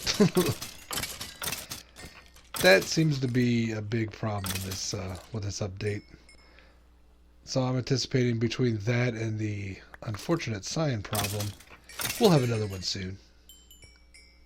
Let's predict the number. Write down in the comments what number you think it'll be. I think 101. So I built a tunnel back here.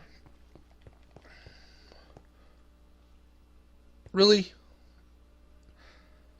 These llamas weren't here when I left. And yeah, I'm so rich, I just ignore diamonds now. Yeah. You jerks. What are you doing here? That's not exciting. I have all this stuff.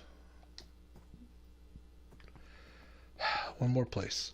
Now, for those of you who haven't watched me at the Bedrock level before, because this world started as PS4 Legacy and got converted over to Bedrock, everything got squished down by 1. So you'll notice this is only a 2-layer Bedrock. Usually you'd have a 3rd layer kind of up here.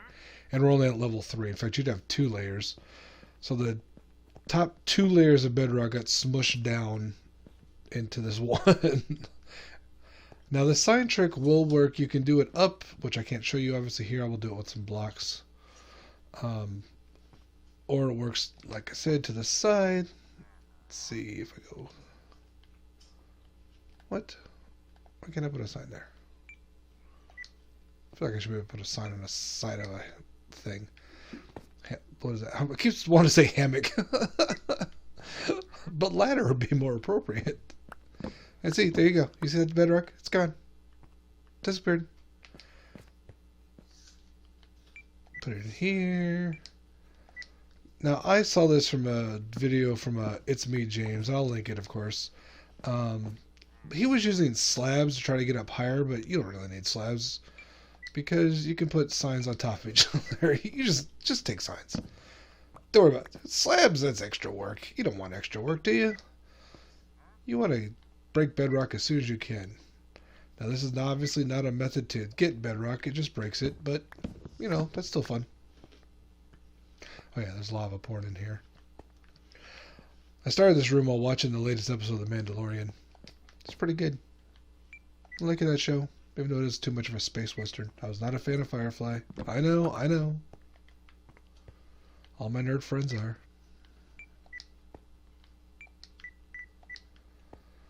One other thing I wanted to mention, not regarding this, but regarding the Trident farm. A friend of a friend was having an interesting issue where he was noticing that drowned were dropping tridents and nautilus shells at the same time. He was playing on Switch and it was on this new version, so I'm assuming it just had something to do with all of the tridents I saw at my farm.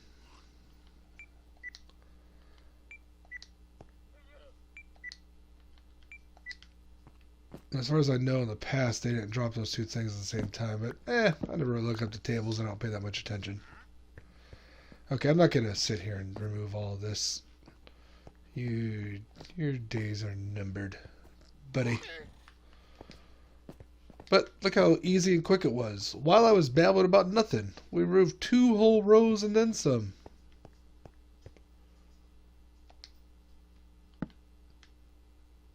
Actually, I broke that. It's like, what happened to my ladder? Now, let's see. When I was flying around before, the rubber banding's really funny with sheep because it would just start jerking like 20 or 30 blocks around. I don't really see a lot of animals. I also noticed that when I was mining, my pickaxe would seem to kind of jerk all over the place. So that's fun. I rebooted, not rebooted, I've restarted the game a couple of times since the update. And typically, that kind of clears some things out. It helps. Oh, I guess the other thing I should talk about the update is we finally have access to realms and servers.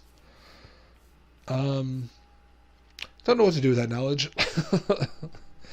I kind of have a thought of maybe going and paying for realms and having that available. Maybe even making the next series online. Who knows? At some point, I'd like to have a server that, not necessarily is super popular, but, you know, me and a small group of friends could play on, and you just kind of have the fun and adventures we all like to watch on YouTube when we're not watching tutorials on quickly getting things. You saw that rubber banding right there? Look, they're jerking all over the place. Woo, woo.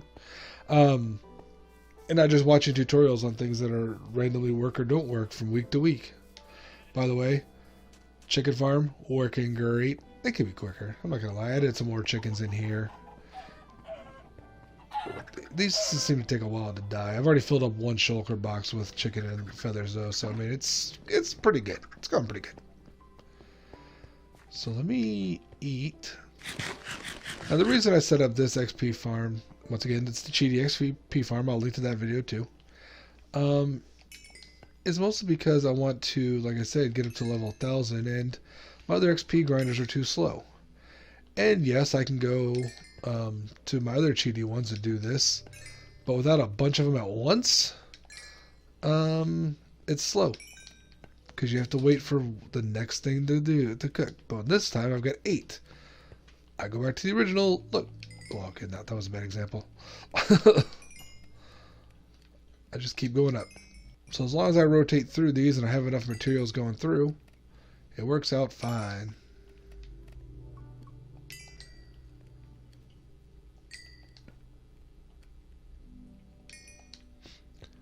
And I like doing the wood because that way I throw that charcoal in and it becomes the fuel for the next set. Never ending. I just need to go chop down some more trees. You know what I haven't checked out? The gold farm. Let's see if that still works. I haven't cared because with the Trident farm working better, I'm still getting more gold there. I'm assuming this still works fine.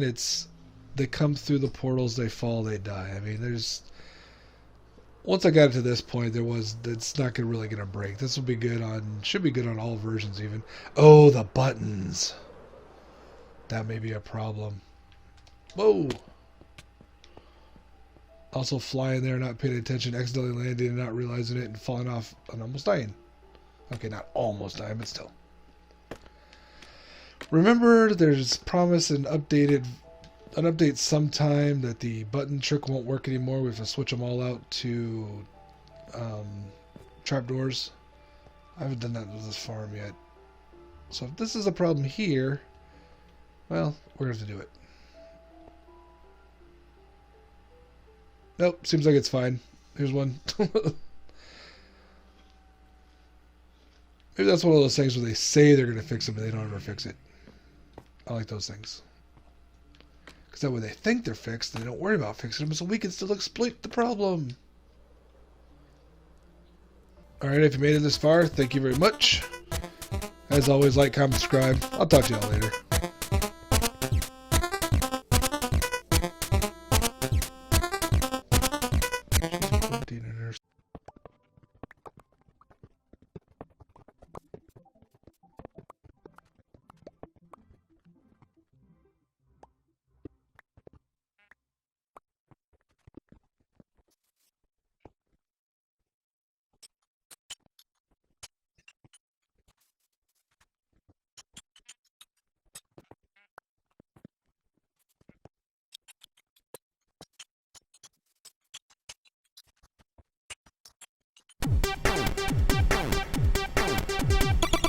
Hello and welcome back to Monotonous Minecraft, episode 119.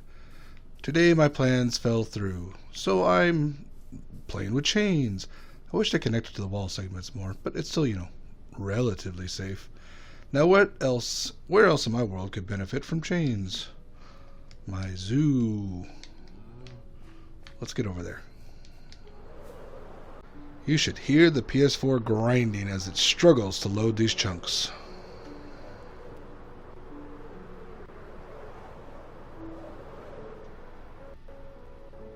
Whee! I have not been over here in a while.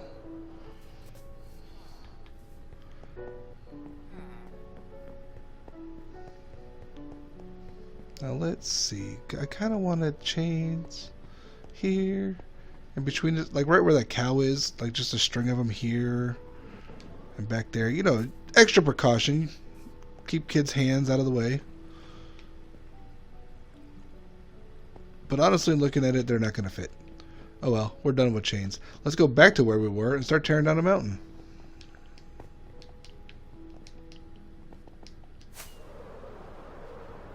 If it ever finishes loading, there it goes. Here's what we're taking down. The last mountain in the world. And I've been working on the sand and sandstone first because I'm using dynamite. Ow. And it works really well with that stuff. I need to clean out my inventory of all the junk I was using. Oh. Come on! The item switching is so much worse in Bedrock for PS4 than it was on the PS4 Legacy version. Get on that, Mojang. Switch it back.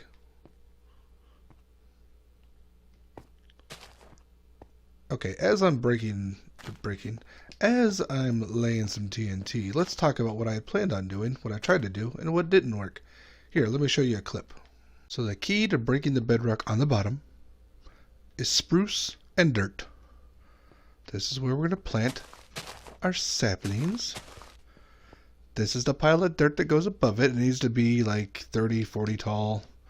I have a giant world above it. Hopefully the ocean doesn't interfere with this. But you go in there and you carefully... You're supposed to only take one. It might have already been fixed. There's no sunlight above. Do I need sunlight?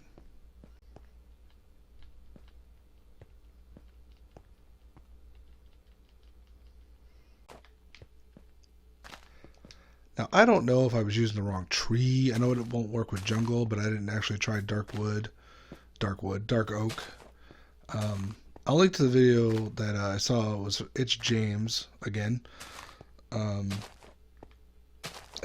I don't know where he got it from, but it doesn't work for me. I didn't actually try the old bedrock breaking method because I got rid of all the bedrock I needed to break there. You know, the signs. There's no version update. I'm still on 100, so I don't know if... Whoops. They could have snuck in an update on me without letting me know. I don't think so. So I guess, you know, try it. Your mileage may vary. It also could be that it wasn't open to the sky or it wasn't open high enough, like around the edge of the dirt. Lots of different possibilities of what I could have done wrong there. But I didn't feel like trying anything more than that because, who cares? It's not like I want to drop anything into the void. It was just because I could do it.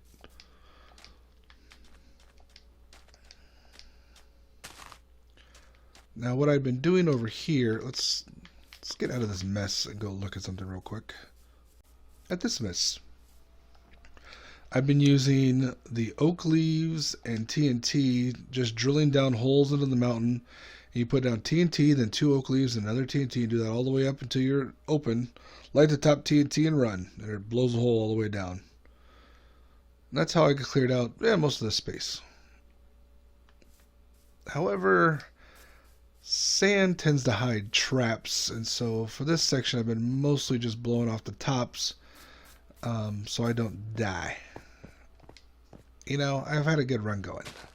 And this is not as neat as I normally would do it for horizontal, but it also doesn't blow up as well because there's so little blast protection in sandstone and sand.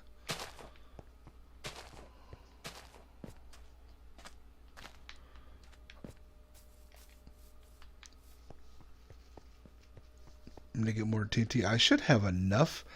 Right now, neither of my gunpowder farms works, though, so I really don't want to have to build another one for this new version. Hopefully it just kind of works itself out like it has been. You can see that I am up to level 370.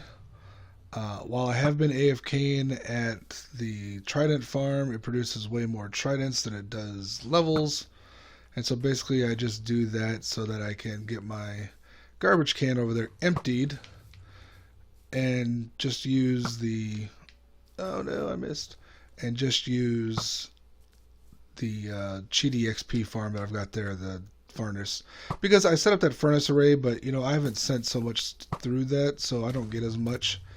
When I'm over at the Cheaty furnace at the Ink farm, Trident farm, it's got a long history of having things go through it, so I've been getting about half a level's worth every time I take something out of it, which is considerable. But it's also super boring, which is why I like the AFK method, because you just sit there and just collect stuff. Oh, that's working on its own. That's what I try to do, chain reactions.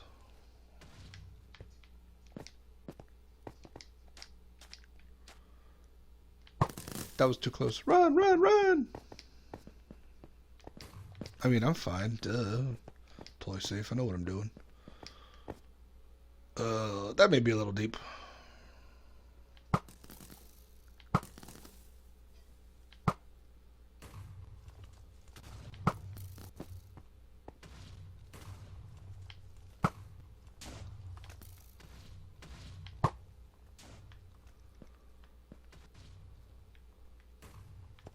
There. That cleared out some of it. Let's see, how far did it go? Whoops, 60. I want to be at 63. And so now when this inevitably happens, I just collect a bunch of the bricks and I go fill in the holes.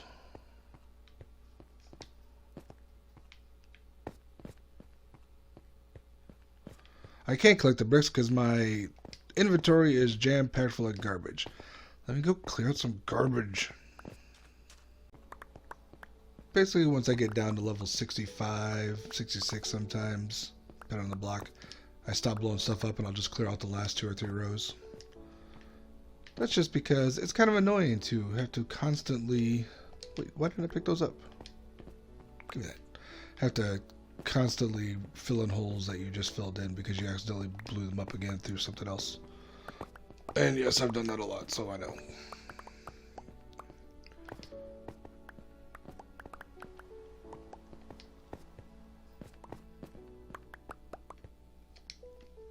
I like to start with my cobblestone because it won't be seen. And when the world started, I was, trying to save it because you need cobblestone to make, dispensers and whatnot. Mostly redstone components. But then I, figured out that, oh wait, we've got cobblestone generators.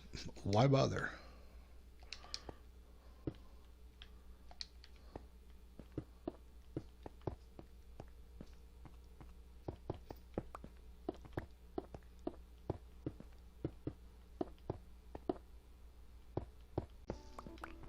And I should probably pay attention to the time here because it's getting dark. And this is like the one spot in the world on the surface that's not lit up, which means, hey, where do the mobs like to spawn first? Right here. Okay, let's look at this vertical technique. It's a little bit harder the further you go because, of course, you're going to dig into something you've already blown up. I try to get it about 2 in from both directions of, a random corner just because that seems to clean it out the best. You don't want a bunch of stuff, a bunch of floating blocks you have to come back in and find. And then you dig down safely. 2 blocks at a time, please.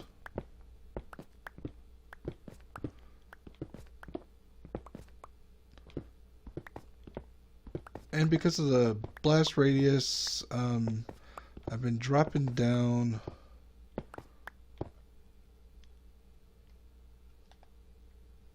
Well, right back to where that hole is. So yeah, just all the way up. 2 leaves. 1 TNT.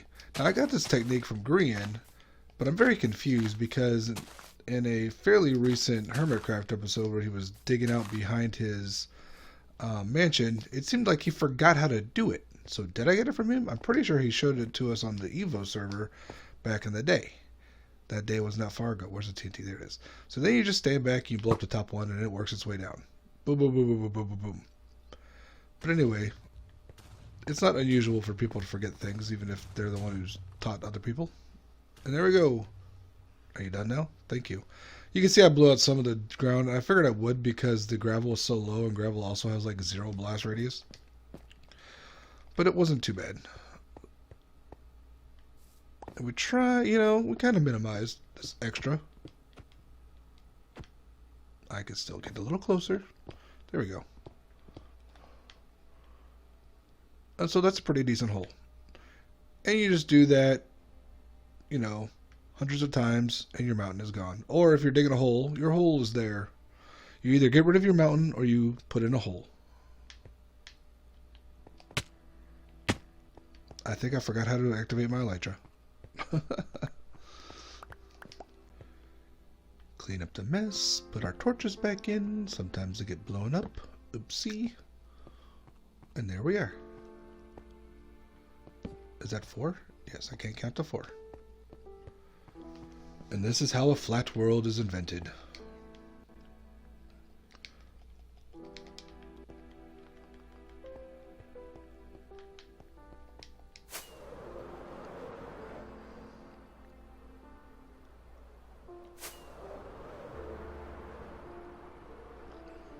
Yes, flat.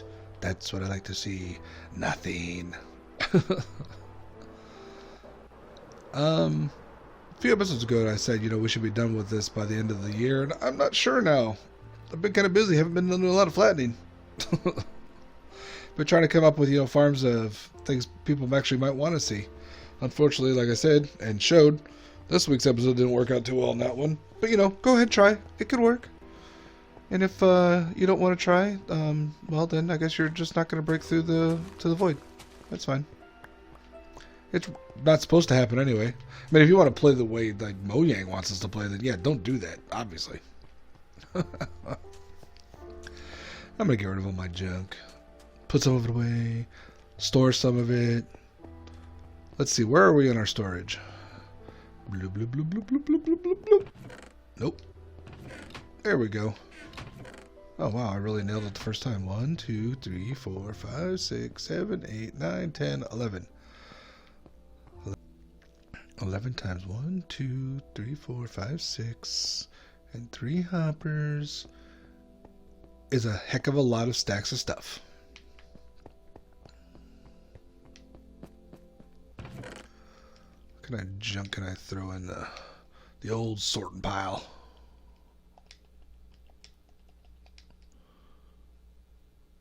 Yeah, most of that junk.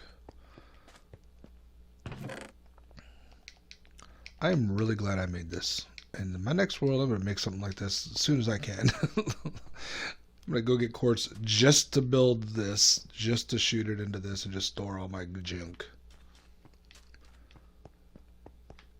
I still don't know exactly what I'm doing. I've got some plans made, but not necessarily a lot of them. It'll be fun to figure out what it is. If anyone has any ideas of what you want to see, I was thinking just a generic, well, not generic, my own touches. Oh my gosh. PS4 like guide world. No, it's not much different than any other Bedrock world, but sometimes there are little tweaks, little differences that aren't necessarily because I started with PS4 Legacy. But we can start together and figure things out. I built a bunch of one-chunk farms that don't need to be one chunk. I'm looking at you, chicken cooker. I've got so much. I realize I've got all the feathers I need. I've been throwing them away. This thing produces too much. I'm barely even over here anymore. Why'd I land over here? I gotta walk all the way over there. Alright, I'm gonna put away my junk. This was a short one, but that's okay. Thanks for joining me. As always, like, comment, surprise, or subscribe, whatever. I'll talk to y'all later.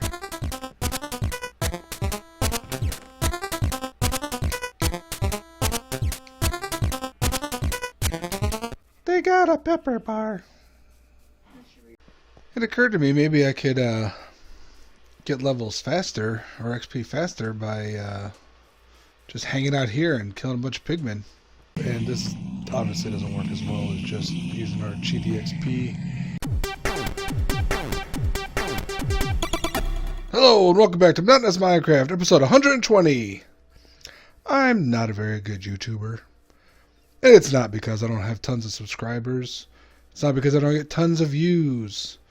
No, it's because I do a bunch of work and then don't record it. So we're going to go check out my work. I'm hoping it works. Cowbutts.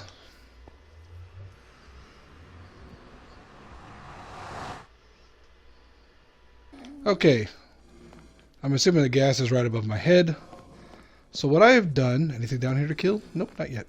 What I have done is actually gone through and buttoned like every bit of netherite in the nether brick in this temple. Up and above. And then I built this room at an open crossroads. Because the way that things spawn in here, like we got one pigman there, there's only certain spots that mobs will spawn in here. What I'm hoping to do is find one of those spots. Oh my, look at that. He's on the outside, that skeleton's on the outside. This isn't going to work at all. And try to build a wither skeleton and accidental blaze farm here. So I'm going to go back over here. I'm hoping all this is safe. I got some windows so you can see out there. That's not that interesting. So I'm going to go down here, check to see if there's any blazes to kill. Come here. Let me kill you. Come on. Come on. Oh, they never want to die. If this doesn't work, which it may not, that's fine. You'll notice I'm at 445 levels. I haven't done a lot of playing this week and what playing I have done have been mostly about capturing levels, so that didn't make a lot of sense. I know they can spawn in here. Here's what I did wrong. I was doing this in peaceful because, I'm afraid of the nether. That's fine. There's nothing wrong with that. But I didn't really slab a lot of the netherrack around here or any other levels. Just the bricks. Sorry, I'm thinking. And the way the things spawn in here, and I probably should clear it all the way to the top. Alright, what's plan B for this week? Well, since I'm over here, I might as well go get some more XP. If you haven't seen already on my filming channel, I'm doing Vlogmas again. And since I did not like the cheese advent calendar from Aldi last year as much as I thought I would, I built my own beer one. What is going on there? What happened to the XP I was supposed to get here? That's hardly any. That's a little better. Oh, there you are, Perry. Okay, new plan. The question becomes, I forgot what the question becomes. Oh, yeah. Can we actually do proper AFK fishing again? Silent Whisperer said, yes, we can. And I trust him. I mean, he's pretty cool. I like watching his videos, and he knows stuff. So let's try to build it. Based on the fact that I just watched his video for his advent calendar like 2 seconds ago. If I do that, I can't get out. Oh, brother. So the answer is no. I can't do it from memory because I can't even walk around. And then let's see. Yeah, hold on.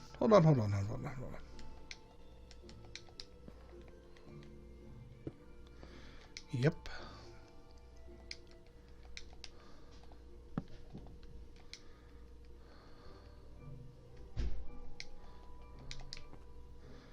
I tried to do a little flexing of materials. It's cool. Don't worry about it. You're fine.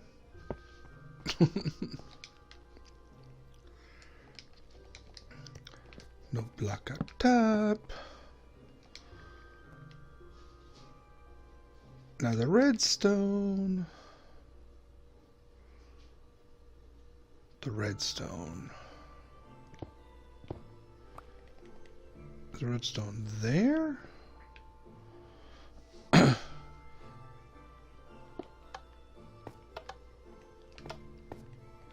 Or is it... I want to say there. We'll try there. And then... waterlog. Put down here. Step here. Aim about midway here. Hold this. Yeah.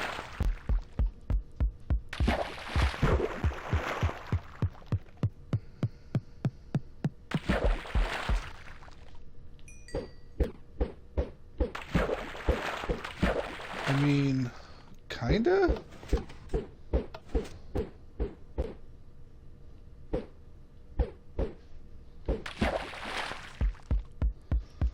I'm just holding down my button.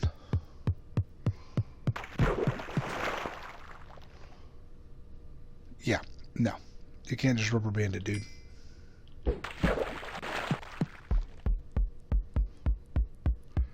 Yay, yet another semi-aquatic 8-legged mammal. Wait, no. 8-legged. That's totally what the song sounds like. Oh, yeah. Will it work if I'm up here?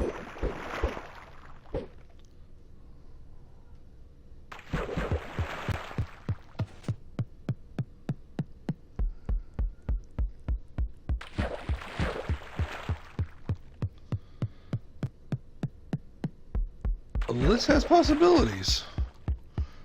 He said stand on the... whatever that thing was called.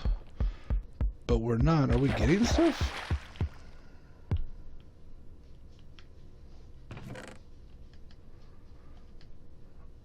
I don't know that we're getting a lot of stuff.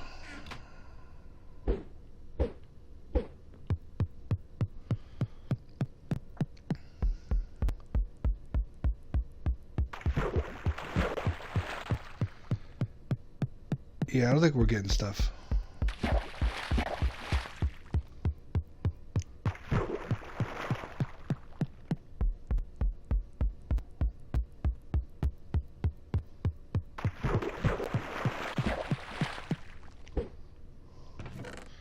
Yeah, no, see, it's not.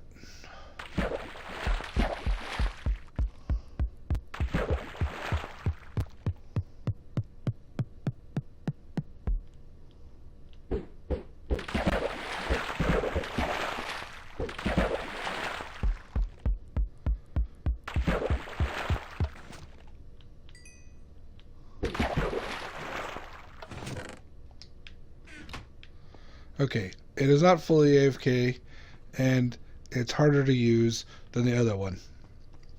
So, there, just another non-AFK fish farm for the PS4. Enjoy. Got one.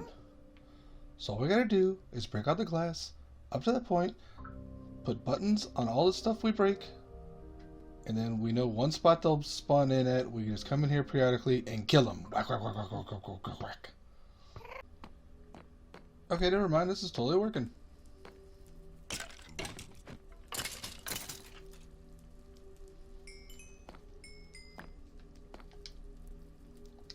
All I have to do is keep running back and forth and kill whatever shows up there.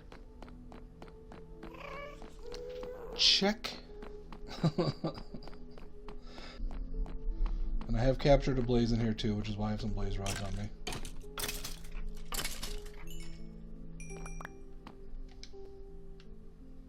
Oh good, stone swords. I was hoping I'd get a bunch of those.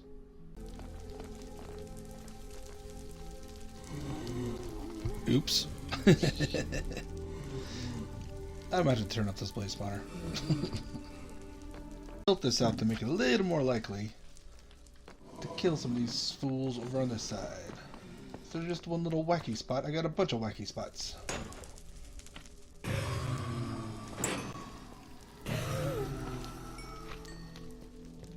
Which I've been meaning to do this for a while. You can just see that there's a trap door there, so stuff will fall in. It's still not exactly like, you know, the best thing ever, but it should work. When I get bored, I run down to this end and see if any spawned over here. They usually don't.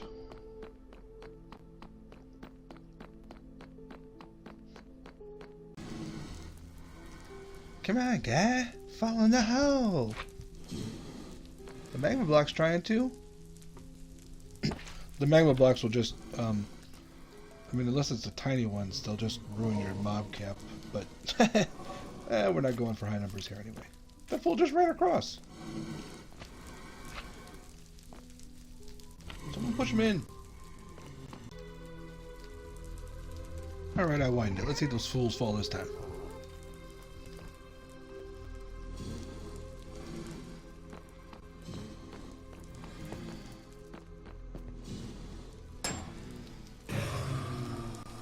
Alright, I'm gonna, I don't know, get more XP. Maybe actually tear down some of that mountain. More and more, it looks like I won't be done with this before the end of the year after all. It's the XP. I'm gonna time it. I'm gonna get 1,000 levels and tear down the mountain. Same episode, we'll wrap it up. We'll be good to go. We'll move on to the next episode. Or next series. If you made it this far, thank you very much. As always, like, comment, subscribe. I'll catch y'all later.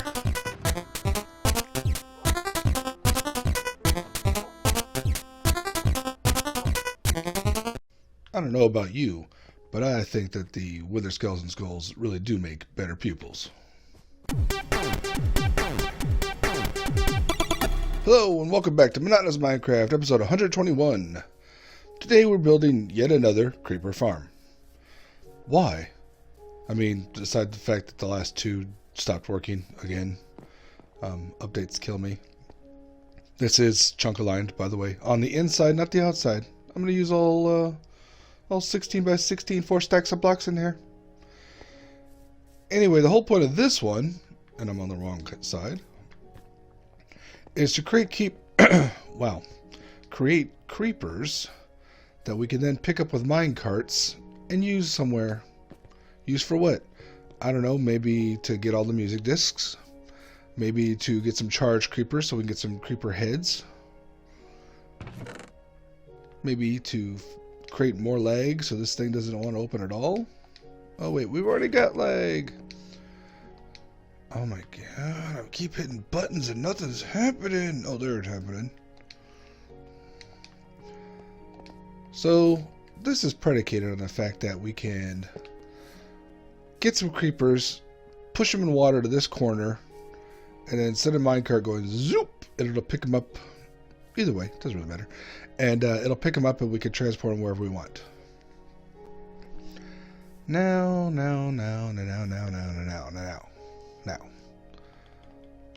So already I think these need to be replaced with glass just so I can see when there's something there. Other than that, I want to keep it dark so that, you know, creepers will spawn in there. I'll go ahead and finish up the wall and figure out the water path, because I'm not trying to drop them into something. I just need them shoved over there. I want the water to go all the way over. I also don't want to create a bunch of layers in here. It's always annoying. And yes, I know we won't see them, but it's still annoying to know they're there. So let me finish up these walls, put some water in, and we'll see where we are. I mean, of course I have to use blocks to make the water flow, right? I just don't like to, because it adds so much height. And yeah, I guess I could have dropped in the middle. That's less water, or less blocks in the water, but then it has to be the middle, which means it has to be raised up, because there's nothing but ocean underneath here. FYI, that also means we'll probably created another fish farm. Yay me. There's a lot of things that go wrong with this, but that's okay. As long as we get a creeper here and there, I'll be happy. One block here, and then a short shelf with a delta here, and then we need this extra because I did a full... if I had not done a full chunk on the inside, this would have been a lot less blocks, just like the other ones over there, and back there, and everywhere else. But yes, let's all shovel them down here, where we can then, zoop, in theory, pick them up. So let me build the rest of this layer around here. Fill in this spot. We need to think about our waffle, because we have to do our magic waffle, our sky waffle, to get them to spawn in here. I've got a bunch of iron trapdoors because I'm, well, you know, flush with iron now. Thank you, Iron Farm, that still works. And yeah, we'll figure out the height. That's the thing. We got to get them to drop. So if I actually have this corner with a block, by this point I should really know the kind of waffle I can build within a chunk. I've done it a few times. But I keep changing my chunk sizes. Inside, outside, whatever. So I'm going to create this wall, if nothing else, and figure out the sky waffle. And get more blocks. In an attempt to make it more than just another gray block of my world, I'm jazzing it up a bit. And look, the inevitable fish farm has started to work already. Can I hit the fish butt? Fish butt, fish butt, fish butt! Hey, I hit the fish butt. Let's get up top and see what we got inside. Mostly nothing, but I figured out the sky waffle. It's a lot more even when you use an entire middle bit. See that block right there? That's the level we're doing that. That will, because it's going to outline, the sky waffle is going to actually have an outline all the way around. It'll give the creepers a chance to drop down here and flush away without bobbing up against everything above them. So all we got to do is build our standard sky waffle with a 2x2 center. That kind of gives us hopefully a decent ratio between spawning spots and falling spots. And then I realized that in the middle of these things, I actually do need wooden trapdoors, so I had to go get a bunch of those. Based on my estimates, I should need about 100 of them. I grabbed 2 stacks just in case. There's always lossage. Lozenge? No, lossage. Losses? What's the word for that? Is lossage a real word? Sounds like one of those weird warehouse business words. Anyway, yeah, babbling. Let me build a sky waffle. We'll check back in. Okay, yeah, I know it's not a sky waffle because it's not in the sky, but a block waffle makes no sense whatsoever.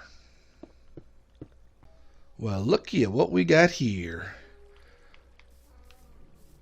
Looky what didn't work at all. You know, it's probably a good thing I test this now. How do we get this to work? Does this not work in this version? Tell me it works in this version. Do I have to do it one lower? Do I have to do it one lower? Oh. Alright, well, let me dig in here to the water and figure out what I need to figure out. Because I really need this to work, or else there's no point in this thing. I guess I can figure out some sort of way to, I don't know, shoot them out.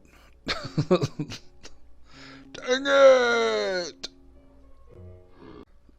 There's no way this is going to work. See, I told you that wouldn't work.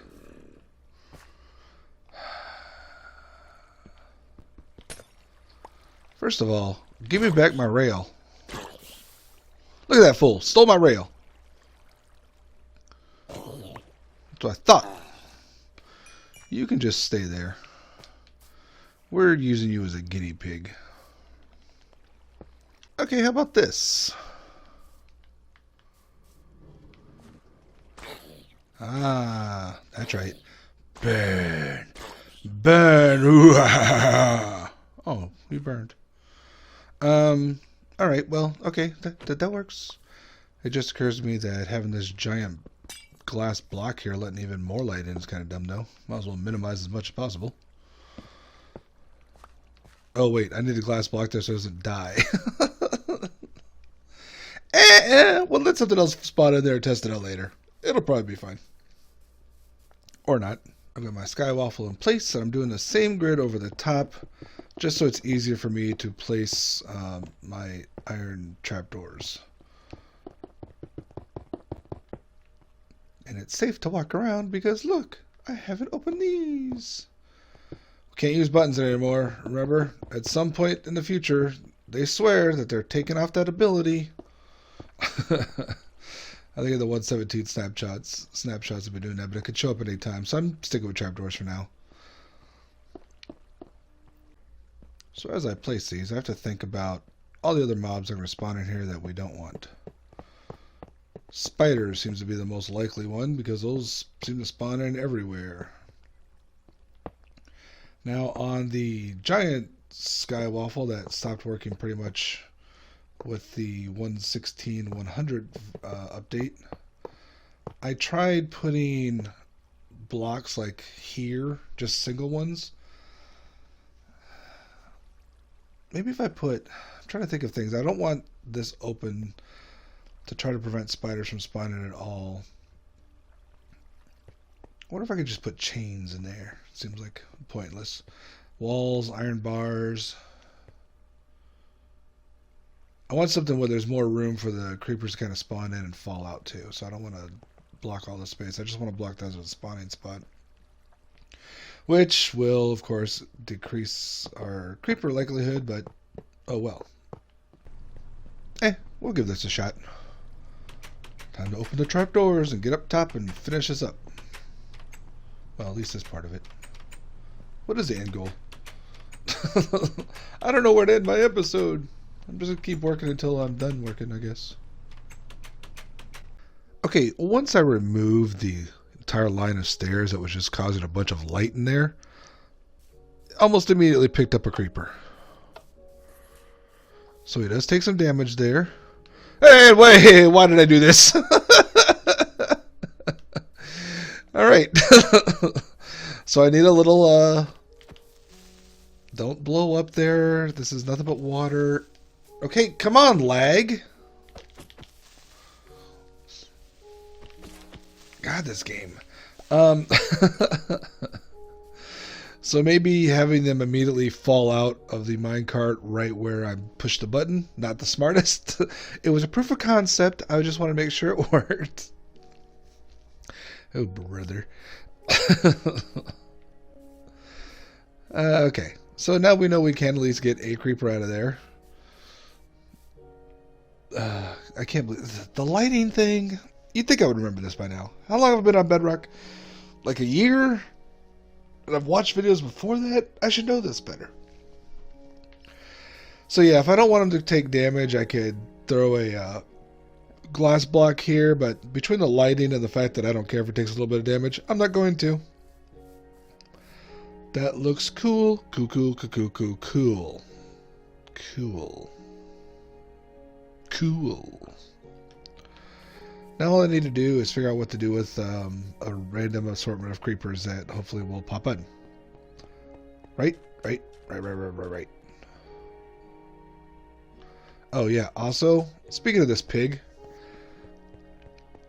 I mentioned before in the previous episode that pigs like to steal your minecarts. Oh, look, there's a spider. Wait, can we pick up the spider?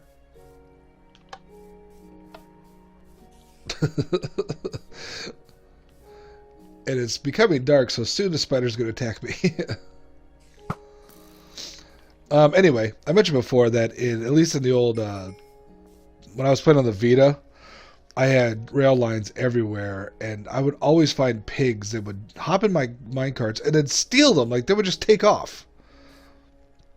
And so I never knew where my minecarts were, so I could drive right around my world.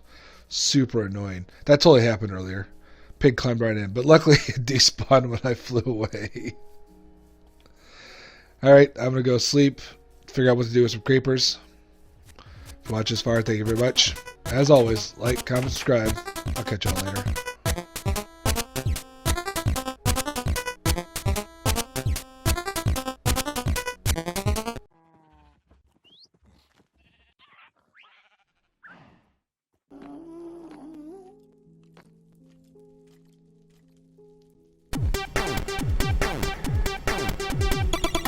Hello, and welcome back to Monotonous Minecraft, episode 122.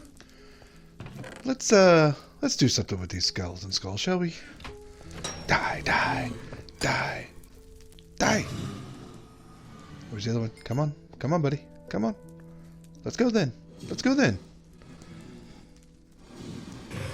There you go. Yeah, let's meet up in the end. Okay, we're here in the end with our helmet on in case we accidentally look at an Enderman. The only annoying thing about this is the nose. Like, I always want to look right in the center. I can't see anything. We are going to build a automatic wither killer design that I got from JC Plays. Link obviously will be in the description. He mentions, you know, finding the west point of this, which is the negative X direction. And then, is that right? Why is this here? What's going on here? Why is there a torch? Oh, that's right. I was getting the egg. I was so confused. Anyway, so yeah, you could use his locator map trick. There we go. Or you just go to the negative. I'm going to go ahead and build this out. We'll review it afterwards. I'm not going to try to talk while I build because I'm going to be counting and screwing things up if I do. Oh yeah, I bought a bunch of stuff here. Blocks. Hopper minecart, black redstone, powered rail, regular rail, all this stuff.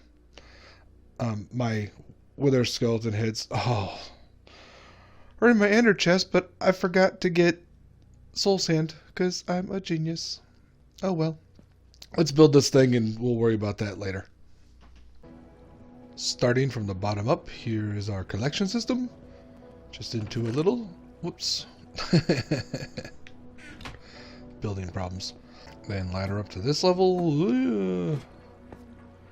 Okay then. I'm not very good with those ladders. Dang it. There we go. 5x5 obsidian underneath the thing. These mark where the soul sand blocks go. The wither gets trapped in here, goes boom, boom, boom, kills itself. We collect all the cool stuff. Oh, I hope. Boop, boop. Boop, boop. You know what?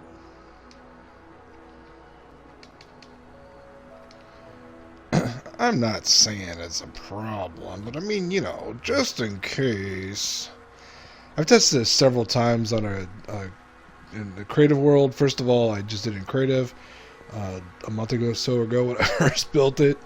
I just tested it right before I started recording to make sure it still works in survival. So, you know, hopefully. Now, apparently I built it weird because I forgot how he built it. So I've just been doing it this way. His first spot he always puts right there, but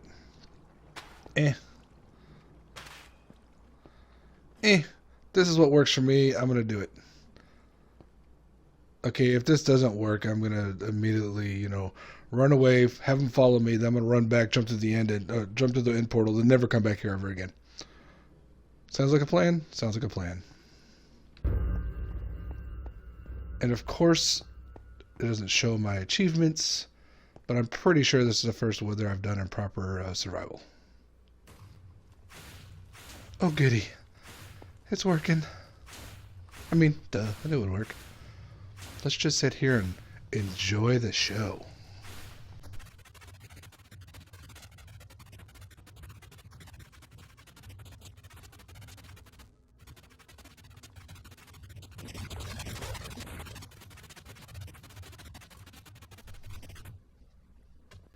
Alrighty then. Let's get some XP. Yeah, see, this happened before too. Sometimes the obsidian takes a bit of a beating, which means that this takes a bit of a beating.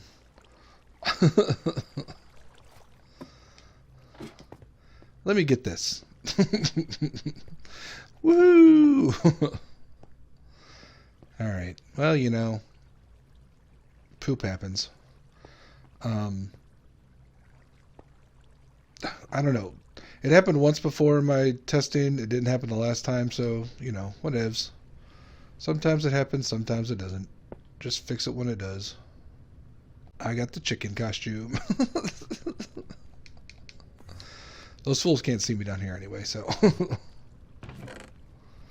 And look, some coal.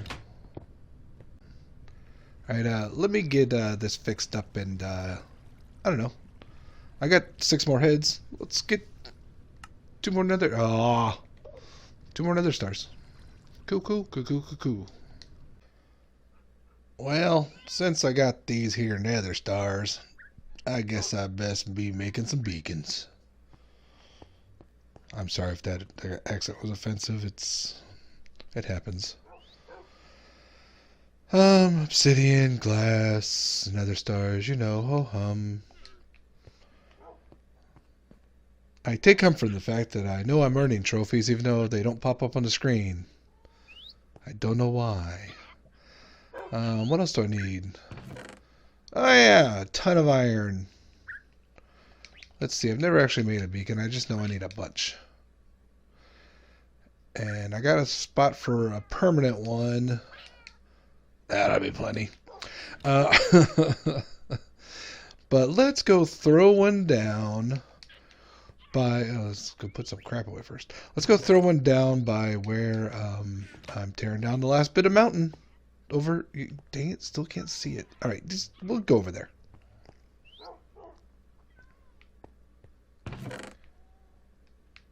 Can't forget a bit of loose iron first. From memory, the base is 9 by 9 to do a full-on crazy beacon, which would just take up too much of the space. So I'm going to replace the center for right now.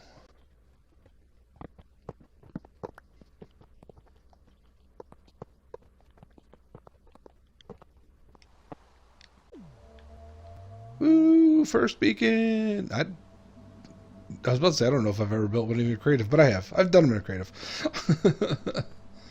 Okay, so now we want to fire this baby up. How does this work? We can get that.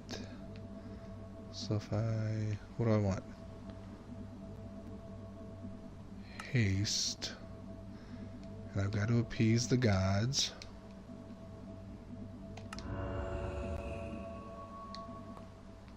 And so now I should see haste. Can I put that? Did I screw something up?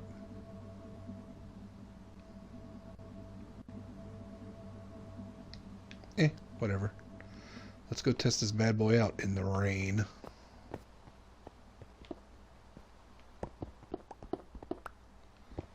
Oh yeah, that's supposed to be better. I mean, that's a terrible test. Sandstone already breaks instantly when you have efficiency 5. Let me put some torches back where they belong. Okay, so while I've got you over here and it's raining, let's go check out our last projects. I added a bunch of stuff that I didn't put in the video because, once again, amazing YouTuber. So I got my creeper only, mostly farm over here. And I went ahead and built this music disc farm. I got some... It does seem weird that broken ones play. It seemed weird to me.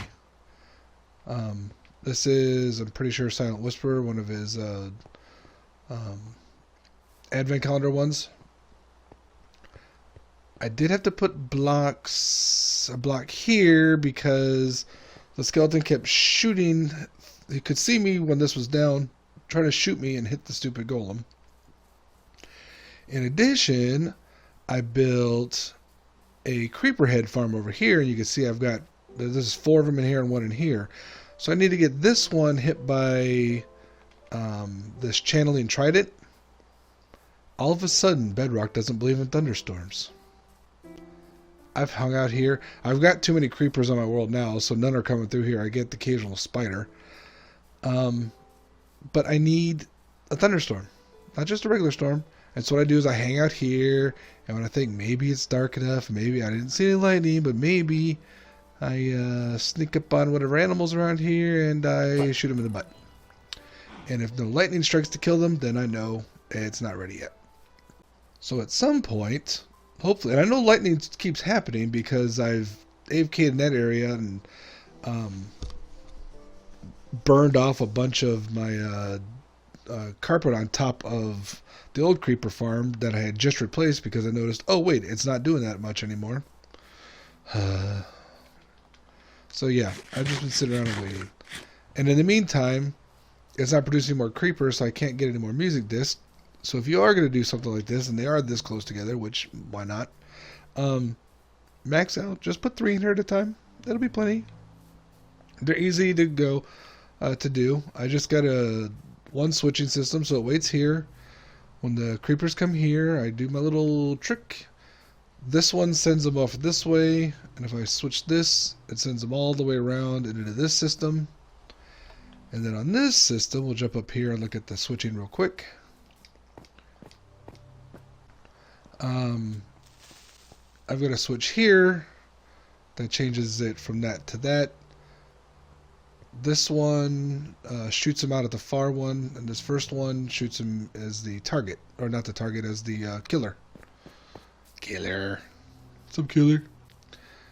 So yeah, I mean, it's a pretty simple system. I haven't tested this because I haven't seen lightning, but I'm assuming it won't blow most of it up. Whatever. I've got tons of blocks. I'll rebuild.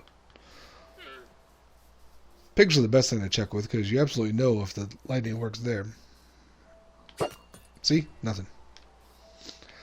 So then I was wondering if I hung out over there, and I don't know. I'll keep trying. In the meantime, let's go build the other beacon where I want to build it. Okay, if you remember, which you probably don't, this center thing was half an ocean, so it was real fun trying to build a beacon down here. Hey, I got it right, though. I wasn't convinced I did. Let's see. What do we want here?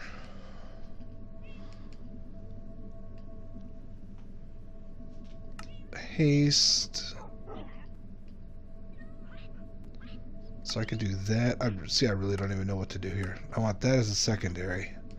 So haste, haste. That's what I did wrong over there. Or speed. I've got an infinite supply of iron. Why am I sweating this one decision? Okay, so haste 2.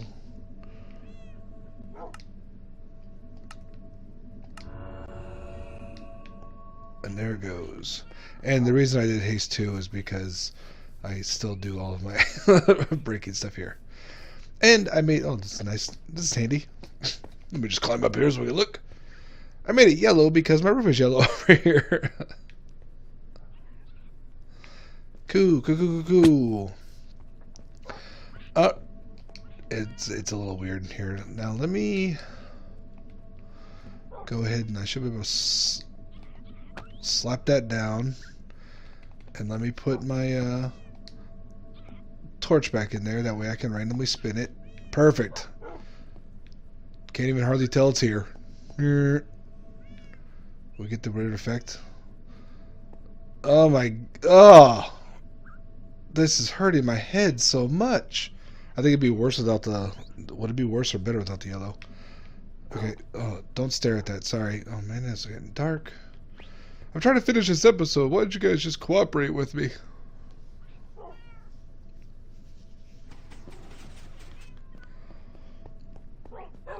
Alright, I'm going away from that. Awesome. Well, we got a lot of things checked off our list there today. Yeah. And with haste 2, maybe, over there? I have to check. Tear that mountain down. Maybe I can finish this series by the end of the year. That would be next week. So, yeah. Either I'm going to finish it next week, or I'm really going to try to get 1,000 levels, and I won't finish it next week. Either one. Whatever. We'll figure it out. Oh, I can't finish it unless I have to get creeper heads in this world. It's a given. I'm going to work on that this week. So we may go a little bit longer to next year. It doesn't matter. There are no end goals except for flattening this world. This mountain is our end goal. But there's some stuff I want to get done before we get there. All right. Anyway, as always, thanks for watching. If you haven't, how are you hearing this part? I don't get it. Why do I say these things? Whatever. Like, comment, subscribe. I'll catch y'all later.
Hello and welcome to Monotonous Minecraft, episode 123. This block right here, this block right here, is the last block to take out to finish flattening this entire world. Asterisk. The asterisk would be the fact that this world is only like the small legacy console size. And I mean legacy console, whoops. I mean like before the legacy console version was even it. It was like the 4J version of Minecraft built for PS3. That's what size we're talking about. It is not very big, but it is very flat. Except for that one block. So, what are we doing with the rest of this episode? I'll be honest, that time lapse that opened up is going to be a lot longer than I expected. I had Haste 2 on. Haste 2 isn't that hasty. If you're manually cranking those things out, it still takes a long time. I couldn't even find the spike. Look how that block just sticks out like a sore thumb. Now my son will look around and say, "Hey, you have to take down all your buildings and stuff." Hey. Because, 12-year-olds are hilarious. But yeah, bink. And if you notice my score here, my levels, I've only got 601. So I'm going to spend a little bit of time today grinding out levels. I don't think... Here's the deal. I've got 14 hours before this video goes up. And that includes editing time and making sure it gets rendered and uploaded. So I don't really see me getting to 1,000 levels. But I'm going to do my best to get to 1,000 levels before I finish up recording this episode. And we'll see how far I can get. Now another thing I want to do is finish my map. Because you can see we still have...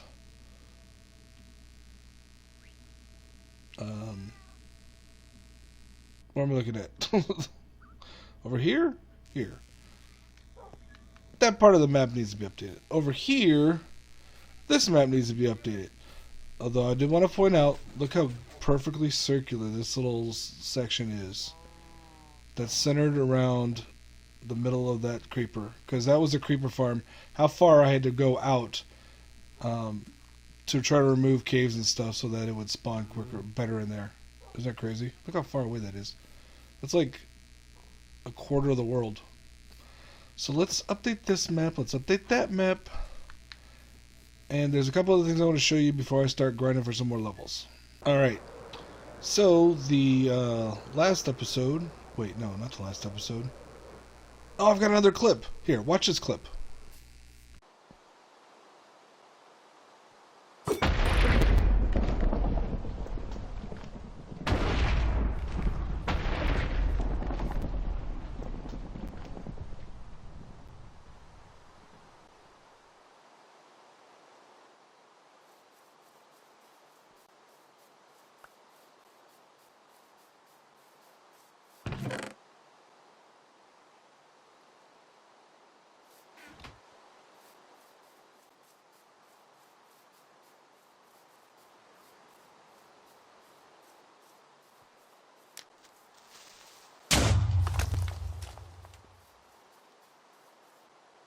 Okay, yeah, I finally got a stupid thunderstorm.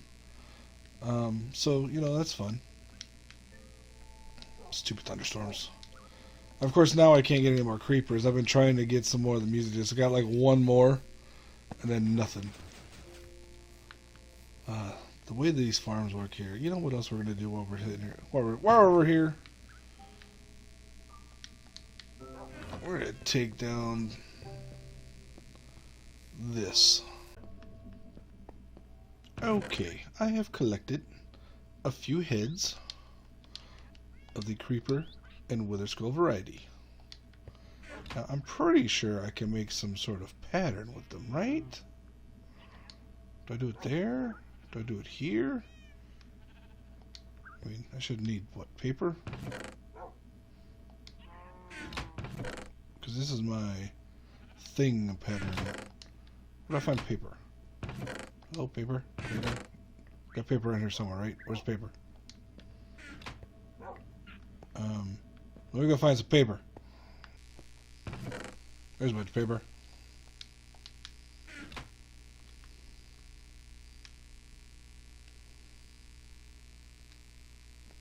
Oh, that's all I need to do? Well, that's easy. Bing. And bing. So I got creeper, skull, thing. I don't think I have that one. That's just weird. So let's go make some stupid looking banners. I mean, some really awesome banners. Okay, so if I throw in the banner here, and some color here, this cold charge there.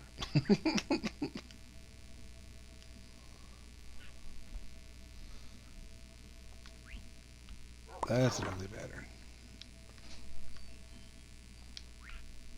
Oh yeah, that's an ugly banner too.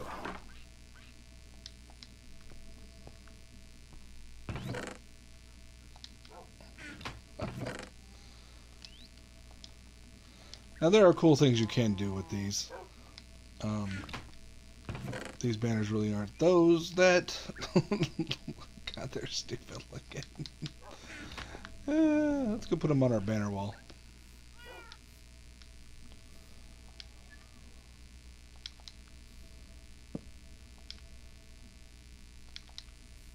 Boom. It's been a long time since I've seen an Illager patrol. Okay, this is where we're at. We can see we're almost at level 604. So we fill that out at 604.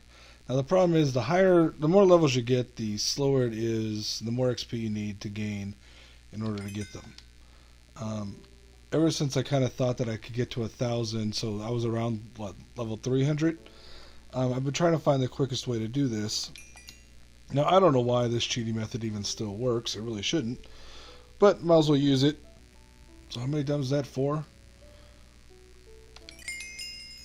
Yeah, in the past it would only take me 2 times, 2 maybe 3 fish out of here. So it's going to go slower and slower and slower.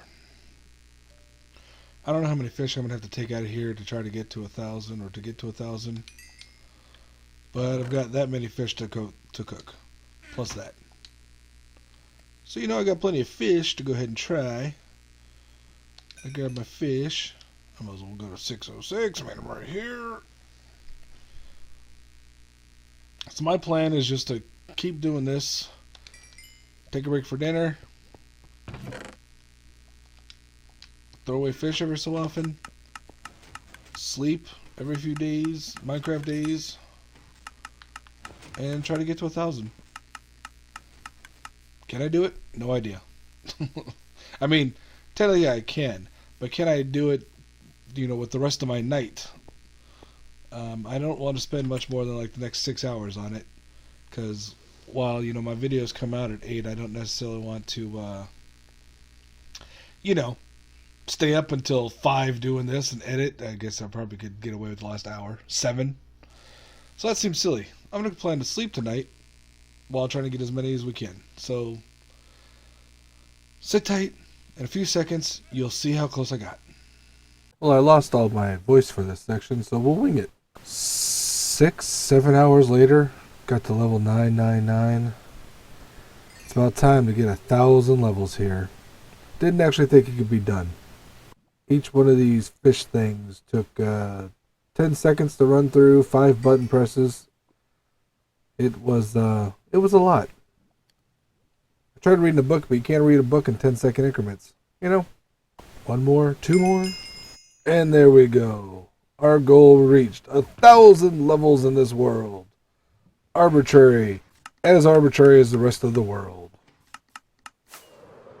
Before we break this final block, I'd like to thank you all for watching. If you haven't seen the whole series, I encourage you to go back to the beginning and watch them.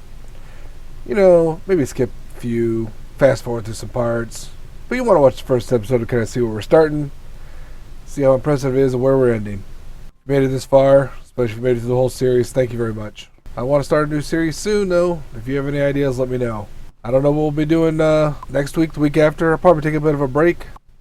For the last time in the Monotonous Minecraft series, like, comment, subscribe. I'll catch you all later.